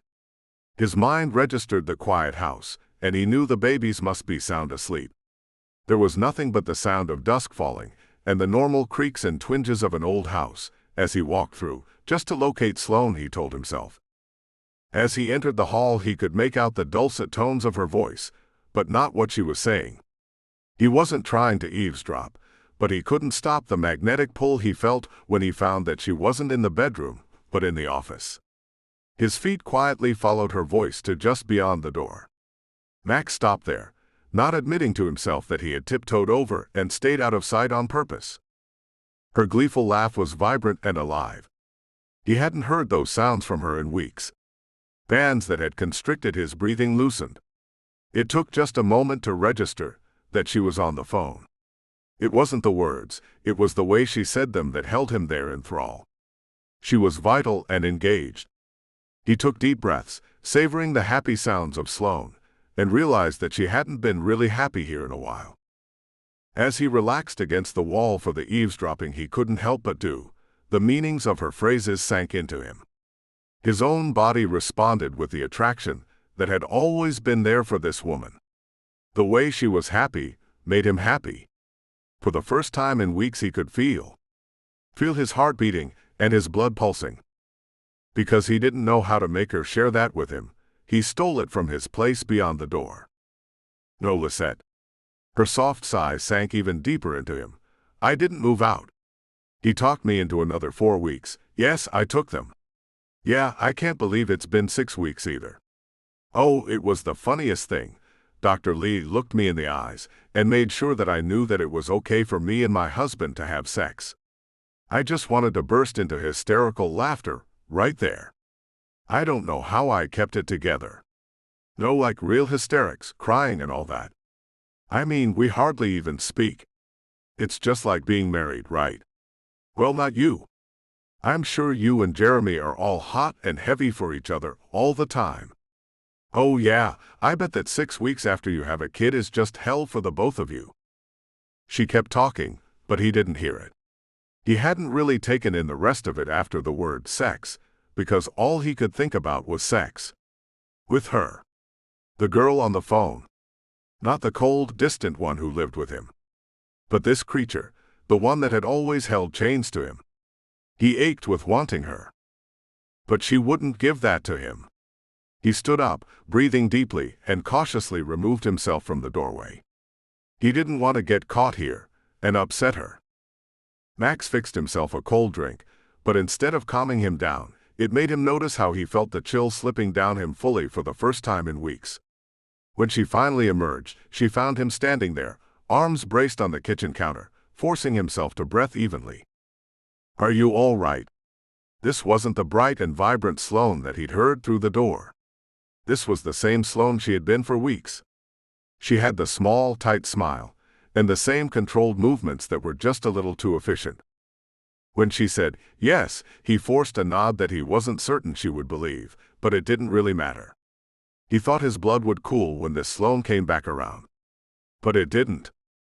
Just knowing that she still existed in there was enough. Knowing he was headed for what was most likely serious trouble didn't stop him. That one shining beacon pulled him out across deep waters like a siren song, completely impossible to ignore. So he waited, biding his time on autopilot. He quietly ate the dinner she made. He complimented her on it. Helped change babies. Fed a bottle to one while she nursed the other. Watched TV and even laughed in the right places. When she said she was going to bed, he responded with his usual, "I'll be up later." And he waited. Max sat on the couch with the TV continuing to show programs he wasn't paying the slightest bit of attention to. He didn't dream or hope. His brain had simply tuned out and turned off while he waited for something he didn't dare let himself think. It was as though admitting what he wanted would jinx it in some fundamental way. Max wasn't taking even that chance. By 11:30, he couldn't wait any longer. He had planned to hold out until midnight. Surely she must be asleep by now. He crept down the hallway of his own home, still not admitting to himself what he so desperately hoped for. He slowly opened the door, heartbeat by heartbeat. It wouldn't do to have her wake now. If she roused and asked him what in the hell he was doing, he would have to respond with, "I'm being an idiot," and he didn't intend to have to admit it. Max had barely opened the door when he saw her. It made him pause where he was. Something about the way she was lying there with her eyes closed and her mouth just a little open. The covers were pulled halfway up her arms, and the sight made his heart catch in his throat. She was the one thing he had ever truly wanted, but couldn't have. Others had learned about that kind of heartache at a younger age.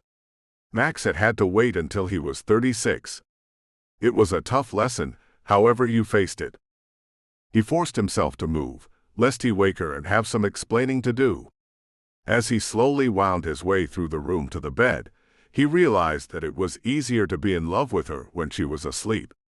Gone was the tightness of her features and the just shy of noticeable curtness in her voice. She looked like she might open her eyes and smile. Tell him that she loved him and wanted to stay here forever. That was a pipe dream, and he was learning that the hard way. But right now he had another dream, and he was going to dream it at least for a little while.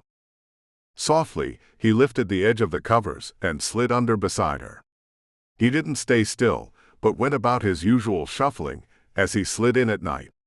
She made a little noise like she always did, and he calmed, waiting. For 20 minutes, he lay there on the other side of the bed and thought to himself. About her. About the kids growing up and playing baseball in the backyard. Although he figured she had to feel the vibrations coming off him in waves, she didn't respond. She only settled down and went back into a deep sleep. No matter how much he thought he might be able to have her while she was asleep, he couldn't do that. She had to be awake. At last he rolled over to face her and began his assault. Slowly he gathered her into his arms, just like he did every night. It hadn't woken her then, and it didn't now. Instead of tucking her under his chin, he slipped down even with her and kissed her forehead. He softly pressed his lips to her eyes, then her cheeks. He fluttered little kisses across her jaw and ears. She shuddered in her sleep and curled closer, accelerating his heartbeat and softening the fear that nipped at his heels. His fingertips traced her long arms and then wound around her, trailing up her spine. With the patience of a saint, he slowly traced each rib. Still mostly asleep, a soft moan escaped her. Without really touching her there, he brushed his lips against hers as he spoke in low, heated tones. "Baby, just let me love you. Max." She dragged out his name like a woman who needed him. "More." She arched into his hand, adding to the pressure they both felt, and he heeded her command, finding he needed more too, more of her, more from her. Sloane was breathing in tiny gasps, and so was he. Another light moan fought its way past her open lips, and Max had to stall himself and take a few deep breaths just to keep it together. Ah! Her voice making that sound was the beginning of the end. His heart clenched as he lifted his mouth from where he wanted to devour her. Sloane. Her eyes were open now, although they didn't look to be seeing anything. So he spoke again. "Look at me." Her face turned to his. Fully awake now, but she didn't speak. He needed her to speak, needed to know this was what she really wanted too. "Sloane, say yes, you have to say yes." "Yes." The sound dragged out of her, long and low, alert and needy.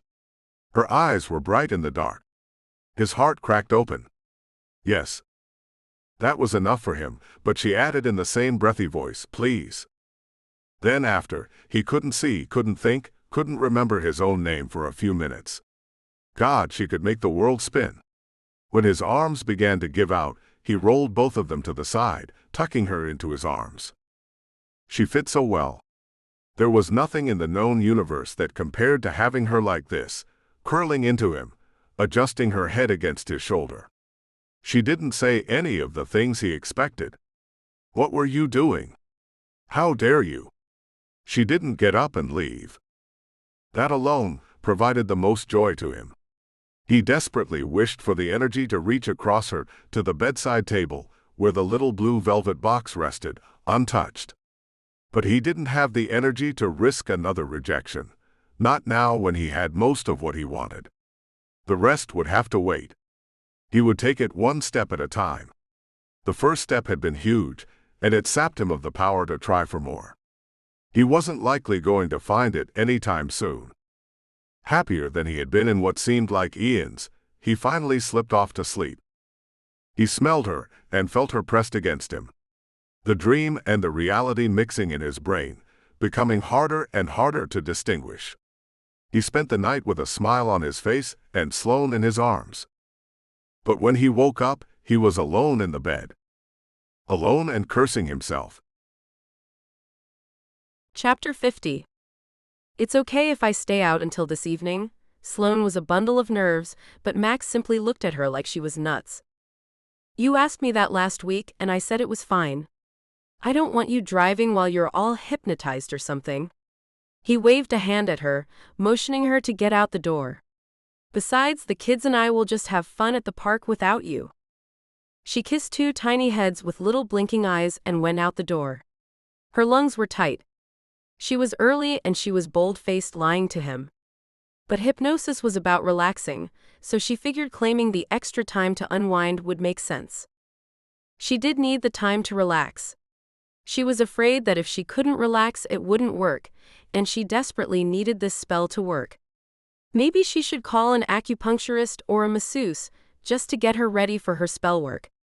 Though she'd cast safeties and more on herself, it wasn't that often that she had spells cast on her by other people.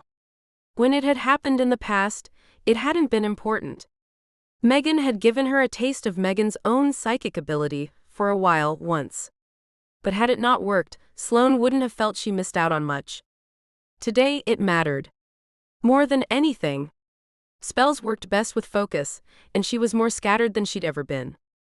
She'd bolted from Max's arms Tuesday morning, dressed as quietly as possible, and abandoned him with the babies.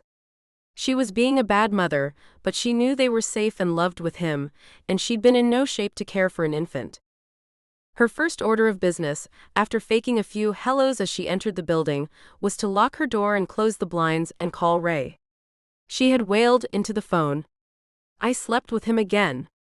Again." Through tears and sobs, she had explained the whole thing. Then she pushed herself through the worst part, that he must have known he could do it. She'd thought she was being clear, they should stay away from each other. But he had pushed through that, "I just want you to have this scene," and handed her the engagement ring to torture herself with. Then he had climbed into bed, easily seducing her in the middle of the night, knowing that she would be willing. And she had been. So willing. Every time she got mad at him, he would tell her something personal about herself. Some secret she had confessed in Chicago. He said that he had told her things too, but she had no idea what they might even be. She didn't remember a damn thing from that night. Sloane had hung up with Ray, feeling only a little better because Ray set her on a course of action. She had scoured the family book of shadows and had finally found something that dealt with repressed memories, or at least memories. When the spell had been written, they hadn't used that term. But what Sloane had stuffed down all week was now boiling to the surface. She had lied to Max. She'd been truthful about going out, but she'd said that it was about losing the baby weight. Boy, was it not. Parking in front of her condo, she climbed the steps and let herself inside. The place was as humid as a wet blanket and felt just as linty, probably from being unoccupied for so long. So she cranked the air and pulled a caffeine-free Coke from the fridge. It was one of only 3 food items in here. Glancing around, she wondered if the place looked as empty as it felt. So she plopped on the sofa and tried to stay still to beat the heat. She tried to focus on makeup tips from the latest issue of Glamour, but decided she was probably better off with Parents magazine now. Not that it would make a difference. Her brain continued to wander off without her, and she wasn't certain it would come back. Scenes from Tuesday night reared in her mind. He'd said he wanted her. He'd made her say it too, made certain that she wasn't taken advantage of.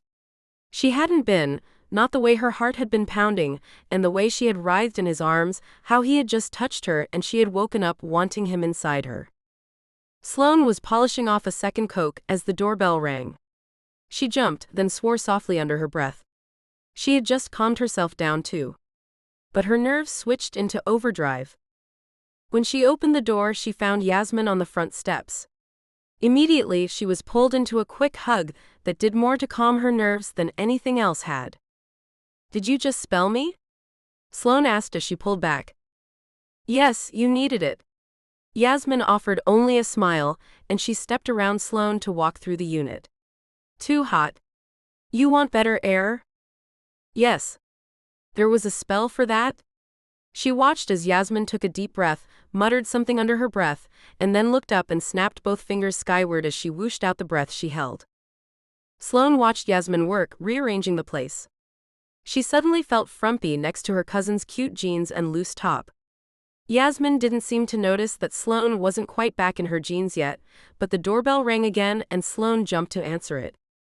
Megan hugged her too, another short, fierce embrace that once again calmed Sloane down. "Don't worry. Yasmin's baby is 4 months ahead of yours. And you had 2. You'll be back in your jeans in no time." Sloane was starting to ask something, but Ray appeared in the doorway. "Don't ask." "I didn't say anything to her. It was just Megan," both of them knew. Ray was family, she didn't knock. Sloane decided it was time both the others had keys too. They were clearly family if they could take their Saturday afternoon and evening away from their own families to help her solve a problem from getting herself drugged. Though she wasn't to blame, throwing herself at Dylan Adderson because she believed he was her Chicago dream man had not been her smartest move. Within minutes, the air was cooler, and they were set up with Sloane in the armchair and the other three around the wood coffee table. No metal? Yasmin asked. Peg construction, Sloane answered. She'd found it from a vendor on Melrose and was excited to finally have a fully wooden altar. Megan and Yasmin started unpacking. Having been at the store themselves in the past few days, they'd simply grabbed what they needed. Sloane felt her nerves ratcheting up again. Yasmin handed Sloane a small pad of paper and had her write down the full date that Sloane wanted to remember. That she had been in a hotel in Chicago. That she had been drugged. Yasmin tried again to offer a disclaimer. We haven't done anything like this before. Sloane didn't care. She had to try. Can you put in a little suggestion, too? Sloane leaned forward, almost out of the chair, and decided to go for broke. Like what? Megan frowned at her. They probably had their hands full trying to get her to remember. Convince me to get over him? She could hope, right? No. I could, but I won't. Yasmin shrugged. If you still want it in a week, maybe you can do it yourself. Even if you can't, I wouldn't want to do suggestions about the issue at hand until at least 1 week later. To give the person time to sort through what they found out. Then she smiled. We can do other things, but I think we have a lot on the docket today. Lose my extra baby weight, Sloane shrugged. That we can do. Yasmin laughed and gestured to her own jeans. Sloane grinned. Should have known. Chapter 51. Sloane baby, Yasmin said in a soft voice. Sloane didn't open her eyes, she was just supposed to sit there. Not that it mattered, with her skills of late, she wouldn't be able to help anyway. You've got spells on you. No I don't, Sloane countered. I've tried but they slide off. Like in class? Yasmin prompted. Just like that. Sloane still didn't open her eyes. Ray, did you do it? I tried. I did do safeties on the babies, and I tried one on you, but I got the impression it didn't work. I did a healing on you too, but got the same result. Sloane nodded. With her eyes closed, she couldn't see what the three witches were doing or signaling to each other in front of her. Her shoulders tensed. Well, they're there, Yasmin sighed.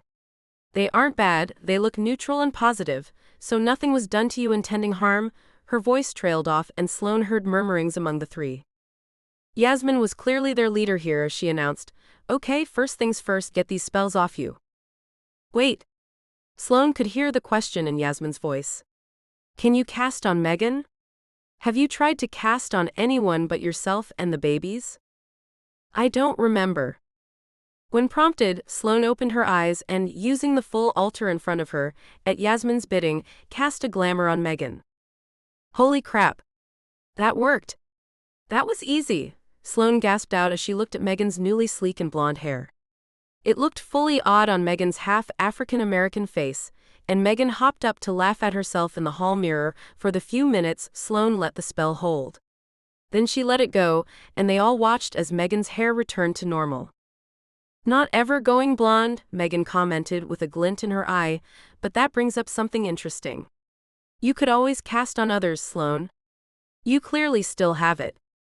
You were just being a good witch, and not casting on other people. Well, everyone I know that I would feel comfortable protecting is already a witch. Sloane had never tried to look for other ways her power might still be intact. She had to admit, it was a huge relief to know she hadn't lost her mojo. Okay, back to getting these spells off you. They're clearly blocking some of it, Yasmin announced, and they all settled back in. It would likely be a long afternoon. 10 minutes later, Sloane had sat through chanting she recognized and could have worked along with. They'd forbidden her from helping, since she wasn't doing anything that worked anyway. Okay, open your eyes. They commanded of Sloane. She felt as though she'd almost fallen asleep, and it took a minute to get back to full focus. While everyone watched, curious, she tried another spell on herself. She felt it take effect. That worked. The relief that poured through her was immense, a huge weight off her shoulders. Oh my God. Thank you. They talked for a few minutes. While Sloane was happy that she was good to go again, they were all worried. Who could have done this? It wasn't a mean spell or truly harmful, but it had blocked Sloane. It could have been harmful had I needed my skills and not had them. Sloane thought about how angry she would be had her babies suffered and she'd not been able to cast anything to at least help. She knew witchcraft wasn't always a cure. Sometimes the universe just blocked something. Sometimes she could feel when that happened. Should we find out who did it? Megan asked the group. First, we have to block it. That was Yasmin, always the practical witch. They all agreed, and Sloane sat back to have another spell cast on her with none of her own help. It was an odd feeling. They'd cast on each other in class a few times, but that had been when they were novices. Casting on each other often involved glamours and failed attempts. Now she sat in the middle of a coven of sorts. They had the power of 3 focused at her, and all were accomplished witches. Ray was the least accomplished of them, and she and Sloane had been blazing through the advanced class before Sloane had dropped out. Ray was waiting for her sister to rejoin her before going back to class herself, but she'd been working. Sloane was the weakest witch at the table. So she felt the spell as it locked around her. When at last she opened her eyes, she said, "Lindsay and Michael too." This time she participated, and it was nearly dinner time before they finished all the work. Sloane felt bad keeping them out away from their own homes. "Thank you guys. I can probably do the memory on my own now, right?" She looked to Yasmin, who nodded, but responded more like a sister than a cousin. "You can? You have the skills, but are you sure you want to do this alone?" Sloane was, and she nodded. Still, she felt the need to explain. "Max says we were crazy for each other. Everything he said makes me feel like I've lost the most special night of my life, not the worst." Still, they looked at her, but Sloane pushed on. "If it gets bad, I promise I'll call. But I think I'd like to do this alone. If it doesn't work, I may have to try again next weekend," but next weekend felt so far away. She pushed her hopes higher, trying to stay positive and happy about the return of her skills. "If it doesn't work," Yasmin added, "try the recover. If that doesn't, maybe a generic find will work on lost memories." She reached out and grabbed Sloane's hand. "But you call us if you even just need to talk." The women set up everything Sloane needed. A recover was not a simple spell, so they made sure she was ready before they left. Each left her with a fierce hug that she was pretty sure was also a small transfer of power. She was grateful, she could use it. When at last she had the place to herself, she started casting the spell. Even before she finished, memories started flooding her brain, nearly bringing her to her knees. Chapter 52. Small noises coaxed Max into the living room. Sloane was finally home. He'd been in the office while the babies slept and hadn't heard her come in, so he had no idea how long she'd been sitting there on the couch in the dark. As he made his way down the hall, Max could hear sighs from her. She must have gotten back late. His voice cut through the sound she was quietly making. Hypnosis wasn't all it was cracked up to be. All that and more. He could barely make out the edges of her, but it was Sloane, and he didn't dare disturb the peace when she was talking to him. At that moment he understood what he had missed, and wondered how he could have mistaken the sounds. It was so clear now. "Are you crying?" "Yes." It only took that instant to find himself next to her on the couch, and wrap her in his arms. No matter what she did or said, Sloane in pain was too much for him. "What happened? Are you all right?" "Yes, I'm okay." Deep breath. Though she said she was okay, it didn't sound like it to him. He waited, and didn't get at all what he expected. "Oh, Max. I messed everything up. I'm an idiot." She burrowed her face into his shirt. "I'm so sorry." Her breath was warm on his chest through the fabric. Her hair was silk under his fingertips. He wondered what he'd done for her to finally turn to him, to want him to hold her. He sighed himself, not really sure if he cared why she was curling into him while she was wide awake. "Shush, it's okay." "It's not okay. I'm sorry." She practically wailed it, her fingers grabbing at him, finding purchase at the sides of his ribs. He felt hot tears smearing into his shirt and searing his skin underneath. Sorry for what? She smelled like Sloane, and she felt like Sloane, and he wanted so much to just sit there and hold her, comfort her. But she turned her face up to him. I. She couldn't find the words and turned away. Her eyes looked heavenward as she searched for the ability to express herself. His hands disobeyed him, touching either side of her face and bringing her back to his gaze. Even here in the dark of night, with tears streaking down her face, she was beautiful. The only thing he could think to do was kiss her. So he did. His mouth sought and found hers. His lips brushed against hers, soft as the whispers he couldn't say. His breath was inhaled from hers, and he pressed more deeply against her, as though the way to her heart was in the touch of his tongue to hers. He held her, his fingers laced and locked into her hair, keeping her from pulling away, and only in the distance of his thundering thoughts did he realize that she wasn't fighting him at all. She kissed him back, and his world came unspun. Her hands traced his chest, her fingers raking against him and stealing his breath. They brushed over buttons, and frustrated by the barrier of the shirt, she began working them through the tiny holes. Her fingers traced his skin as she revealed it, and at last they splayed wide across his chest, pushing his shirt off of him. With deft movements, he shucked the clinging sleeves and went to work on her shirt, at last peeling it down her arms. Pants melted away. Underwear simply disappeared. She was clinging to him for dear life, as he touched every part of her. She offered herself up to him, without him having to steal in during the night and wake her. Without him having to beg or convince. Or dream. He tucked her under him, while he tasted and felt, and only began satisfying his cravings. When he needed the feeling of her around him, he pushed against her, thinking to lay her back along the cushions. But Sloane pushed back. In his mind, he knew this was the end. They were here, wanting and needing, but Sloane had surely come to her senses.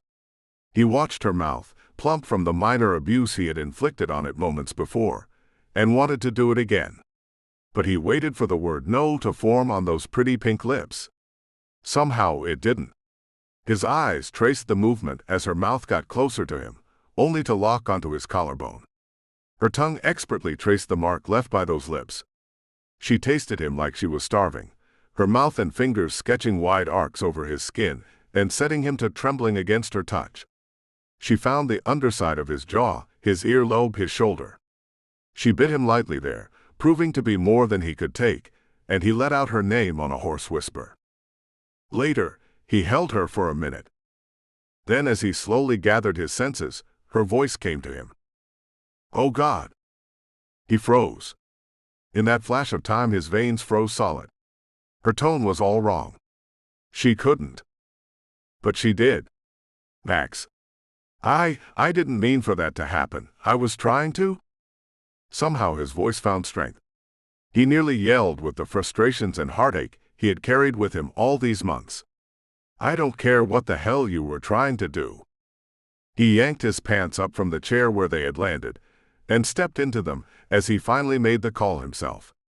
You don't get to do it. He slid his arms into his shirt without giving a thought to the buttons. Not again. You have walked out on me too many times, Sloane. His socks were on, and his shoes were in view. And to be sure, I am a Class A idiot for allowing it, but not this time. He headed toward the door, keys in hand, his heart lost somewhere in the cushions of the couch. Damn, but he was 700 kinds of fool. Max. She was still sitting on the edge of the sofa. She looked shocked. Good. No, Sloane. Not this time. He wasn't sure how he said it. He heard the words from his mouth, and he meant them, but he left her there, staring after him, eyes wide. He was out the door, starting the car, peeling down the street in the dead of night before he knew what he was doing. Where he was going, he didn't know, but it was definitely going to be fast. Fast enough to forget the tears at the edge of her big blue eyes. Fast enough to leave behind the image of tousled blonde hair, and the idea that he had some kind of prideful claim on it. Fast enough to race against the words that had been coming.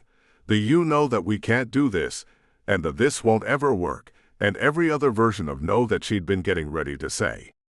Fast enough to sweep the Sloane cobwebs from his brain and maybe, for once, think clearly. He almost laughed out loud, into the cold night at that. He hadn't thought clearly since the day he'd met her. Chapter 53. Sloane rocked babies and she waited. Fed babies and waited. She was a house prisoner, without the minivan. Though her car was here, the car seats were clipped into the middle row of the car Max had taken. But then again, where would she go with her face tear-stained like this? How would she leave not knowing when Max might come back? If he'd ever come back. It had been hours and felt like years. She had tried to sleep, but it didn't work. Tried to read, but it failed to distract her. So she had wound up sitting on the couch watching out the back window, thinking she had been there so long she could see the grass grow. When at last she heard the garage door open, she wanted to run to him. Fling open the door and bury herself in his heat, but she would be lucky if he even acknowledged her, before he threw her things to the curb. He had been so angry. So she waited.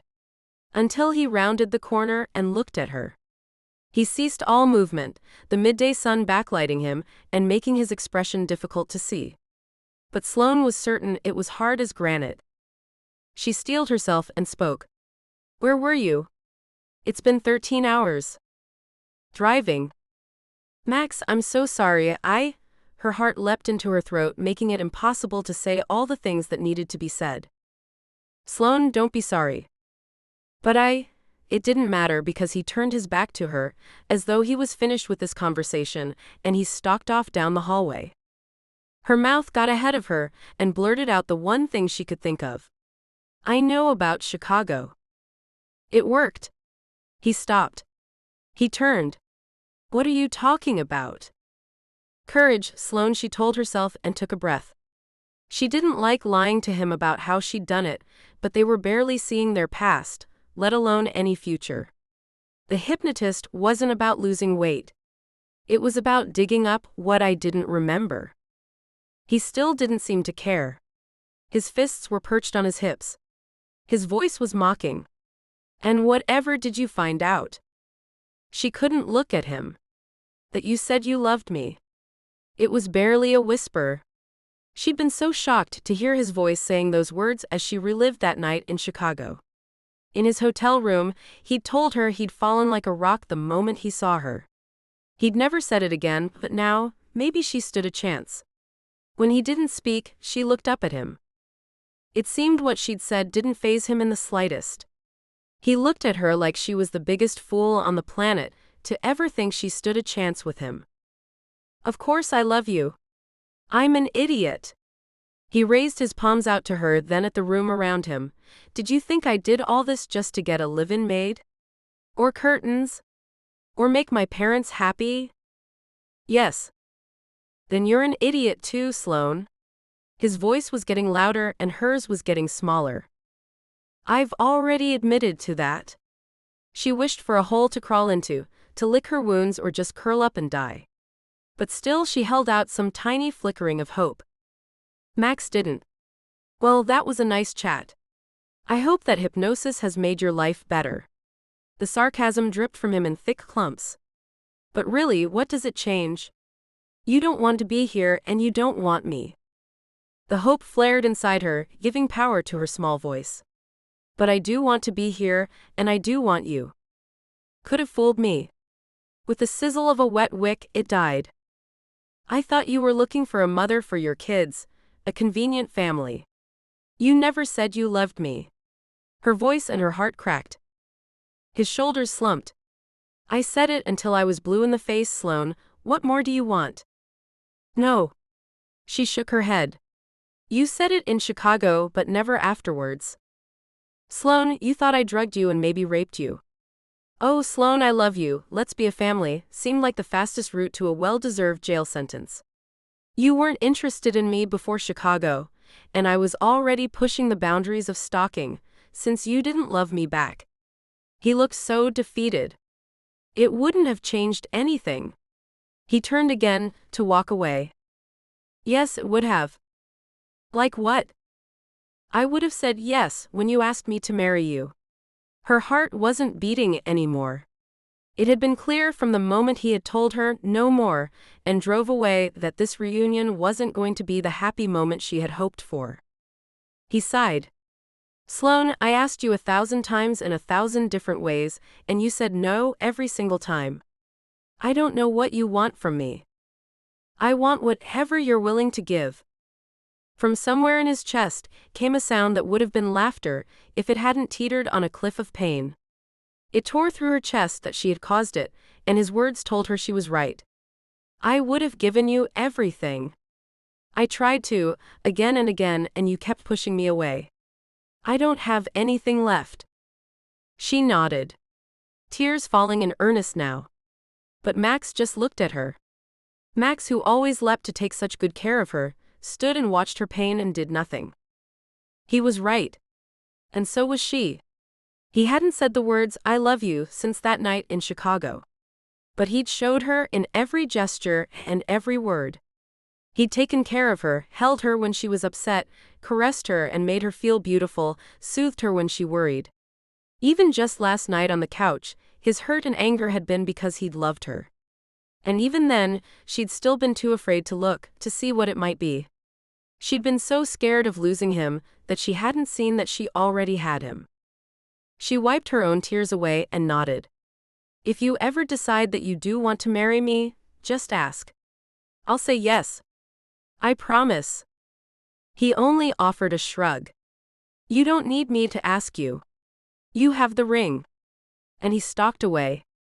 She did have the ring. Nestled in its tiny box, sitting useless at her bedside. She tore down the hallway, afraid that it was gone, that something had happened to it. And grateful when she saw the dark velvet box still there, untouched. By the time she got to it and then raced back out into the hallway, Max had disappeared. But he had to be here somewhere. Her heart still pounding in her throat, making her gasp for breath, she threw open doors, unable to call to him. Finally she found him, slipped under the covers of the guest bed. Not the master bed where he belonged. He was almost asleep, but she grabbed his hand and pressed the small box to his palm. Her voice came out on ragged, wet sounds torn from her throat. If you ever get the urge to ask me again, I'll say yes. I understand if you don't want. Marry me. She smiled. Yes. His eyes popped wide open. Then frowned at her. No, Sloane. Her breath sucked in, the pain ripping through her, tearing apart every vital organ. Pushing himself to sitting, he stared her down. You were drugged that night. You've told me time and again that you weren't yourself. He sucked in a breath, as if he needed fortification for what he was about to say. Sloane tucked her hands together and tried to tame her wildly erratic heartbeat while she waited on him. When I kept asking you, I was convinced if you just said yes, you would come around and fall in love with me. The only time you ever said it was in Chicago. I want you more than I've ever wanted anyone. I want to marry you and spend the rest of my life with you. But it's not enough anymore just to be with you. I need to know if you could fall in love with me too. He held the ring box tight in his fist, knuckles white and angry around it. She nodded. You think you could love me back? He stayed his ground, sitting rigid in front of her, trying to give nothing away. His face was stoic, but his eyes showed what her answer meant to him. The first time you touched me, my heart broke. What? The sheltered expression slid off his face, replaced with the concern he always seemed to feel for her. When you shook my hand, I thought you were going to kiss my fingers instead, and I looked up at your face, startled. I think I fell in love with you right then. Her fingers twisted in her lap, remembering the moment and how shattered she had felt right then, and so much of the time since that day. And there was this woman sitting on your blanket, and she looked at me in a way that said you clearly belonged to her. And all I could think was that my soulmate was already with someone else. Really? She nodded, her eyes filling with tears. He looked confused. Then why did you keep saying no? Max, I never picked the right guys. Why should I believe that I had done a better job this time? Especially when your girlfriend was sitting right there? He smiled at her. For the first time in what seemed like forever, the grin overtook his whole face. His eyes locked on hers, and she felt it deep in every bone. "You love me?" She nodded, truly crying now. Yes, more than anything. Clearly, he still didn't fully believe her, but he popped the blue box open and took her left hand. She gasped when she saw the ring. It was gorgeous. "What? You never peeked?" "No. I thought all kinds of things. But never that you really wanted me. That ring seemed like everything I couldn't have. So I didn't look." He slid it onto her fourth finger. "Sloan Jean Ellis, I have been in love with you from literally the first moment I saw you." He kissed her, his mouth melting into hers, stealing all thoughts from her brain. His tongue robbed her of breath, and yet stilled the tornado of hurt feelings that had whirled inside her all these months. She clung to him, pressed against him, knowing he was the change that she felt. Then pushed her away as he stood up out of bed, still dressed. "Now go pack." "Pack?" "Yes, we're going to Vegas. On the next flight." She inhaled. "Vegas?" "Yes. So we can get married within the next 24 hours. She must have looked confused because he continued. "If you ever want me to sleep a peaceful night again, you'll marry me ASAP." She took it all in for a moment. But Max kept talking. "You can have the big wedding any time you want, with as many friends as you want. I won't breathe a word about Vegas. But I'm having a hard time believing this is real. You've run out on me too many times, and if it happens again, I will burst into a million pieces. I need you." "You're right. Let's go." "Really?" She had to laugh at him. But he kept going. "You mean it? We'll live here? We'll be a real family? You'll hang curtains? We'll pick out paint?" "Yes, to all of it. We'll put a swing set in the backyard and argue over who has to do the dishes. We'll gripe about socks on the floor and wet towels and empty toilet paper rolls. And I'll love you every minute of every day." She pulled his face down and kissed him, a new warmth settling deep inside her. This time she didn't fight it. "Now I have to pack. I think we can all be ready to go in about 30 minutes. But he tugged her back for another kiss. This one deeper and longer. "Somehow we didn't wake those babies." His eyes danced with hot blue flames. "I'm certain that an hour or two will be soon enough." Chapter 54. In the end, they drove to Vegas in the minivan. It had taken all of 5 minutes to realize no one wanted to fly with 2 infants on the plane. With any luck, the car would rock the babies to sleep. Sloane slept most of the way there too, since she hadn't slept the whole night Max had been out. Luckily, the time hadn't seemed to bother him or his stamina. They'd made love in the guest room, so as not to wake the babies. The first time, they'd been successful. The second time, however, she was pretty sure they'd woken because she'd screamed Max's name so loud. They'd fed babies, called a chapel in Vegas, then called their friends. Though they were the first on the road, the others should get in before the ceremony. Max even called his parents. While Sloane didn't think they'd normally be ecstatic about a quickie Vegas wedding, they were more than thrilled to hop the next plane to Sin City and even begged them to hold the ceremony if the plane was late. Sloane had easily agreed. She also called Will but didn't tell Max. Ray and Sam were hot on their heels, showing up as soon as Sloane and Max checked into their room. In a short while, Ray was pushing the double stroller through the shops to help find a wedding dress. If she had to get married fast, Vegas was at least the place to do it. They found a gorgeous dress and it fit, though not the way Sloane wanted. "I haven't lost the baby weight yet," she lamented as she stood in front of the mirror. "Maybe I can cast a glamour." "Don't you dare." Ray's outburst startled her, and Sloane looked at her sister, confused. "That man loves you. He is your Chicago dream man. You don't lie to him in any way." Her sister's eyes implored her. "If there's anything I've learned with Sam, it's that we can't let anything come between us. That starts each time I want to hide something. Even something as simple as I bought another pair of shoes, and I know it will drive him crazy. I tell him. I let it drive him crazy. There was a heartbeat as Sloane took it all in. Ray's next words weren't what she expected, though. Don't make him see anything other than the real you. You don't need glamours. I've seen the way he looks at you, and trust me, he's not seeing any baby weight. He just sees you. Don't mess with that. Sloane nodded at her sister's reflection in the mirror, but Ray had already ducked down to push fallen binkies back into tiny mouths. She fussed over blankets, and Sloane heard, "Tell your mommy she looks beautiful." Just then her phone buzzed with a text from Max that his parents had arrived and he was in his tux and ready. She called him, needing to hear his voice. "Hi, babe. Ray and the babies and I are on our way. Probably 20 minutes, maybe more if we hit traffic." Wearing the dress out of the store, they headed for the limo Ray had rented her as a wedding present. Inside, she found bouquets and looked up at her sister, already wearing what she'd picked out as a maid of honor dress. With practiced hands, they buckled car seats into the back of the limo, and Sloane was struck at the oddity of it all. Tucking her dress into the car and clutching her bouquet, she began her last ride as an unmarried woman. Her last ride before Max was well and truly hers. They pulled up in front of the small, beautiful chapel. While Max could have gotten them any one of the neon churches, he'd managed to find a pretty one. Ray pulled the babies out of the car and handed one car seat to Will, who'd just pulled up with a carload of men Sloane knew as Max's friends. He hadn't seen them in a while, and she thought it was a great present.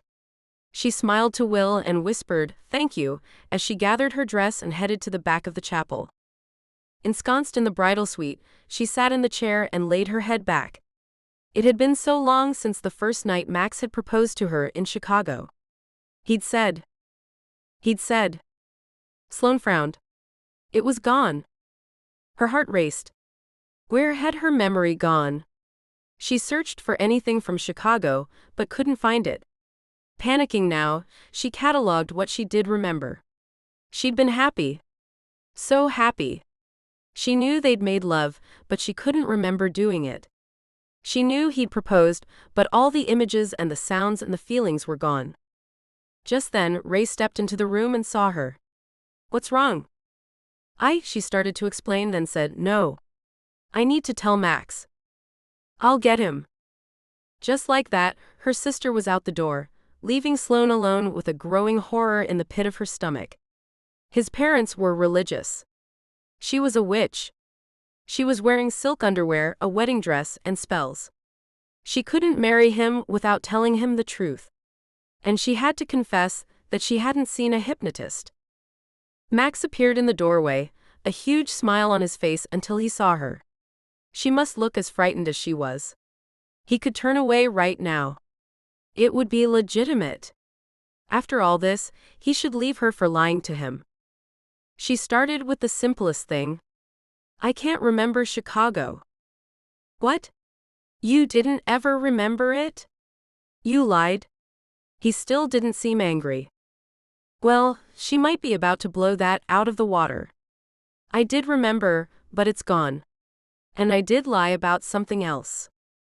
She waited a beat, but saw he was waiting her out, his own expression wary. Good God, she'd put him through this so many times. So she just came clean. "I didn't see a hypnotist. I called my friends and we cast a spell so I could remember. It must have worn off, though I didn't know it could." When he didn't say anything, she added one last line. "I want to remember it, but it's gone. I can't now." He still didn't seem angry, just concerned. "You and your friends shouldn't play around with spells, Sloane. It can get very dangerous if you don't know what you're doing." She shrugged. "We do know what we're doing. We're witches." "What?" He was clearly startled by her admission. So she said it again. "I'm a witch." Max threw his head back and laughed. Oh my God. That was not the reaction she'd expected. Frowning hard, she looked at him more closely. Nope, that was honest-to-God laughter. "It's not funny. It's what I am. I cast a spell on myself to remember Chicago, and now it's gone." He wiped real tears from the corners of his eyes. I'm so sorry, Sloane. I countered that spell so it wouldn't work. What? Why would you counter my recover? And how would you do it? That took advanced witchcraft. Max? He grinned before she could think it through. My grandma Summerland was a witch. She taught me and left me all her stuff. Summerland, she let it trail off. Summerland was a common enough name, but a branch of the family was a well-known name in witchcraft on the new continent. As soon as she said it, he whispered, Ellis, and nodded as he realized what they were doing. She was from a known witchcraft family too. Why did you stop my spell? She asked, still confused. In Chicago, Dylan Adderson gave you GHB, but he also cast a spell on you. It was an evil double whammy. He's one too? She felt her hand go to her heart. This was getting bigger than she'd ever expected. Max shook his head. I finally believe him. He said he got it on the internet. He looked into the corner. The first night, I had you close your eyes and hold things. That may be all you remember, but that was me taking his spell off you. I thought you were fully sober after that, because who would cast a spell and give you roofies? It's why I was so horrified the next morning. I thought I had taken care of everything. Max paused. When Sloane nodded at him, he continued, telling her how he'd found more spells later that he removed and blocked. You're the one who shut me down. I thought it was because I was pregnant. I didn't stop you from casting on other people. I don't cast on other people, she protested, realizing that Max had found it okay to cast on her. She would have to set a firm rule. Hey, he held his palms up to her. I don't either. I only did it to remove spells that I believed you didn't know about. I did it because I thought someone had cast on you. Yeah, me. She protested. He couldn't stifle his grin. I promise I will not get in your way again. You cast on the babies. She found the words. Safeties, Heath spells, just the usual for kids. Me too. Though she'd thought they'd bounced right off. Maybe because the spell was already on them. From Max. A knock came at the door and Max yelled to open it. Will poked his head in. Are we going to have a wedding? I think the last few guests just arrived after getting caught in some traffic. He looked to Sloane. Your sister said she thinks everyone is here. Max reached out and took her hand. Let's get this show on the road. Are you going to walk down the aisle with me? She looked at his hand, her eyebrows rising with the question. No. That's for you. I'd better go get out front. But he'd already seen the bride. Even so, there was no bad luck here. Nothing they couldn't counter with a little witchcraft. So Sloane stood at the back of the room, watching her groom make his way to the front. Tristan and Megan had just settled into a pew, nearly filling the tiny chapel intended for the smallest of weddings. Max stopped with a hello and a frown. Tristan, you're here? Sloane spoke up from the back. Tristan and his sister Delilah own a witchcraft shop on Vine Street. Along with my cousin, Yasmin. Sloane pointed them out in the pews, where Luke and Yasmin held their own infant. Tristan laughed, another hearty, joyful sound, as he pulled Megan into a hug. Megan was laughing and hugging him back too. Even Delilah and Brandon and their kids were there, all laughing. Sloane did not get the joke. It was Delilah who managed to speak. We all know Max. We just didn't know he was your Max. He's in the store all the time. It never occurred to me, Yasmin shook her head at it. I mean, it's LA, why would the Max who comes into the store be your Max? The Max in question, now and forever her Max, turned and shrugged at her as if to say, who knew, before taking his rightful place at the front of the church.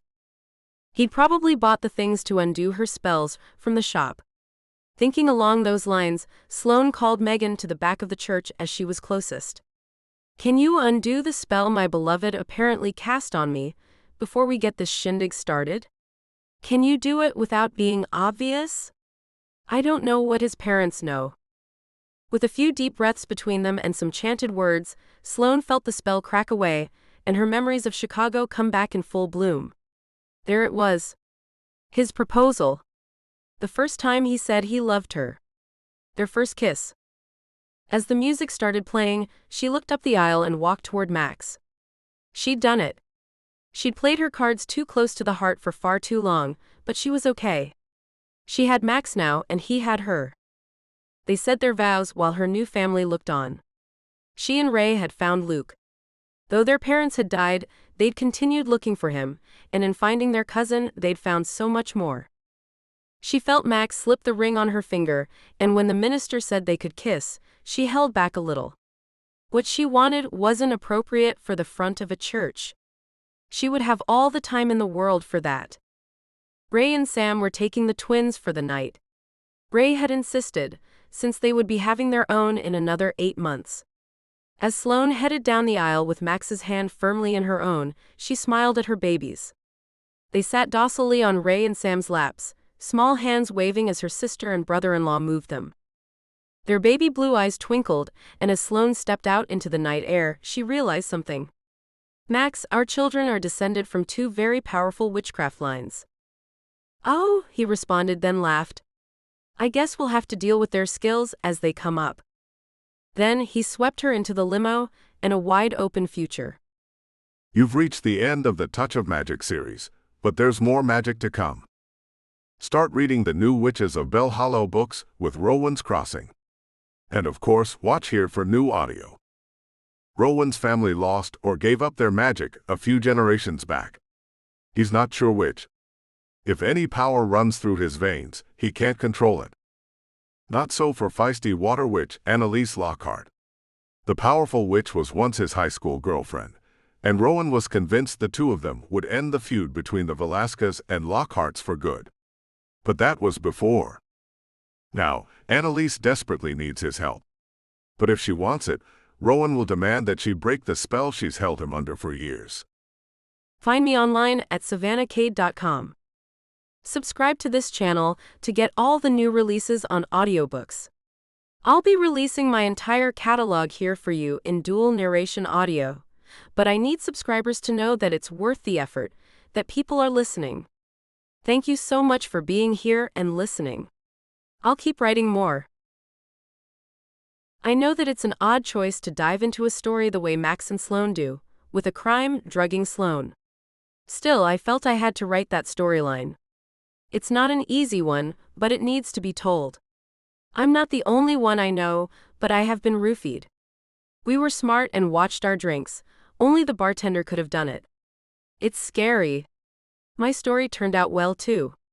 A friend realized all us women were acting strange and drove us home. I have no memory of 15 hours of my life, though he swears I was awake and talking. Not all of these stories turn out well, or even okay. I'm grateful that mine did, and I wish I had been alert enough to get tested and take that bartender down. If you've been following this series, you'll know that I've been matching up lovers with differing abilities, but this is the first time I put together 2 old family line witches. I started with witchcraft, thinking about how that kind of power would have to be hidden. This time, I got to play with characters hiding the same secret from each other. Though Max and Sloane's story is definitely heart-wrenching, it poured out of me rather easily, maybe because I knew parts of it personally.